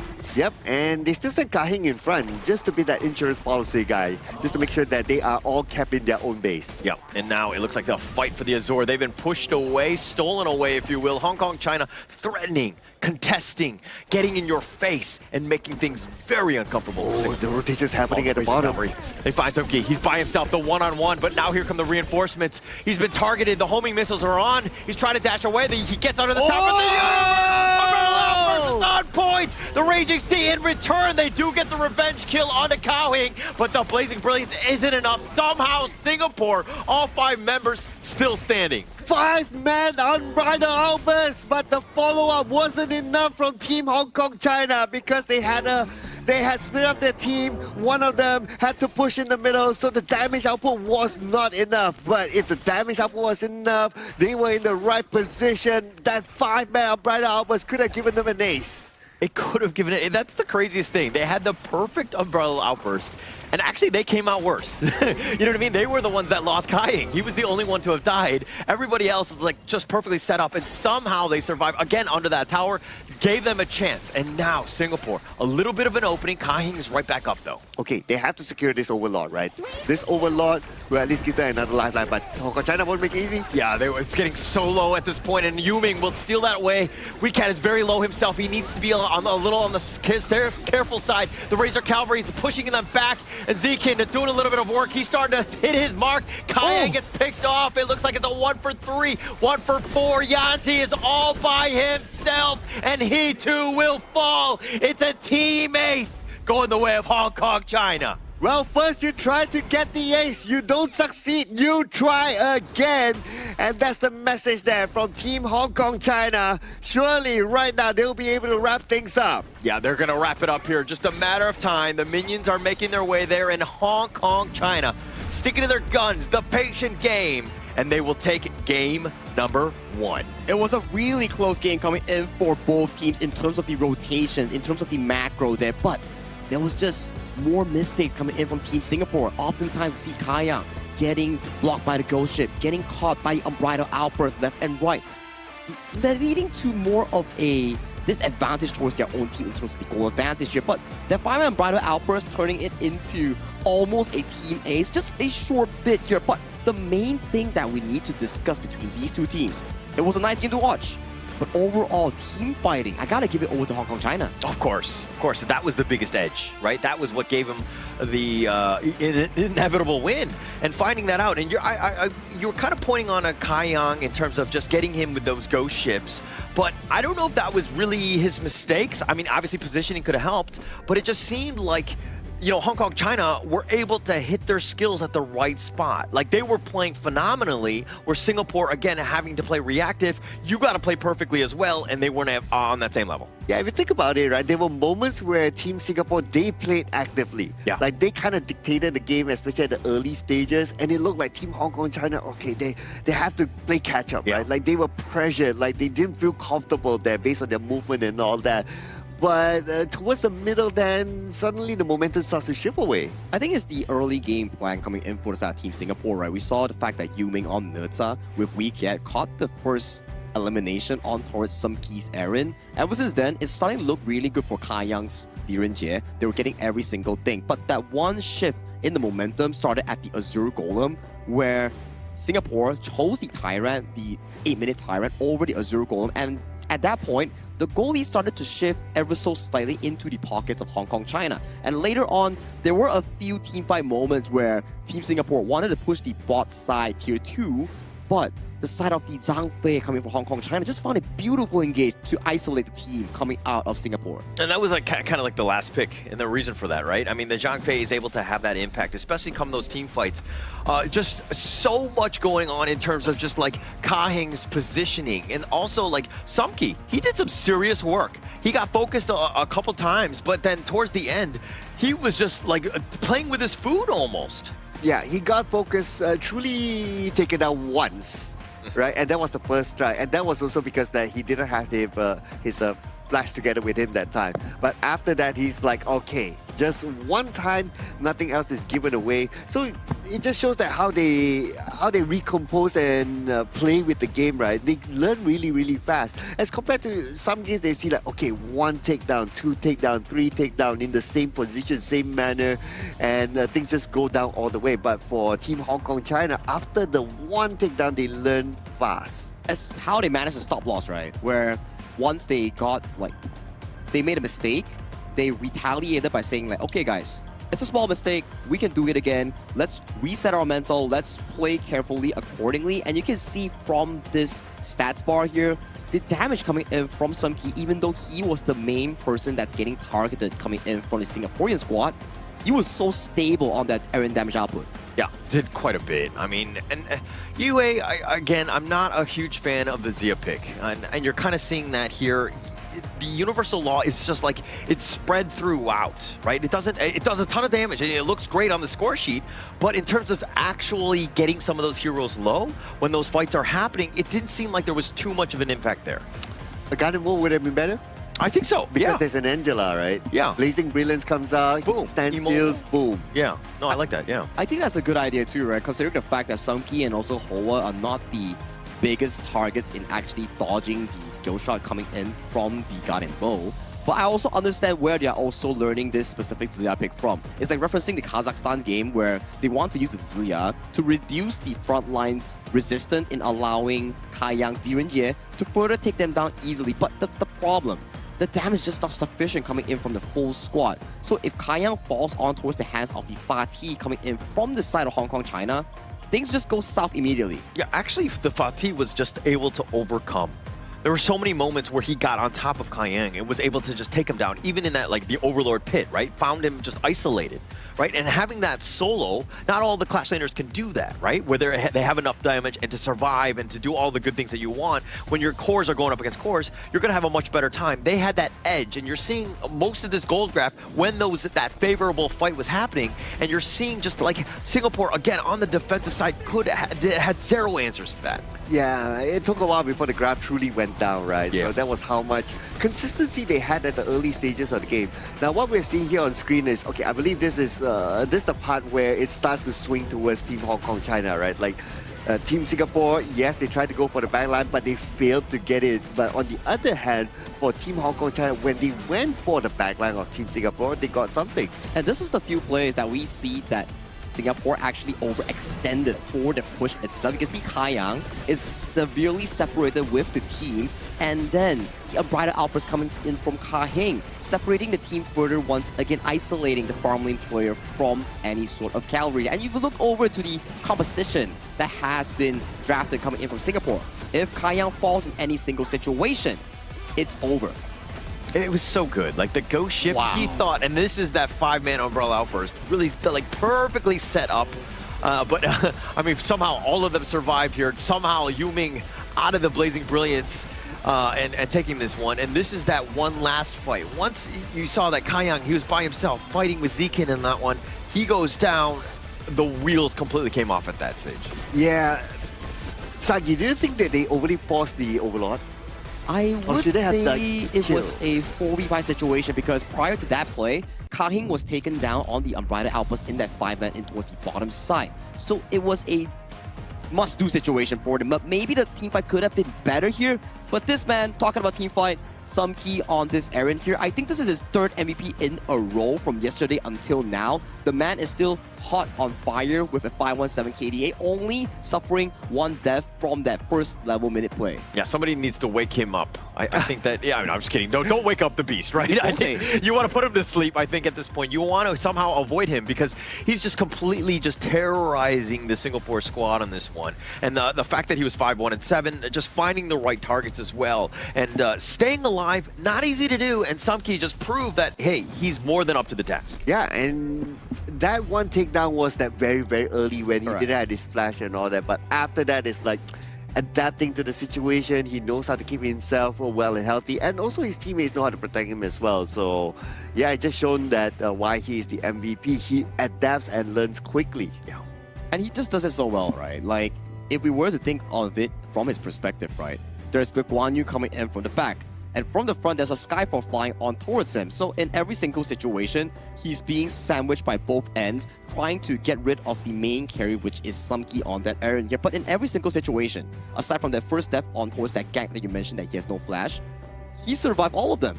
Yeah, somehow he was able to find it, right? And even with the potential like airstrike that they might have in terms of the Skyfall, just being able to find that target, even then he was surviving. That was not a problem. And of course, all of this, you know, where are we at right now?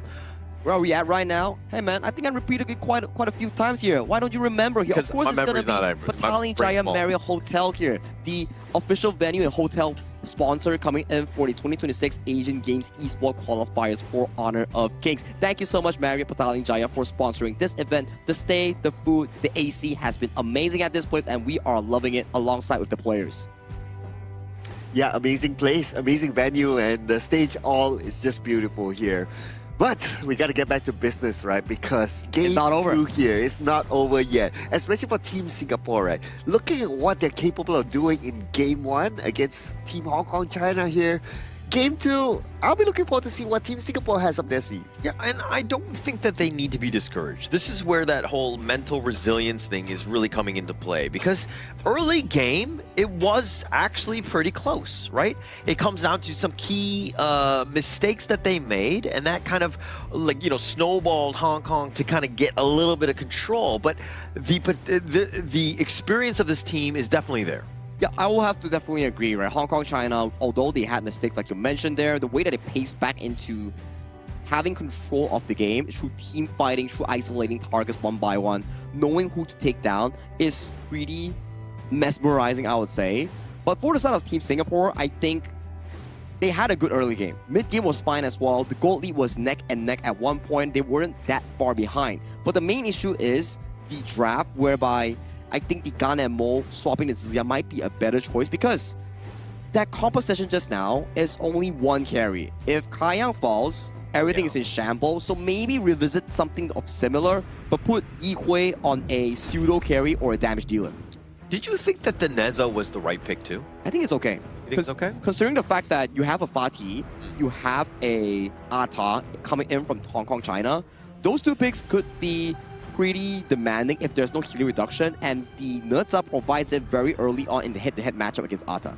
Oh, we're going to see a very different pick here from Team Singapore, starting off with the Dharma. Very good, able to set up team fights, able to get to the back line as well. So this will be a very interesting hero to look at. Unfortunately, the channel is banned out because, well, Team Hong Kong China planned to pick the R Lee. So there's no direct counter, at least at the early stages towards the R Lee for another farm laner. So they have to figure out something else. And they're going to go for the Diren J again, which I think is the next best pick anyway. Yeah. Perfect pick here, right? Coming in for the side of Singapore's farm lane here. You need that to actually go in against the Arlie in those early game matchups here. Might not be the best outscaling potential, but at the very least, early to mid game, Diren still dominates against Arlie here. Now, coming in for the third pick, coming in for Hong Kong China, there are a few picks, right? They can go for the Mage, they can go for the Roam, likely something like a Zhang Fei Diadea, or even the Angel again. They had a lot of success with this so far, and revisiting on a Hoa, I think it's a good choice. Yeah, definitely a good choice. But I think they need to do a better job of protecting. The Ganenmo, again, a huge counter, right? If they're able to get that one, because she's so immobile. If you're able to just lock and load on top of her, she's going to have a tough time. But I don't know if it's just like Singapore are staying away or what. No, that's the issue here. At the very least, last game, you can go for the Ganenmo because there's no Arlie here. And we know for a fact, Arlie's Maple Dance can block any sort of projectiles here. So if they do pick a Ganenmo here on the fourth pick, will it be walking into the trap of Hong Kong China? Also true. Also true. Okay, I guess it really depends on like the timing, also the execution at that particular moment, right? So it's really, really hard to tell. But I guess if I was Team Singapore, I'll be like, okay, I'll take some risk. I'll go for the Ganenmo. Yeah, I would risk it too because like you're working around cooldowns at that point, right? I mean, every single shot that he's got in terms of the blades, like you have more, right? Like, are you going to force it out? Is the Arlie going to always be in the right spot at the right time to block them out? I mean, obviously in the big T fights, obviously it'll be there, but you know, you're basically saying that, you know, she's babysitting the Angela or they're sticking together. It's a good reaction game, right? And that's a Liang Rom coming in for Hong Kong China. They're doubling down on Hoa's capability on landing those skill shots. They really want to burst down Yuming on that dude. The moment Yuming comes in, click of a finger, immediately engaging on Yuming and bursting him down. But I think this opens up several counters coming in from Team Singapore. You have the Lapu Lapu, you have the Zhang Fei, both extremely good into the Liang matchup here that Hong Kong China is proposing. I would say go for taking the risk, right? Take the Ganenmo right now because you have the Liang. If one of them happen to be protected, well, at least you have another target that you can go for as well. So go for it. Okay, are they gonna? Okay, Garuda instead. All right, fine. Actually, I'm okay with the Garuda. It kind of largely mitigates some of the Arlie that you were talking about, right, in terms of a counter. But now you've got the Lian Po. Set it up, right? Every time dude with glasses tries to lock somebody down, you punch him in the face. Oh, wow. No? A little coming on a little strong? In the jiu-jitsu style? You pop in, you know? You pop in and knock him up, you know? Okay, I'll be afraid now. Maybe I should change seat with Sagi. You are wearing glasses, though. Exactly. Thanks for reminding me. Yeah. Liang wears glasses. He didn't specify it was a Liang or certain cloud, you know? So you might want to be careful later on in the cast. Oh, just like how Team Singapore will need to be careful of the Bai Chi now. Oh. Wow, you have the Bai Chi, you have the Fatih. So Bai Chi will be a very strong frontliner. Obviously, he can absorb damage, and he can also track down the Dharma if the Dharma tries something funny. Oh yeah, and I'm interested to see whether this Bai Chi is going jungle or clash lane, because yesterday Kahin was pulling it in towards the jungle, which we saw yesterday, and today he is going once again towards, give it a while, we're still waiting for it to load. Once again going towards the jungle on towards Kahin. Yeah, interesting. Because also it kind of counters the Dune tank as well. Like you want to be like, okay, you want to be that frontliner? Let's go. Wind Slash? Okay. I'm tanky enough to go there. Plus I've got my own talk. I can lay waste, if you will, get to that back line where again, you're trying to get the squishy heroes as we go into, of course, the final series of the day. Game number 2, Cloud. Who are you giving the edge to here? If there was a Ganemo pick, I know it sounds like a risky pick. We talked about it.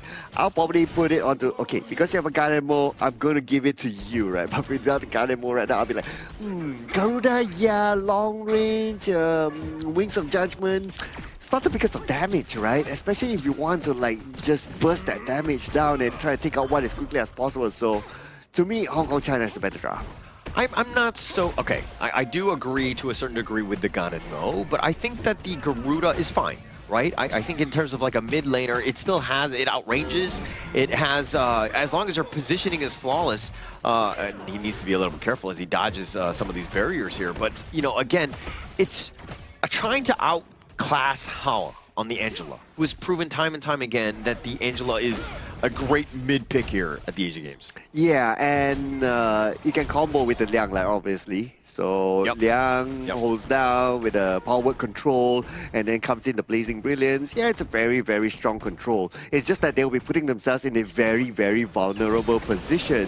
Now, can that be countered? Yeah, the Dune is there as well. If the Dune can counter, okay, the Dune can counter for sure. Weekend can counter too. So I would say that Team Singapore, they have responses. Oh, the Chaos Cinder. This is annoying, right? We were like, the Dune would go in. You have the Liang with those barriers. You have Angela with the Chaos Cinder. You have so many different ways to control because it is very predictable. You know where it's going to be. And this is why this draft, you were talking about how you favored it. I mean, there are definitely counters to it. And they do quite a bit on this Yuming. He's going to struggle.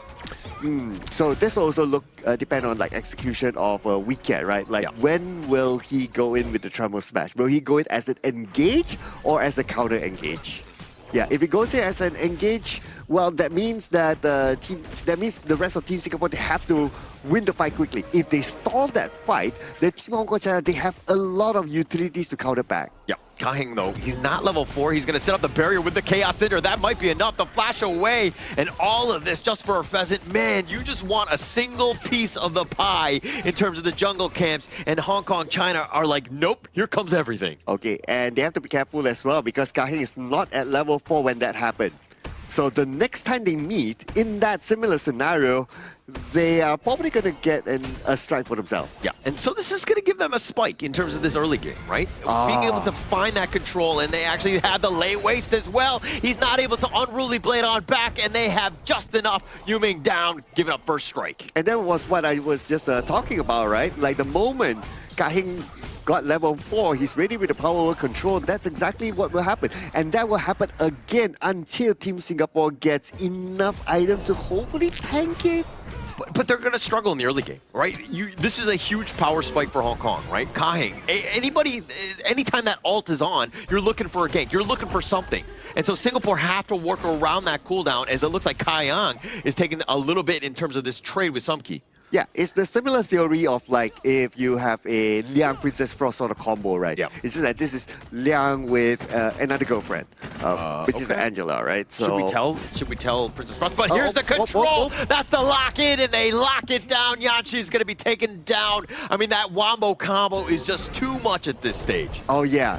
This is again same theory with Liang and Princess Frost. It just repeats and repeats and repeats. But Singapore, they respond with aggression. Yeah, you want to take this down. But look, here come the assault. This is a perfect flank. The Winston jump in, looking to go for that flank. And now Yuming, he's going to just take out most of this. But they've got 4 members down here. And they find UA as well as Yuming. A great rotation by Hong Kong China. Oh, and so happened that the Tyrant is up. So this will be a free Tyrant for Team Hong Kong China. But inside... Oh, here we go. And now it looks like he's locking it up. The Tremor Smash only onto 1, and he's going to be going down just way too deep. Hong Kong China gave up the turn because they thought there was going to team fight, and they took him down. Yes, and the moment he went down, maybe next is going to be the Tyrant. No, interestingly, Team Hong Kong China not interested in the Tyrant. Okay, this is not the usual playstyle that they're deploying. Yeah, but they will start it. They do have enough. I think that it's just like, okay, we're so far ahead right now. Like we don't need the entire team to do this. Everybody go your own way. Let's get as much jungle efficiency across the map as possible. Yeah, efficiency is the name of the game here for Team Hong Kong China. Yeah, they've calculated everything, right? They can send people up to farm other lanes and everyone gets the best of that situation. Wow. But again, right? So we are still at like what, the 5th minute. So this combination between Liang and also Angela is still very, very dangerous. So whenever this rotation happens, whenever Team Singapore sees them rotating as a duo, as a trio, they have to immediately run. Yeah, immediately run. But it starts with vision, right? Getting the sentries. Weecat is going to be chased here. Kahin might go for the late waste. He's actually got the taunt on top of him. He gets the pullback. No, he's going to burst Ram on out, using those skills to his advantage. Okay, at least Weecat is not that target that Team Hong Kong China wants to do that combo on, because there's a chance that he will be able to survive that one as a tank. So he's going to let that one go, but they're looking for their next target. So Weecat will be that key person to open up the map to give as much information as possible. Where will these three be rotating at? Yeah, Sumkey here on this Arlie. Just how much threat does he have? Like, Yuming was like, saw him, took a couple shots. He's like, all right, I'm really playing. I'm getting to safety, right? I can't even fight here. But now they actually fight him with that control, the blazing brilliance, everything to take him down, and he gets melted. And they're going to take the Crimson Golem away off the smite off of Kai. If the dude can go down that easily to that combo, everyone else can, right? So this is going to be very, very dangerous for Team Singapore. The only one that can probably withstand that is going to be Weekend. But Team Hong Kong China can easily say, okay, we just ignore you. We just look at everyone else, and then there's a lot of options. Kahin with that Wings of Judgment, just trying to zone him away. Kahin is on the low side, but UA needs to be careful about this potential flank. Zekin is thinking about diving in, goes on, a couple slashes on, but now the Azure Golem is going to be picked up. Singapore left wanting, and again, just see all of the buffs being stolen from under them. Okay, all right. So now at least they're starting to back off a bit, but that's also because that they need to reset their skills again, especially Kahin. So Kahin and also Hoa, they're ready with their respective ults. We can see them pairing up together just like how they are on screen right now. They're looking for the next target. They're looking for the backline. Yeah, but those two have been on point, right? Kahin has just been an absolute beast. But do you know the difference between Kahin and Kaiheng? Is it G? Yeah, it is the G. That's keeping them in, right? That's the only difference. I like it how you got it. Awesome. But now we're going in. I mean, Kaiyang, also with a G, he's looking to defend this top lane, right? Kaiyang, again, he needs that space and to kind of compete here with Sumkey, who's gotten the better of him this game. Oh, Hoa putting himself as a bait. Look at that, right? While Kaiheng is really behind. But here comes with that control all the way from the Roger with the blazing brilliance and Sumkey's damage. He goes down yet again. That is nasty how they position themselves. You wouldn't expect that. You see one Angela, you'll be like, ha, Angela's alone, let's go for it. And then they were forced inside and Kaiheng was ready and all that happened.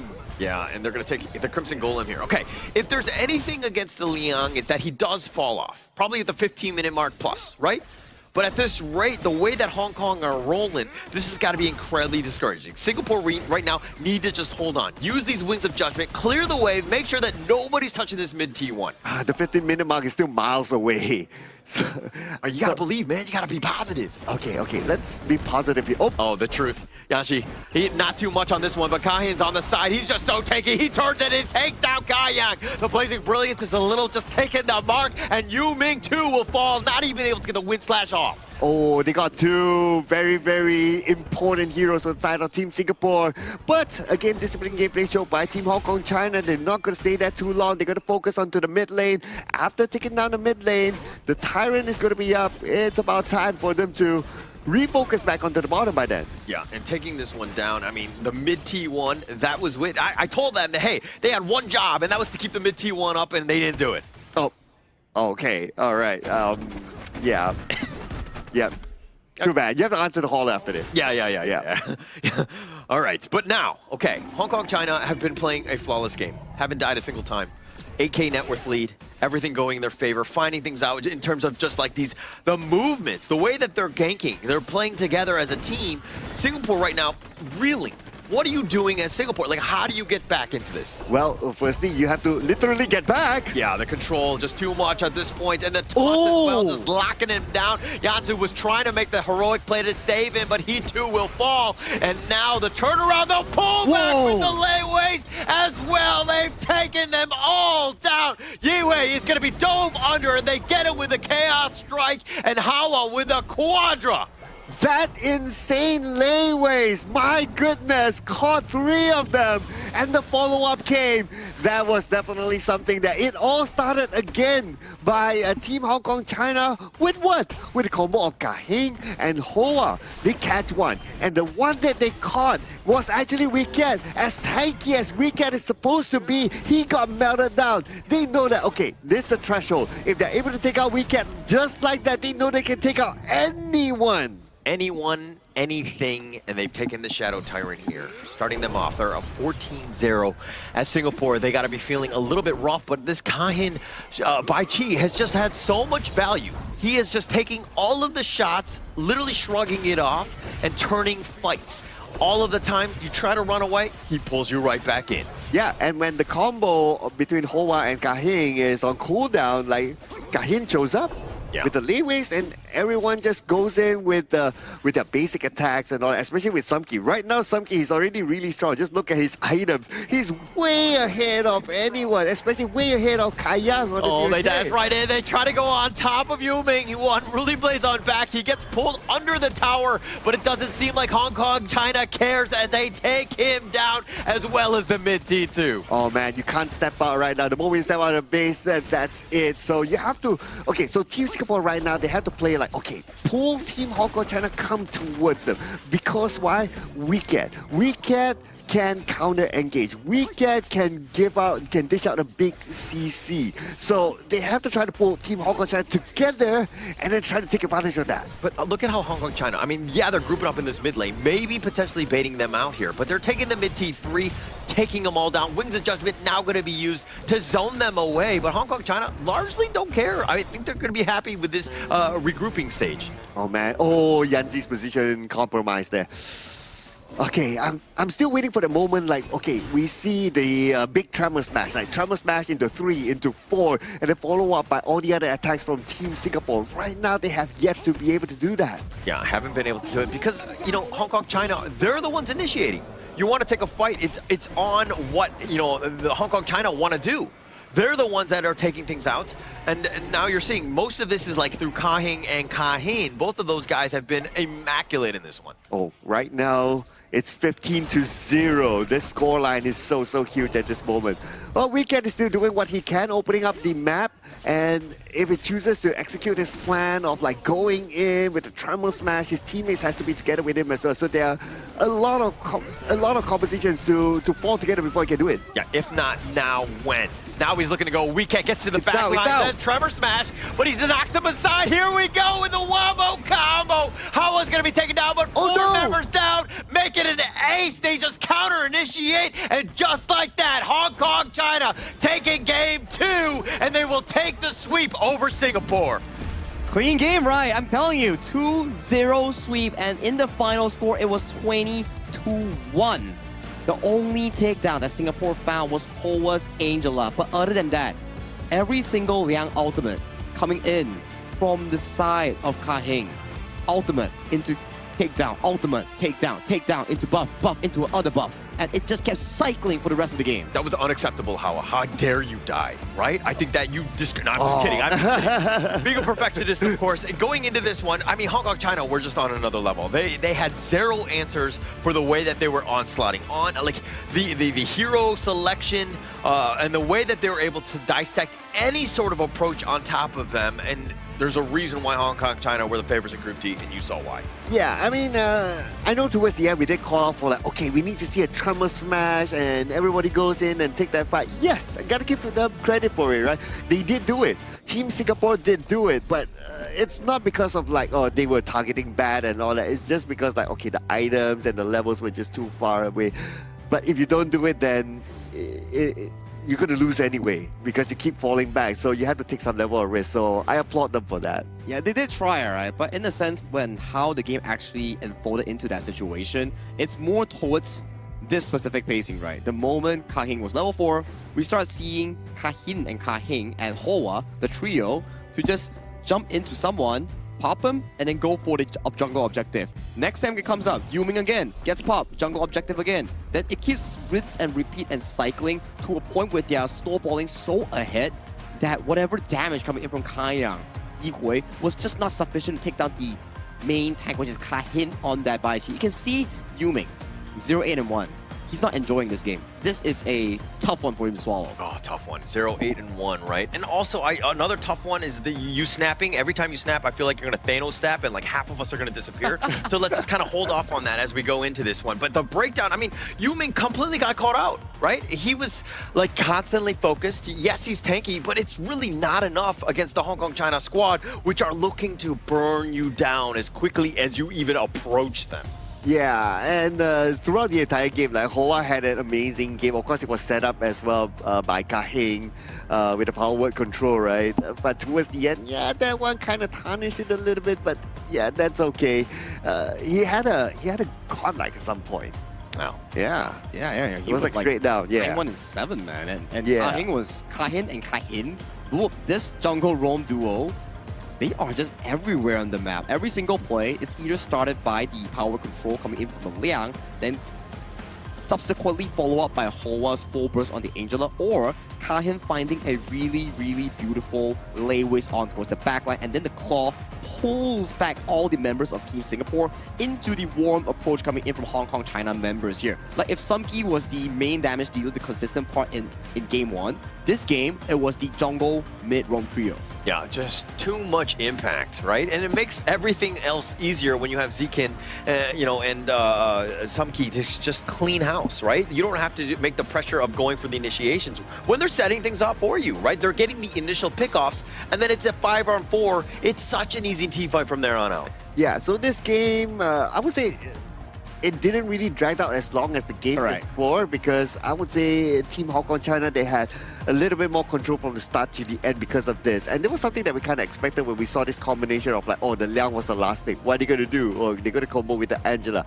Just like how it will be comboed with the Princess Frost. And because of that, it is shown by this growth graph as well. From the early stage, I believe this was like the first or second minute, it goes all the way down because they started that control when the Liang got the level 4. It was really stressful coming in for the Team Singapore. The moment Liang got the level 4, we keep talking about it, like Liang is a hero that requires snowball and momentum. And if you find the first engage on the correct target at the perfect timing, which was very well calculated coming in for the side of Team Hong Kong China, where Yu-Ming got taken down on the dude, which is on this one. And you can see on your left side of the screen, timer for Azure Golem, 5 seconds on towards the respawn here. First strike, great and all, but when you get another Azure Golem on towards that, that's like a 300 to 400 gold shift coming in for both teams. Yeah, it's a highlight reel of just Kahin just setting things up. I mean, almost all of them have been with just control, right? It just lock it down. Boom. Okay, nice tremor smash. All right, but now we're going to lock you down. You want to go in? Let's go. I mean, every single one. The CC is unreal. The control, and then it's so easy to, when you have that guy locked down, to target priority man and just blow him up. Yeah, the moment they start locking down the more tankier heroes, right, like the dude, they know that, okay, this is what we can go for. Right? Basically, if we can take down the dude as quickly as what we saw in the highlights, they can take down anyone quick, just like this one. Again, even the Liampo. Like godlike as of this point coming in from the side of Hoa. And if game 1 was a back and forth game, although Singapore, that was beautiful coming from Kahin. The Baichi, the triple claw, that was insane. But as we were talking about, right, if game 1 was a back and forth coming in from both Singapore and also Hong Kong China that dragged it to a 60-minute mark, although Hong Kong China took some time, it was still pretty clean team fights. But this game, it was no team fights. It was just pure execution coming in from Hong Kong China and decimating every single one of those power controls. Yeah, they were just too far behind at this point. I mean, it was a really nice tremor smash, but the rest of them just trying to run in and get back into the fight, it was just like, just too much Hong Kong China. And Ka Hing, off of the Liang, off of that punchable face, if you will, somehow goes 2-0-17 to set it up for the rest of the team. Hey, show some love for guys with glasses, okay? Yeah. I can't. Yeah, honestly, I would have thought that the Angela would get it, right? But to be fair to Ka Hing, right? He was the one that sets up everything. If he doesn't set up, then you won't get as many takedowns for the Angela. Yeah, exactly. I like that reasoning here, Sir Cloud. I think Ka Hing definitely had the perfect momentum here. We roam support each other, man. Of course, like Ka Hing, Sir Cloud, Ka Hing. Nice to meet you. Yeah, nice to meet you, man. We're really doing this? He can't hear you, Sir Cloud. But definitely, like you can talk to him outside. But definitely, after seeing the replay and everything, the highlights, it was so clean coming in for the side of Ka Hing. Every single power control from start to finish found value. like it led to most of the takedowns. I think 90% of the power controls all takedowns. If not, it will always burn a common spell or common skill, which is the flash coming in from Liam Pole, or Yuming, you know, one of his 8 devs, probably like 7 of them was from power control. Yeah, just like every single time. That's the #1 target. Once you take it down, like who can take it? Right? I mean, we can't ideally, but he was even far behind. He was very squishy as well, right? So taking those guys out, and then now Kai Ying is all by himself. He's trying to just stay alive on the D-range, just like literally running for his life. Yeah, I want to reflect a little bit on that last moment from the Team Singapore, right? Like if in an alternate universe where, okay, the levels are same, items are all full, that team fight would have been really nice. Beautiful, right? Yeah. I mean, like, you get like a Truth and a Tremor Smash coming in from Team Singapore, then maybe it'll work out. But to thank the viewers at home watching the Asia Games qualifiers here, thank you all for spectating, and we would like to remind you to claim the commemorative badge on June 21. It can be used in the Grand Venture, as more rewards will await you, and you do deserve this reward. So remember, claim it now, okay? Claim it on June 21. Oh, no, it's not now, it's June 21, yeah. Hey, it's a cat. I'll take anything with a cat on it. Oh yeah, you have a lot of cats, right, Sirkal? Yeah, 4 cats, yeah. Hey, nice to know. I even have the Zhangfei cat skin. Oh yeah, the mural one, right? Yeah. But to top it off for this entire series here, let's drop it over to the side of Mara to check out the winner's interview with the Hong Kong representative after that demanding win over Singapore.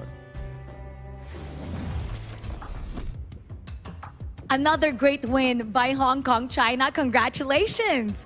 You know, even from the start of the match, Singapore's lineup, they are so successful in terms of what they're meant to do was to form together to have that chain crowd control. But what Hong Kong China consistently does is that they're able to split up those formation. So how do you and your team know when to find the right fight and identify that without giving Singapore that fight that they wanted?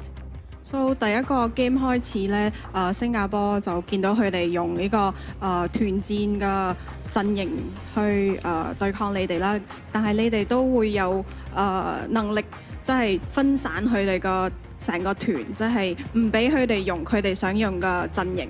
所以係點樣做到呢樣嘢？即係同個 timing 個時間，你哋係點樣知道要幾時要咁樣去破佢哋嘅陣型啊？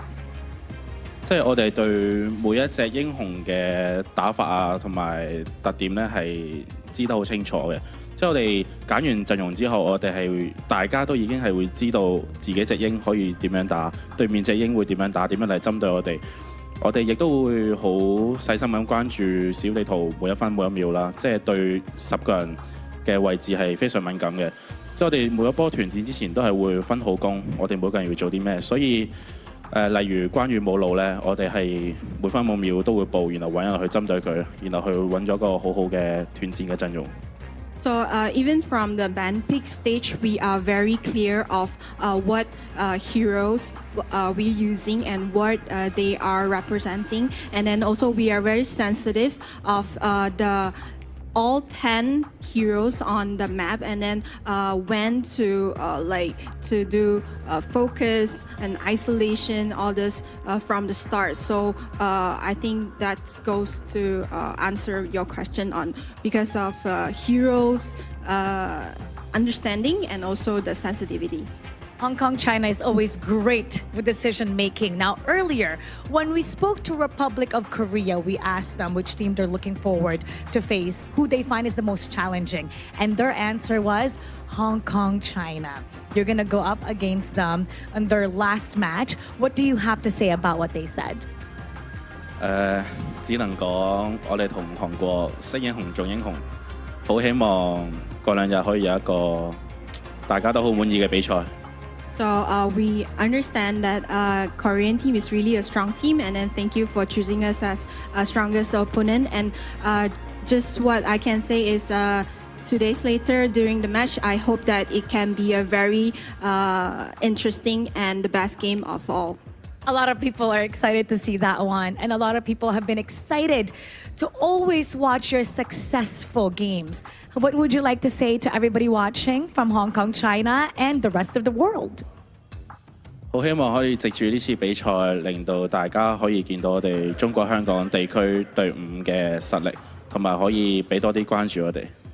We are happy to show our skills and our team, how our team are doing in the global stage. So we hope that you can continue to support us. Amazing gameplays as always. Once again, congratulations. Now we'll head back to the casters. Lead the gorge. Thank you, Hahin, and also Mara for the interview there. You can definitely start to understand how specific players and teams think and also process them thoughts in the game. Because Kahin just now, he did mention like, okay, the reason why we're able to spot so many of these plays on towards the Liang, on towards the Dun play, for example, and also like to close off the Guan Yu pick itself, is like they're always in every second giving information to one another to identify plays, to plan the next step. So information flow coming in from Kahin and the team is really, really smooth. And you want to continue that. Correct. I think that speaks of a high-level team, right? When you're able to constantly communicate and do it where it's very effective, where you're able to kind of make sure that, hey, we're on the same page, we're going in together, the timing of, going in. And they're able to stack the skills because of that. And coming to the standings real quick here, Indonesia and the Philippines have directly qualified to the main event, and Uzbekistan, Pakistan, they are still looking for their slot in the final few moments, because Uzbekistan, they are the deciding factor here. If they win, then they are going to the last chance. If they lose, they have to force a tiebreaker in Pakistan, if I'm not mistaken here, but we'll check on that later on. Group B, Myanmar qualified, Nepal and Kyrgyzstan tied, and Jordan, they have a shot of playing spoiler here if they can go to a 2-2 standing. Unfortunately, UAE, they are already out for the tournament contention here. For Holler, what's happening in Group C and Group D? Kazakhstan, I think that's the biggest surprise, right? I think that a lot of people were like, hey, Vietnam is going to be the top dog. And it's like, actually, Kazakhstan showed up, right? And we have a little bit of a three-card Monty, if you will, in terms of who's going to take the top 2 slots here. That one is going to be interesting as we get into the final days. Yeah, and for Group D, we're seeing, Hong Kong, China, and also Republic of Korea. These are the 2 hot teams here, and it's, I guess, no surprise that they're up there. But the third spot is still heavily contested, right? We might still see Syria, it might still be Singapore, so there's still chances for them. I think Singapore definitely has a chance, and so far, these are the confirmed qualified teams coming in for this specific tournament here. It's not based on the rankings like first, second, or third. It's by random, and currently it's Indonesia and Philippines, both from Group A, finalizing their confirmed slot into the main event. Yes, they haven't played each other yet, but based on the standings, they are guaranteed. Yeah, and being 1-2, right, in Group A, that definitely helps them out. And even when they play, there's going to be playing for national pride. So that series is going to be a bit of a banger. I just want to know if Indonesia actually drops a single death in this entire, Asia Games qualifier here.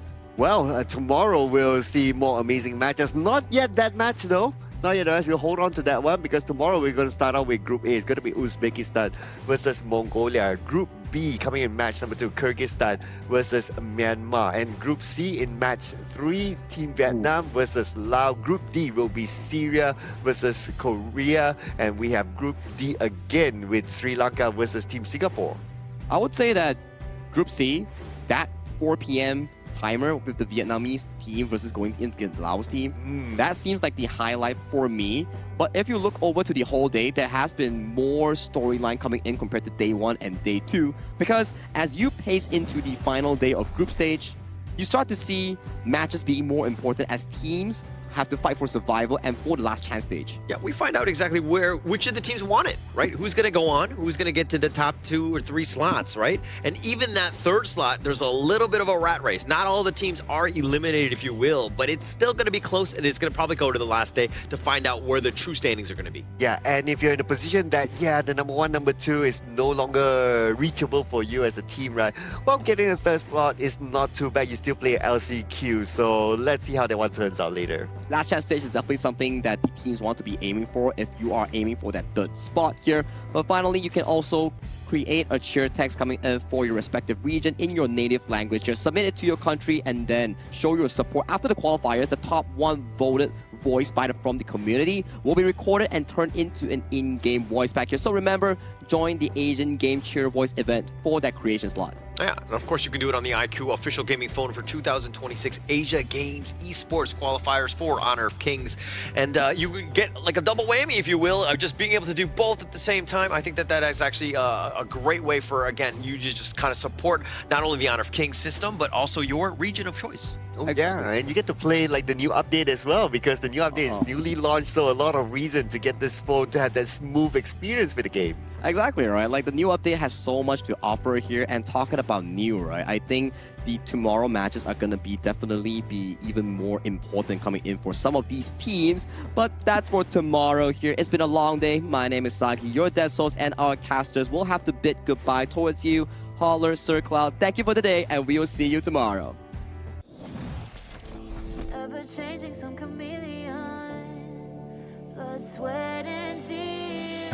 We'll never make it if we fall to everything that brings us down.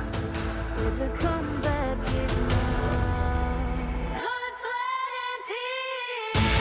Fight for what we want. Doesn't matter the cost. Every day, put in work. Blood, sweat, and tears. Nothing comes overnight. Strength in numbers start to line. We don't bow to fear. Blood, sweat, and tears.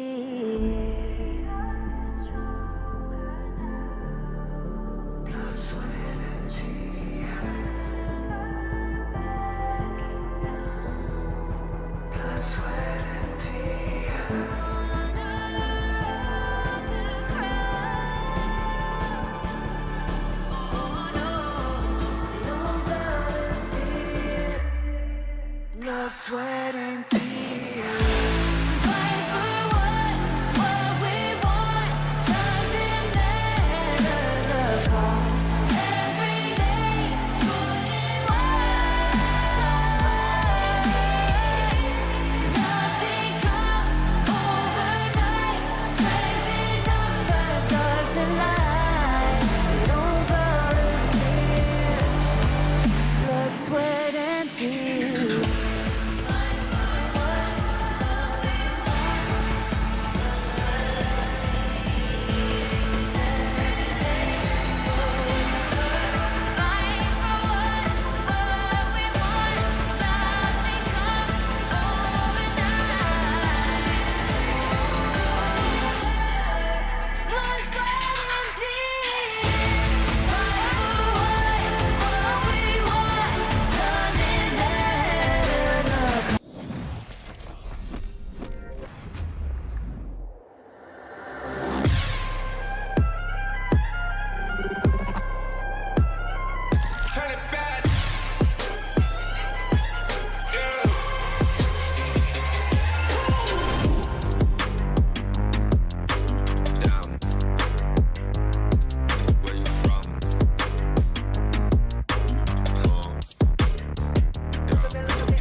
It's an honor showtime.